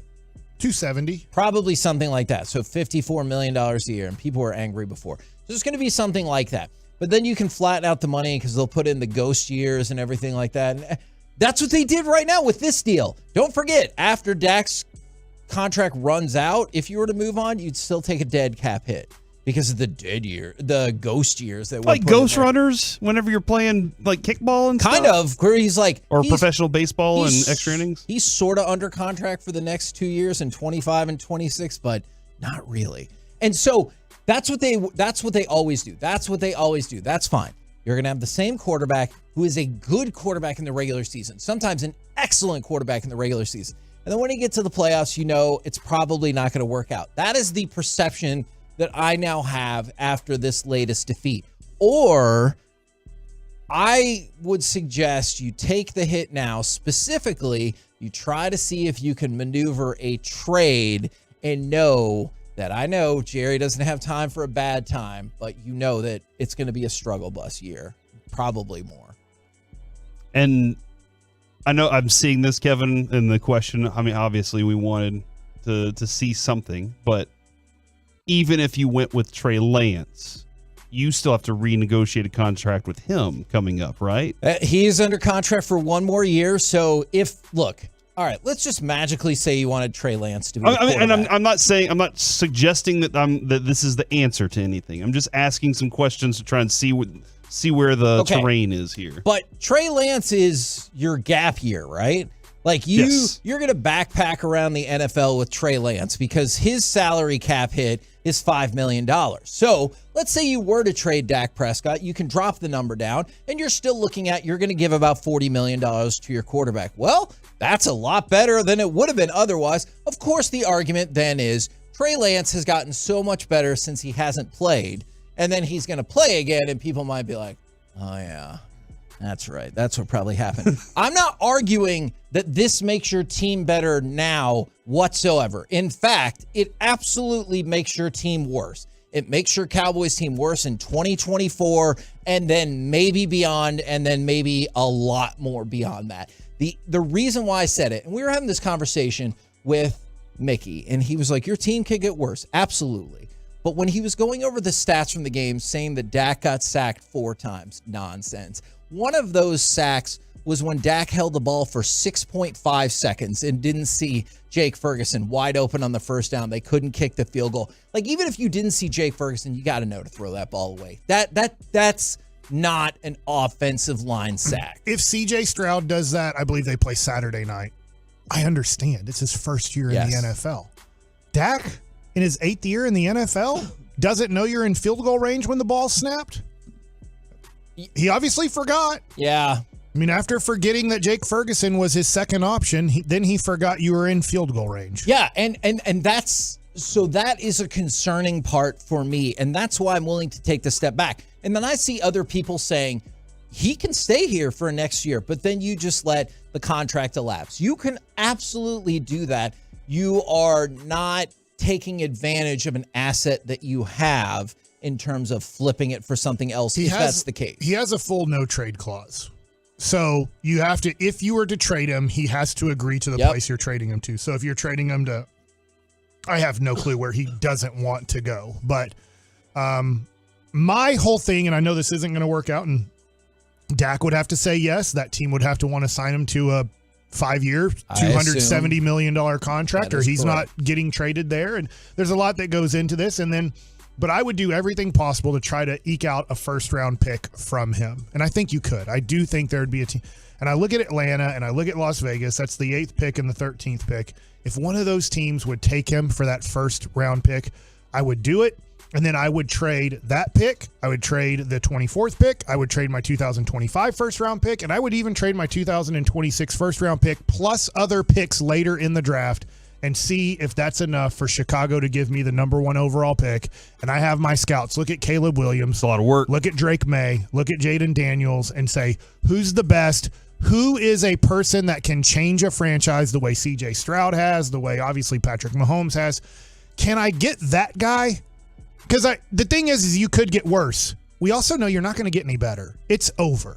He ain't making you better. Andy Dalton could only take Cincinnati so far. And Kirk Cousins can only take Minnesota so far. And let's stop on that for just a second, because the logical argument is going to be Dak is going to finish second or third in MVP, but that feeds right into Mike's argument, right? Yes, he is. He had an incredible regular season. What happened? You got smoked in the playoffs in the first round. And he'll in the never season, finish he was first. amazing. And we all know this. No, second or third. Pure, not luck. He had a great year, but let's face it. He's lucky that Patrick Mahomes has one NFL wide receiver on his team. You know, Joe Burrow got hurt. Josh Allen got off to a slow start. It. Right. I mean, obviously he's not the second or third best quarterback in the NFL. If you started going to Kansas City, say, hey, you want to do a trade? They'd be like, no, we don't think he's a top 5 quarterback in the NFL. And unfortunately, now we're not even sure if he's a top 10 quarterback anymore because of the trash that he threw out once again in a do or die game. So it's really tough. I know the Cowboys are going to stick with him, and Cowboy fans are going to have to live with him for another 5 to 8 years. But if you were a real organization that really cared about trying to win a championship, you would do your best to move on from this. Sean McVay moved on from Jared Goff. Alex Smith was moved on from Kansas City. The teams that think they're going for a championship are move on from Dak Prescott. And somebody asked this. I don't know if this is the case. And I'm sorry, Corey, I need to crunch these numbers just a little bit more, because when you get into the trade market with the ghost years and everything, it gets a little bit more complicated. But somebody asked, this has to be Dak's lowest trade value. I don't know if I think that is accurate for one reason. The Cowboys will have to eat a lot of this money. I believe you would get Dak Prescott. Now, I realize an extension would have to come along with this, but for the upcoming year, I think whoever traded for him would get him in at a cap number of about $25 million, maybe $26 million. And if that's the case, then maybe you're looking at it being like, okay, well, that cap number will work just fine. What that trade value turns out to be then, I don't know, because Mike's right. It would have to come, you would assume, with an extension since he has no trade. One of the factors in this is, Mike, you pointed out all the things that you would do, and that sounds really fun. That sounds like a fun offseason, dude. It sounds like a blast. And obviously, multiple teams have to agree to all of these things, which probably wouldn't happen. That takes a lot of work, and I don't think that kind of effort is going to be done by them. And I also that's the thing that Jerry talks about. It's a complete and total. I don't mind saying this because this is harsh. It's a complete lie that when we take his statement, I don't have time for a bad time. Cowboy fans, some of them think that's about winning and losing football games. That has nothing to do with winning and losing football games. It's what Corey's talking about. The uncomfortability of having to sacrifice and not even knowing if that sacrifice is going to pay off. I don't have time for a bad time is saying I don't have time to sacrifice all of these things in my life. The other thing, not knowing how it's going to work out, I think Jerry's scared. And look, man, he can look at me and be like, look, I got billions of dollars. What am I scared of? Sure. I think he's scared of Dak Prescott going and doing it with somebody else, winning with somebody else. We invested all this time. They do have this mindset of we want to draft and watch these guys grow into something. It means more when you're drafted a Cowboy and you win a Cowboy. Like, I get that. And it does, and it should. It really should feel that way, that our guy finally got it, or our guy did it. We drafted him. That's the way we do it. But you got to know when to say, you know what, we've identified the problem and move on. And I think Jerry's like, I don't want to do that because I don't want to get Randy Mossed. Okay. I don't want a guy to leave our organization and then go win and us be sitting here going, what did we not see? I agree. I think he's scared. No, I agree with what you're saying. The issue that I have then would be if you were close, I'd be like, I get it. Like, let's say you made it to the NFC Championship game and you lost to the 49ers 28-27 and they smoked whoever in the Super Bowl. I'd be like, I get it. How do you look at that and not be like, we're right there? You have been to the divisional round once in the last 3 years, despite the fact that no team with that many wins over a 3-year span has never not made a championship game. Never. And yet here the Cowboys are. And so I think that's my issue with that. I think you're right, though, Corey, about Jerry Jones' mindset. I would just be like, yeah, but it doesn't feel like you're that close in this moment. And I understand all the concerns that if you tear it down or you make that big move, that you might not recover from that in a while. Yeah. I get it. I do. But when Dak said, this is the best season I've had, and it's because of Mike McCarthy. The team's had success because of him. Add me to that list if that's the case, with people asking, like, does Mike McCarthy have to go? And when I heard that, I immediately thought, agreed. Yeah, no, absolutely. Hey, look, man, you deserve just as much blame. Now, are there other things to blame as well on this game specifically? Yeah, man, I could look at that defense and say, what were y'all even doing out there? What were y'all? That looked like I sent my kids out there to play football for the first time. They didn't have a clue where they were going yesterday. And there are questions about if you're supposedly one of the best players in the league. Not supposedly, you are. Where do you show up in big games on the defensive side? Mm-hmm. Like, those are questions that we started to have yesterday and we'll have going forward. But that's a third-year player in Micah versus Dak just wrapped up. Was this year 8, right? Mm-hmm. So I think that's the biggest difference. We're the KNC Masterpiece right here on 105.3 The Fan. Coming up next, let's go around the NFC East. How much did these plays factor into the Cowboys' loss? Plus, the division sucks again. That, and we'll do some Mike Likes It. All of it next right here on The Fan.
for the Packers to start the game. Love with a little play action.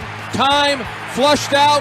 Wilson's got him around the legs, and Wilson brings him down along with Chauncey Golston. There is a marker out here in the secondary. That's not good. It's on the Packers. Single contact. Defense, number 26. That's Deron Bland.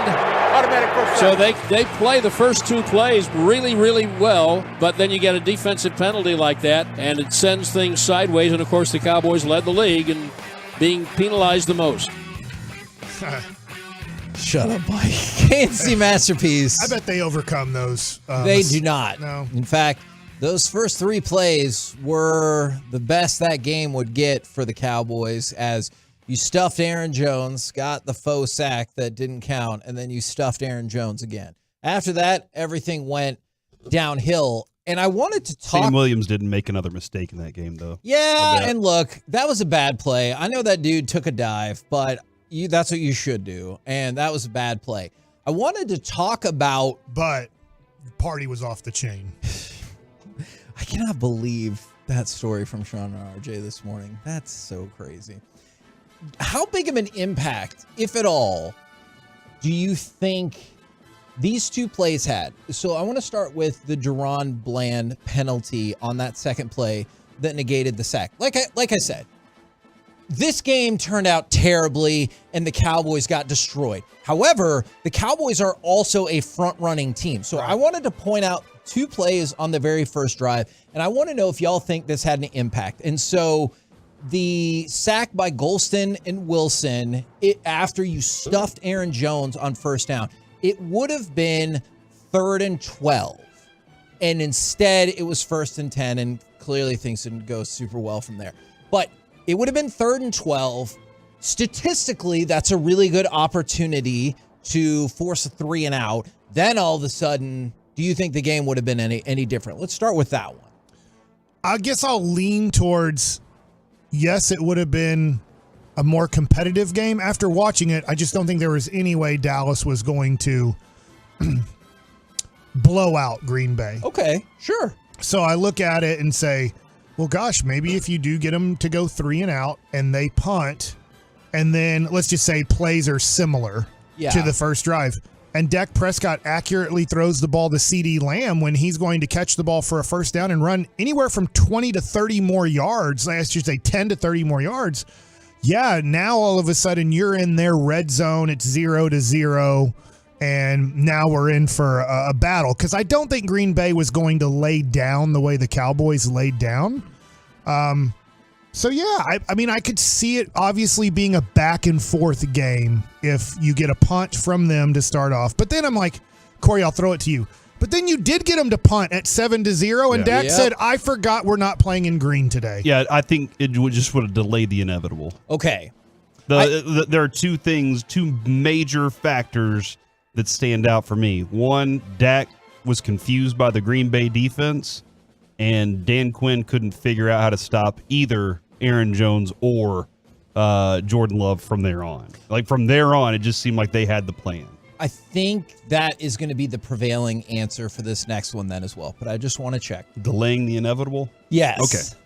That the DeMarcus Lawrence penalty on 3rd and 5, and the Packers run the ball in the next time for the first of what felt like 16 touchdowns from Aaron Jones. But it's neutral zone infraction, goes from 3rd and 5 to 3rd and 2, and they were able to just run it in for the touchdown.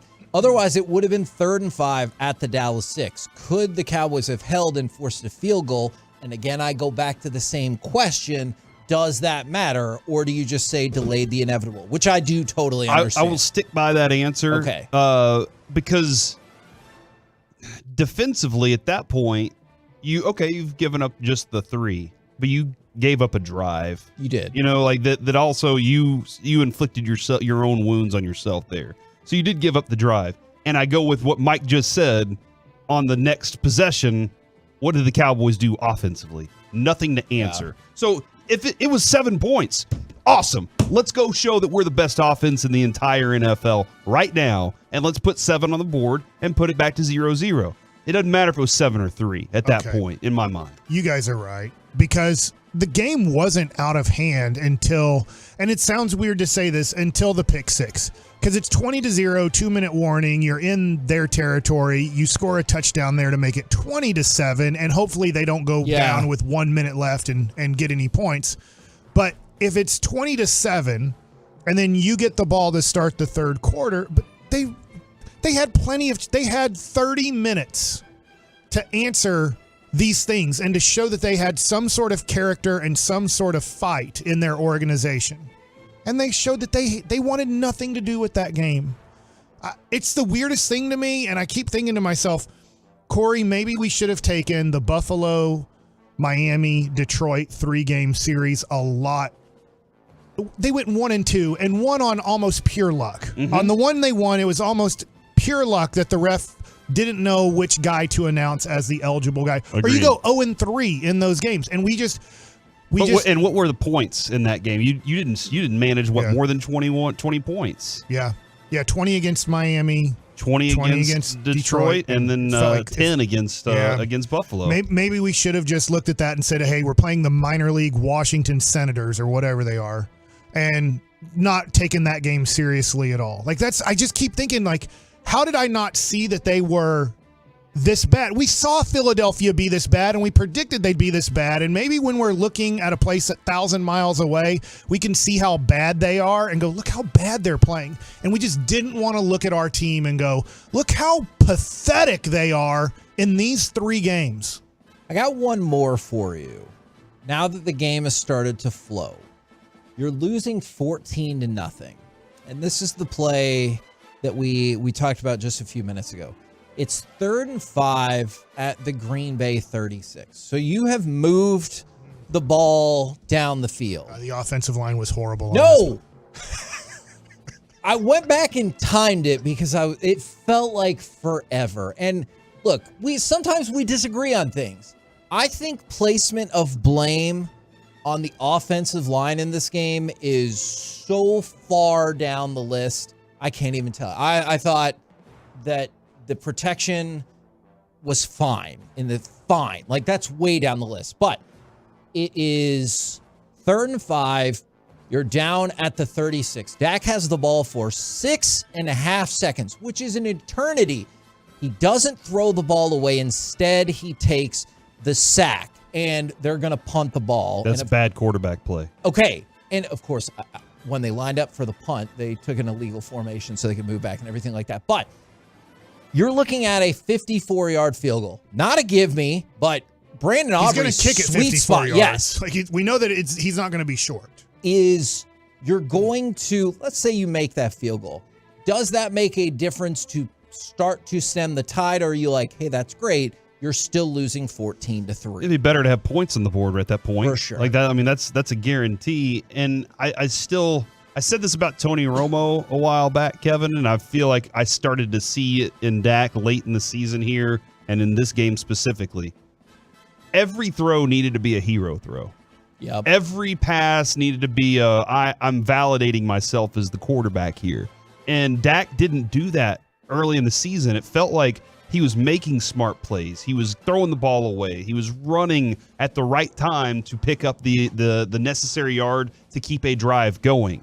But in this game, he looked as if I got to make the biggest play to satisfy the entire world right now on every single time he dropped back to throw the ball. I think that this play shows that Dak is not made for do or die situations, because Greg Olsen points out, and you see it on replay, Ferguson's going to be open. Yep. And you know who would have made that play 100 out of 100 times on Sunday? Jordan Love. We know for a fact Jordan Love would have laid it out there for his tight end, and he would have been open by 2 or 3 yards, and it would have been a big play. He could have thrown it off his back foot, and he would have thrown it perfectly. So he quits on the play as soon as he sees option 1, CeeDee Lamb isn't there. This is not an offensive play caller's fault. Option 1 is CeeDee Lamb, covered. Option 2, in the same eye slot. You know, like, you can have somewhat tunnel vision and still see Jake Ferguson. So I'm taking one of your weaknesses. Dak can get tunnel vision. I'm going to let you have tunnel vision because in that same tunnel is your second option. And he panics. And because he cannot handle these situations and play his best in these situations like the best do in all sports, he panics and runs the opposite direction. And then he panics and holds on to the ball as a guy's chasing him. Because let's face it, I know that Patrick Mahomes isn't perfect, or Joe Burrow or Josh Allen or whoever that are better than Dak. But man, I feel like 9 out of 10 times all of those guys are going to toss the ball to the sideline for an incomplete pass and then go, all right, let's see what happens here. But like when you make that many mistakes on one play and you're talking about it being 14-0, that shows how far Dak was mentally out of this game. The fear of losing is so strong in him in these situations that he can't overcome it. Will he be able to? Look, he probably has another 5 to 10 years in his career of playing football. He can overcome these things. It doesn't mean this is who he is, but we've seen it enough in his first 8 years. He cannot truly handle these situations and be at his best. He's had great plays at times in these situations, but be at his best? I don't know. I saw him put up, it felt like 4 points against Jimmy Garoppolo. Yeah. Last year wasn't good. I know he did play the great game against Tampa. I give him credit for that. I have to give him credit for that because that was an awesome game. I have to give, if you want to give him all the credit for Tampa, I'm looking at Bobby Belt, who's not in here. You have to give him all the blame for these. You can't give him all the credit for Tampa and then give him no blame for these. You have to be consistent in the way that you're going to look at a quarterback. I give him all the credit in the world. Unbelievable against Tampa. I give him, he's not the only thing, but I give him all the blame. For the 2 San Francisco games, for this game, he was horrible. Now, let's talk about some phenomenally empty stats when it comes to the Cowboys. CeeDee Lamb had, and I realize how these stats happen, CeeDee Lamb had 9 catches for 110 yards. He is now one of 5 Cowboys players, wide receivers, to have multiple 100-yard games in the postseason. All right. Who do you think the other 4 wide receivers are? Jerry Rice. From the Cowboys. Guess his guy. Michael Irvin. There you go. Michael Irvin is correct. How about Bob Hayes? Incorrect. How about Drew Pearson? Incorrect. How about Tony Hill? Correct. How about Alvin Harper? Correct. You'll never get the last one. Antonio Bryant. Incorrect. I would argue Cole Beasley. Somewhat same ballpark skill level wise. As Antonio Bryant? Alvin Harper. Calvin Sherrard. Who are the other ones that you named? I think that might be a relief pitcher. Michael Gallup. Because don't forget, in this game, but when he had 2 legs, Michael Gallup had 6 catches for 103 yards. There were some throws that Dak made to Gallup that I was like, how did he miss 8 defenders on that throw on the pass on the way in? Should we make some Gallup t-shirts that says he's back? He's 2024. He's back. Gallup leaping to catch a ball, and then underneath it says 2024. No, I don't think we Right should. now, get on the Gallup poll. 2024. Topical. Yeah. All right. I got it. All right. He caucused it. I don't know that that's like I don't know. You can, the Iowa caucus. No, I think we all got the reference. And you caught a ball. It's close. What do you think? I hate it. Dang it. All right. I hate it. Wow. He's back. As we pseudoed go around the NFC East last season, the NFC East became the first division. Mike's still enjoying that. The NFC East became the first division since 1997 with 3 teams in the divisional round. Yes. They had 3 of the final 8. This year, the only division without a team in the divisional round. No. Well, I guess yes because of last night. But can I throw this out to Corey with this? The good thing is the Eagles are now going to have to pay their quarterback. This was the last year of his rookie deal where he signed a 5-year, $255 million contract. So if you think I'm crazy, if you've been toying with this, thank you. When I say 5 years, $270 million for Dak Prescott, that's going to be the going rate. I mean, Hurts just got 5 for $255. Next year's the first year that contract kicks in. So if you do look at it from a positive standpoint, not that the Cowboys are better than Green Bay or San Francisco or 5 other teams in the AFC. The thing is, though, is that now Philadelphia has to deal with paying a quarterback that premium dollar, and that hurts your team. It takes away from your team. So the guys with premium contracts that can overcome that are the best in the league. The guys that get premium contracts, i.e. Dak Prescott, he can't overcome, we have to take away 2 players from your team because of how much we're paying you. Congratulations. I'm not telling Dak to take any less. I'm not telling him to not negotiate the hell out of his life. But what I'm saying is when that happens, 2 players leave your team for good the rest of your contract, and we can't replace them because of the money you make. So you have to overcome that. Right now, Patrick Mahomes is overcoming minor league wide receivers. They're like, we're not going to pay any wide receivers on your team because of how much money you make, and he's somewhat overcoming it. He won the Super Bowl last year, and he's in the divisional round. But now he has to play on the road. And it's going to be snow showers, by the way. 24 with snow showers. I'm excited for that game. We move to the Eagles. Nick Sirianni, he does have the 5th best winning percentage in the NFL over the last 3 years. He's the first Eagles head coach to go to the playoffs in each of his first 3 seasons, and he's been to a Super Bowl, but he might get fired. Which is, I mean, that's a good run for him. You know, he can always lean back on that one. Now, here's the thing I hate, Corey. How do they keep doing this? How do they keep firing coaches and it looks like they're going to go bad and then they end up being good 2 years later? Your turn. Go ahead. Well, they are willing to go get the players, and it seems like the players are more willing to play for that organization. I mean, we just went through this with Shaq Leonard, Ndamukong Suh landed there. Like there've been names that have been they're like, we got the money, or we're going to figure out how to get the money to pay you guys to be here. I don't know how they continue to just not have to rebuild it all completely, but they draft smart and they make lots of uncomfortable moves. Whenever it's time to make a move, they say, we see it and we made that move. Couple more notes for you. The Giants picked up former Raiders offensive line coach Carmen Bricillo to take over that spot. And the Commanders officially announced the hiring of Adam Peters as their general manager. So hopefully now you're all caught up going around the NFC East. Right now, it's time for some Mike Likes It. Well, I'm going to stick on football here because we've mentioned it, but I'm just going to mention it again. That one of the Kelce brothers retired last night after the game.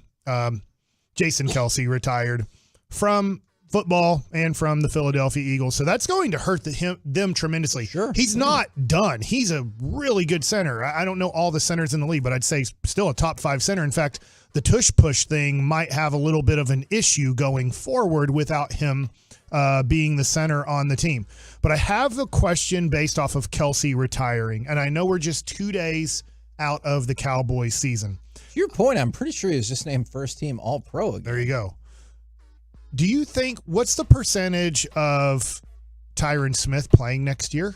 He had a very good year this year. I'm not trying to say he didn't have a good year. He had a good year. I'm just wondering, as he's fully pensioned. Yep. He's made plenty of money. His body has deteriorated over the last 5 or 6 years, and he had a great year keeping his body healthy this year. Surprising, I think, everybody, even the Cowboys organization, how healthy he was.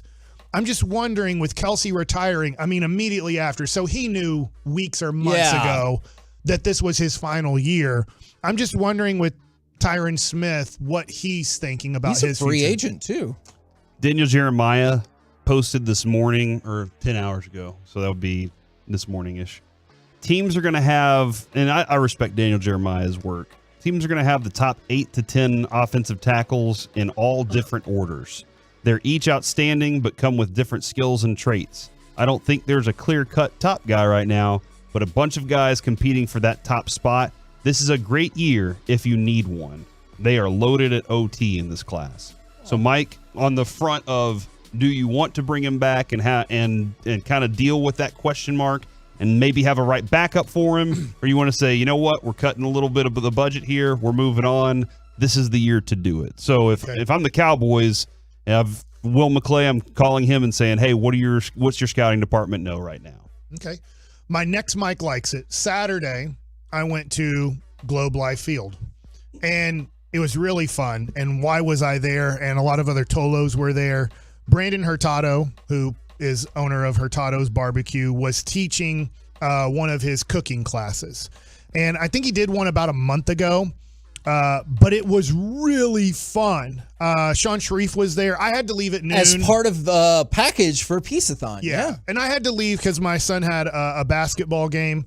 But I got to be there for a couple hours, and I was kind of like, dang it, I didn't want to leave because John Gray was up there, and they were getting ready. They had chicken fried brisket, which was unbelievable. Yeah. And he was at that point, he was showing how to make the gravy, how he's going to fry the brisket. So when you have leftover brisket slices, how to chicken fry it, and then the sauces to put on it. But I just like to say it was a blast being out there. By the way, there's no more cracks in the infield. They have water. Yes. And they have drug it. It looked like a very nice infield again. But it's amazing when we went out there for the Jared Sandler event. When you let an infield not have any water and don't really manicure it, even though there's not weeds that will grow indoors on a turf field, it's amazing how quickly a field can get out of hand. But that being said, I'm just recommending this. I have no clue when Hurtado's is going to do it again, but everybody got this. You get their sauces, as in the recipes. You get their rubs, as in what they're using for their rubs for their briskets and ribs. And it is a really cool, fun event. And so whoever won that, I'm sorry I didn't get to meet that person. And Leroy. Maybe I did meet them, and they just said, hey, huge Tolo, and didn't say I'm the winner of the auction, because I did meet Tolos out there. But really fun event and fun to be out there. And John Gray was out there. And there's a really cool YouTube thing that they're doing now. It's called Around the Plate. So John Gray is the first episode, but I overheard Brandon kind of talking, so hopefully I'm okay with saying this. Uh-oh. But I think that he's going to have on a lot of current Rangers. I'm sure he'll also do former Rangers during the season, because current Rangers might have a tough time going to Hurtado's barbecue and shooting a set on making barbecue, because usually you don't make barbecue in like 15 minutes. So that makes sense. It takes a while, but he has an episode up with John Gray, and it's a fun episode because I told my wife, John Gray has us beat. His wife, they started dating in middle school. Wow, really? What? Yeah. So I don't know what age he got married at. Obviously, I'm going to guess a younger age, because he's been dating his wife since they were somewhere between 6th and 8th grade, because that's middle school. Even though we used to call that junior high. Did you call it junior high when you were in 7th and 8th grade, or did you call it middle school? Both. I called it both. Okay. I just said both because it feels so cold outside. Okay, It felt like we're in like, Canada or something. Yeah, and ours was 6th through 8th. So you called that middle school? Yeah. Okay. Yeah. So we called middle school 5th and 6th grade, and we called junior high 7th and 8th grade. So I was always like, oh, we were in middle school. That so makes sense, because it's leading into high school. Okay. So Mike likes it is that. Now, the next Mike likes it, the NBA. I know that now that the Cowboy season is over, I'm assuming if you're a sports fan in Dallas of all the teams, you will now move more of your attention to the Mavericks and more of your attention to the Stars. And in a month, you'll move more of your attention to the Texas Rangers, because spring training starts. Literally, today's the 16th of January. Yep. We're about a month away. The 12th, 13th, 14th is when pitchers and catchers report to all of their spring training sites. By the way, the Rangers did just make a trade with the Reds for Daniel Duarte. He's 27, average fastball, 95 miles an hour, cutter at 91. He is 2 years. His ERA 2 years ago was at like a 10. It was a 3.69 last year. Okay. So he has 2 years in the majors. Did they add Ellie De La Cruz to that deal? I haven't. No, they didn't add. I thought it'd be a throw-in piece. Yeah, but they said like, we got this shortstop prospect we're not crazy about. Yeah. He's like 7'4". It's like the Wemby of shortstop. So that is another relief pitcher, right-handed relief pitcher to throw into the mix. Let's go. Interesting. And the Rangers. I talked earlier about Hector Neris, former Astro the last 2 years, former Philly about, for 7 or 8 years. He has about 10 years of major league experience. It's interesting. You're starting to feel maybe a little bit better of adding depth to your right-handed bullpen, but left-handed bullpen right now is, help me out, Ranger fans. You have Brock Burke. Heaney's going to have to start, I think, Cody? to start the year.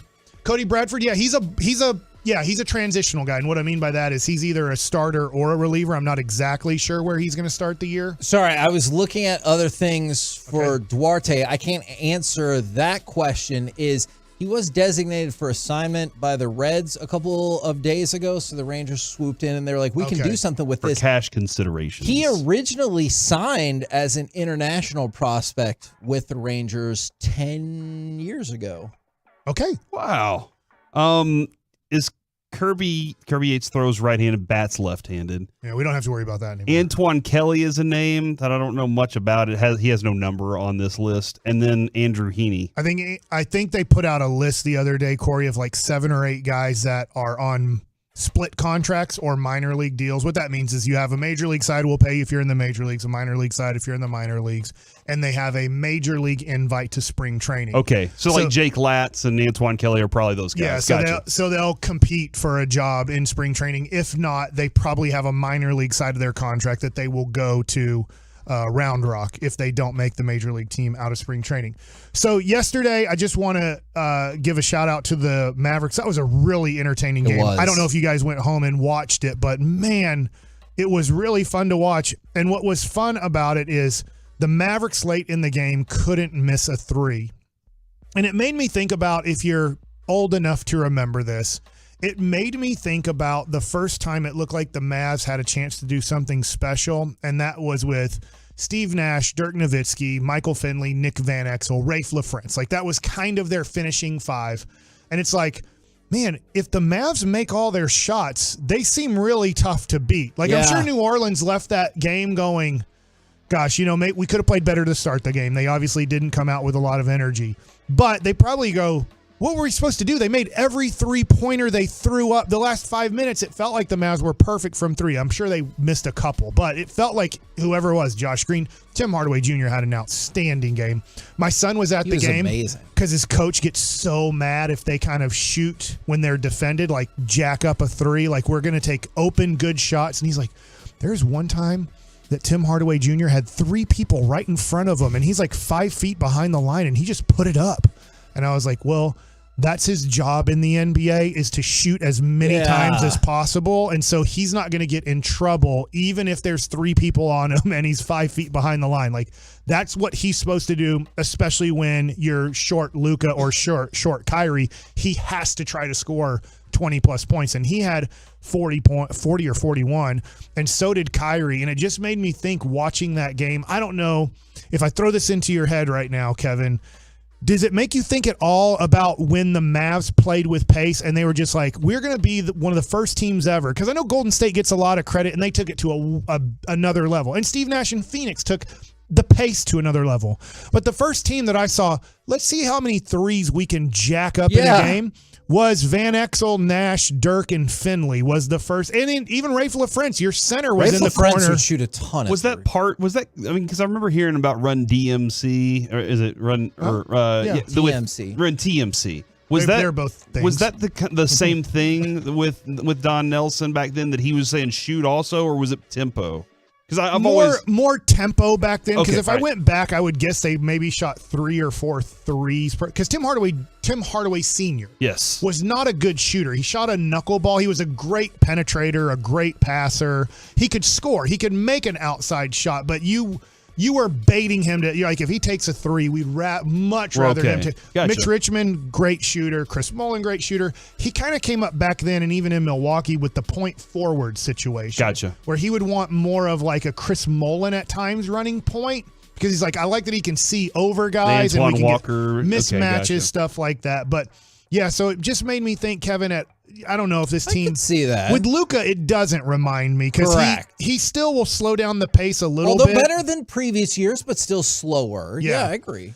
So watching the Pelicans play the last 2 nights, and I know we got to get to the C block here, is I know some people have kind of talked highly about them, and I watched them the last 2 nights, and I understand they're good. I don't see greatness at all on their team. I see the names on their team look good, but it doesn't do anything for me. Yeah, you'll hear like the the sum of the parts is greater than the individuals. It kind of feels like the opposite here, where the individual parts amount to something less than you would think. You look at their starting lineup: McCollum, Zion, Brandon Ingram, Valanciunas. You're like, crap, that looks great. And then you watch them play, and you're like, doesn't look that great. Yeah, no, I hear what you're saying on that for sure.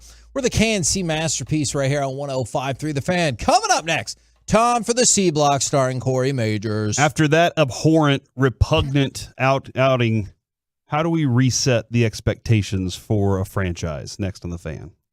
Tolos, it's been a heck of a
Fan Studios, secured by DFWsecurity.com.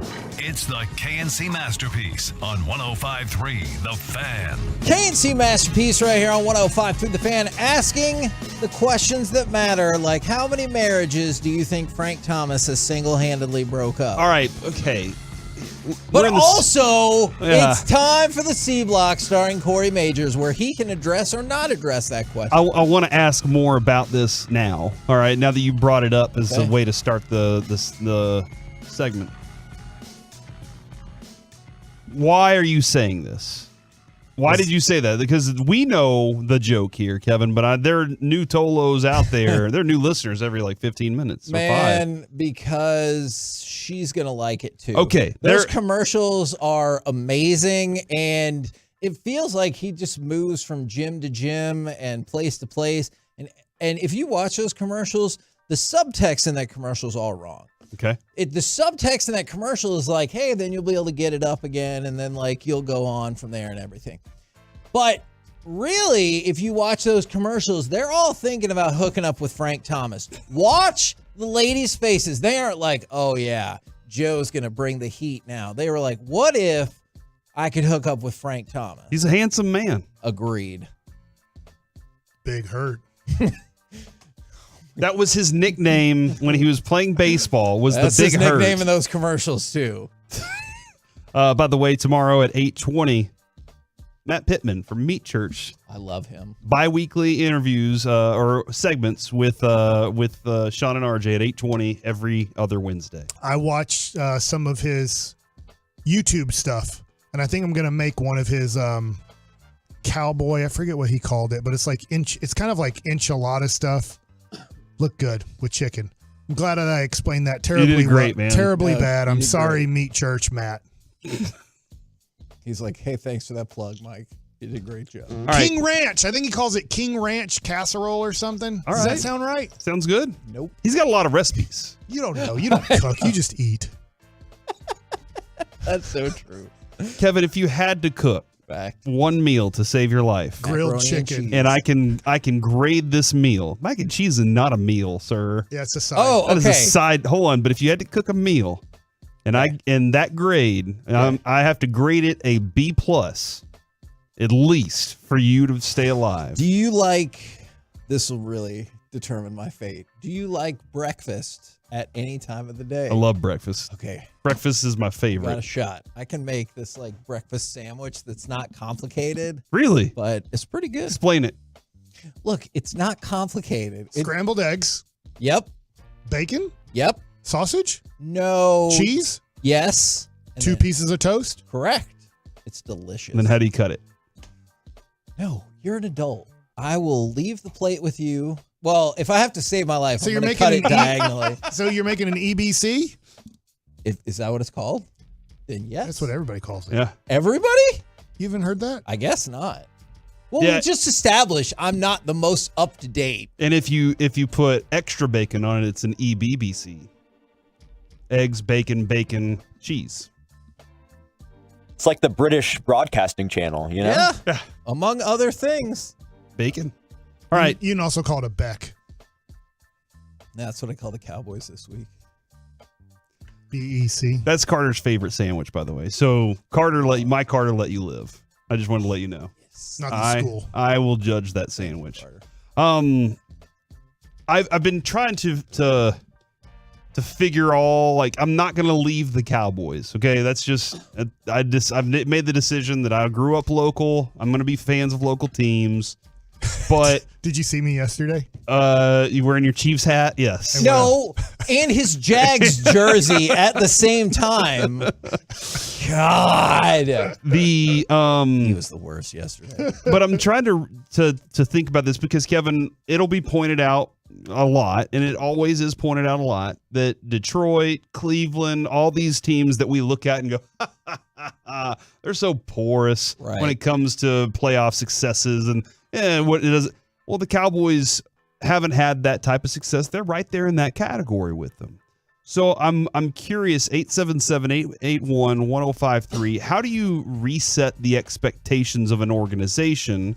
Because I look at the Rangers, And the Rangers got us to an expectation of we can be in the World Series. Yeah. We never experienced being in the World Series until 2010, 2011. And then we lose them. We lost in 2011 for sure. I don't know if you remember. It was David Freese. Yes. No, we all remember what happened. Nelson Cruz was in right You know field. what? Honestly, Doesn't matter that anymore. doesn't hurt me I as know. much anymore. See? I want to be mad, See how but cool I'm like, it is yeah, now? well, F them. But once you get to that point, then the Rangers, like, they kind of had to dip back down. They dipped back down into, I don't expect anything from this team. So much so that, like, we were thinking Joey Gallo could save this team.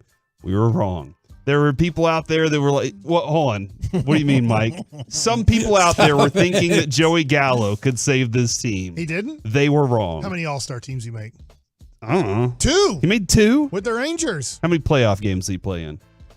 I'm guessing, did he play in the 3 in 2016? I guess so. So, but I wasn't prepared for that question. But somehow we got to a point where we didn't expect anything from the Rangers anymore. And I love no expectations. I really do. It's a great place to be. Starting in 17. Yeah. Right? Okay, so you get to that point where the Rangers, you're just like, well, they'll play baseball this year, but will anybody care? And then out of nowhere, bam, they deliver for us everything we've ever dreamed of. And the Cowboys have under-delivered every single year since they won their last Super Bowl, I guess. And now I think we kind of need to revisit, how do we reset our expectations as a fan base of, because I also saw this, Mike, somebody posted to Mac Engel this morning. Oh, yeah. The playoffs don't matter, or the regular season doesn't matter anymore. I would rather go 10-6 in the regular season and win the Super Bowl. There's no guarantee that you can get to the playoffs without the regular season, though. So, Kevin, if you're going to tell me that the regular season isn't a good predictor of playoff success, I'm all with you on that. But it does matter because you can't go 4-12 and be in the playoffs and win a Super Bowl. No, you're right about that. 4-13. I will just take it from, hey, we just got to get in. Because now you learned it doesn't matter if we have and that's fine. a high seed or not. That's fine, but you still have to be Except a good for football all the team. teams in the NFL. For that the it did matter. Cowboys, yes. You still have to be a team that wins enough games to get into the playoffs. I agree. That's still a reality. You have to be a good football team to get to the playoffs. Can I give you 3 years where the Cowboys' expectations were somewhat low and we were very excited about what they did in this run? Absolutely. Bill Parcells and Quincy Carter. Bill Parcells' first year, and they went 10-6 and lost to Carolina in the first round. But it was like, oh my God, we have been pathetic forever. And this guy just took Quincy Carter and we won 10 games. Yeah. With smoke and mirrors is what he said. That was like, what is next? What's going to happen? A few years later, when Tony Romo took over in week 6 or week 7 for Drew Bledsoe, and you made it to the playoffs, and you thought, this really stunk. We dropped the ball on the field goal, but it feels like something's changing here. And then Bill Parcells quit, and then we see what happens. Yeah. And then the last one is 2016 when Tony Romo breaks his body in a preseason game, and Dak Prescott took over, and we thought, okay, so who's in the 2017 draft to take in the top 5 pick for a quarterback? And then you go 13-3. I felt like those were 3 times, and only 3 times since they won in 95, that we kind of had a low expectation at some point in the year. And at the end, you felt like, I'll take this result because I think it's going to be built upon. It never was built upon. But those are 3 years that I feel like in the history of the Cowboys that you felt good. Interesting in this, Kevin, in that each one of those years that Mike just brought up, it was a new quarterback that brought a new expectation of, we're not going to have to worry about this year. We'll see as time goes on. Yeah, and that's why I think a new quarterback might be the thing. The one thing that's just not going to happen, and I see people texting it, and I appreciate the feedback, is if Jerry sold the team, sure. If that happened for some crazy reason, then I do think expectations would be changed. The issues that we run into in this Metroplex, right, is the Stars are a different deal, and we could talk about that too. But the 2 teams that you immediately mentioned were the Rangers and the Mavericks. The problem with those expectations is the Mavericks, you saw a couple of seasons, you saw some glimpses in the 80s, and then you fell into just basketball hell. and you just weren't good at all for the longest time. So you had nothing to like lean back on. Same thing with the Rangers. You didn't even make the playoffs until you were here for 24 years. But with the Cowboys, every generation has something that they want to tell you about that you can't escape, even if you've never seen it, right? Like, we've all seen the Cowboys win 3 Super Bowls. But if you're too young to have seen that, I bet you have a parent or a friend or whatever that's like, and I don't know what's more frustrating, having seen it as good as it gets and knowing we can't get back there, or having to listen to how good it used to be, but not getting back there. Like, both seem very annoying. And that's the issue. Is we probably need to take on that mentality, Kevin, of the new fan that has never seen that success. True. And that's like, what do you see with the Stars? The Stars won a cup.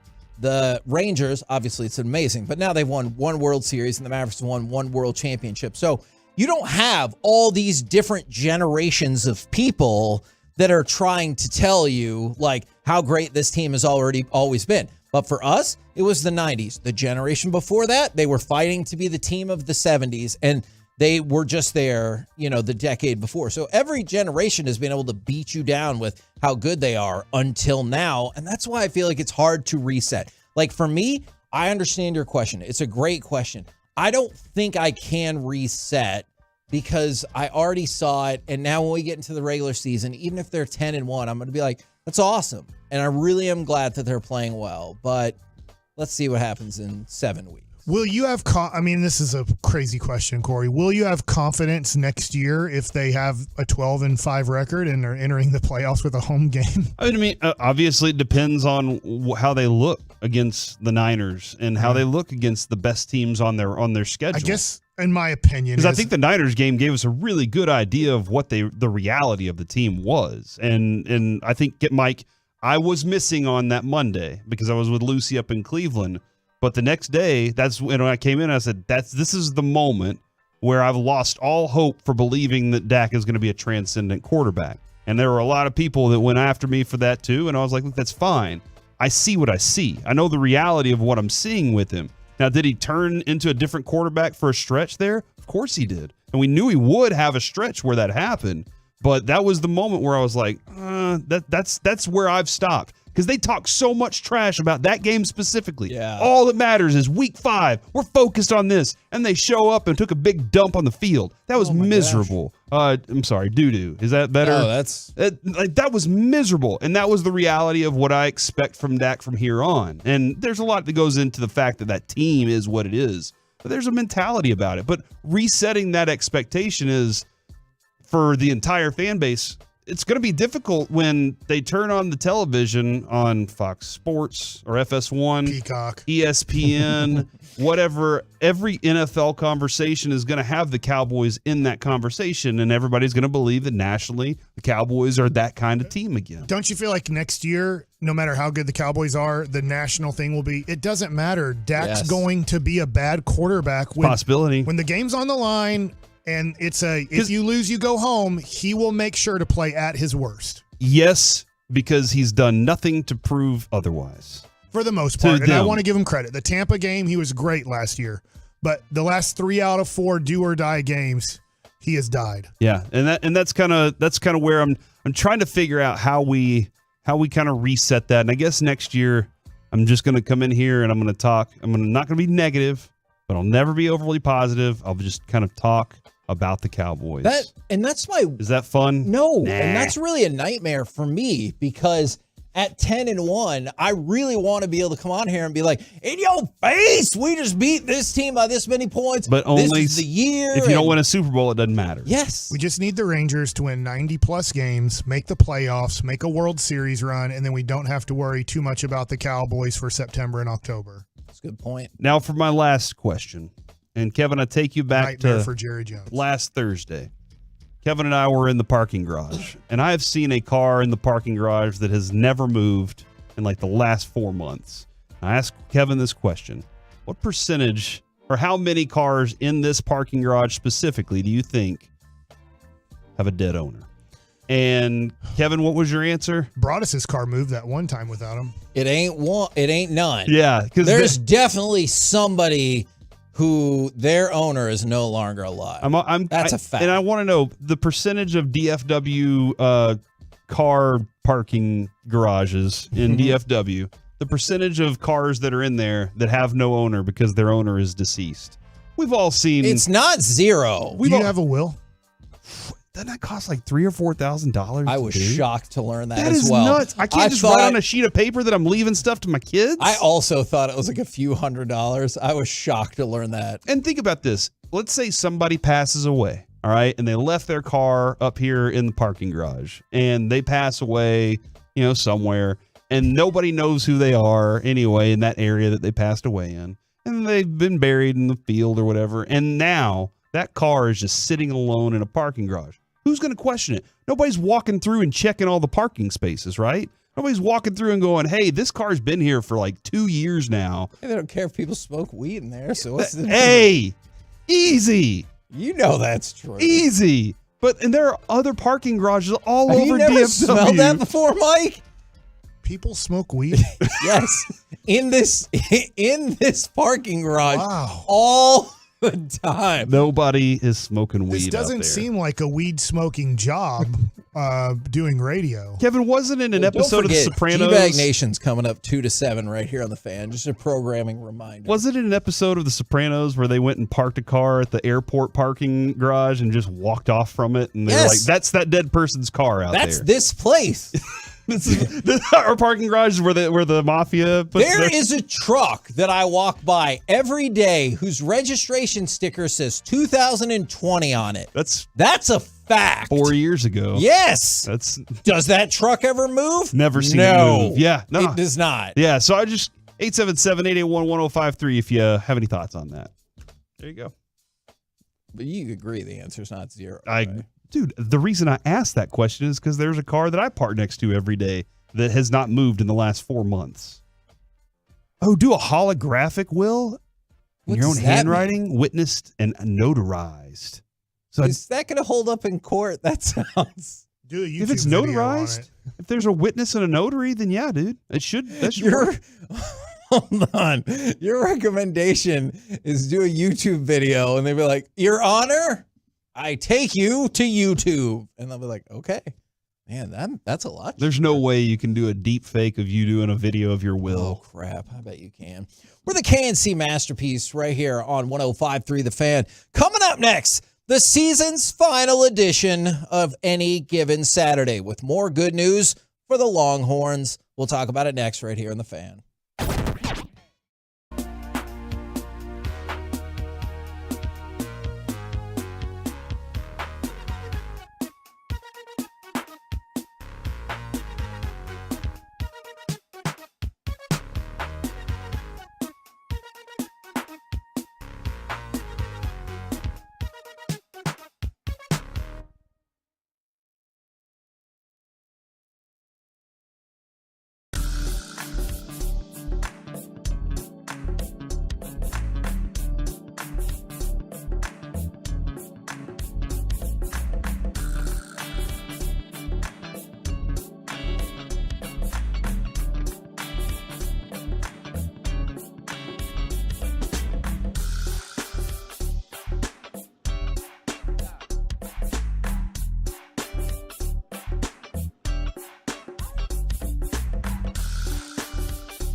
also brought to you by Frankel & Frankel. Life is unpredictable, and accidents happen. Frankel & Frankel are the go-to attorneys for car and truck wrecks in DFW. If you or a loved one has been in an accident, contact Frankel & Frankel for a free consultation at truckwreck.com or call 214 or 817-333-3333. On first and goal, the deep back, off play action, used to throw it for Sweat. He caught it. P. Sweat. How about the Big 12 Defensive Player of the Year catching a touchdown pass? KNC Masterpiece back here on 105.3 The Fan. Any given Saturday in just 1 second, but the injury gods giveth to the stars and quickly taketh away. We talked about how Miro is going to be headed on the road trip, which starts Thursday, with the hope that he will be able to play during that road trip. But now the Stars have had to recall Matt Murray because Wedgwood exited Saturday's game against Chicago with a lower body injury, which brought back Jake Ottinger, which we talked about. He was going to be good to go. Now Wedgwood is having a day-to-day situation with a lower body injury, which has recalled Matt Murray. So we still can't have nice things, but we're working on it. How are we ever going to do it, you know? Just do what the 99 team would have done, you know what I'm saying? Just battled through it. Yeah, they would have figured it out. Gone and got Eddie the Eagle. Yeah. And then, you know what happened after that. All right. Now it's time. I wonder how many people do know that story. I'll give you $1 billion not to turn me in. It's time for any given Saturday. Let's wrap up the college football season with our good friend Carter Freeman. Is good things happening with the Texas Longhorns. Isaiah Bond transferred to Texas after Nick Saban retired. And then also, I know this happened a few days ago, Steve Sarkisian did agree to an extension with the Longhorns through 2030. And I think that was a good move. No college football team has ever been embarrassed by their team being in the playoff or almost being in the playoff and then giving their coach a big extension and then it blowing up in their face. Does that happen to A&M? Yes. Okay. What? That happened to A&M, Kevin, according to Carter. Yeah, and we actually deserve to be in the playoff. Now that he's agreed to that deal, if the NFL came a-calling, there are a lot of coach openings out there, can he leave and go to the NFL still? Sure. I don't know how if buyouts or anything like that for coaches going from college to the NFL, I don't know how that works. Right. But I know it won't work for him in the NFL because it's worked for like 2 college coaches in the NFL. So I would recommend he stays in college. What are our thoughts about Isaiah Bond? Because he transferred to Texas, their best wide receiver in a recruiting class that you can tell us more about. Yeah, I mean, Isaiah Bond was Alabama's best receiver this last year and probably their worst receiving core in 10 years, which says a lot for how successful they were. But Texas lost almost the entire offense. I mean, the skill players at least. Their best 2 receivers, best 3 receivers, their best tight end, their best running back are all gone. You have Quinn Ewers coming back, and your young running backs you'll have coming back. They're very, very good. But as far as guys who catch the ball, you need guys who have at least shown college production like that. And Isaiah Bond and Matthew Golden, who they got from Houston, too. Those are experienced pass catchers that'll come in this year and hopefully, be solid in that offense. Now, speaking of, this wasn't a surprise, but it happened right when we were going off the air yesterday. Caleb Williams officially declaring for the NFL draft. What I was really curious about is, and everybody can jump in if y'all have thoughts as well, your hierarchy of quarterback prospects. Because I know for a long time we've said Caleb 1, May 2. Maybe that's how it plays out. Maybe it's not. How does Daniels fit in? What are your thoughts about McCarthy? Go. Caleb number 1. I think that's pretty clear. I will put Drake May at number 2, and that's just because somebody has to be at number 2. What do you think about Mike's assertion that no quarterback from North Carolina can possibly succeed? I think if anyone's going to break that, it would be Drake May, but then if he doesn't, I will jump on your train. Because I think, Didn't everybody think Trubisky was a solid prospect who could play in the NFL? They did, and we were all stupid back then because I think he had 9 college starts before he declared for the draft, and then the Bears traded up for him. But wasn't he one of those guys that just out of nowhere just shot up the boards? Yes. That's what I was like, why? Why did he all of a sudden become a guy? And that was a quarterback poor draft class, if I remember right. So with May, you have a lot more hype coming in from high school into college with him, a lot more actual play on the field that you look at and you're like, this guy's actually not half bad. Just to give you more information on how bad Mays are, who was the last May who was drafted in professional sports out of North Carolina? Sean May. Sean May. He should have been really good. The round mound of eating and not rebounding. He won a championship with Jesse Holley. Yeah. Pathetic in the NBA. If your last name's May and you come from North Carolina, he may not be good. So he isn't going to be good. I do want to ask this question. Is this Sean May's son? No, it's not. Okay. Are you sure? Two different spellings. That's true. There's only one way to spell it. You're apparently not. Do you not like Daniels that much? I actually do. I think it's honestly a very fun debate between him and Penix to me as the number 3 quarterback in this class. Okay. Because Daniels was incredible last year. Obviously wins the Heisman, deserves it. Then after Penix wins the Sugar Bowl against Texas, everyone's like, oh, maybe, he should jump up. And then he has the poor championship game. But I think those two are really close. But I think they're going to be the ones that need some seasoning. I think May and Williams will step in and have some immediate success on the field. Maybe not playoff success, but I think they can come in and, move the ball better than probably some of the quarterbacks we saw in the NFL this year. And I was going to bring this up. Wasn't Trubisky in the Mahomes class? And Yes. The Deshaun Watson class? Yes, he was. And he went ahead of both of them. I mean, the Bears traded up to get him. Don't do it. Good decision. But who knew that Mahomes would be Mahomes? You know what I mean? And nobody knew Watson would be Watson. What do you mean by that? Everybody thought he was so great. Oh, okay. Like such a nice guy. Nobody knew he'd get $250 million guaranteed. The first 4 or 5 years of his career were good. I don't know No, how. they were good. I meant more off the field, off-field stuff. I also don't think J.J. McCarthy should go in day 1 or day 2. I just don't think he's... Why do you think he seems to be already such a divisive prospect in the draft? You just look at the last 6 weeks of his season, no matter the winning, the play on the field just does not impress. And I was saying it the entire season, Michigan's team this year is as deep and as good as any roster in college football's been over the last however many years. And McCarthy was still, in the championship game, he was 10 of 14 for 140 yards, something paltry like that. I don't think he's ready yet. And I think he's maybe another 2 years away from being someone who can start, even at that, start in this league, play against NFL defenses. Now, we have another hope, and I want to go ahead and fire off cut number 17. We're going to stay with the same school. Could this be the player we've all been waiting for? Shotgun for JJ from the 6-yard line. Takes the snap, inside handoff. Blake Corum bounces it back the other direction. Blake fighting for the end zone. Touchdown Wolverines. Blake Corum ties the school record with his 55th career rushing touchdown, and Michigan extends the lead to 16-0. How do we feel about the running back Blake Corum? Because obviously the Cowboys are going to need a running back. They will, and I would like him in maybe the 2nd or 3rd round. I don't think there's any running back this year that's worth a 1st-round pick or maybe even a high 2nd-round pick. The issue with Corum is he's smaller.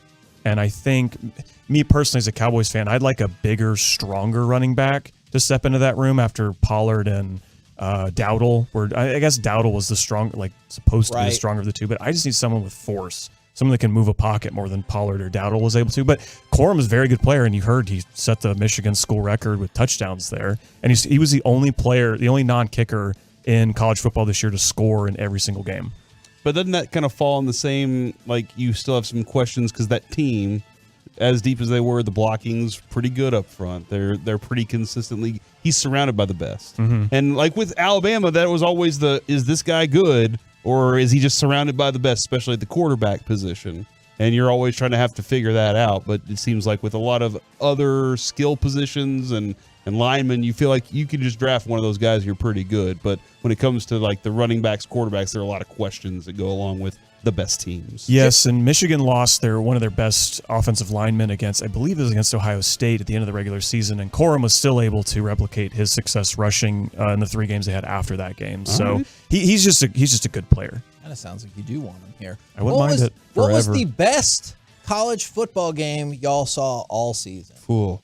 For me, it was the Washington, Texas game. All right. So ESPN put out their list of the top 100 games of the year. That was fourth on the list. I'll take that. I went to A&M and watched them play Louisiana Monroe, I think, and they won $70 million to 0. Classic. We'll have to look on the list. I'm guessing that one did not make the cut, though, to be fair, I don't know that for a fact. So I remember that one. That was the best game you saw this year? I was at it. It was the one he went to this year. I did. That Texas game was good, except the end where they lost. That was the best. I did fall asleep, too, because I remember Washington. I was like, there was about 5 minutes left in the game, and I'm dozing, in and out of plays. Hold on. So the two best games you saw were the blowout you went to and the one you fell asleep during? And when Washington had the ball with like 3 minutes in change, I was like, Texas isn't getting it back. I'm not fighting anymore. I'm going to sleep. And then I woke up in the morning and saw that Texas almost won the game. It was at like 11 p.m. or almost midnight by the time that game ended, so I don't blame him. He was up partying, that was New Year's. Mike. So Mike puts one not in the top 100. Corey picks game number 4. Carter, not in the top 100. What say you? Game 5 of the Astros-Rangers. The Rangers lost, but man, that was amazing. It was not a college football game, Mike. Should have been. It was in college football season. What was your favorite? Paul Skeen's pitching was one of the best college games I saw. I went to see A&M and LSU. That was a good game. Except, LSU dominated. Is that the best thing that happened to Paul Skeens all year? I don't think so. I don't either. He got drafted number 1. He got a girlfriend. I don't think that was the best. Good for him. She does athletic commercials. She's a gymnast. Carter, what was the best college football game you saw all year? If I'm going biased, I'm going Red River this year, OU 34, Texas 30. And I think even unbiased, that was still a fun back and forth game. But my personal favorite was Washington versus Oregon in the regular season. The game at Husky Stadium where Oregon comes back, takes a lead. They go for it on 4th down to try and ice the game. They miss it. Washington scores 2 plays later, and then Oregon drives down to kick the game tying field goal, and they miss it. And just the sea of purple like swarming the field after that game was just phenomenal to watch. So just to recap, hold on. I know for Corey, it's going to be the game that Caleb Williams cried to mommy. He already said his answer. Yeah, Is that it? No, I said the LSU game. The Washington, Texas. You don't like Caleb Williams. Him crying in mommy's arms was probably pretty good for you. So just to recap, Corey picked game number 4 on the list. Uh-huh. Carter picked game number 2 and 8. You didn't give me the list. I didn't. I don't have the list either. Washington, Oregon was 8. Texas, Oklahoma was 2. Mike picked a game not in the top 100. And then he picked Honorable a baseball mention. game. Yeah, and then he picked a baseball game. Skeens was throwing 99 to 101 at every pitch for the None first of y'all 5 have innings. mentioned the Pop-Tarts Bowl. Oh, the man. That was best a game good of the one. year. That's a good point, Chris Strong. Come on. Nobody even knows who played in Well, at least he picked one from the sport we were currently talking about. I picked one, the Louisiana Monroe game. Number 1 on the list was Alabama's 27-24 win over Auburn. That was number 1. Then Red River. Michigan, Alabama was 3. Washington, Texas was 4. And then I saw a couple people text this in. Stanford's 2 overtime win over Colorado, where they came back from like 1 million points behind, was number 5. What about Duncanville winning back-to-back champs? That is not the same North level Shore of game. I think both those teams might be able to beat Louisiana Monroe. I Mike, saw them play college football, and I'm not sure they could beat Duncanville or North Shore or DeSoto. Tomorrow, I want you for one segment, for Mike Likes It, your top 100 college football games of the year. I want you to write them all down because you clearly have a lot that you really like, so I need you to write them all down. And it's going to be Duncanville, Galena Park, North Shore is going to be number 2. I think one that hurt me because I was rooting for him, when Cordell Stewart threw the Hail Mary against Michigan, that was a great game. Look, we can't go 100 because then there'll be a Bobby Belt thing and there'll be a whole problem. But appreciate it very much, Carter. Thank you for all the work all season. Where can people find you on social media if they want to stalk you or learn more about college football? I'm at CFREE1053 on Twitter. And yeah, I will tweet out college football things all the time because I'm going to be sad because I got to wait 200+ days before it's back. I watched the Colorado TCU game. That was a good game. I went to that game. That game was very fun. Oh, the Colorado State game. And Dion yelled at that was an everybody awesome and game. said how awesome he was. And he's like, you watch, I'm going to win 3 more games this year. Where was my Colorado State game, Kevin? What was that on the list? I will have to. That was actually number 6. I was going to say I'll have to get back to you, but I do not. You just wait. College I'm going to win football, one Corey. more game. After this Colorado State game, I guarantee I'm winning one more game. We're the KNC masterpiece right here on 105.3 The Fan. Did he really say that? Coming up and he next. won one more. He refused to win any There's more no to make chance sure that that his words stayed clear. Let's chit chat with those fellas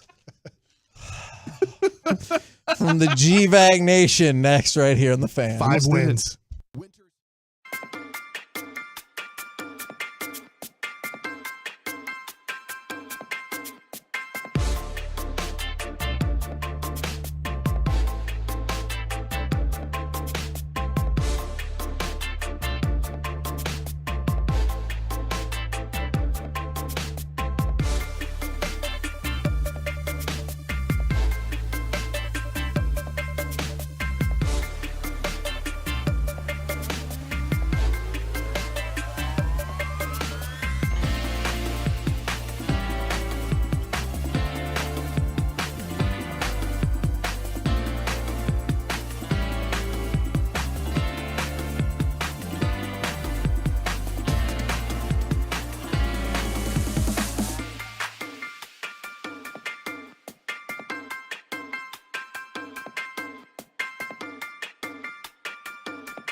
Segment on 105.3 The Fan is brought to you by Classic Chevrolet. Why do so many Texans love Classic Chevrolet and Grapevine? They've got the goods. More new Silverados than anyone with incredible savings. Why go anywhere else?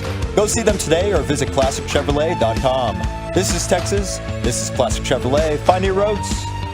KNC Masterpiece back here on 105.3 The Fan, where we are always victorious, except for an NFL playoff game.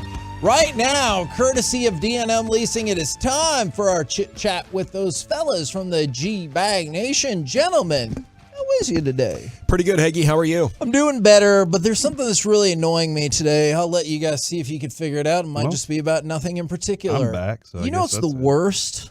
That's what it is. Is when people reply all to a congratulatory email. We're It's dealing like, with that right now, aren't yeah, we? they're like, hey, great. Everybody got to see you congratulate somebody that you don't give a damn about. If you really care about that person, send your own side email. Don't bog down our email. Why do you get so worked up about it? This happened. I had this argument with Adrian over the weekend.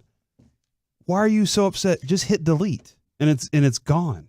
No, but then it's back. It's like email herpes, right? Because you think it's gone, and then bam, you just tested positive again, and it just keeps coming back no matter how many times you press delete. You got to flare up. Experience. Flare Hey, up in your can I email. ask you a question? Yes. Since it's a computer-related one, business-related, how long do you wait before you absolutely have to change your password?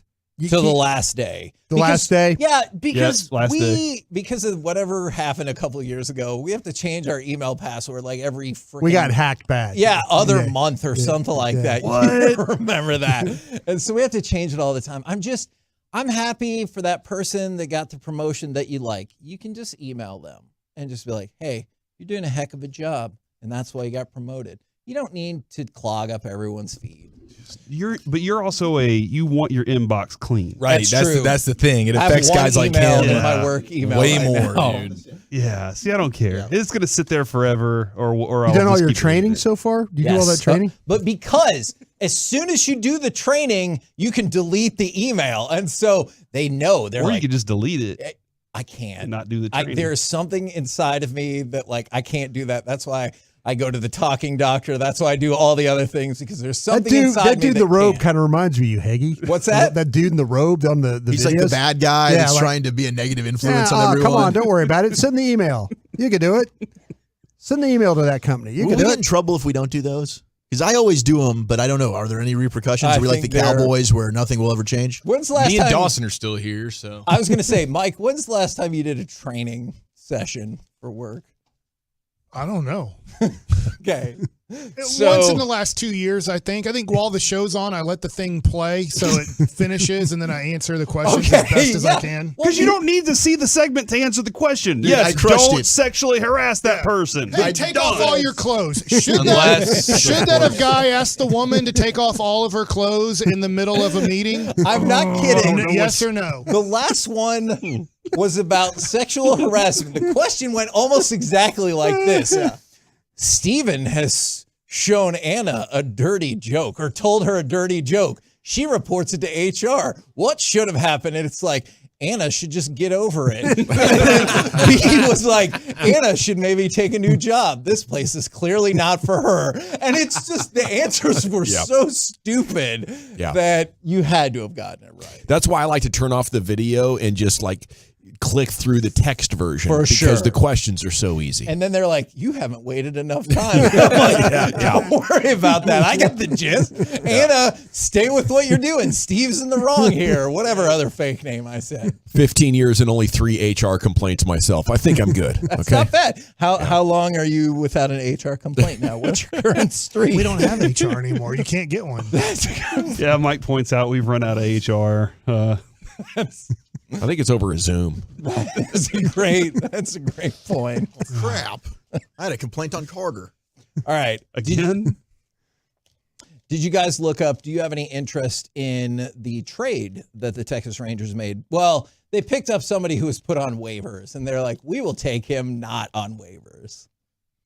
It's, I mean, They're just trying to stockpile arms. Bullpen depth. It's the Daniel same thing with Will Duarte. Smith last year. Like, maybe you get lucky and one of these dudes ends up being really good for you for a stretch. That's all it is. To me, the one that is interesting is they're being linked right now with Hector Neris of the Astros. Yep. That could be substantial. Are any of these reports confusing to you? Because not Neris necessarily, but then you still see Hader, the Rangers are the betting favorite for that. He's just too damn expensive. I know. There's no way they pay that. I know, but then you hear Montgomery now is Montgomery's coming back. Montgomery's coming back. That's going to happen. Yeah. I believe it. That's wild to me. I would love it if he came back, but I'm kind of surprised with all the money constrictions. Two of you guys said that very confidently. Yes. Explain why you're confident. The longer this goes, and he's not going to get the offer he wants from Agreed. another team, and he has familiarity with this team, they're going to give him a decent offer. Probably going to go in the shorter term of it, but he knows what's going on here. Why go somewhere for less money and not be happy? Yep. When you could be here and make decent money and be happy And doing eat your job. all the hurtados. and all the barbecue, man. Yeah, there you go. I think Mike Maddox has the sell for him. The longer this would go on him, the better I felt about it. Okay. I like it. Now, guys, Corey mentioned it. Just a thought. He's I like back. it too. I hope you're right. Yeah, me too. How much have you guys missed Corey? I was really hoping we could hear from him yesterday. I needed Corey in my He would have life. been mad yesterday. He wasn't mad today. I was, simpatico with him. I don't know what that means. Means likewise, very similar. We're Very feeling big the word. same. You guys were connected. That looks like a different thing than that, but Did yeah. you do like intercourse? No. Oh. Just a couple of bros. Yeah. Hey, Zach was sad some craft yesterday. I was booking. listening to the show at home. He was sad. Sad about the loss. Worn down from the post game because I heard y'all I was driving back from San Antonio trying to beat bad weather, and I heard y'all in the post game, and I was expecting a lot of fire, and there was some fire. Well, there was some sadness too. You just got to let folks go. Yeah. I mean, there were people that were upset by it, and that's all you can do is say, okay, thanks for the call, and move on. You know? Or argue with them. Nah, no sense arguing for that. Why argue about that game? Yeah. Oof, that was one, bad. That one isn't one to argue about. No. It's one to try and figure out like where all your flaws are and fix it. Once you did the autopsy, you kind of understood what happened on it. Mhm. Sit down and watch it, and you'll figure it out. Yeah, blow the whole thing up and move on. You don't think that's going to happen, though? No, I'd love to see it though. I would love to see you know what? We're getting rid of this, trading, getting picks. We're making all these moves, but that's a lot of work. And There's a lot of effort. people hating you right now for saying that. Probably so. Within the organization. Oh, I get that. Because anytime you talk about moving on from a head coach, it affects like people in football operations and stuff like that. That was the thing I had to deal with the most when I tried to fire Garrett all those years. That other people in the organization are like, listen, you go after Garrett, you're going after our jobs too. Mm-hmm. So you're not just talking about one person, you're talking about a bunch of people. I did notice, normally we have Brian Schottenheimer and his entire family kind of walk by us in the Miller Lite Club after the They game. always wave, yeah. They did not after the game on Sunday. So while we're talking about firing McCarthy, maybe they got a little tick too. That's pretty cool, man. How's Marty doing? He's no longer with Golly, not Chiafalo. with Is that what you're bringing to the table today? Yes. All right. Well, on brand. You're going to be short a person thought today. what I What do said you was guys awkward. got coming up Speaking on of the HR. No. What do you guys got coming up Damn on it, the Carter. program? Pure Gold, as always, thanks so much for asking. Wow. The latest speculation on who the Cowboys should or would hire if they do move on from McCarthy right out of the we can gates. do that. Yeah. All right. Okay, brought us some Brian has proofs. some interesting thoughts to share. Roll home with the G-Bag Nation. We have been the Kansas Masterpiece Maker Way. Back with us tomorrow, 10 a.m. to 2 p.m. right here on 105.3 The Fan. Bye, Kevin. Bye. Yeah, here we go. Always a welcome sign for this clubhouse.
From our fan studio, secured by DFWsecurity.com, you're rolling with the G-Bang Nation on 105.3 The Fan. Welcome in. It's hour one of the G-Bag Nation on 105.3 The Fan. Hope you're having a terrific afternoon as we are off and running here with 5 hours of sports for you on your home of the Cowboys, home of the World Series champion Texas Rangers. Wolchuk has a proper round tripper coming up here not too long away. They made a trade for Duarte, and they're looking at, is it the Astros reliever? Yes, Hector Neris. Yes.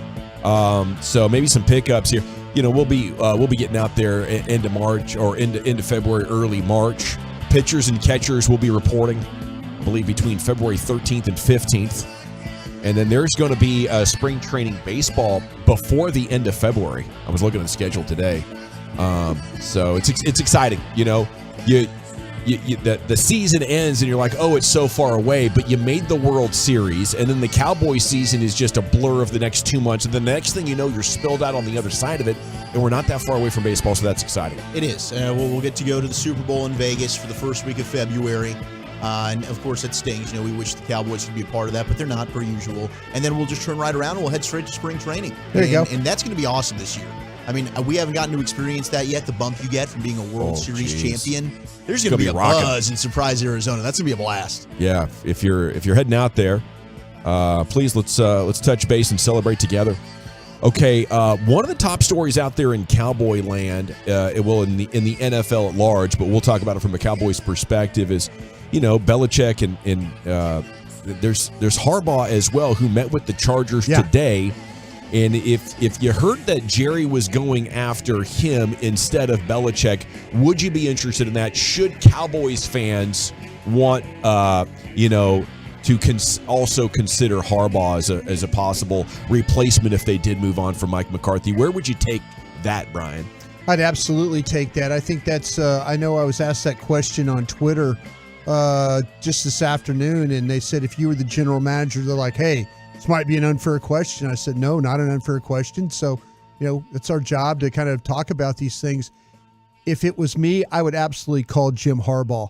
And Don Yee is his representative. I would make contact with him. Now that you've seen him take that first interview with the Chargers, that means he's interested in maybe some NFL options. Why wouldn't you be interested in the Cowboys if you're interested in the Chargers? Oh, absolutely. I mean, there's a golden opportunity. The thing with Jim Harbaugh is, to me, he's won at every level. He has a career winning record at every job he's taken. We've seen what he did with San Francisco, the team that they had, playoff caliber team, really star-studded roster, tough team, played in all elements, were able to kind of function. You saw what he did at Michigan. Yeah, they had where he was suspended, but that just shows you that team was so well built, so talented that it could withstand their coach not even coaching, the head coach not even being a part of it. Yeah. And that team has been a reflection of him. And we could talk about all the spying and all that stuff like that, but I'll tell you what, that guy knows how to coach. His brother knows how to coach. He comes from a coaching family. Football's top priority to him. And, I think he makes his players feel that way about it too. So, yeah, I absolutely, if I was Jerry Jones or if I was in that general manager seat, he would have been one of the first guys that I would have called if I'm going to make a switch here. Certainly. I mean, we talked to Belichick yesterday. He met with the Falcons. We know the relationship there, but Harbaugh would be right at the top of that list for me as well. I mean, the dude took San Francisco to, I think it was 3 straight NFC Championship games and a Super Bowl, was the coach of the year in 2011.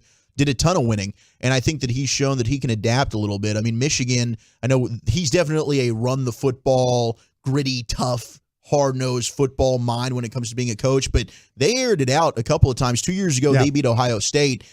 I'm not worried about him being able to adapt to the modern NFL. I think that dude is able to do it wherever he goes, and he's a winner. And that's a guy, you talk about setting a tone for your culture, no nonsense. He's done it in the pros as well as in college. I think he can blend with a variety of different personalities and players.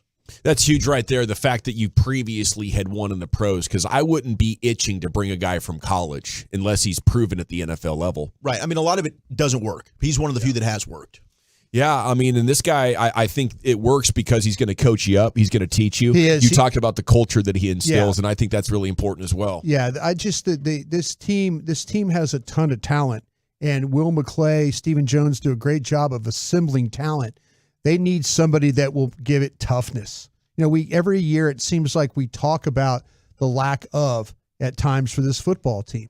It's the same amount of all-pro players that the San Francisco 49ers have. I believe it's 7-7 is what we were talking about in the pre-show meeting. So the roster is what it is. And it's, I think there's a lot of general managers that would love to have this roster. The difference is, though, you are failing when it needs to be a tough roster. You're failing there. And that's Mike's made it a priority to try to fix that for like 3 years. Yeah, every year we've talked about this team and what it has to do to get over the hump. That was a no-show the other day. Yeah. I mean, there's a couple of iconic, no doubt about it, winning coaches out there, and we'll see if Belichick can remain a winner. Yeah. I think, he needs help offensively. Harbaugh probably needs some help as well. I would be, suspicious if he wanted to bring that ground and pound game to the NFL. I don't think he would want to. I think he's too smart for that. Yeah, I think he sees what's going on. He saw his brother make a switch at Baltimore, with when they bringing in a different coordinator, moving on from Greg Roman, and Monken being taking the Georgia kind of that wide open approach and bringing it and trying to adapt it. So yeah, the really smart coaches. Nothing against Belichick either, because I think if you give Belichick a top flight personnel guy, he's still going to instill culture, toughness, all those things. He's going to make you attention to detail. That's what I'm asking right now. Attention to detail. I need attention the to little things. Yeah, I need attention to detail. I need toughness. I need to have confidence that my team is going to go out there, and if things aren't going well, they're not going to completely fall apart. Well, what's so exciting about the idea of a Harbaugh that we're talking about it? We talked last week about the relationship with Dan Quinn and Will McClay, and Quinn has certain guys that he likes, and he's worked well with Will McClay. You give Will McClay an idea of kind of the players that you want, and Jim Harbaugh, when you talk about him, I think of line of scrimmage. I mean, offensive and defensive linemen, he has an eye for, and that's what he wants is the foundation of his football team. That's a bit weak right now. I mean, this team's got some good offensive linemen, but you're older. You're older, right? Could that have been Tyron Smith and Zach Martin's last game as Dallas Cowboys? It's very possible. Yeah. Very possible, right? So I kind of pressed Zach on it a couple of weeks Yeah. ago, and he just totally passed on it twice. You need to get tougher. Yeah. And you look at those San Francisco 49er teams, the Mikey Upatis of the world, the Joe Staleys, the defensive line, Justin Smith. Heck, we were talking about him, maybe one of the most underrated defensive linemen over the last 2 decades in the sport. Yes. And then the linebackers, Navarro Bowman, Patrick Willis. You know, he wants that type of style of player. I think that combo of him and Will McClay could be really fun to watch work. Yeah, I think the Harbaugh and the Belichick stuff are very, very similar. All the toughness, all the attention to detail, the culture, the respect, the hard-nosed nature, all that stuff I think is going to be good. I think it's similar questions with both of them, who are both over the age of 60 years old. And for Bill, well over. Yeah. What type of forward thinking do you have offensively? I would be very interested in knowing, because I think all those other things about having that steady force of the toughness and all that kind of stuff, you have that in both of those guys. We're at a very unique time where iconic all-time great coaches would be ruled unacceptable by a lot of fans because of how much the NFL's changed in the last 6 years, Brian. But let me ask you this. I'm a believer in Harbaugh. I'm a believer in Belichick. I keep refreshing Cowboys Twitter when I'm not at the station and thinking, is this the moment where we see the Cowboys are actually going to do something bold and move on from Mike McCarthy? I don't know if they will. I don't think they will. I won't bet on it. But we're talking about the contingencies, and Harbaugh is obviously interested in the NFL. Let me ask you this. Do you think if Jerry asked him to coach the Cowboys, Jim Harbaugh would want to come here knowing how it runs? Yeah, I think maybe not getting personnel. Yeah, that thing about it is, the one thing that I believe that Jim would do is that he would understand what the dynamics are working here. Okay. And I think if anybody he talked to in the league would tell you that Will McClay is a top flight personnel man, I think he who will take your opinion as a coach. He'll absolutely. Yeah. The thing you're about, not totally out. Yeah, my experience of working for the Dallas Cowboys in the scouting department, and it's to this day, and it hasn't changed. The head coach has a lot of say. Mike McCarthy had no say in personnel really at Green Bay. Ted Thompson picked the players for him, and he comes here, he has a say. We've seen clips from the war room of Mike standing up talking about players and what direction, and Jerry, Steve, and everybody nodding, and there's that triangle over at the Cowboys. There's the Jones family, there's the coaches, and there's the scouts. Will operates in the middle of that. I think Jim Harbaugh, knowing all that, coming in here, would welcome that. I don't think that would be a problem for him at all. I think if Jerry Jones picked up the phone right now and called Don Yee, his representative, and said, Don, we'd be interested in talking to Harbaugh about this job, I think that Don would say, are you going to send a plane, or do we need to make arrangements here?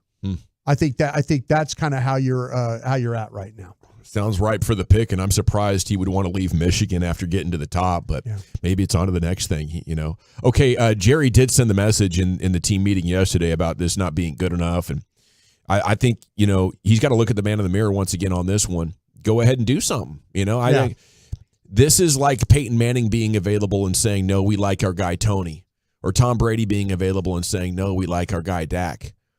Go get the best possible, please, Jerry. This is kind of start with you or your son. I don't know. To be honest, we talk to Steve once a week. I don't know if he's got the aggressiveness, the streak in him that it takes to take a team to the top like you once did, like Chris Young did. Yeah. And like, the Nelsons did with the Mavericks. I think it was very telling that Jerry opened his press conference apologizing to the fans. Yeah. I think he understands. Need some wildcatting back in there. Yeah, I think he understands that they've had about enough.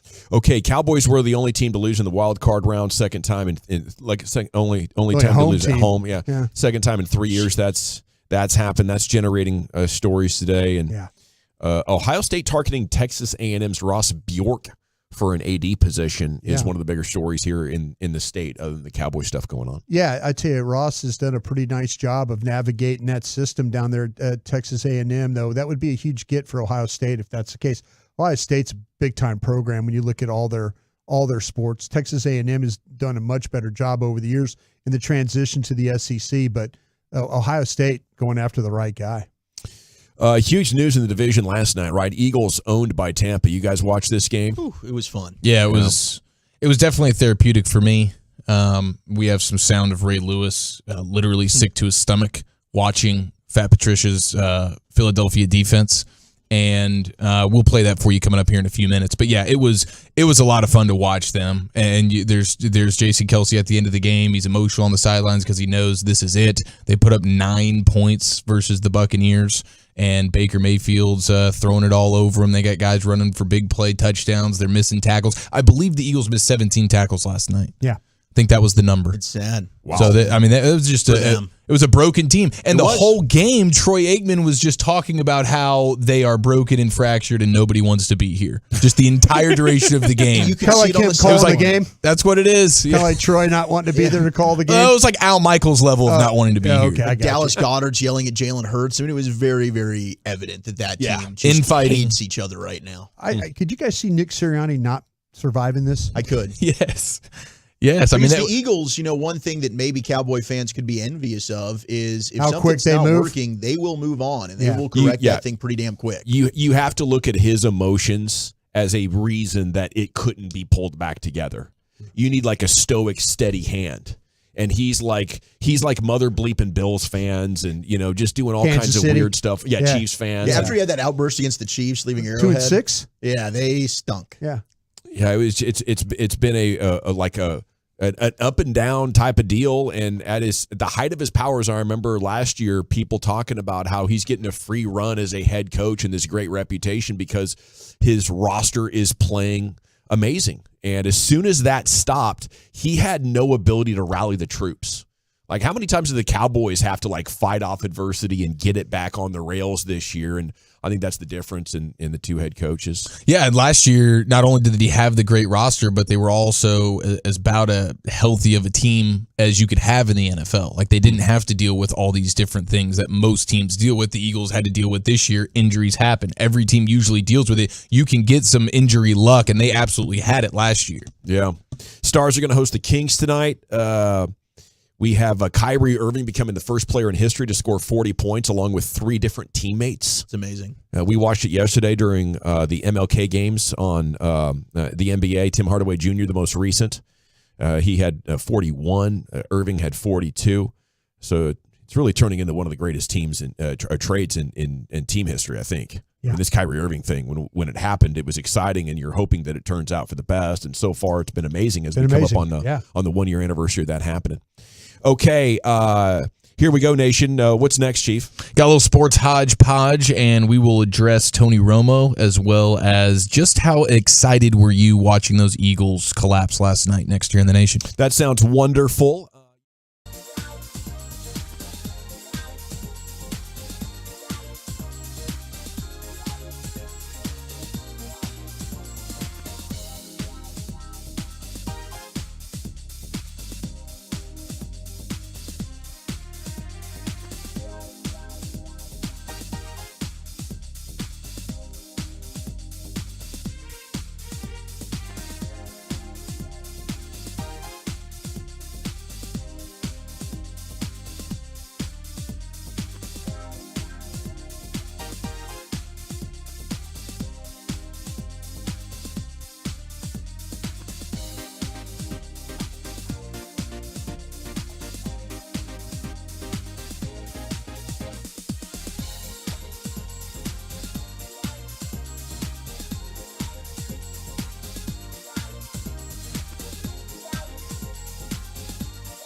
Yeah, buddy, welcome back. We got 8 minutes to the G-Bag of the day. Time for a sports hodgepodge here in the nation. Hope you're staying warm out there, keeping the faucets just dripping a little bit. We got one sink locked up anyway. Segment's brought to you by the Frankels. Life's unpredictable. Accidents happen. Franklin, the go-to attorneys for car and truck wrecks and DFW. If you or a loved one's been in an accident, contact Franklin Frankel for a free consultation, 214 or 817-333-3333. Go to truckwreck.com. Does that really work? I don't know. I just don't. I know it gets people, cold enough. It's probably what, the drip? Yeah. I think the drip works. Something, yeah. Yeah, like the pool equipment won't break even if it's under like 20, as long as it's still running until the power goes out. So I think the moving of the water does something. They also say open up the cabinets, Yes. around pipes and stuff. Keep the circulation going. Yeah, I kind of feel like air in there. I think if the pipes are going to bust, they're going to bust anyway. Maybe. I just kind of feel like it's structurally some problems. By the way, I feel so sorry for the ladies. B-Rye, the science guy, right here. I feel so sorry for the ladies that work downstairs in the security the lobby. area. Yeah, that's unfortunate for them down there. Might Those be poor ladies. 50 degrees down there right now. I think maybe last 45. night that poor girl, we walked out of there. That lobby had to be seriously. I think it was in the 30s. Yeah, probably less than that, dude. I mean, it's doors bone chilling, bro. Yeah. Well, we got to get this sports hodgepodge in. Here's the chief. Okay, well, we do. I mean, I don't know where your head's at here, Dawson, from a bet payoff standpoint. I didn't know if you were just fully on board to do the drinking of the playoffs which of course involves the final remaining 8 cities in the NFL playoffs. I could take a look at what that is, but I'm not good at those. I have an insane gag reflex. Which is perfect. Which is really ideal. Yeah, that's kind of what we're looking for. You're painting that picture beautifully. But man, I think you're the right man for the job. We'd have to figure out, we get creative, maybe like what is Tampa known for? Oh, we'll get up in there. We'll figure it out. We'll get up in there. Don't you worry about that. When I was you let us figure that out. When I was 7, my parents convinced me to try some spinach at my grandparents' house by telling me it's what Popeye liked. So I went for it. You did. And vomited. That's fine. We can go vegetable free on this. That's not a biggie. A few years later, I thought I had strep throat. Mom made me get a throat culture. I said, "Don't stick that in my throat or I will vomit." She stuck it. I threw up right on a nurse. Okay? I don't want to throw up. Bad. I've been there before. Well, sometimes it helps you.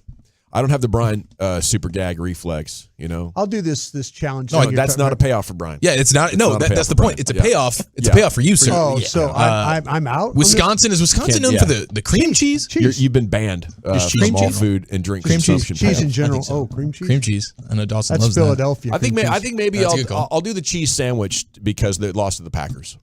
Oh, okay. All right, the Bangkok burger. Yeah. That sounds really good. Oh, yes, that giant this was gross-looking Burger King thing. It was it was Burger King Bangkok. They ran their summer special, the Bangkok burger, which is just a bun with 20 slices of American cheese, which is just a science experiment. It's not really cheese, American cheese. And you have 20 basically craft little singles. Yeah. And you stack them up 20 deep. You put them between a bun and you hammer it home. I think that's a great. Okay, perfect. There Any it is. Condiments added to that? None. No, just dry. Disgusting. Maybe put a little funky cheese in there. I'm going to have to chase it with at least 4 Metamucil fiber thins, but we'll be all right. Yeah, dude, that's going to clog you up in the worst way. All right, very exciting. It looks like that's pretty much confirmed then. Bangkok Burger Friday with the G-Bag Nation and the General Gavin Dawson. A little disappointed in any food challenges I've been eliminated from. You've been crushing them. We got to find one that's, you're just too good at it. You got an iron stomach. Well, why do I get penalized? You should have pretended that it sucked. Why do I get penalized? You were smiling like, "Hi guys, another bet payoff. That was good." I mean, you were by choice eating mayo-filled Oreos. Those were good. Yeah, exactly. The chocolate and the mayo was really good. Good flavor. It actually wasn't as bad as I had anticipated. Exactly. As I anticipated. Yeah. Okay, how therapeutic was it enjoying the Eagles' disaster last night, watching Fat Patricia and his defense just crumble? Jalen Hurts is running into the end zone, throwing the ball as he's being sacked for a safety. It was gorgeous. And at one point, Ray Lewis sat down on the Manning cast with Peyton and Eli, and he watched the biggest touchdown of the night from the Buccaneers, and it was just Eagles defenders loafing, not caring, missing tackles all the way until the Buccaneer wide receiver scored. Ray Lewis was watching in real time, and this is, literally listen to how you can tell how sick he is to his stomach. Guys, I'm telling you, it's crazy to watch this. Sometimes, that's fundamentals. That's just basic fundamentals. That should not have happened. See, watch this play. Watch this play. Tell 31 to stop. 33 jogging, 41 jogging. It's like, no, don't burst once the play has happened. Burst when the ball is thrown. Yeah. Guys, I'm telling you, it's. It's like he's clearly dealing with some level of stomach issues there, and I understand when you're a man who has his principles about the way defense and football should be played, and then you watch what the Eagles were doing last night. You might lose your appetite. That was absolutely mind-blowing how bad they got compared to where they were. I know 10-1, maybe they weren't the best 10-1 team ever, but there's no way they were that bad. That's just crazy, and it's terrifying, but it's ultimately it's hilarious because I think the toxicity of the fan base and the pressure they put on those players and the environment that it helps create ultimately help tear that team down. So it makes it hilarious. Yeah, and that being Jason Kelce's final outing. Yeah. Final outing as an Eagle, as a professional football player, as he announced he's hanging him up. Yeah, and it was just so weird because, I saw him, he said it to a coach, and I'm like, oh my goodness, is he retiring?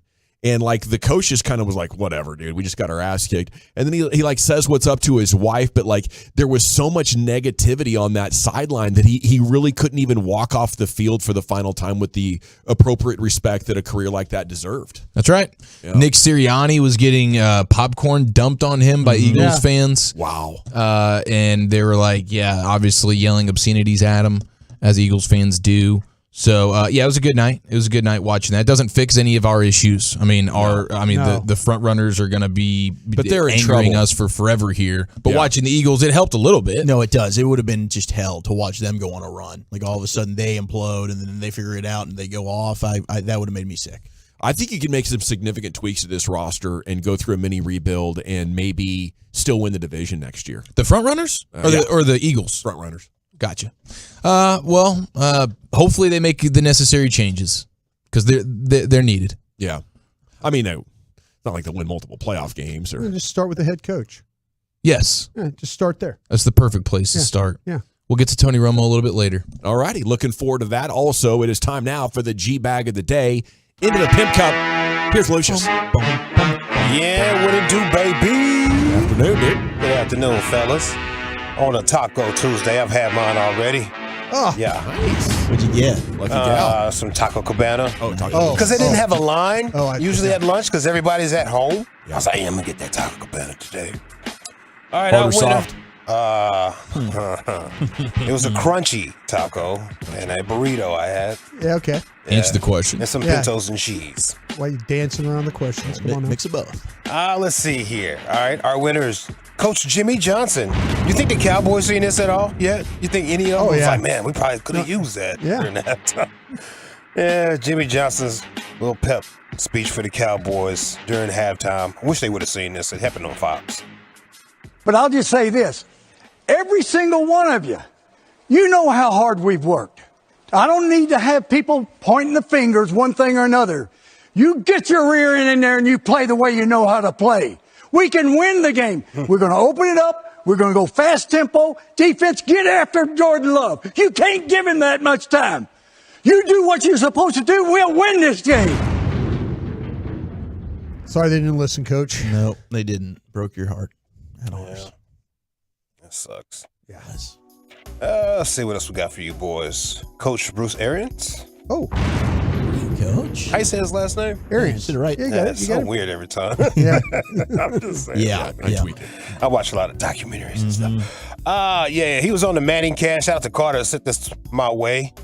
You're talking about his old days of coaching. Listen to that. All the way, brother. All the way down. All the way down. There they are. I mean, I was the head coach. I was only 30 years old, man. I thought I knew everything. I didn't know. Boy, that tickled Eli. He went up a notch when he heard that right there. Okay, that was Eli's chuckle. Yeah. He was already laughing. Then he went up a notch. I mean, I was the head coach. I was only 30 years old, man. I thought I knew everything. I didn't know.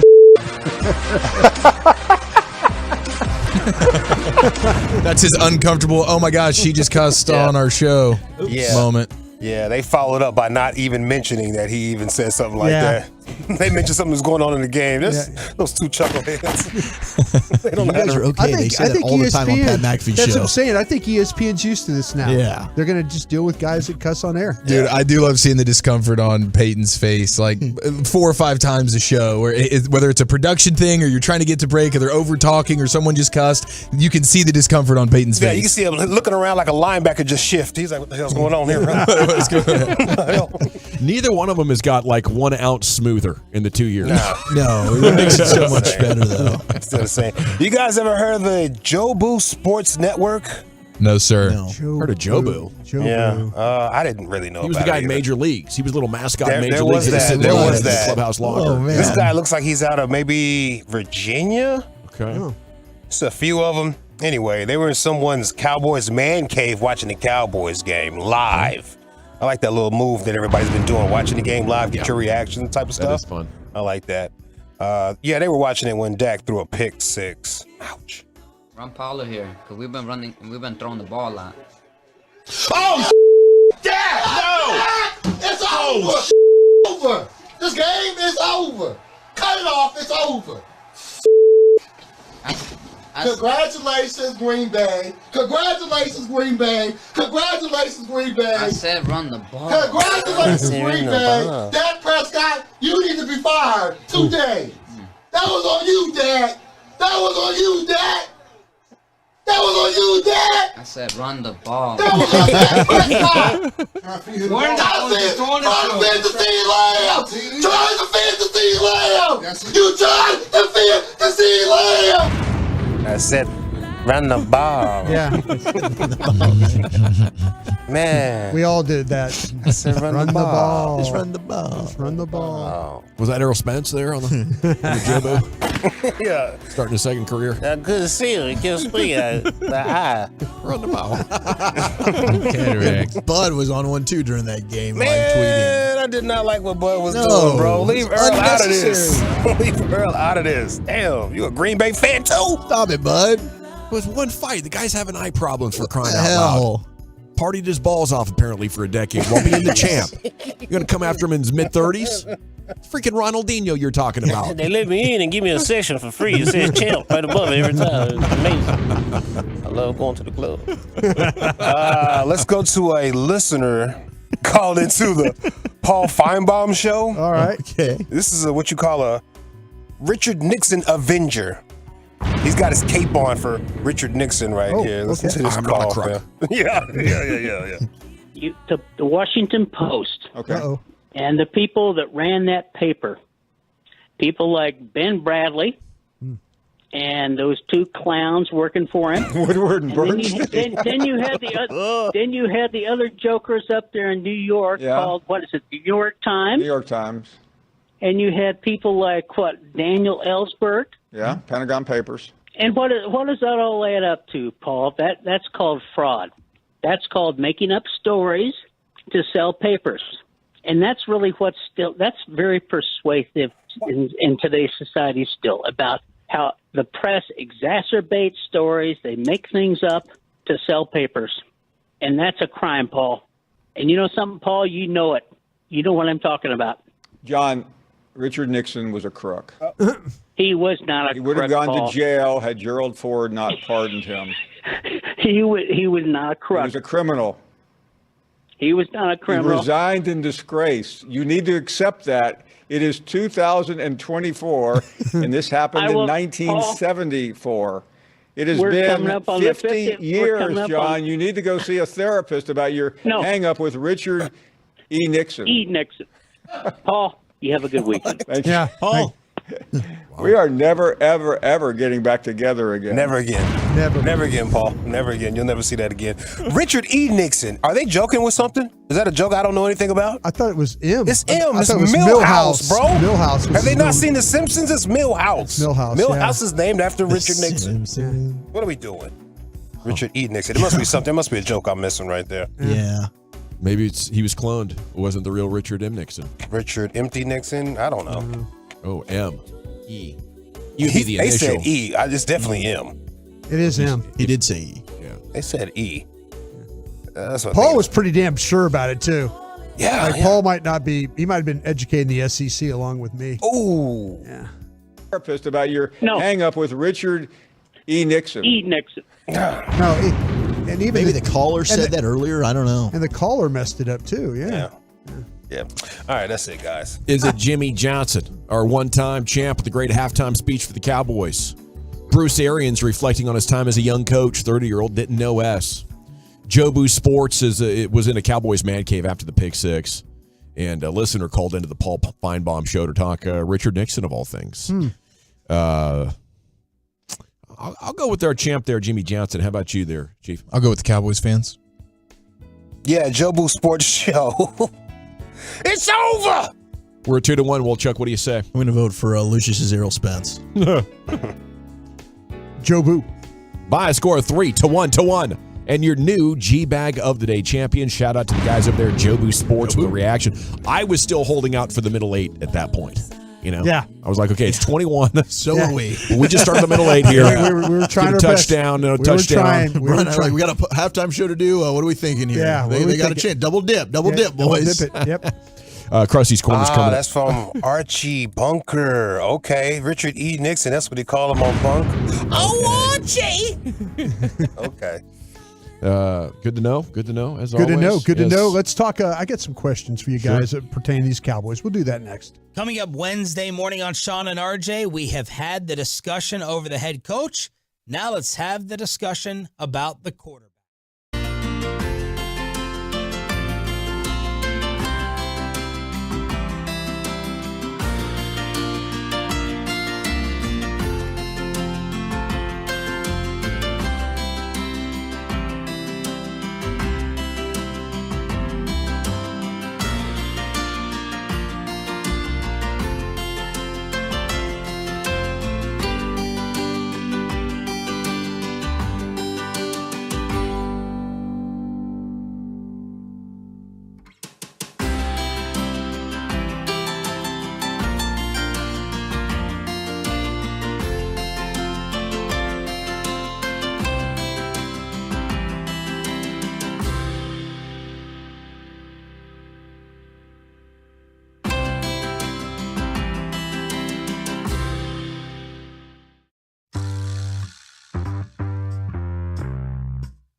Texans love classic Chevrolet and Grapevine. They've got the goods and more new Silverados than anyone with incredible savings, y'all.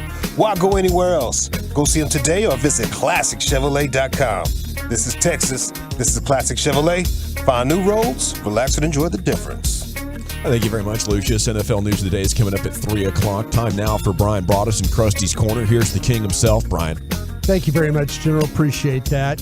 Are people texting in about Harbaugh? Do they like that at all? Yeah, I think most people were definitely into the Harbaugh conversation. But I think a big chunk of the fan base is also like, nothing's going to change. Jerry's not going to do anything. Yeah, okay. But I think if Harbaugh were an option, I think the fans are down. People be in for that? Yeah. Okay, cool. I mean, there's a huge section of our audience that really appreciates steak, whole milk, and khakis. That's the trifecta Jim Harbaugh. It is. I'm telling you what, man. That's something to that. It's checking all the boxes. Checking all the boxes. What do you think that Jalen Hurts last night was against man coverage? Oh, Poochies. Stat-wise, 12 passes. 12 passes versus man coverage? Yeah. I mean, I know he was terrible versus the blitz. I assume every time they blitzed him, they pretty much went man behind it. I will say he was 2 of 12 for 14 yards. 36%. He was 5 of 12 for 20 yards in that game. 5 of 12? Wow, for 20 yards? Woo! 5 for 12 for 20 yards in the blitz. I was curious. I was just curious it was bad. God, it was bad. Tampa looked good. Yeah. Do you think Dallas would have beat Tampa going down there? Well, the way that they played on Sunday, no. They wouldn't beat beat anybody. No. General, no. I do. I think they would have beat them. I think they've proven over the years, even in the losses, they matched up well with Tampa. Okay. They don't have as good of an offensive line. That's a huge thing. Yeah. If you can stop the Cowboys' pass rush, you turn their defense into that poo cheese. Yeah. I think you're right about that. All right. Speaking of poo cheese, Chief. Wow. Have you lost confidence? That was cold-blooded, dude. Respect to you. Yeah, have you lost complete faith in Dan Quinn? Yes, I have. And I'll apologize at 5 o'clock, but yes, I've lost the faith there. I mean, the defense got progressively. Well, I mean, this was the worst season of it. I mean, in the worst games throughout the Dan Quinn tenure, most of them, like over half of them, happened this season. And when you have Jaron Kearse playing free safety, when you have Micah Parsons dropping into coverage on 3rd and 9, when you have Deron Bland 8 yards off a tight end on 3rd and 4, so it's the easiest conversion ever. When your entire defense just does not show up at all, I think it's fair to say we're done ski here, and you've done your worst job versus the top offenses that you're trying, like if you want to get going somewhere deep in the playoffs to the Super Bowl, you've got to be able to handle certain offenses, and those offenses crush you. You don't know how to defend motion in a league now where offenses are thriving on it. Yeah. How about you there, Wooly Bully? Lost faith in DQ? I mean, I think that Dan Quinn is still a good defensive coordinator. This year, certainly there were things to point to. I do think personnel-wise, when you lose the size that you were hoping to have at linebacker, I think during his tenure here, big picture, without just having a knee-jerk overreaction to what happened on Sunday, which was absolutely terrible and was a fireable offense to where, I think they need to move on. I still think he does a good job with getting the most out of his players. People love him. Everybody around him says good things about him. So, I mean, I'm not totally out on him, but I think that the Cowboys probably need as much change as possible moving forward. General? I think you're playing with fire if you move on from Dan Quinn. If you lose him, that's great. But here's a guy that has been a winner on 3 different teams. He's been to the Super Bowl with 2 of them. He showed he's adaptable. And, that is a trait that I think is massively important. He didn't have a good game at all. But I think the motion problem is linebacker. Yeah. Once you get moved as a smaller guy, you don't have the tools to get back into position if you're outweighed. I like it. How about this one, Zach, for you? Give me Mike McCarthy's best argument to Jerry Jones to save his job. He's established a winning football team consistently, which is something they didn't have before he got here. It was, 8-8, 8-8. Maybe here's a Big 12 win season under Jason Garrett. And he's got 3 straight 12-win teams, and they're consistently fighting for the division title and in the playoffs, and he does a good job at keeping the team healthy. And I guess Dak had his best season that he's had. So maybe those are the traits and the selling points, although I think that was more a result of Dak than probably the coach. But, yeah, I mean, hey, he did have 3 straight 12-win seasons. That's probably his best selling point. Chief? Yeah, I think Walchuk covered it there. You're going to be in the playoffs more often than not. You're going to win a lot of regular season games. And you're going to have as healthy of a team as you can fathomably have in the NFL. That's pretty much the best I got for you. Gavin, Mike McCarthy's best argument to Jerry Jones to save his job. I mean, the 3 straight playoffs is great. Got the best from Dak, highest efficiency year since his rookie year when they had that incredible offensive line. We changed our offense midseason. And I didn't have a running game at all and still led the league in scoring.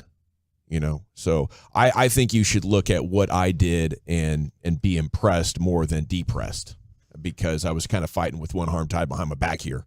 Has Dak ever played well without a running game? No. Did I just do that? Yes. Thank you. I'll see you in Oxnard, sir. And Jerry, Wisconsin. I'm the kind of guy that you can make a trade for a quarterback for, in midseason and not tell me, and I'm not going to get butthurt about it. Yeah. Or at least I'm not going to act like I am. I figured out how you do things, and I'm all right with it now. Okay, since you were kind of making a joke there, here's one of my questions. Gavin. Sure. What's the end game for Trey Lance? I still think he's just here as a backup plan if Dak gets hurt or if Dak plays his hand too strong. I imagine that since he signed his last deal, his playoff record is so bad, they're not coming in here crotch first, he and his agent. If his agent does, I would say we're not doing this again. Okay, we just paid you the most cash out of anybody in the NFL the last 3 years, and you had earned that as a young up-and-coming player. Since then, we haven't won any playoff games, and we're kind of thinking about what's next. So if you want to still be next, that's fine. But we're not going to the moon with your contract. We have Trey Lance here that we're willing to go with. So it's contract leverage and an emergency if Dak gets hurt, but that's it. Chief? Yeah, if this was the Eagles, I would think that there's a real possibility that the Eagles would move on from Dak right now. They'd be willing to eat whatever dead money is involved with that, and they would run with Trey Lance for the year. And maybe he ends up being good, or maybe he sucks so bad, and that's totally fine because this isn't a year we're going all in on. We're eating a bunch of dead money from our previous quarterback, and we look forward to drafting the next one, around this time next year as you head into the draft. If it was the Eagles, the fact that it's the Cowboys, this will still be Dak's team, and then Trey Lance will be probably promoted to backup quarterback. Yeah, he'll be the QB2. Maybe you see him, maybe you don't, and then he'll hit free agency the next year, and he'll just be a backup once again. I think Trey Lance could be the Cowboys' Jordan Love on the roster. I mean, I thought both of those guys, skill set wise, talent wise, have a lot of similarities, and I would kind of like to see what Trey Lance could do. You're going to go into year 9 of Dak Prescott. And I think at this point where he had such a phenomenal year and it's such a bummer what happened in the playoffs, I'd kind of like to maybe give Trey Lance an opportunity to see what he can do. But I think he'll be Dak's backup, and maybe he ends up getting a couple of games where he's able to start and flourish, and he could end up being a trade chip because I don't see them moving on from Dak. Yeah, with all these questions and all these conversations we've had since the game, I mean, there's definitely 2 different ways of approaching it. What would you do? What do you think should be done? And then how do you think Jerry Jones and Stephen Jones are going to approach this? Yeah. Because I think I'm with you guys almost 100% that I would love to move on from a lot of this stuff. I just think the chances are slim of it happening. My final question to you guys here quickly, though, is did this game make you feel differently about Micah Parsons? What makes me feel differently about Micah Parsons is that he hasn't been a 20-sack guy yet, and I think that is kind of evidence that for whatever reason, he's not the guy you can depend on for sacks. He's not going to light the team up, guaranteed. And that this is just a continuation of it. But I still think he's one of the 3 or 4 most dominant forces in football. And even if he doesn't get the sacks, he's creating opportunities for other people everywhere on the football field. So I'm still a huge fan, and I want him on the team. Yeah, I'll echo a lot of that. But yes, I do think it changed a little bit with not willing to meet with the media after the game, just moping around. I don't think his defensive coordinator had a great plan for him personally. Sure.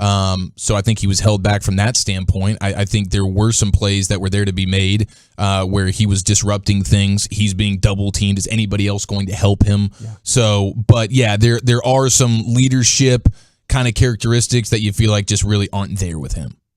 Yeah, I don't think he is a leader. And so it did. I mean, I worry a little bit now, like if Mike is a big game player. You want your best to rise up in those type of moments and those type of occasions, and that's why when we're having the conversation about moving on from the quarterback, that's why. Like Dak is one of the best quarterbacks in the league. Right. He can win you 12 games and put you in the position to be in the postseason, but once he gets into the postseason, he has just had pretty much failure after failure, and I worry about that a little bit with Micah Parsons. The regular season, it's awesome. We're talking Defensive Player of the Year. In the postseason, what has he done? Yeah, you're about to pay him like a quarterback, basically, right? Micah Parsons. And is it worth it? I think you're going to regret that contract. 30 mil or so. Yeah, it'd be interesting. Thank you, guys. Appreciate your answers. Thank you, Brian. There he is. He's at Brian Broaddus on Twitter X, by the way, the most influential person in Cowboys social media. If you'd like to follow him, I think you'll appreciate the insights. Okay, now speaking of insights, Wolchuk, where are we going next? Let's do some NFL news of the day. We've got retirings, we've got quarterback news, and what a story for this practice squad player. That's next.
From our fan studio, secured by DFWsecurity.com, you're rolling with the G-Bag Nation on 105.3 The Fan. Hour 2 of the nation. The text is on fire. Salute to you. 214 says, it might sound crazy, but I'd trade Parsons. He's taken a beating, and they're getting ready to pay him for what he's done, not for what he's going to do. Be careful, moving forward. Sir or ma'am, you'll get in trouble saying that. Oh, you get in trouble for saying that around here? Well, I definitely didn't agree with it. We just, we were talking about, you didn't agree with it at all. No, sir. No, but it's, if you talk about things like that, it's, people lose their mind. it's radio. We know from experience. We did a segment or two on it. Yeah, during the holidays. And next thing you know, everybody's going after you on it, and now you do wonder though. There's playoff games where he hasn't had success, and it's similar to what the quarterbacks had. He hasn't had some success, and so when you point that out, people don't want to hear that. It's the magic of that coaching tree. Yeah. And that's 3 playoff games in a row against that coaching tree and those kind of looks, and they do an excellent job of putting edges in conflict. Cover 4 gave your quarterback a lot of issues in this one. Got their number, that's for sure. But yeah, I think from my general perspective, I want to pay the guys that have a case for being the best player in the league at their position. And if they fall off after I pay them, we'll adjust there. But you got to pay somebody. And elite players at their position who belong on all pro teams, those are the guys that I do pay. I only think the Cowboys get in trouble when they pay non-consistent Pro Bowlers like they're the top of the position. Here's Zach Wolchuk with your NFL news today. Yeah, it's it's a fascinating conversation. And we were talking Dan Quinn earlier. Benjamin Solak had this nugget on Dan Quinn, which was crazy, that he's coached 55 games with the Cowboys. 6 of his worst 7 games by EPA per drive came this season. 5 of those 7 came in the last 2.5 months. Yeah. So, it could be one of those things where, yes, of course, you are playing. You're having to go nickel and dime defense because you don't have the linebackers. House of cards, man. No doubt. But House of cards. It also could be, hey, how are you getting figured out a little bit now? Are teams knowing how to attack you? Well, yeah, they're knowing how to attack you when you're playing with a 213-pound inside linebacker. Sure. And they're know how to attack you when you're playing with a box safety who probably shouldn't be even where near playing middle of the field coverage. Yeah, and the issues with motion offenses. That's not just a this year problem. Well, let me tell you this: the motion stuff might be leading to miscommunications. How many busts did we see in this game? Yeah. Where communication let guys run Scott ass free. Right. And that's that maybe that's your motion right there. So, Lucius, I just get dumped. No, for what? I thought Scott ass free. Oh, for Scott ass free. I saw you hit that button over there. I'm sorry. I thought I said something wrong. But anyway, no, but that's kind of where the communication problems were, and maybe it has to do when you flip the formation or you move the motion. And all of a sudden, you're not everybody's on the same page. Well, yesterday, of course, we were watching Bills and Steelers here, and after the game, Mike Tomlin was asked about his contract, and mid-question, he just walked out of the presser. Well, we did find out probably about 15 minutes ago from Mike Garafolo that in a team meeting today, Mike Tomlin told Steelers players that the speculation about him stepping away is unfounded, and he plans on coaching the team in 2024. He's entering the final year of his contract, but he is expected to address the media later this week. So Mike Tomlin expected to remain as the head coach of the Pittsburgh Steelers. It's another guy I'd probably call for right there. Yeah, I would too. You talk about a dude who's not going to be putting up with any BS. The amount of different characters he's coached there in Pittsburgh. Yeah. Wow. And the fact they were even in the postseason, I think, was amazing this year. He was on his third-string quarterback yesterday with Mason Rudolph, and he just won't allow that team to have a losing record. He's never had one. Yeah. It's unbelievable 17 the run that years. He's on. Yeah. The Seahawks are basically wanting to interview everybody and anybody. Ben Johnson is their latest request. The Lions offensive coordinator, they're also going to put in a request for offensive coordinator Bobby Slowick. And I believe John Schneider was talking to the media. I saw some quotes. He even brought up Mike McCarthy. I believe he was with McCarthy earlier in his career. Green Bay. And I wonder, if the Cowboys were to move on, would Seattle have any interest in Mike McCarthy as a head coach? You got to wonder about that. Like, if you're going to fire the guy, John won't tell me anything. Who else would want to go and hire him? I do think teams would probably be interested in Mike. Maybe Seattle would be a team that would want to interview him. I think Mike would retire. You think so? Mike doesn't need the money. He said when he was out, though, this family really needs football. He was crying. But the last 4 years, you think he thought he was going to go through this? Like he's won what, like I say, 26 games now, or 36 games, right, in 3 years in a row. I mean, since the pandemic year, and he probably feels like nobody appreciates the job he's done here. Well, I do think he'd be a hotter candidate than he was when he got let go in Green Bay. Because of the success that he's had. That I agree to. Yeah, definitely. His phone would be ringing, but maybe he wants to retire. Just interesting, put that nugget out there. And then we did mention Jason Kelce. Eagles lost. That was awesome to see. Big question marks on what's going to happen with them. Jalen Hurts was giving Nick Sirianni praise. I'm surprised I hadn't heard anything about him possibly being let go at the end of the season. But the big news is Jason Kelce officially has retired. He was telling teammates that it would be his last game last night afterwards. And we kind of had the feeling that it probably would be. Came back for another ride after losing in the Super Bowl, thinking maybe they had a chance to get there again. Brandon Graham, though. It was a really good night for the Cowboys. Yeah, it was. Brandon Graham, though, who is going into his 15th season, he wants to come back for his final year. A farewell tour is what he's calling it. Can I say something about Kelce? I kind of had the feeling he was going to come back. After this year? I think the last 8 weeks this season told him he probably needs to retire. Just beat him down? It beat him down. Having to answer all these questions about, I think the frustration might have boiled up. His own brother getting on him about the team, he's in a bad place. Choo-choo excuses and all that stuff like that. Yeah, I mean, if you watched that Kelce doc on Amazon Prime, that hurt him. It did, but I really did feel like he was very close last year for that being his final season, which probably looks back and thinks I should have just left then. Yeah. So it's not. I mean, physically, his body, he's playing through. He can't block he's like a warrior, he used to, but he can't. Yeah. The next question would be Fletcher Cox. Like those are three cogs. All three very, very good players.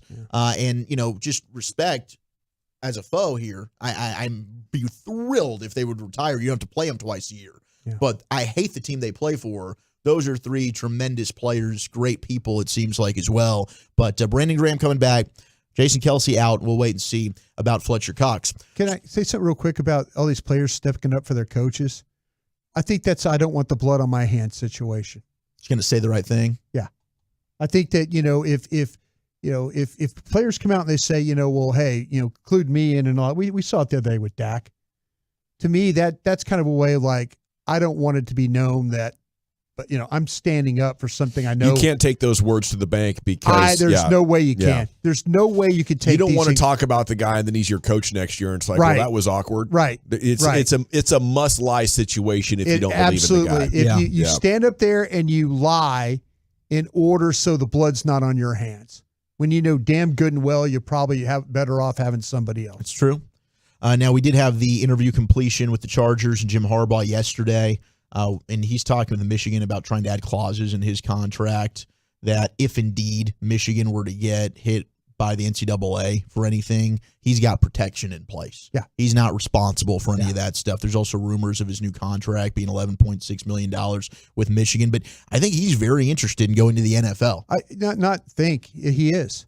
By taking these interviews and stuff, I would be very interested to see if, in fact, that Jerry Jones would make that call. If he's interviewing the Chargers, he'd be down for the Cowboys. No, absolutely. And I think if Jerry makes that call, that he will get his interview with Jim Harbaugh. I'd be in on that, man. Yeah. That'd be exciting. The Falcons did finish their yacht interview with Bill Belichick, so still waiting on a possible yacht off. Who do you think interviewed who there? Who do you think you really? Think it was Bill interviewing Arthur? Yes. Yeah, I can see that. You think Bill Belichick should sit there and answer a bunch of questions? Like he's probably asking Arthur Blank, why should I come here? Yeah, why should I be here? Kind of a deal. That's the interview was not. He was not the interviewee. He was the interviewer. No, yeah, they were whining and dining him. I mean, I heard that it was one of those deals where Arthur Blank's yacht is always like sitting somewhere near Antigua, and so he had his private plane sent to Belichick, and then he flew him out like an Instagram model out to the Antigua yacht. Like that's the type of move you got to do. Yep. Like if you're going to do your yacht off, Jerry, that's not happening here, somewhere on the Gulf Coast. Well, I'll tell you better take that somewhere special. I think because Arthur Blank just pulled out all the stops. I think Jerry's hangs off the coast of Italy. I think there we're on the coast. That's Sicily, a good spot. Maybe somewhere right around there. Yeah. Maybe. Yeah. And we know his yacht's bigger. So Go do it, Jer. Be fun. That'd be fun. I mean, all the coaching stuff does, add a little bit of excitement. So the Bills and Chiefs next week will be fun. Of course, it'll be Patrick Mahomes' first ever road playoff game in Buffalo. That's crazy. Who knew the offsides play was going to be the difference between a home and a road playoff? No doubt. Kadarius Toney, man. Yeah.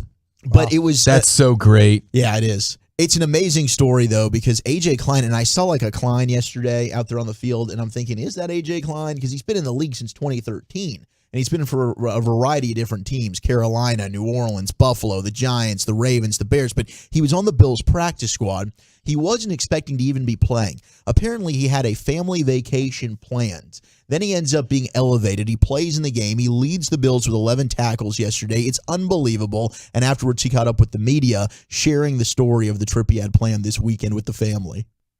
We already had stuff booked down in Key West. So it was this weekend we were supposed to be in Key West. Was Buffalo an option? It seems like every time I come back it snows. So no, but I had bought an RV in the off season, and we were loading up the truck and doing some work on our RV, and we were looking to go down to Key West and get in the sunshine a little bit.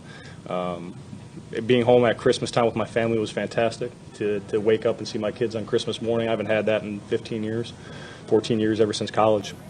So it was nice. I'm not gonna lie. It was great to be around family and was able to go back to my hometown and see my extended family as well. So I was enjoying my time. But when the opportunity came back and they threw the lure out to me, I took it.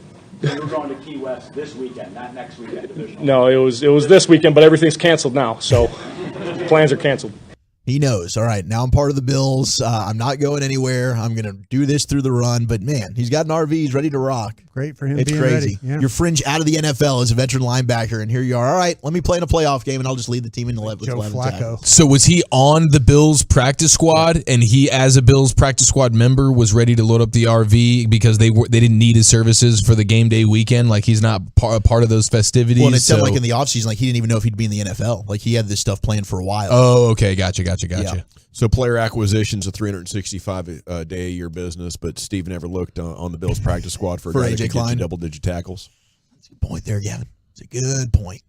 No doubt. The Saints are firing offensive coordinator Pete Carmichael. He'll end up in Denver here. Think so? Tomorrow. Go with Sean Payton? Absolutely. That was a marriage that seemed to work very, very well. Long time. And then Dolphins general manager Chris Greer, we talked about this during True or False yesterday. Should they move on from Tua? He said that their goal is to get Tua inked up to a long-term contract. We've had conversations, and that's their goal this offseason. They're not going to talk any more about it with the media. They're going to try and negotiate behind the scenes, but they want Tua to be a Dolphin for the long term. Eric, drafting a running back or signing Tua, which is your biggest disaster? I'll draft that running back in the 5th round. No, and I'll feel great about it. First round running back or sign Tua?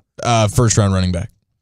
Wow, that says a lot right there. That does say a Man, lot. Wow, that does. Bye-bye, Tua. I mean, they fixed his falling problem with the judo. Now they just need to fix like a throwing problem. Maybe they could get him into boxing this offseason to develop the shoulder and the arm and the chest strength. Yeah. Get him a cannon. Maybe get him in the on the track team somewhere, get some speed going. There you go. Make him a little bit mobile because, my dear God, when 9 yards is your season high run as a quarterback in the NFL these days, unless you're freaking Brady in the pocket, I don't want you. I got no use for you. I think any one of us could get 9 yards eventually. No, not me. I'm not. There's no way. Oh, don't sell yourself You short. take Both 9 you yards? guys could. There's no way I could drop back. Or no way I could take a shotgun, avoid rush, and get 9 yards. No. What if Shanahan's your OC? No and you way. get multiple chances to No throw way. the defense off. No way. Okay, we're going to assume you have at least Flacco pocket quarterback ability to keep the defense honest.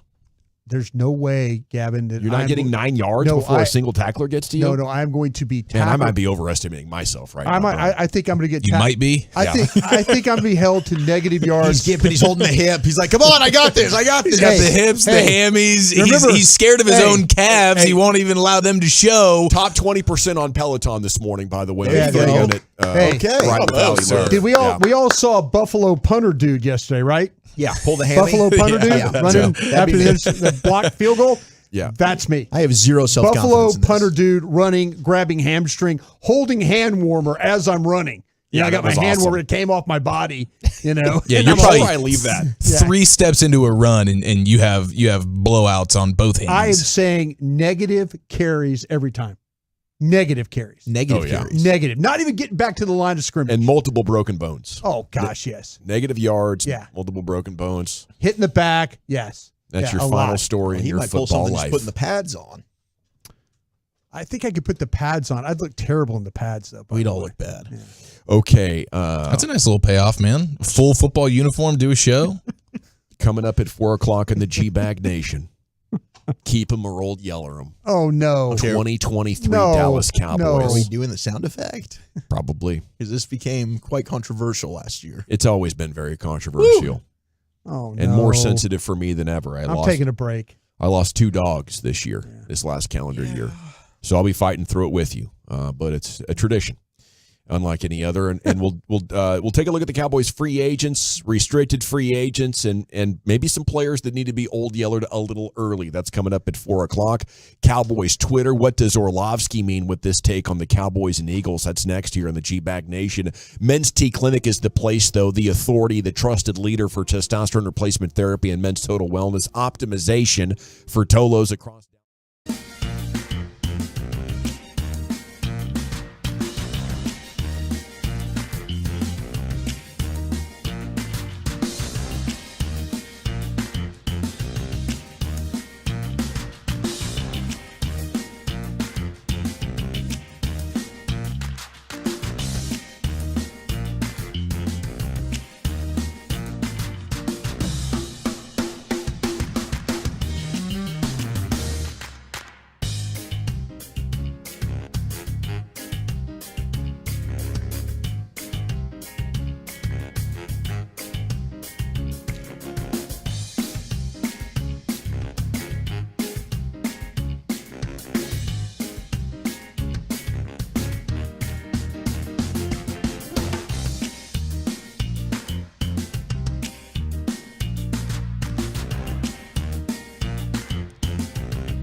superior insulation, and maximum energy efficiency. Call Maverick Windows 800-972-3631 or visit us online at maverickwindows.com. Welcome back, Nation. It's time for some Cowboys Twitter. Before we get to that Dan Orlovsky thing, did you hear what Marcus Spears said about what's wrong with the Cowboys? Segment's brought to you by Soda. It's state-of-the-art. It's brought to you by the Frankels. Life's unpredictable. Accidents happen. Franklin & Frankl are the go-to attorneys for car and truck wrecks in DFW. If you or a loved one has been in an accident, contact Franklin & Frankl for a free consultation. It's 214 or 817-333-3333. Go online at truckwreck.com. Yeah, here he is, Swagoo on ESPN. I was fortunate enough to play for another organization after spending 8 years in Dallas. I went and played for the Baltimore Ravens, where Ozzie Newsome was the general manager. Harbaugh was the head coach, and I saw Steve Bisciotti twice in 8 months, okay? Stop telling me about coaches. The coach that coaches for Dallas comes in at a deficit. Wow. They come in with all of this stuff that they shouldn't have to deal with, that they got to focus on before they even start coaching football. So whether it's Pram or Mike McCarthy or Bill Belichick or Jesus, Jerry Jones is going to be there with the same type of culture that's being created, because it's being created by the guy that writes the checks, and he can do what he wants to do.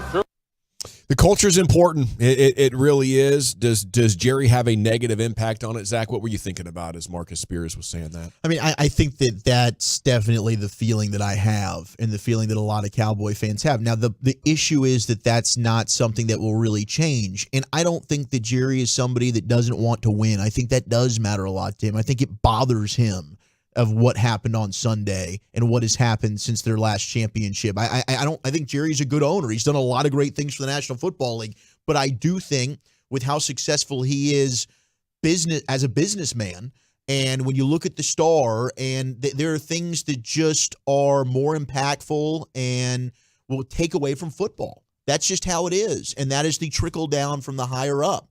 And the focus is not on necessarily what it should be and the X's and O's. It's about Micah and the side stuff that he's doing, or the side businesses that Jalen Smith was doing when he was here. There's more to it, the glitz and the glamour, when you're a Dallas Cowboy, and that does come from the top and works its way down. And it might take a special or unique type of head coach that is able to kind of make it, okay, when we're here and we're in this building, football's the focus. And then when we're out of it, then okay. But the distractions are in place because of Jerry, and to a part, he loves that. I mean, he's talked about it. He likes that type of stuff. I'm going to tell you something that's going to piss everybody off here.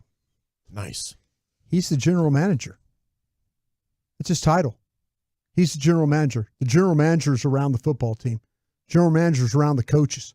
Mm-hmm. He mentioned, Marcus mentioned Ozzie Newsome. Mm-hmm. Ozzie Newsome was the general manager of the Baltimore Ravens. I understand there's not a separation. Al Davis was the general partner, which essentially was the general manager of the Raiders. Did it always work? No. Did they have some success in history? Yes. But in title, Jerry Jones is the general manager of the Dallas Cowboys. So that makes him responsible for the day-to-day operations, in theory, in title, of his football team. If he wasn't the general manager and he was involved as much as everybody's talking about right now, I could see an argument there. But as the general manager, he has to be around his football team. He has to Marcus be. Spears is saying no matter what you call him, he's doing a crap job. See, this is where I would disagree with Marcus there, because to me, I think that if you look at the roster, and let's be honest, Steven and Will are doing the day-to-day heavy lifting of this team. Jerry's involved with the decisions and things like that. Should it be different? Should you want a standalone general manager? Sure, everybody would, but that's not the way they operate there. And he is entitled to general manager. And I will say this, though, that I don't think he's doing a crap job. When you tell me that 7 of your players have made the Pro Bowl, I don't think there's been a talent issue here. I don't think the roster is the issue here. You've built a regular season roster. I mean, everything about your team is regular season. You can beat crappy teams. That's awesome. You built the roster to win the NFC East. Mm-hmm. That's now the general manager needs to go to work about correcting whether it's a coaching problem or does he have a roster problem? Does he have a roster problem at quarterback? Yes. Does he have a quarterback that currently that he's about to give $50 million to that is 2-5 in the playoffs? Yes. See, that's the question. That's what a general manager has to do. A general manager has to look at his team and say, okay, I can't, and the one thing that the Joneses can do, and we've said this a bunch, they're not going to fire themselves. General managers around the league are everyday job scrutiny.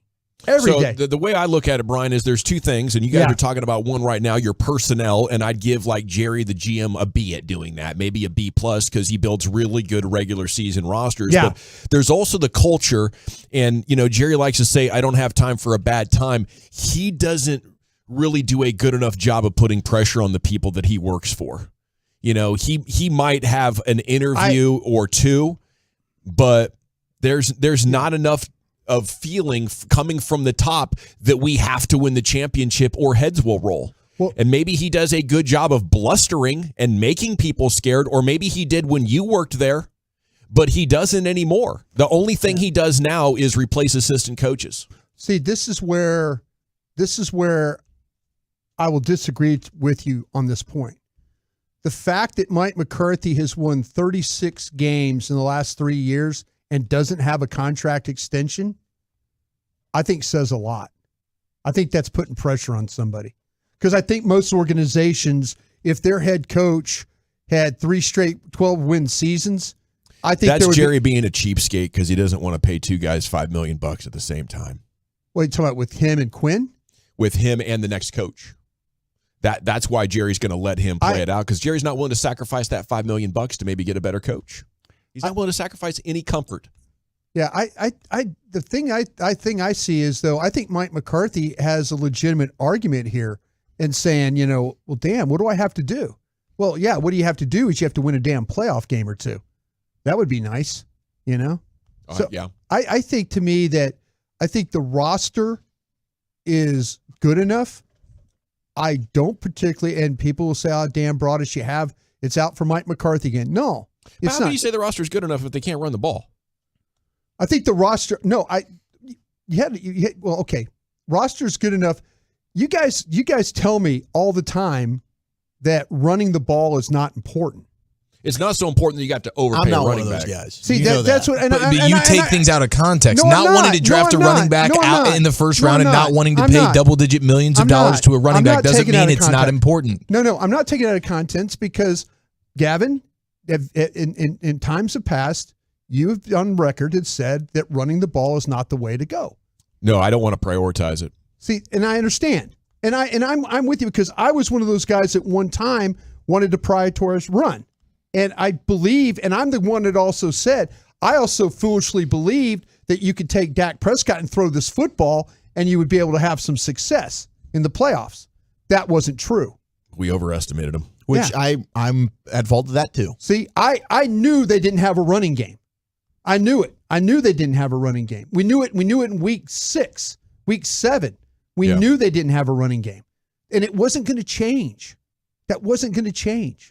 So I'm saying that at that point, if you're the Cowboys, you should be making a trade for a new center. If you want to win the Super Bowl at that point, you should say, oh my God, our center's not good enough to get to the second level and he gets his ass pushed over like 10 times a game.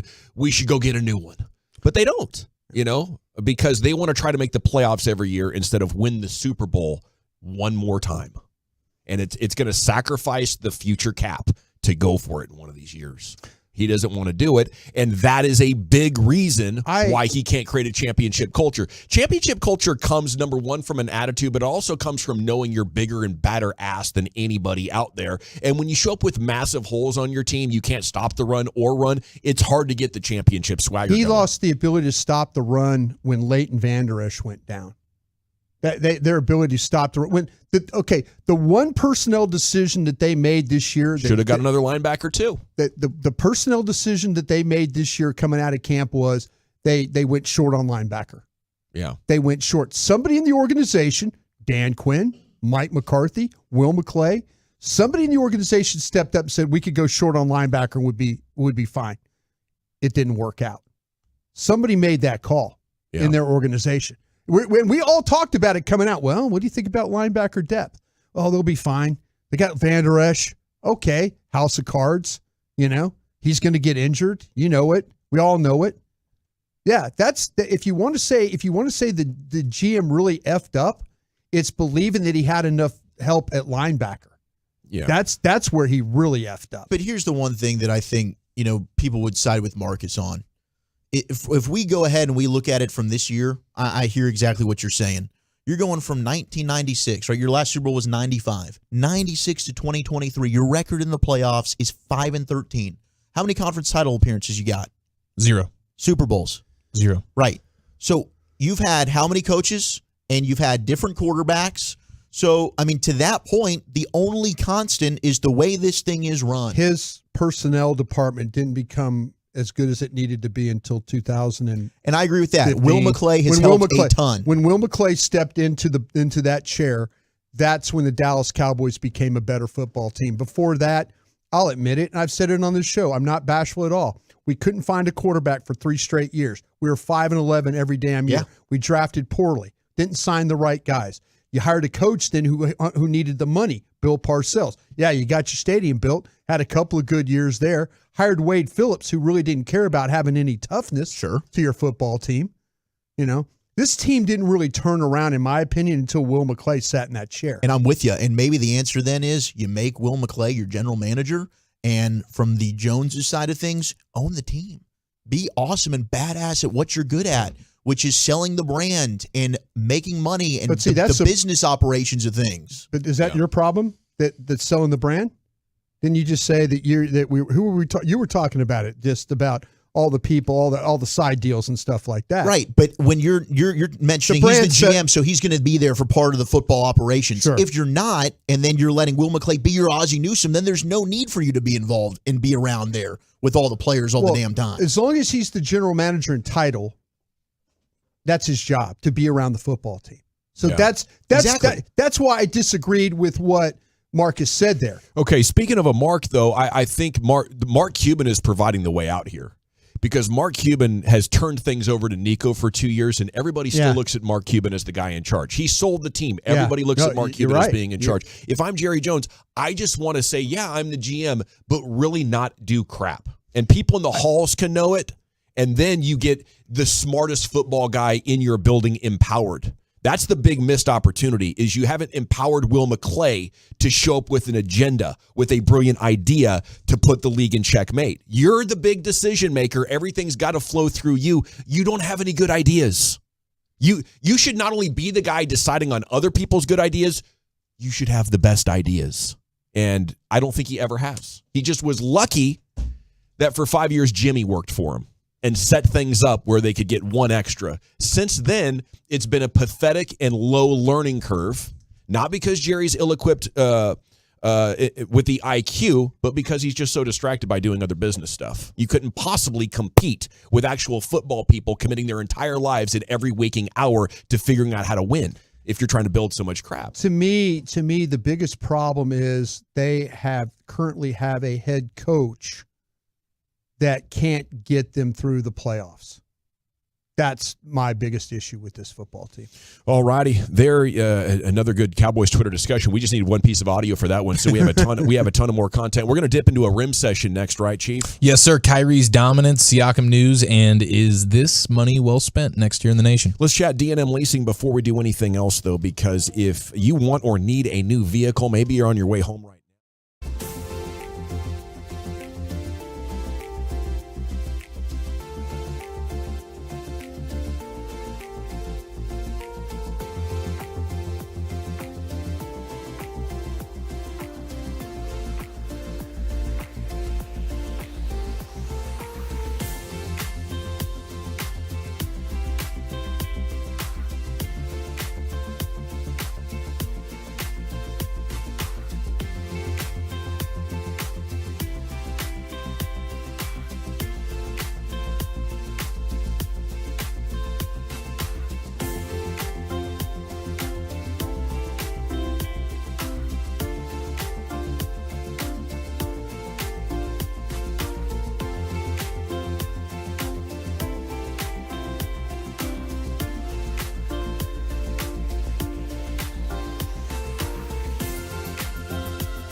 Radio Row. Also presented by Best Buy Windows and Siding and A#1 Air. Hey, Sin City, get ready. Here we come.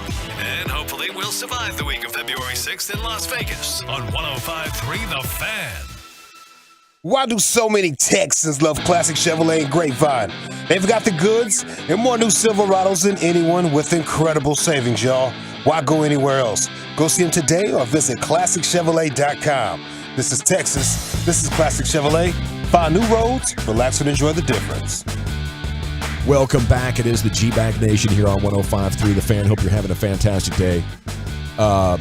It's time now for what's that? Some terrific afternoon content about your basketball team. Little rim sesh with the Chief. Here he is, Eric. Yeah, Dawson goes on a record ride on Peloton today. It's like, I think I can do a triathlon. I'm a damn now. Olympian. And I said, you got to run 26 miles. He goes, no. I'm like, yeah.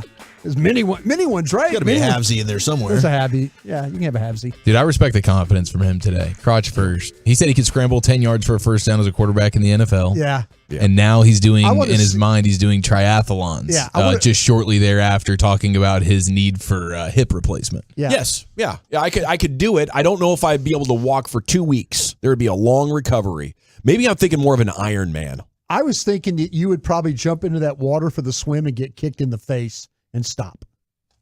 That's the dangerous part.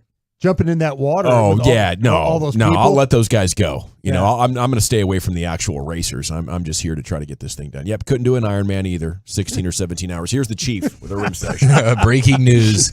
Let's go ahead and cut the lights out. We'll put the kids to bed. The G-Bag Nation's going all 56 inches around that rim. Rain dance. I can fly with the Blue Angels. I got a joy. Sure too. I've been saved for a special occasion. It's always a special occasion when we're just 12 short minutes away from Keep 'em or Old Yeller 'em.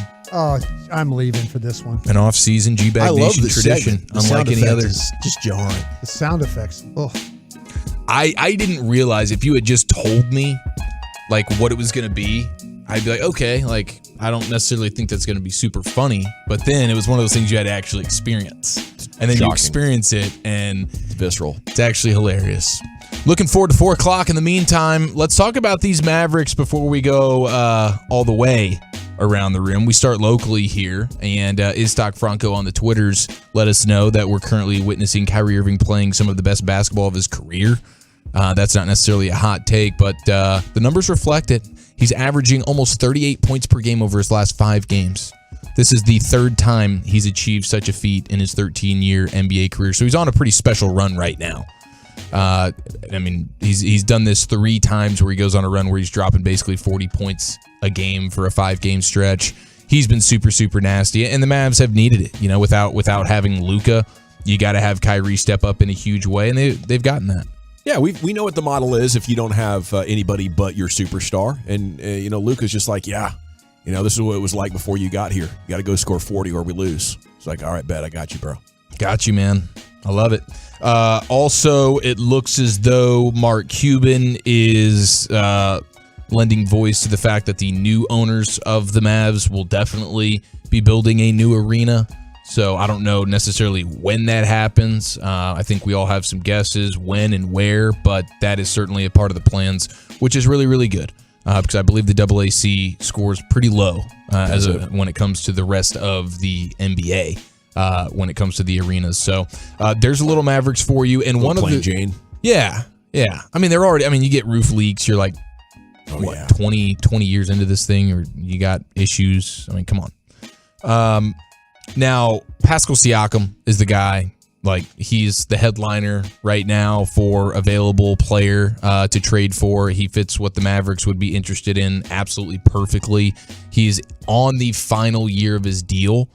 So that is somewhat of an issue for teams trading for him because you don't know if it's just a rental. And apparently, reports are that Siakam has told teams that he will not commit to re-signing with any team other than the Raptors and wants to test out free agency.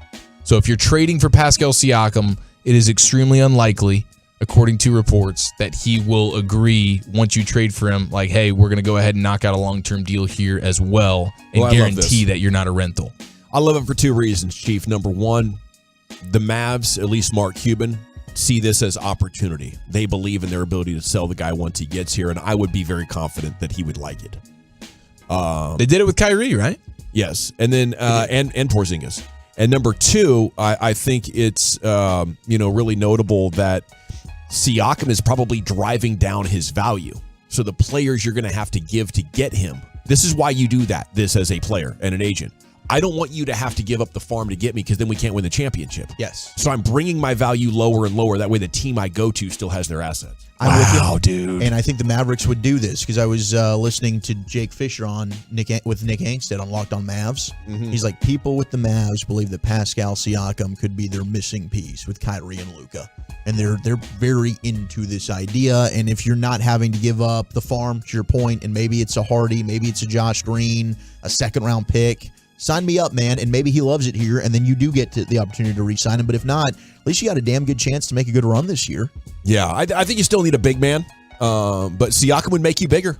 It'd be one of your better rebounders. Oh, yeah, for sure. He instantly becomes, your third best scorer, and you're a top 3 or 4 most important player on your team. You just got to figure out how you divide that up between Exum and Lively. But if you have that as a 5-man crew, you're feeling really dang good about what you got going on. Now, over the weekend, did you guys see Mike Brown being ejected and then getting to the post-game presser and making history at the microphone? I heard he lost it on the officials. Is that the deal? Yeah, this is the Sacramento Kings head coach, Yeah. Mike Brown. Now, when you get ejected from a game, and he earned this ejection, I was proud of him. He actually had one of his guys, one of his players, Malik Monk, I believe it was, having to literally hold him back like a get back coach because Mike Brown was. I believe Mike Brown was ready to put his hands on the referee. He was extremely upset. He let it be known. He earned the ejection in every way. His players were holding him back from putting his hands on the referee. Now, I thought when you got ejected from a game, we're not hearing from you at the microphone. You know what I mean? Like your replacement coach. Yeah, whoever just replaced you on the bench is now also replacing you at the post-game microphone. But that was not the case for Mike Brown. And what he did, the sound is okay, but it's really just the visual and the understanding that what he did after the game was literally take out a laptop, pulled up some plays, and broke down in front of the media just how bad the referees were. Like, he pointed out, usually you get the rant, but you never see actual presentation style. Evidence. Here is how bad these refs are. And I look forward to what that fine is going to be. I imagine it's going to be $50,000, quite large. 50 grand. Wow. Okay, and he earned it. Like, kudos to him. Like, when if you're going to get ejected, you might as well get ejected to the point where you're having players hold you back. I'm earning that $50,000. And then when you get to the microphone, at this point, what do you have to lose? No. Of course, you pull out the laptop and you show the media members there in front of you just how bad the referees were tonight, as if they didn't already know. So, salute to you, Mike Brown. I believe you made history there. I don't think we've ever seen that in any sport before. Man. Pulling out the presentation like a PowerPoint, like overhead. Here's the projector. Here's the class. blackboard. Let me show you just how bad these refs are. Explosive reactions from coaches is going viral, isn't it? For sure. These guys are kind of outdoing each other. It's good for the brand. Yes, I think it is. This is. But he took it another step, dude. Well- He is pioneering the situation. We had Al Davis, when he fired Lane Kiffin, he brought out the overhead projector. Oh, with he some, sure did. With some overlays. And You're right. I do remember that. You didn't want to draft Jamarcus Russell. Yeah, kind of Get over it. Kind of went through all that with an overhead projector. Does that count? It does. It does. So the second all-time post-game presser presentation, if you will, to show just how bad someone or a group of someone's are. And in this case, it was the referees. So. Love it, Chief. Thank you so much. The text making fun of me for believing I could do an Iron Man. I want something that breaks up the running. The running's the problem. I'm pretty confident in my swimming and cycling right now. I'll have you know. Okay, and if there's an over 50 division, that's my goal. Yeah, like the Clydesdale division I used to run in. 2 years and about 1.5 months, I'll be there, and I'll be ready to tear them 50-year-olds up. Okay, speaking of getting torn up, it is time now to take a look at the Cowboys' prospective free agents and restricted free agents. Oh, no. It is time for a 2023 season-ending edition of Keep 'em or Old Yeller 'em. It's next right here on The Fan. They poke fun out of mutual love and then get into fisticuffs behind the scenes. But that's an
From our fan studio, secured by DFWsecurity.com, you're rolling with the G-Bag Nation on 105.3 The Fan. Welcome to the Nation. Here we go. It's hour number 3 of the G-Bag Nation at the conclusion of each and every DFW professional sports season that does not end in a championship.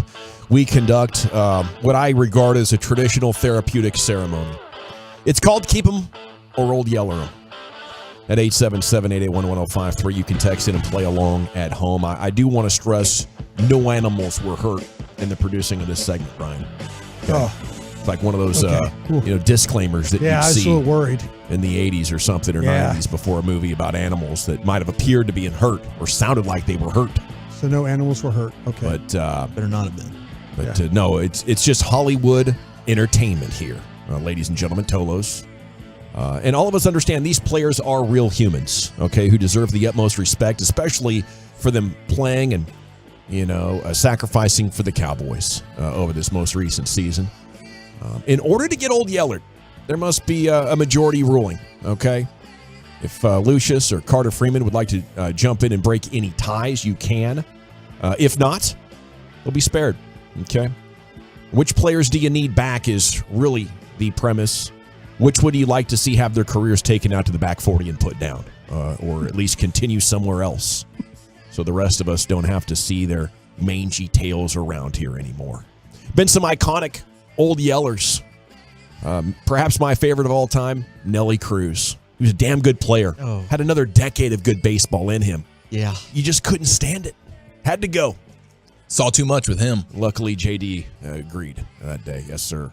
Okay, so let's get into this, and I'll give you the player. Before we get to unrestricted free agents and so on and so forth, early cut players is our first item of business. That involves, at times the most controversial or juiciest talking points. And guys, we've talked about it all year. Michael Gallup, did he save himself with that game? He got over 100 yards, which improved his total season's production by 25%. It was 35 catches for just over 400 yards on the season. Now, if you keep him, cap number at 13. If you move on, cap number at 9. I just feel like the season was so disappointing. He's had 2 years to come back from the injury, Brian, and at this point, he is what he is, the rare player that got old in his mid-20s. It's unbelievable, but I think you got to Old Yeller him at this point. Yeah, I think you move on there, too. He's one of my favorite personalities on the team. Sweet guy, but I'd rather have the $4 million in cap savings. Yeah, there's a lot of good receivers in this draft class, especially big-bodied ones. Just watched Troy Franklin from Oregon last night. Old Yeller, I can go find me another Michael Gallup. Man, one of our favorite players, I think, and had a lot of history here on the show. A show member, lobbied for drafting him in the middle of the draft, and it came true. Yeah. And it was a lot of fun to talk to Michael, over the years and to watch his ascension. Congratulations on really, hitting it big in the NFL. First 3 years were awesome. That was, and he's a hell of a blocker. Yes, selfless player, and he was compensated well before his demise. But Michael Gallup, unfortunately, it's time to head out of town.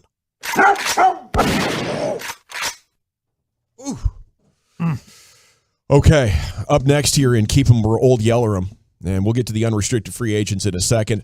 Dak, the only way I'd move on is if negotiations got crazy. I can't imagine moving on from a guy who's still, as bad as he played, one of the top 10 quarterbacks in the NFL. I would be interested in bringing a puppy in, right? You got the old dog. It's like, man, this is a family dog. He's been around forever, but maybe you're thinking about the new puppy who ran a little faster or played a little bit more joyfully. So you want to have a bridge type of situation with Dak, and maybe looking at drafting a guy in the 4th or 5th round, like how Dak ended up on the team. I think now would be a good time to consider that as a possibility. But right now, I'm definitely keeping Dak. Chief, how about you? I think I'm ready. I'm ready for something new. I am. I think this dog has maxed itself out. We know what it is. It's only capabilities. Can play a little fetch, but it's not getting you a beer out of the fridge. I need a dog that's getting me a beer out of the fridge. It's a rarity. We're 1-1, Wolchuk. Man, I saw this dog the other day that knew its owner was about to have a seizure. So we said, sit down right here, ran and got her medicine out of the fridge, brought it back to her. It's pretty cool. That's an impressive dog. Yeah. That's impressive. Dogs are badasses. That's some Mahomes right there. Yeah. Yeah. Dog's definitely not named Dak. Yeah. I don't think they are moving on from Dak. We're talking about you. Me, Wolchuk. personally, and I'm aware. I think, yes. I think I love you. You're one of my favorites, but I can't trust you in the postseason. There's not a playoff game that I'm going to be able to be like, I've got the faith. Forrest's coming out. He's leading us to victory. So I think it's time. Wow. Ready to move on already as Jared Sandler walks into the studio. It's tense. Brian, where are you going? I'm keeping the man. There we go. Yep. I'm going to make Lucius break this tie. But, I think to me that you're right, Zach. The Cowboys are going to extend him. I do feel like, though, that you made some serious advancement with him in the regular season.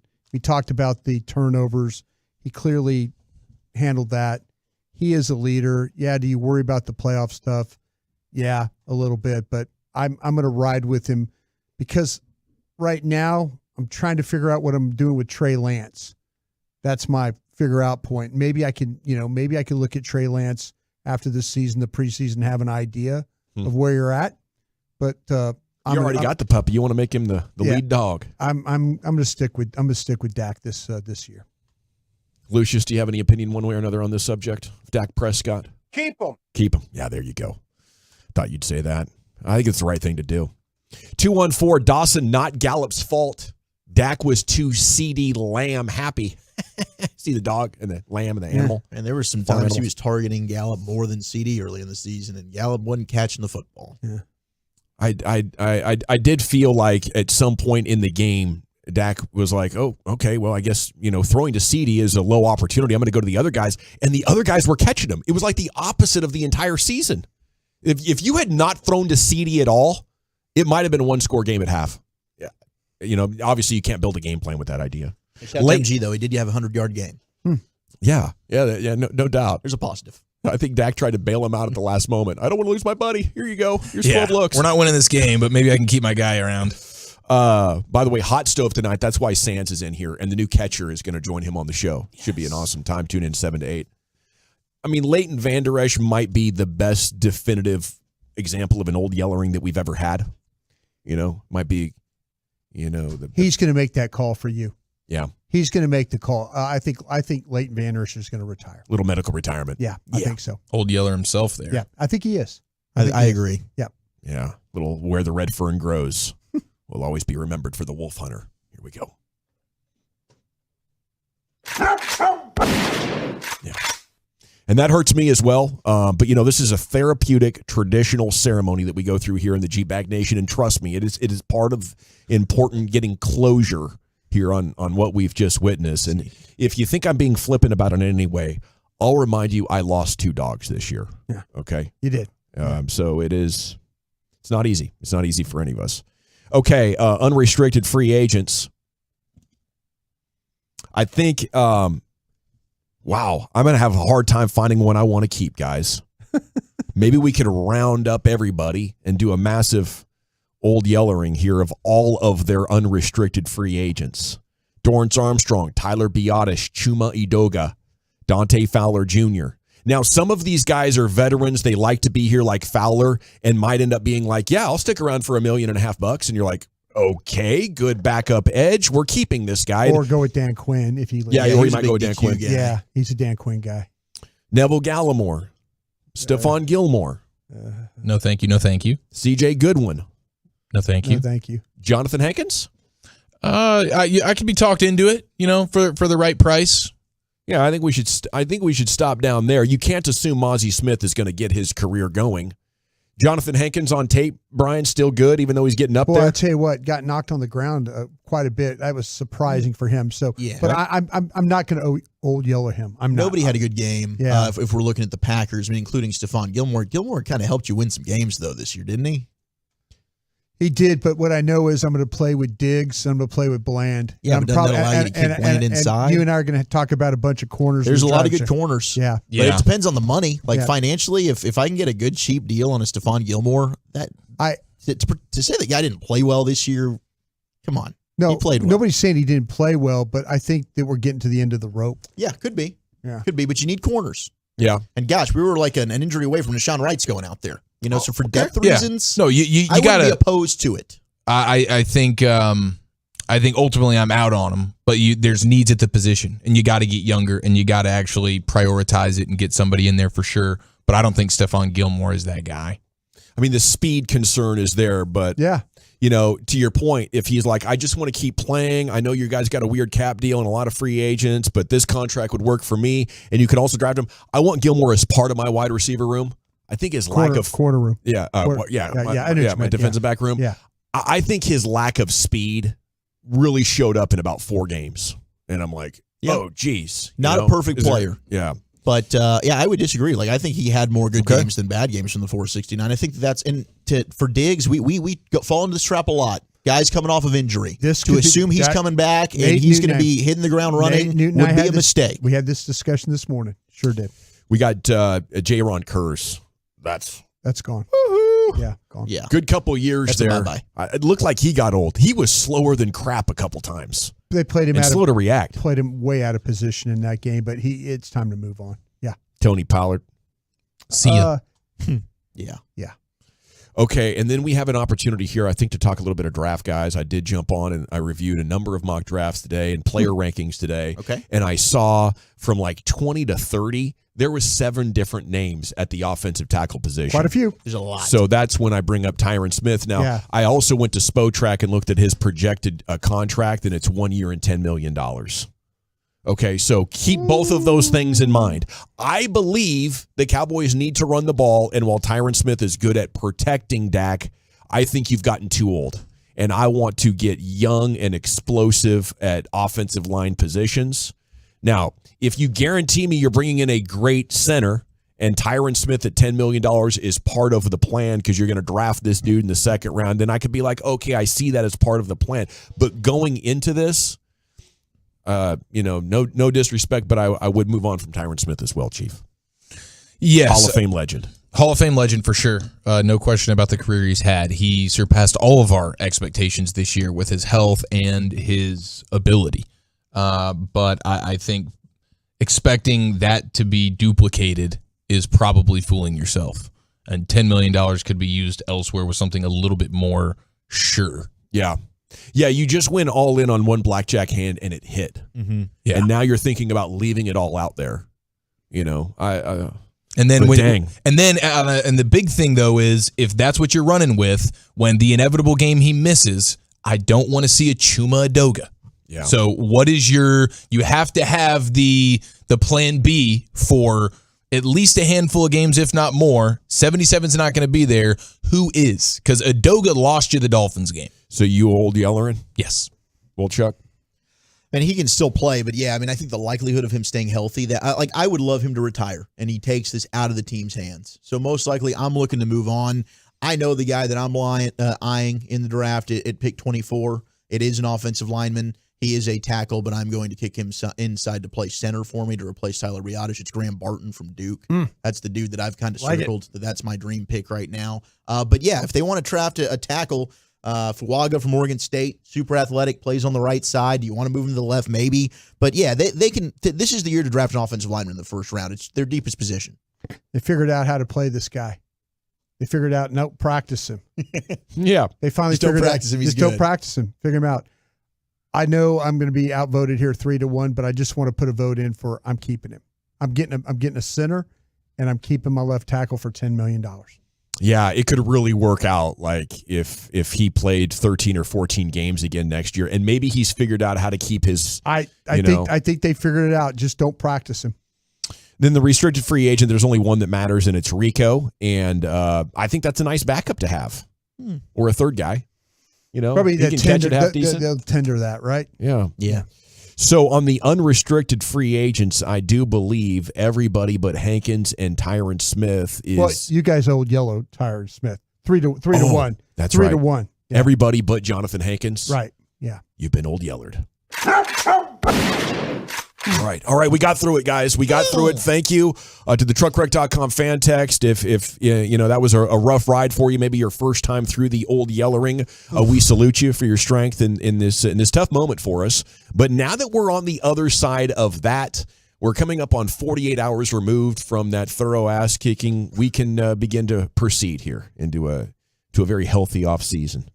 Okay. Now when we come back, Woolchuck, we got a little top 10 time. Where are you taking us? Yes, National Bagel Day. Yesterday, the top 10 bagel toppings. What's your favorite bagel schmear? That's next on The Fan. Be a part of the show.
Brought to you by the Frankels. Life's unpredictable. Accidents happen. Frankel, the go-to attorneys for car and truck wrecks in DFW. If you or a loved one's been in an accident, contact the Frankels for a free consultation, 214 or 817-333-3333. Go to truckwreck.com. And here's the Wooly Bully, Zach with an H. Thank you very much. We're going to get into our top 10, which will be the top 10 bagel toppings. As yesterday was National Bagel Day, we had a fun day with National Strawberry Ice Cream and National Bagel Day, so I split them up. You know I love a good bagel. Me too. It's part of the fabric here. Me too. And the Stars are also in action tonight. They will be hosting the LA Kings. Otter is back. Stars have looked good. They lost Wedgwood, though. He's returned. Yes. But it's like kind of a weird. It was like one's healthy. Then it's like he makes a save. Did you see what happened the other night? He makes a save, and it's like he. Then all of a sudden he just kind of falls over on the ice, and you're like, oh no. I don't know. They kind of gutted it out for. He did, and here's the thing with hockey, you never quite know the severity of the injuries. Yeah, they just battle through. They just battle through it. All the things are hurt. But we're already at the midseason in the NHL, which is crazy. The Morning News put out kind of their grades for the Stars first halfway through the season. They got an A for their forwards. Biggest surprise, of course, Matt Duchene's line. Guys, he a great puck Holy handler. crap, they've been fantastic. Yeah. Biggest letdowns, the third line with Jamie Benn, Wyatt Johnson, Evgeny Dodonov, which it has certainly been underwhelming this year. Did you think that Wyatt Johnson was going to score more? I did. And I'm hoping second half of the season maybe he finds his rhythm again. Yeah. Because he's too good. And certainly he has not been the kind of offensive performer that you wanted to see the first half of the season. And the defense got a B-, which I think is, without Miro Heiskanen lately, what they've been doing. It's a little rough. Yeah, they miss him tremendously. Yeah. But they're just trying to grit it out and get through this. Athletic put out each contender why they're going to win the Stanley Cup. Stars right now have an 8% odds to win the Cup. And they said, is there a team with a scarier top 9 than the Dallas Stars? They've got Robertson, Hintz, Pavelski at the top. They're producing. With Joe Pavelski's just the ageless wonder, dude. He just doesn't stop. I'm waiting for him to finally Father Time catches up and he stops scoring goals basically every night or getting a point every night. Dude's freaking incredible. He is incredible, but can you tell when he's on the ice?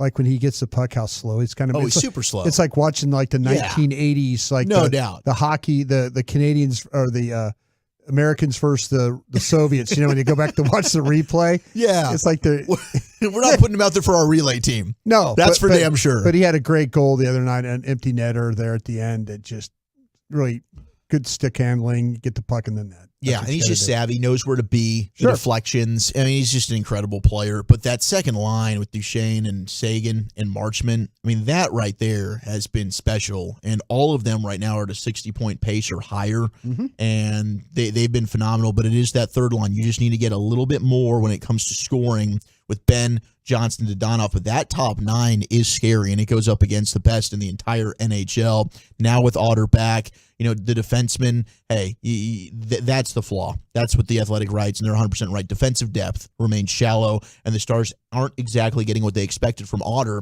Granted, he's been hurt. Yeah, it's been but before he got hurt, he wasn't playing to the standard. Yeah, he certainly was not. Yeah. Final news of note in the sports world, I did see this, which is interesting. Kirk Cousins is a free agent for the Minnesota Vikings. So he'd like to return. I think the Vikings would be open to him returning as well. 1 year, $45 million. But things are circling right now that the Vikings could be interested in Russell Wilson as well. If you're a team, would you be interested in Russell Wilson? He did rally this year, though, right? He played better. He played better than he did a year ago. Didn't have the turnovers this year. But there were still so many times where you're seeing still shots of him just not throwing to wide open receivers. I just don't think Russ is the same or will ever be the same. Agreed. Yeah, I don't think if I was a fan of any team and my team went and got him, I'd be pretty annoyed. So you would rather have Kirk Cousins than him if you're the Minnesota Vikings? I do think we're at a place where Kirk Cousins is probably better than him. I wouldn't want Kirk either. If I'm a Vikings fan, I want to do something different here. But Russell Wilson isn't the different I'm looking for. No, it was a pretty good year. But I'm going to stay with Kirk Cousins. I think the thing with Russell Wilson is he's just not aged in a way that allows him to still be mobile. And that mobility, that threat is just huge. And once the defense knows it doesn't have to respect it, the game changes for you significantly. And then here in the G-Bag Nation, we are proud to say that Christian McCaffrey was a full participant with his calf injury at the 49ers practice awesome today. news. So he's looking like he is trending in the right direction. I don't want either of these teams to win between the Packers and the 49ers, but hey, at least they're both going to be at full strength. If I had to pick we get one, a hell of a football game. If I had to pick one, go Pack, go. You're going with the Pack? Yeah. I think Pack, you'd go. rather them go on a run. Yeah. You lose to a team that Go maybe Pack, go. surprises a lot of people. Yeah. Like not only did they just embarrass you, then they go and upset San Francisco. Maybe you feel a little bit better about it. Oh, sure. Yeah. I kind of hope the Niners get there because then maybe we could talk to Lisa McCaffrey again and say, look, we made it the whole year without wishing injury on your son, and every time We even y'all encouraged came him up, to get well. we celebrated his health. Yeah, we did. I knew you guys would be into that, so I wanted to just make a note. We that weren't he's- D-words for an entire year. He's ready to rock, dude. He's going to go crush it. All right, let's get to the top 10, shall we, boys? National Bagel Day was yesterday. Top 10 bagel toppings. And boy, there are a lot of creative ways to just doll up your bagel. You got a favorite bagel topping there, Brian Broaddus? I'll tell you what, man. I love to create sandwiches out of my bagels. Oh, a sandwich bagel. With sandwiches with roast beef. Yeah. Like that, corned beef. You could do a lot I used to of get a different- hell of a French dip. French bagel. dip out of that. Pastrami is the number one honorable mention at 11. Absolutely. But you know what? Give me the pizza bagel. Oh, pizza bagel cracked the top 10, baby. Number one? Yeah. Yeah, give me the dude. pizza So like bagel. pizza made out of a bagel? Yeah, let Like me bagel create- bites? Yeah, I'm gonna. No. I'm But if gonna. you can home do your pizza I'm gonna make. bagels, I'm gonna like make my your own sauce. I'm gonna grade my my mozzarella. I'm gonna get some big time sausages to put on that Put thing. some marinara on there, Marinara. shred some mozzarella. So it's a homemade maybe some pizza, pepperoni. but the On a bagel is the bun. Yes. Yeah. Or the bagel's the vessel. crust. It's The bagel's vessel. the crust. Yeah. Yeah. Okay. I mean, I'm not going to hate on it. I don't understand the people saying, like, I hate bagels. Like, if you hate bagels, you just hate bread? Like, Yeah, one person did text in like, I'm not a big bread guy. Okay, yeah. But bagels are delicious, man. The everything bagel, I know you and I both are everything bagel guys. 10 out of 10. Love them. It's always going to be the everything But I mean, bagel. if you want some sweetness, some people do the chocolate chip bagels. You can do the what Make is them it? honey. Blueberry? Cinnamon raisin. Yeah, the Blueberry cinnamon bagel. raisin. Yeah, the honey. Honey bagels are good. Absolutely. Lucius, where are we at on the bagel Oh, game? yeah. I don't eat a lot of bread. Bagels, biscuits, rolls, unless it's on a sandwich. But if I did have a bagel, it'd be that Philadelphia cream cheese. Yeah. I mean, it's put that on that undefeated. joint. Yeah. It really is. It's delicious. I like to put a thick layer of butter and then Yeah. and then hit it with cinnamon and sugar on a plain bagel. And that's delicious. That's a good call. I'll do a little poppy seed, sesame seed, down for that too. And sprinkle that That's in. a bagel type. Onion bagel. Those, types Okay, of that's what bagels we're for talking sure. about. Yeah. But no, I mean, we're mixing it all. No, but the All- toppings, the yeah. topping, that is a delicious I topping. like the butter, okay. the cinnamon, the sugar. I like the cheddar bagel that's got the melted cheddar that gets inside the hole. I had a green chili one today. That's the best bite of cheese I think I've ever had. I'm going to have to do some investigating on this. That sounds pretty fantastic. Sunny side up egg from the 469 is their top bagel that's topping. god-awful. Bagel and lox, can't beat it from the 214. I mean, that's a very Jewish good. staple right there. Got some capers put on that bad boy too. Couple capers. Carb loading. 817 Asiago bacon, egg, and cheese. The unquestioned GOAT right there. Yeah, bacon, egg, and cheese bagels. Yeah, I mean, that's pretty fantastic. Strawberry cream cheese on a blueberry bagel. That's their combo right there. Wow. Plain cream cheese spread all day. I do like the strawberry. That's bizarro. The strawberry cream cheese is legit. I mean, I've hammered home an entire sleeve of bagels with strawberry cheese. It's really good. Cream cheese. It's fire. It but the is. regular is probably what I lean. And I'll tell you what, I recently had one. It was the everything bagel, regular cream cheese, and then it was just breakfast sausage. Oh. And it was just sausage, cream cheese, everything bagel. Let's do this thing, man. You're It going was to rock awesome. with that. Absolutely. So the honorable mentions, you've got the bagel burger. You basically just put a burger on the bagel. You're Why placing, not? placing the bun for bagel. Yeah, why not? We're going bagel bun. Yeah. Number 12 would be the egg salad. It's delicious. I mean, put some egg salad on that. Okay, yeah. Pastrami. Tuna salad comes in at number 10. Number 9 is the pizza bagel, Brian. Sure. Nailed it there. Mm-hmm. 8 is Nutella as the bagel topping. The chocolate spread. A dessert Delicious. bagel. Yeah. 7 is peanut butter. That's tasty. If you're a bit Gabby, when you get into your training for your triathlon, you're going to learn to eat bagels and peanut butter. The sprint triathlon's what I want, by the way. Yeah. 300 yards and then a 12-mile bike and then a 5K run. That sounds like a winner for you. That's what I meant to say originally. Number 6 is avocado. We've got a lot of people texting that in. Sure, yeah. And the only goal is just surviving and finishing. Yeah. Oh, yeah. No matter how many days it Yeah. takes you. And not stopping. I don't Okay, want so to be yeah, walking. Don't stop. Yeah. Don't stop. We can't Bear Grylls this and just pop into a hotel or something halfway through and then come back out and keep filming. 100%. All right. Yeah. I admire him for doing that. McDonald's had a steak bagel? Yes, dude. 254? Yes. Oh, my God. I used to hammer that thing home. Nothing will ruin your insides quite like that one. The McDonald's I mean, steak think bagel? about it. A steak from McDonald's. That's all you need to hear. And you know that is a recipe for disaster. Man, rest in peace to the chicken, egg, and cheese bagel at Chick-fil-A. We had that for a long time. We went on a long run with the chicken, egg, and cheese bagel, and we just got rid of bagels there. Always working. Did you have all That's a questionable decision. Did you have it already pre-made, or did you? It was in a little packet, We and would you slice the bagels, and then you dump would it put on the chicken fillet on there along with the egg and the cheese. It was fantastic. Or you could just get a plain bagel, and we used to have cream cheese as well at Chick-fil-A. But I guess they wanted to, minimize the breakfast menu, make it a little bit more easier. 6 was avocado. 5 is jam or jelly. Do we ever figure out the difference? No, still haven't. Still looking for that answer. Somebody text that. I'm still rocking jam is thicker than jelly, but we don't know for sure. 877. Meant to look that up. I didn't look it up. Ooh, 469's going the cheddar jalapeno bagel with garden veggie cream cheese. And Kenny and Quinlan is, on the avocado. He loves himself some avocado and chicken salad. He's saying, I like chicken salad on my bagels. Jelly's typically made with fruit juice, while jam's made with whole fruits. There we go. See, that's what it is. That was it. That's what it is. So the jam's the natural. You're picking that thing in your backyard. There's pieces of it in the chunky. You're jarring that thing up yourself. like a chutney. Now, how does it then become a preserve? Age. Has something to do with age. Some type of they're adding some type of preservatives into it. Good guesses. No idea. Age is good. Oh, I like the aging. The whole pieces of fruit will be inside still. Oh, okay. So we're not cutting it up. Not totally. We're soaking. Yeah. Or maybe throwing a strawberry in. Okay. You've made jam, and you're like, hey, let's just leave one of those strawberries whole. Now it's a preserve. Right. Or a grape for the grape jam. Yeah. Or apricot. peach. Apricot. Fig. Fig's good. Apricot has that pit thing in it. I don't think I'd want to leave that in there, would you? Point. That's a good point. Yep. Number 4 is bacon, egg, and cheese. Yeah. Scrambled, please. I say make it sausage, but yes. Number 3, smoked salmon. I've never done that one, dude. It's not terrible. I'm not a big salmon. It's not terrible. I love salmon. It's not I don't know why I wouldn't like this. Yeah. Being Jewish is it's very frowned upon for our Jewish functions, but I will have. I've gotten myself to eat it. Wait, what's frowned upon? Like not being into the smoked salmon on a bagel.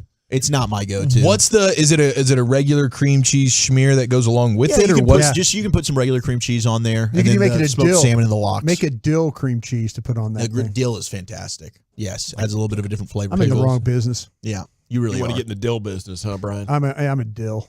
Cinnamon raisin bagel with butter and strawberry jelly toasted, the best from the 609. And stop texting that in 972. We don't want to hear that. Number 2 is butter. I mean, bread and butter. It's tale as old as time. Number 1, best thing to put on your bagel is indeed cream cheese. Which is quite the shocker. I didn't expect cream cheese to be number 1. Quite the upset. Strawberry cream cheese. Eat a whole brick of that. Yes. Right? Yeah, I could do that. I'm a cream cheese guy. Big Strawberry, cream guy. regular.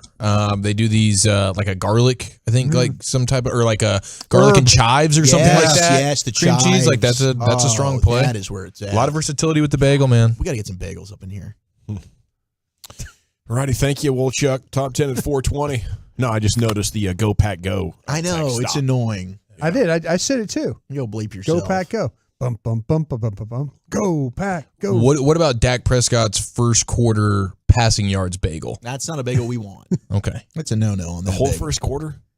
Yeah. Wow. Yeah, the first quarter. The entire one. 0 passing. New things are being revealed about how crappy that was. And every time I'm stunned. It was Like, what, bad. that happened too?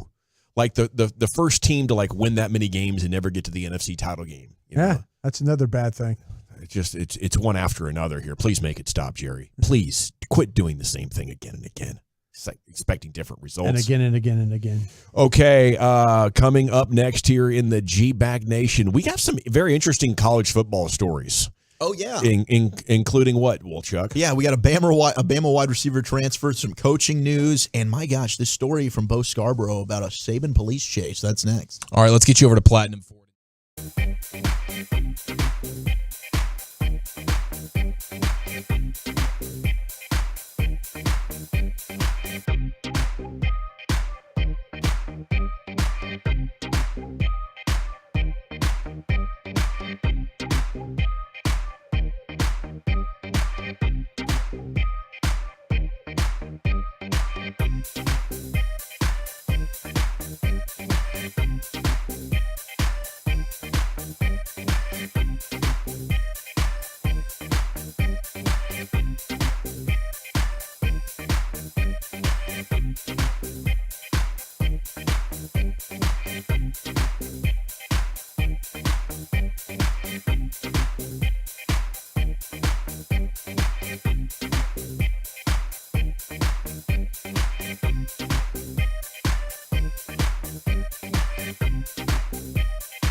Many Texans love classic Chevrolet and Grapevine.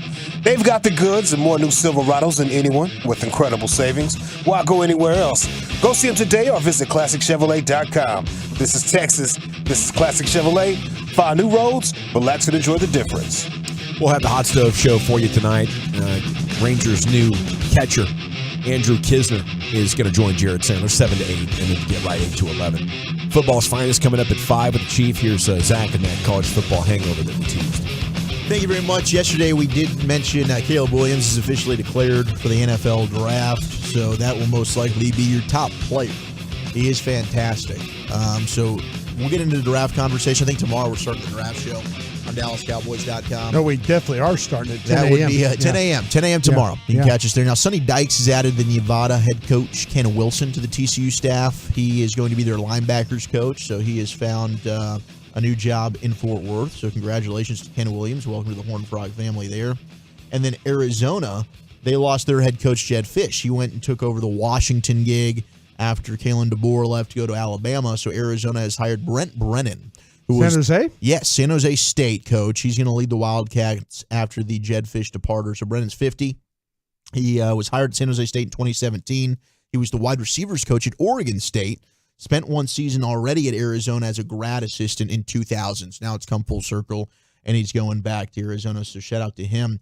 And Jed Fish has taken his entire staff from Arizona over to Washington with him. So the entire offensive staff will be heading over to Washington. We'll see. I mean, maybe Jed Fish can carry over that success. It's a pretty surprisingly good year there. Man, I'll tell you Arizona. what, Arizona for a while there was just not, I mean, they were struggling. Bad. Didn't they have Kevin Sumlin? And that was a train wreck? There were a lot of Rich Rodriguez. Yeah. They've had some coaches they've gone through there. And there was a time where their players were outstanding, and then they kind of fell on hard times. Freshman quarterback there, right? I think is what kind of turned things around for them. Yeah. Started off slowly, but played really well in the final couple months of the season. And they got their head coach a job, probably a better job there at Washington. Sark ended up getting a big extension after all the rumors of him going to Alabama, so he got paid to stay there at Texas as well. Jimmy Sexton, the agent for all those guys, it's amazing. He got everybody raises. He got everybody a raise, and then he got his guy the job. His guy the job. Yeah, Yep. exactly. Yep. Yeah.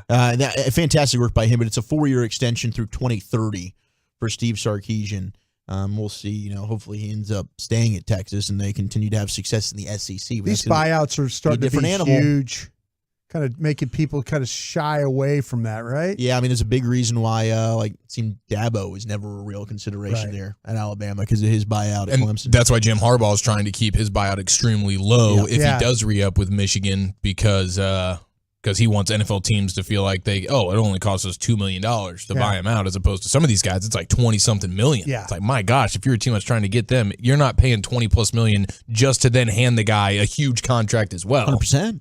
And it's interesting with Arizona, so they had just got Will Rogers, the transfer quarterback from Mississippi State. Washington did, right? Yes.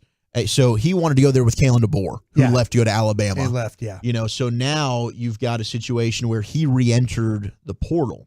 And Jed Fish came over from Arizona to Washington, and he was one of the first guys there to greet him at Washington. So maybe he's trying to, all right, Jed Fish, I mean, what do you think? Do you still like me? Do you think I'm going to be the guy here, or should I go ahead and transfer somewhere else for Will Rogers? But that would stink. You just commit, you transfer to a school, then that coach leaves. Now you're like, well, now I'm going to transfer again and go somewhere else. So we'll see. That's another quarterback that could be hitting the transfer portal again. I thought Will Rogers was just okay. 2 years ago, I thought he was probably the air was pointing up for him, and this year was kind of disappointing. Really? Yeah. He just kind of, to me, this year was disappointing for him. Where was he at? With Mississippi State. Mississippi State. Okay. Seemed like a lot of turnovers with his game. Well, I mean, there was, and he was performing under Mike Leach. And losing Mike Leach certainly, I think, halted the development. Hurt a lot of people. Absolutely. Yeah. Alabama.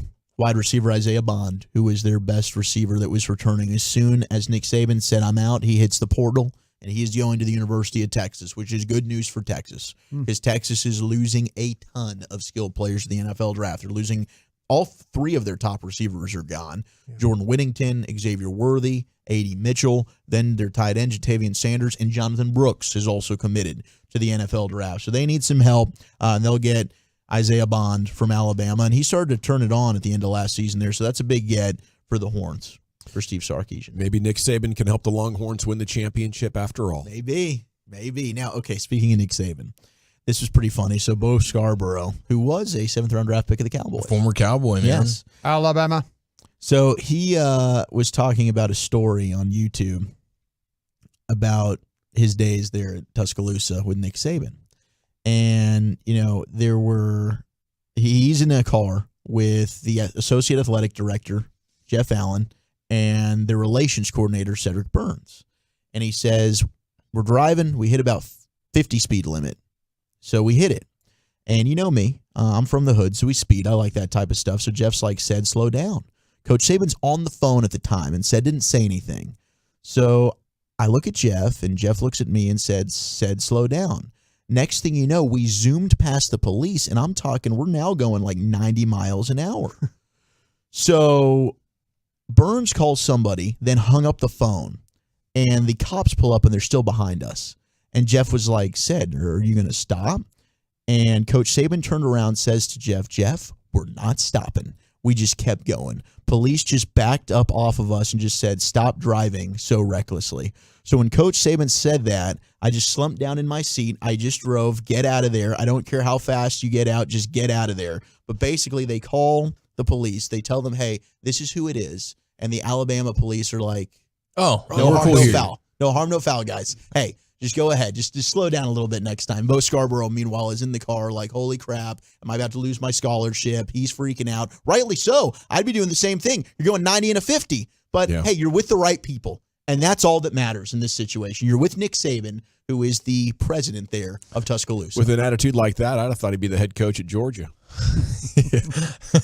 Every day we're getting new reports about Georgia staff members just being wild animals. Good. But I do wonder, like, what is the line in the sand there in terms where of the police aren't going to look the other way? Illegal things that you could do as Nick Saban or alongside him and get away with it in Tuscaloosa. How far does that go? Drunk driving. Oof. You think that's where they draw the line? I think Georgia tried to do a good job of. I think he could drunk drive, and they would take him home and not say a word. Oh yeah, he could drunk drive, get in the accident that hits the telephone pole that falls over in the middle of the street, and still get home, and nobody knows that Nick Saban was doing anything. Yeah, please don't hit anybody. But yeah, that's why I just said telephone pole. He could be. He could be not a human being. Not going full Dante Stallworth on this thing. Could pull up to a light in his Mercedes, be asleep at the wheel. They would wake him up. With powdery substances on his face.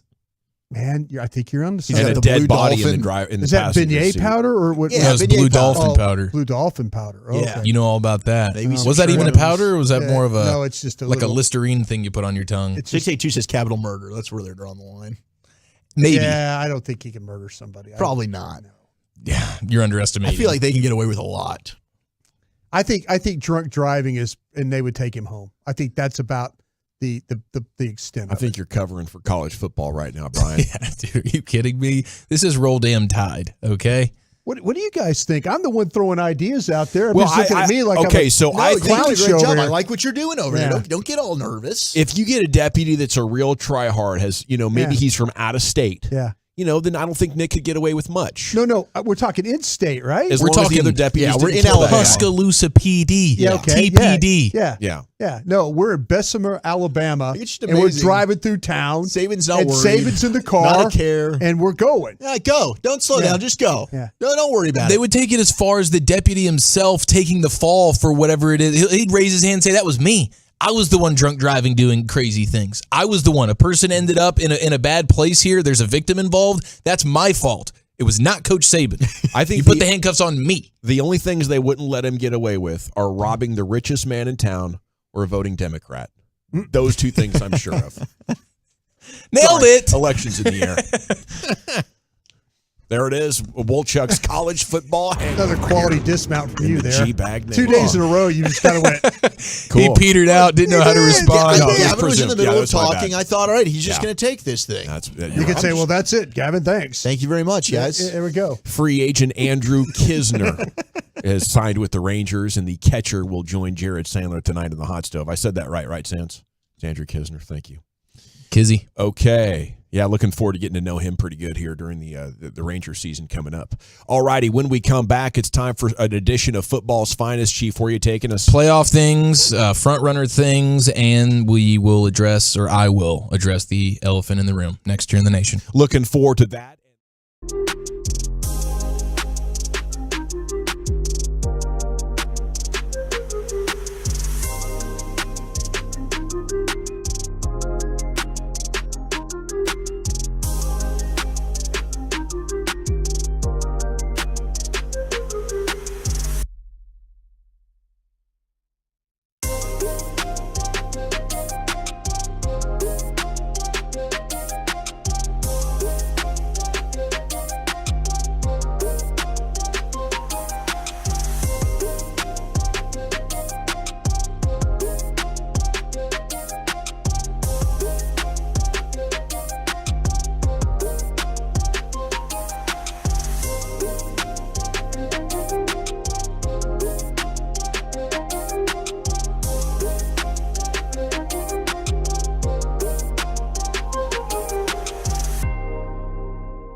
From our fan studio, secured by DFWsecurity.com, you're rolling with the G-Bag Nation on 105.3 The Fan. Here we go. It's hour number 4 of the G-Bag Nation on 105.3 The Fan. Hope you're having a fantastic day.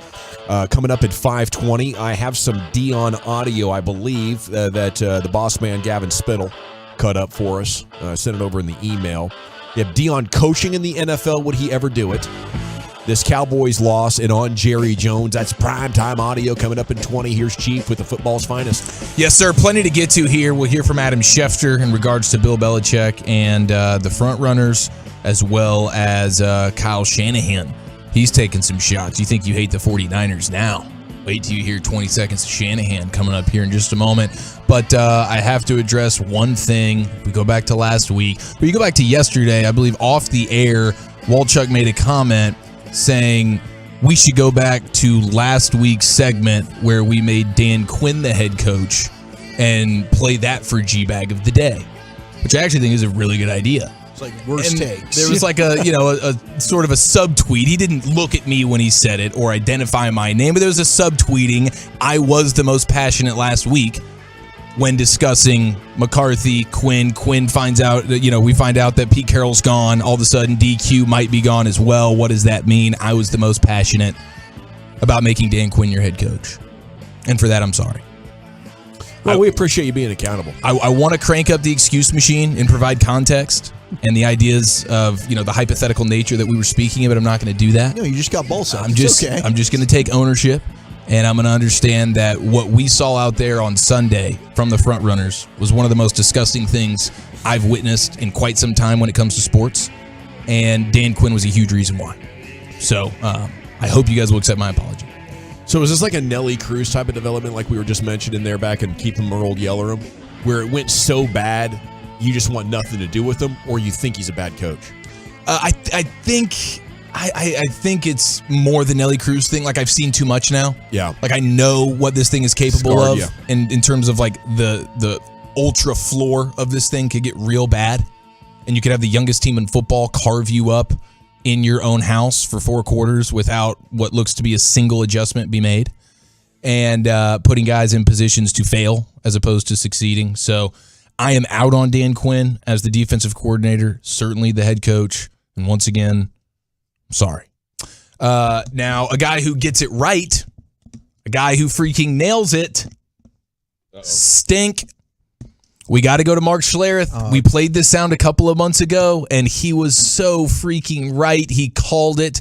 I was 4 days out getting it wrong. This dude was 4 months out getting it freaking right. Mark Schlereth with the best front runners take that you can have. And you can find. We go back to shortly after Trey Lance becoming a Dallas Cowboy and Stink himself on his podcast reacting to it. Take it away, Mr. Wright.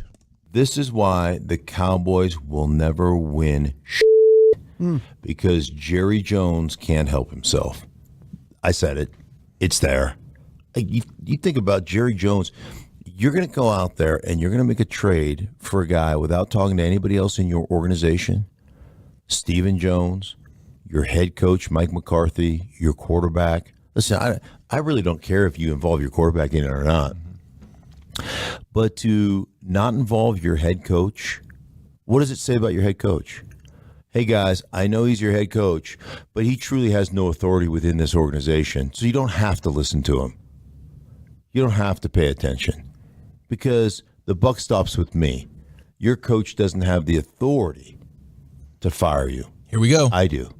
Oh, they may win a bunch of regular season games because they're talented, but they'll get in the playoffs and they'll in their helmets like they do every year. Wow. Absolutely nailed it. I mean, no one identified the front runners quite like Stink did. And the mic drop comment of the front runners will bleep in their helmets when they get to the playoffs. I mean, it's like he's Nostradamus. But doesn't history already tell you that? Nothing but respect for Mark Schlereth. Well, I mean, listen, the 2 previous years, right? I mean, they really have. Okay, so that's why, Broadus, you predicted the front runners would lose to the Packers on Sunday. No, because you knew that. You know why I didn't pick the Packers? You and Mark Schlereth. You know why I didn't pick the Packers? Because I worked for the Packers. And anytime you do that, then you catch hell from this fan base. Green Bay's got a good football team. Bobby Belt, if you listen to Love of the Star, Bobby had total disrespect for the Green Bay Packers. I said, bro, you don't need to be saying this. You don't. But the fact that I worked for both teams, I did not want to catch hell from this fan base. I'm just going to admit that.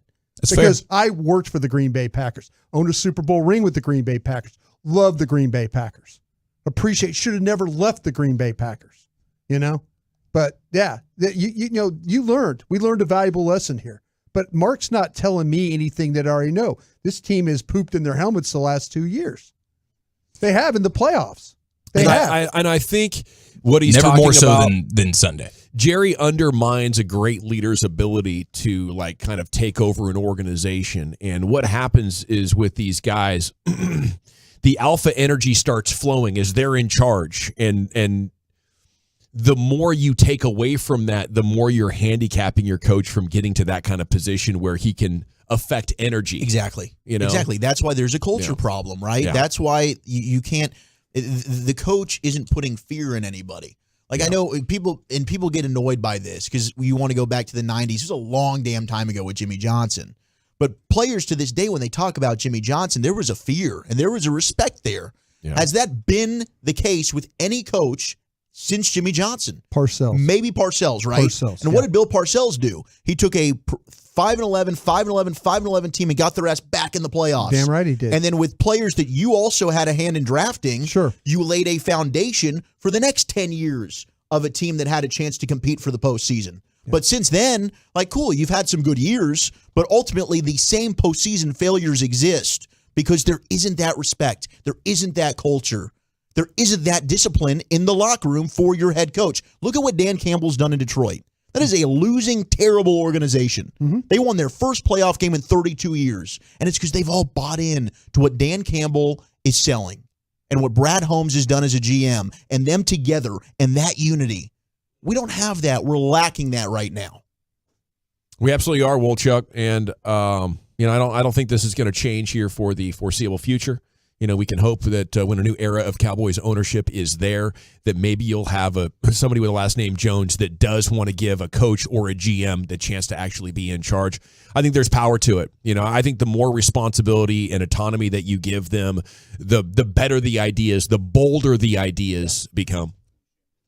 Okay, well, as front runners fans, we already hate the Niners. We hate Kyle Shanahan, but we're going to hate him even more after this 20-second interaction between him and a reporter when a reporter asked him today at what point he started game planning for the Packers. Did you guys get to work on the Packers? We were already in here, so we were doing it that day. We had mixed in a little bit earlier in the week, hitting up a couple of teams, but started really focusing on them halfway through the second quarter. Then they scored at the end of the second quarter, so I kind of did both at halftime, and then third quarter I was set on one team. By quarter number 2, after Dak Prescott and the front runners had a bagel in the passing yards portion of the box score for quarter number 1, Kyle Shanahan was like, yep, got a pretty good idea who we're playing here. And that's pretty tough. That's pretty heartbreaking. But that's just the way it goes, and that's understandable. That's a guy who knew what he was seeing. And when the front runners go down 7-0, that's it. That's all she wrote, baby. Now, Adam Schefter. That pick 6 was bad. Yes, I think that's where that got me right there, because all of a sudden you find a way to score at that. It's a 20-7 game, and then maybe you can find it you have to keep them from scoring with a minute left in the quarter, but maybe you can double dip that thing to get it back to 2014. But that pick 6, that's that right there to me. I was still hoping for a historic comeback at 27-10, and then the first third down they made on that drive was like, oh boy, now we're done. That was my moment. Adam Schefter on the McAfee show. Could Bill Belichick really, actually, legitimately work out here in Dallas as a head coach of the front runners? Well, I definitely think it could work if that's what both sides wanted to happen. I don't think it would be an issue. Jerry made it work with Bill Parcells. Bill Parcells made it work with Jerry. And I think the same would be true if that was the path that Jerry decided he wanted to go down. And Bill is the greatest coach of all time. If they decide to make a change, to me, he would be in play. One of the texts last night as we're coming down, I'm sure Bill Belichick is on Zillow right now looking for homes in the Dallas area, right? Like that was going around during the game last night. All right. Well, you can connect it there. I mean, it seems like the insiders have been hinting around the idea of Belichick in Dallas for the last week or so. And now, obviously, it's super, super loud. So we'll see. Not sure that they're going to want to move on from McCarthy, but I think it's a no-brainer if McCarthy's not here. It's because Belichick is. Well, I think to me, there also, too, this is where Jerry's hearing everybody talking about Bill Belichick and the national media and all this is going on and on and on. We've heard Jerry, like when the Slater report came out, he was going to fire Mike Nolan. Mm-hmm. And all of a sudden he says, well, I can't fire this guy right now because it looked like the media influenced this. So, you wonder if that's, Slater. It's always our fault. Slater had that thing dead to rights. And Jerry said, no, I'm not, I can't fire this guy now. So maybe I hope he's not making decisions based on what media is saying about Bill Belichick. I hope he's making decisions because he's looking at his football team's inability to win a playoff game the last 3 years. Or, advance in the playoffs past the divisional round the last 3 years. Fun. If you don't want to do Belichick because of the media, then you just pivot and go for Harbaugh or Vrabel or Harbaugh. Something needs to be done different. Something needs to be done different. Something absolutely needs to be done different after what happened to you on Sunday. Yeah, I think the biggest problem as well is, and it kind of goes back to what Schlereth was talking about here at the start of the segment there with the audio, is that if you did get the great coach in here and he had success, how much longer could he go without being annoyed? Because we want power and control as humans. Everybody does. If you don't think you do, you're probably lying to yourself, or maybe you're highly, highly passive. But almost all humans want power and control and autonomy and responsibility and a feeling of importance. And that is eating away. Like, all coaches have this huge ego. Okay? Yeah. So you're hurting his ego by taking away his importance and control and power. How long is a successful coach going to want to stick around and do that? Now, Mike McCarthy, who's willing to be like, oh, cool, great. I can go through this and complain about it a little bit. But a truly great coach, he will butt heads so hardcore with Jerry Jones that, you have a coach walking away after a repeated championship in your history. That's just, that should have been the biggest sign back in the day, that this thing was going in for an unbelievably unstable ride. And that is what great coaches will do. Like Parcells, I think maybe could have had more, but it's incredibly exhausting for a guy that's accomplished that much to have to concede so much. Yeah, he needed the money. Dude, you're in the Hall of Fame. Look at what you've built. Yeah. You've done it. You've accomplished it. Yeah, he needed the money, though. Yeah. That's why Bill did that. And, Jerry needed him for the stadium. We couldn't run Dave Campo back out there, or Dave Wanstead, or Butch Davis. And I'm saying if you empower Bill Parcells and make it easy on him, maybe he's like, wow, this is going great, and it's an awesome working environment. I've never felt so, empowered as a head coach, and this is a great working environment. Yeah. No coach likes what Jerry does. So as soon as the guy has options, if you ever do find another really good one, he's going to be like, well, forget this. He's going to be talking to all of his buddies about how messed up it is, and his agent's going to tell him every team in the NFL wants you. What you got to know is that this is the way that Jerry operates, though. And Sean Payton told me this one time, and he's absolutely right. You get coaches that don't have any other options. Well, I think Belichick's got options. I think Jim Harbaugh has options. Oh, yeah. We've talked about the broadcast today that if Jim Harbaugh somehow got this call from the Dallas Cowboys, I think we'd be seeing on ESPN right now that Jim Harbaugh just interviewed for the Dallas Cowboys job. I think that's fact. But Jerry knows. Jerry knows what? Jerry knows that Jim couldn't take it. I think Jim Harbaugh is his own guy. I think the thing that got surprised Mike McCarthy the first 3 years of this job was how much, and we see it every day when we're out there at the stadium after a game, when 3 people are sitting in his press conference and everybody else in the media, working media, is talking with Jerry. Yeah. That's when it became very real to him, that nobody gives a damn what I'm saying right now after this game. I don't think Mike knew that. I don't think Mike knew how this thing operates that way. And that's the problem. Yeah. And that's what needs to change, or else we will be doing the same damn thing every single year at this time. Yeah, it's a fascinating discussion, like what parts of this dysfunction are going to prevent you. Like Schlereth saying, you'll never win anything like this. Is it that bad, Chief? Is it that bad that dynamic will stop any coach? Does a coach have to be able to stop that in its tracks? That's what Schlereth believes. You can bring in the greatest coach and the greatest talent, and that dynamic right there of a coach not having full control of a football team would sweep the legs out from underneath you. I don't know if I believe it to that extent.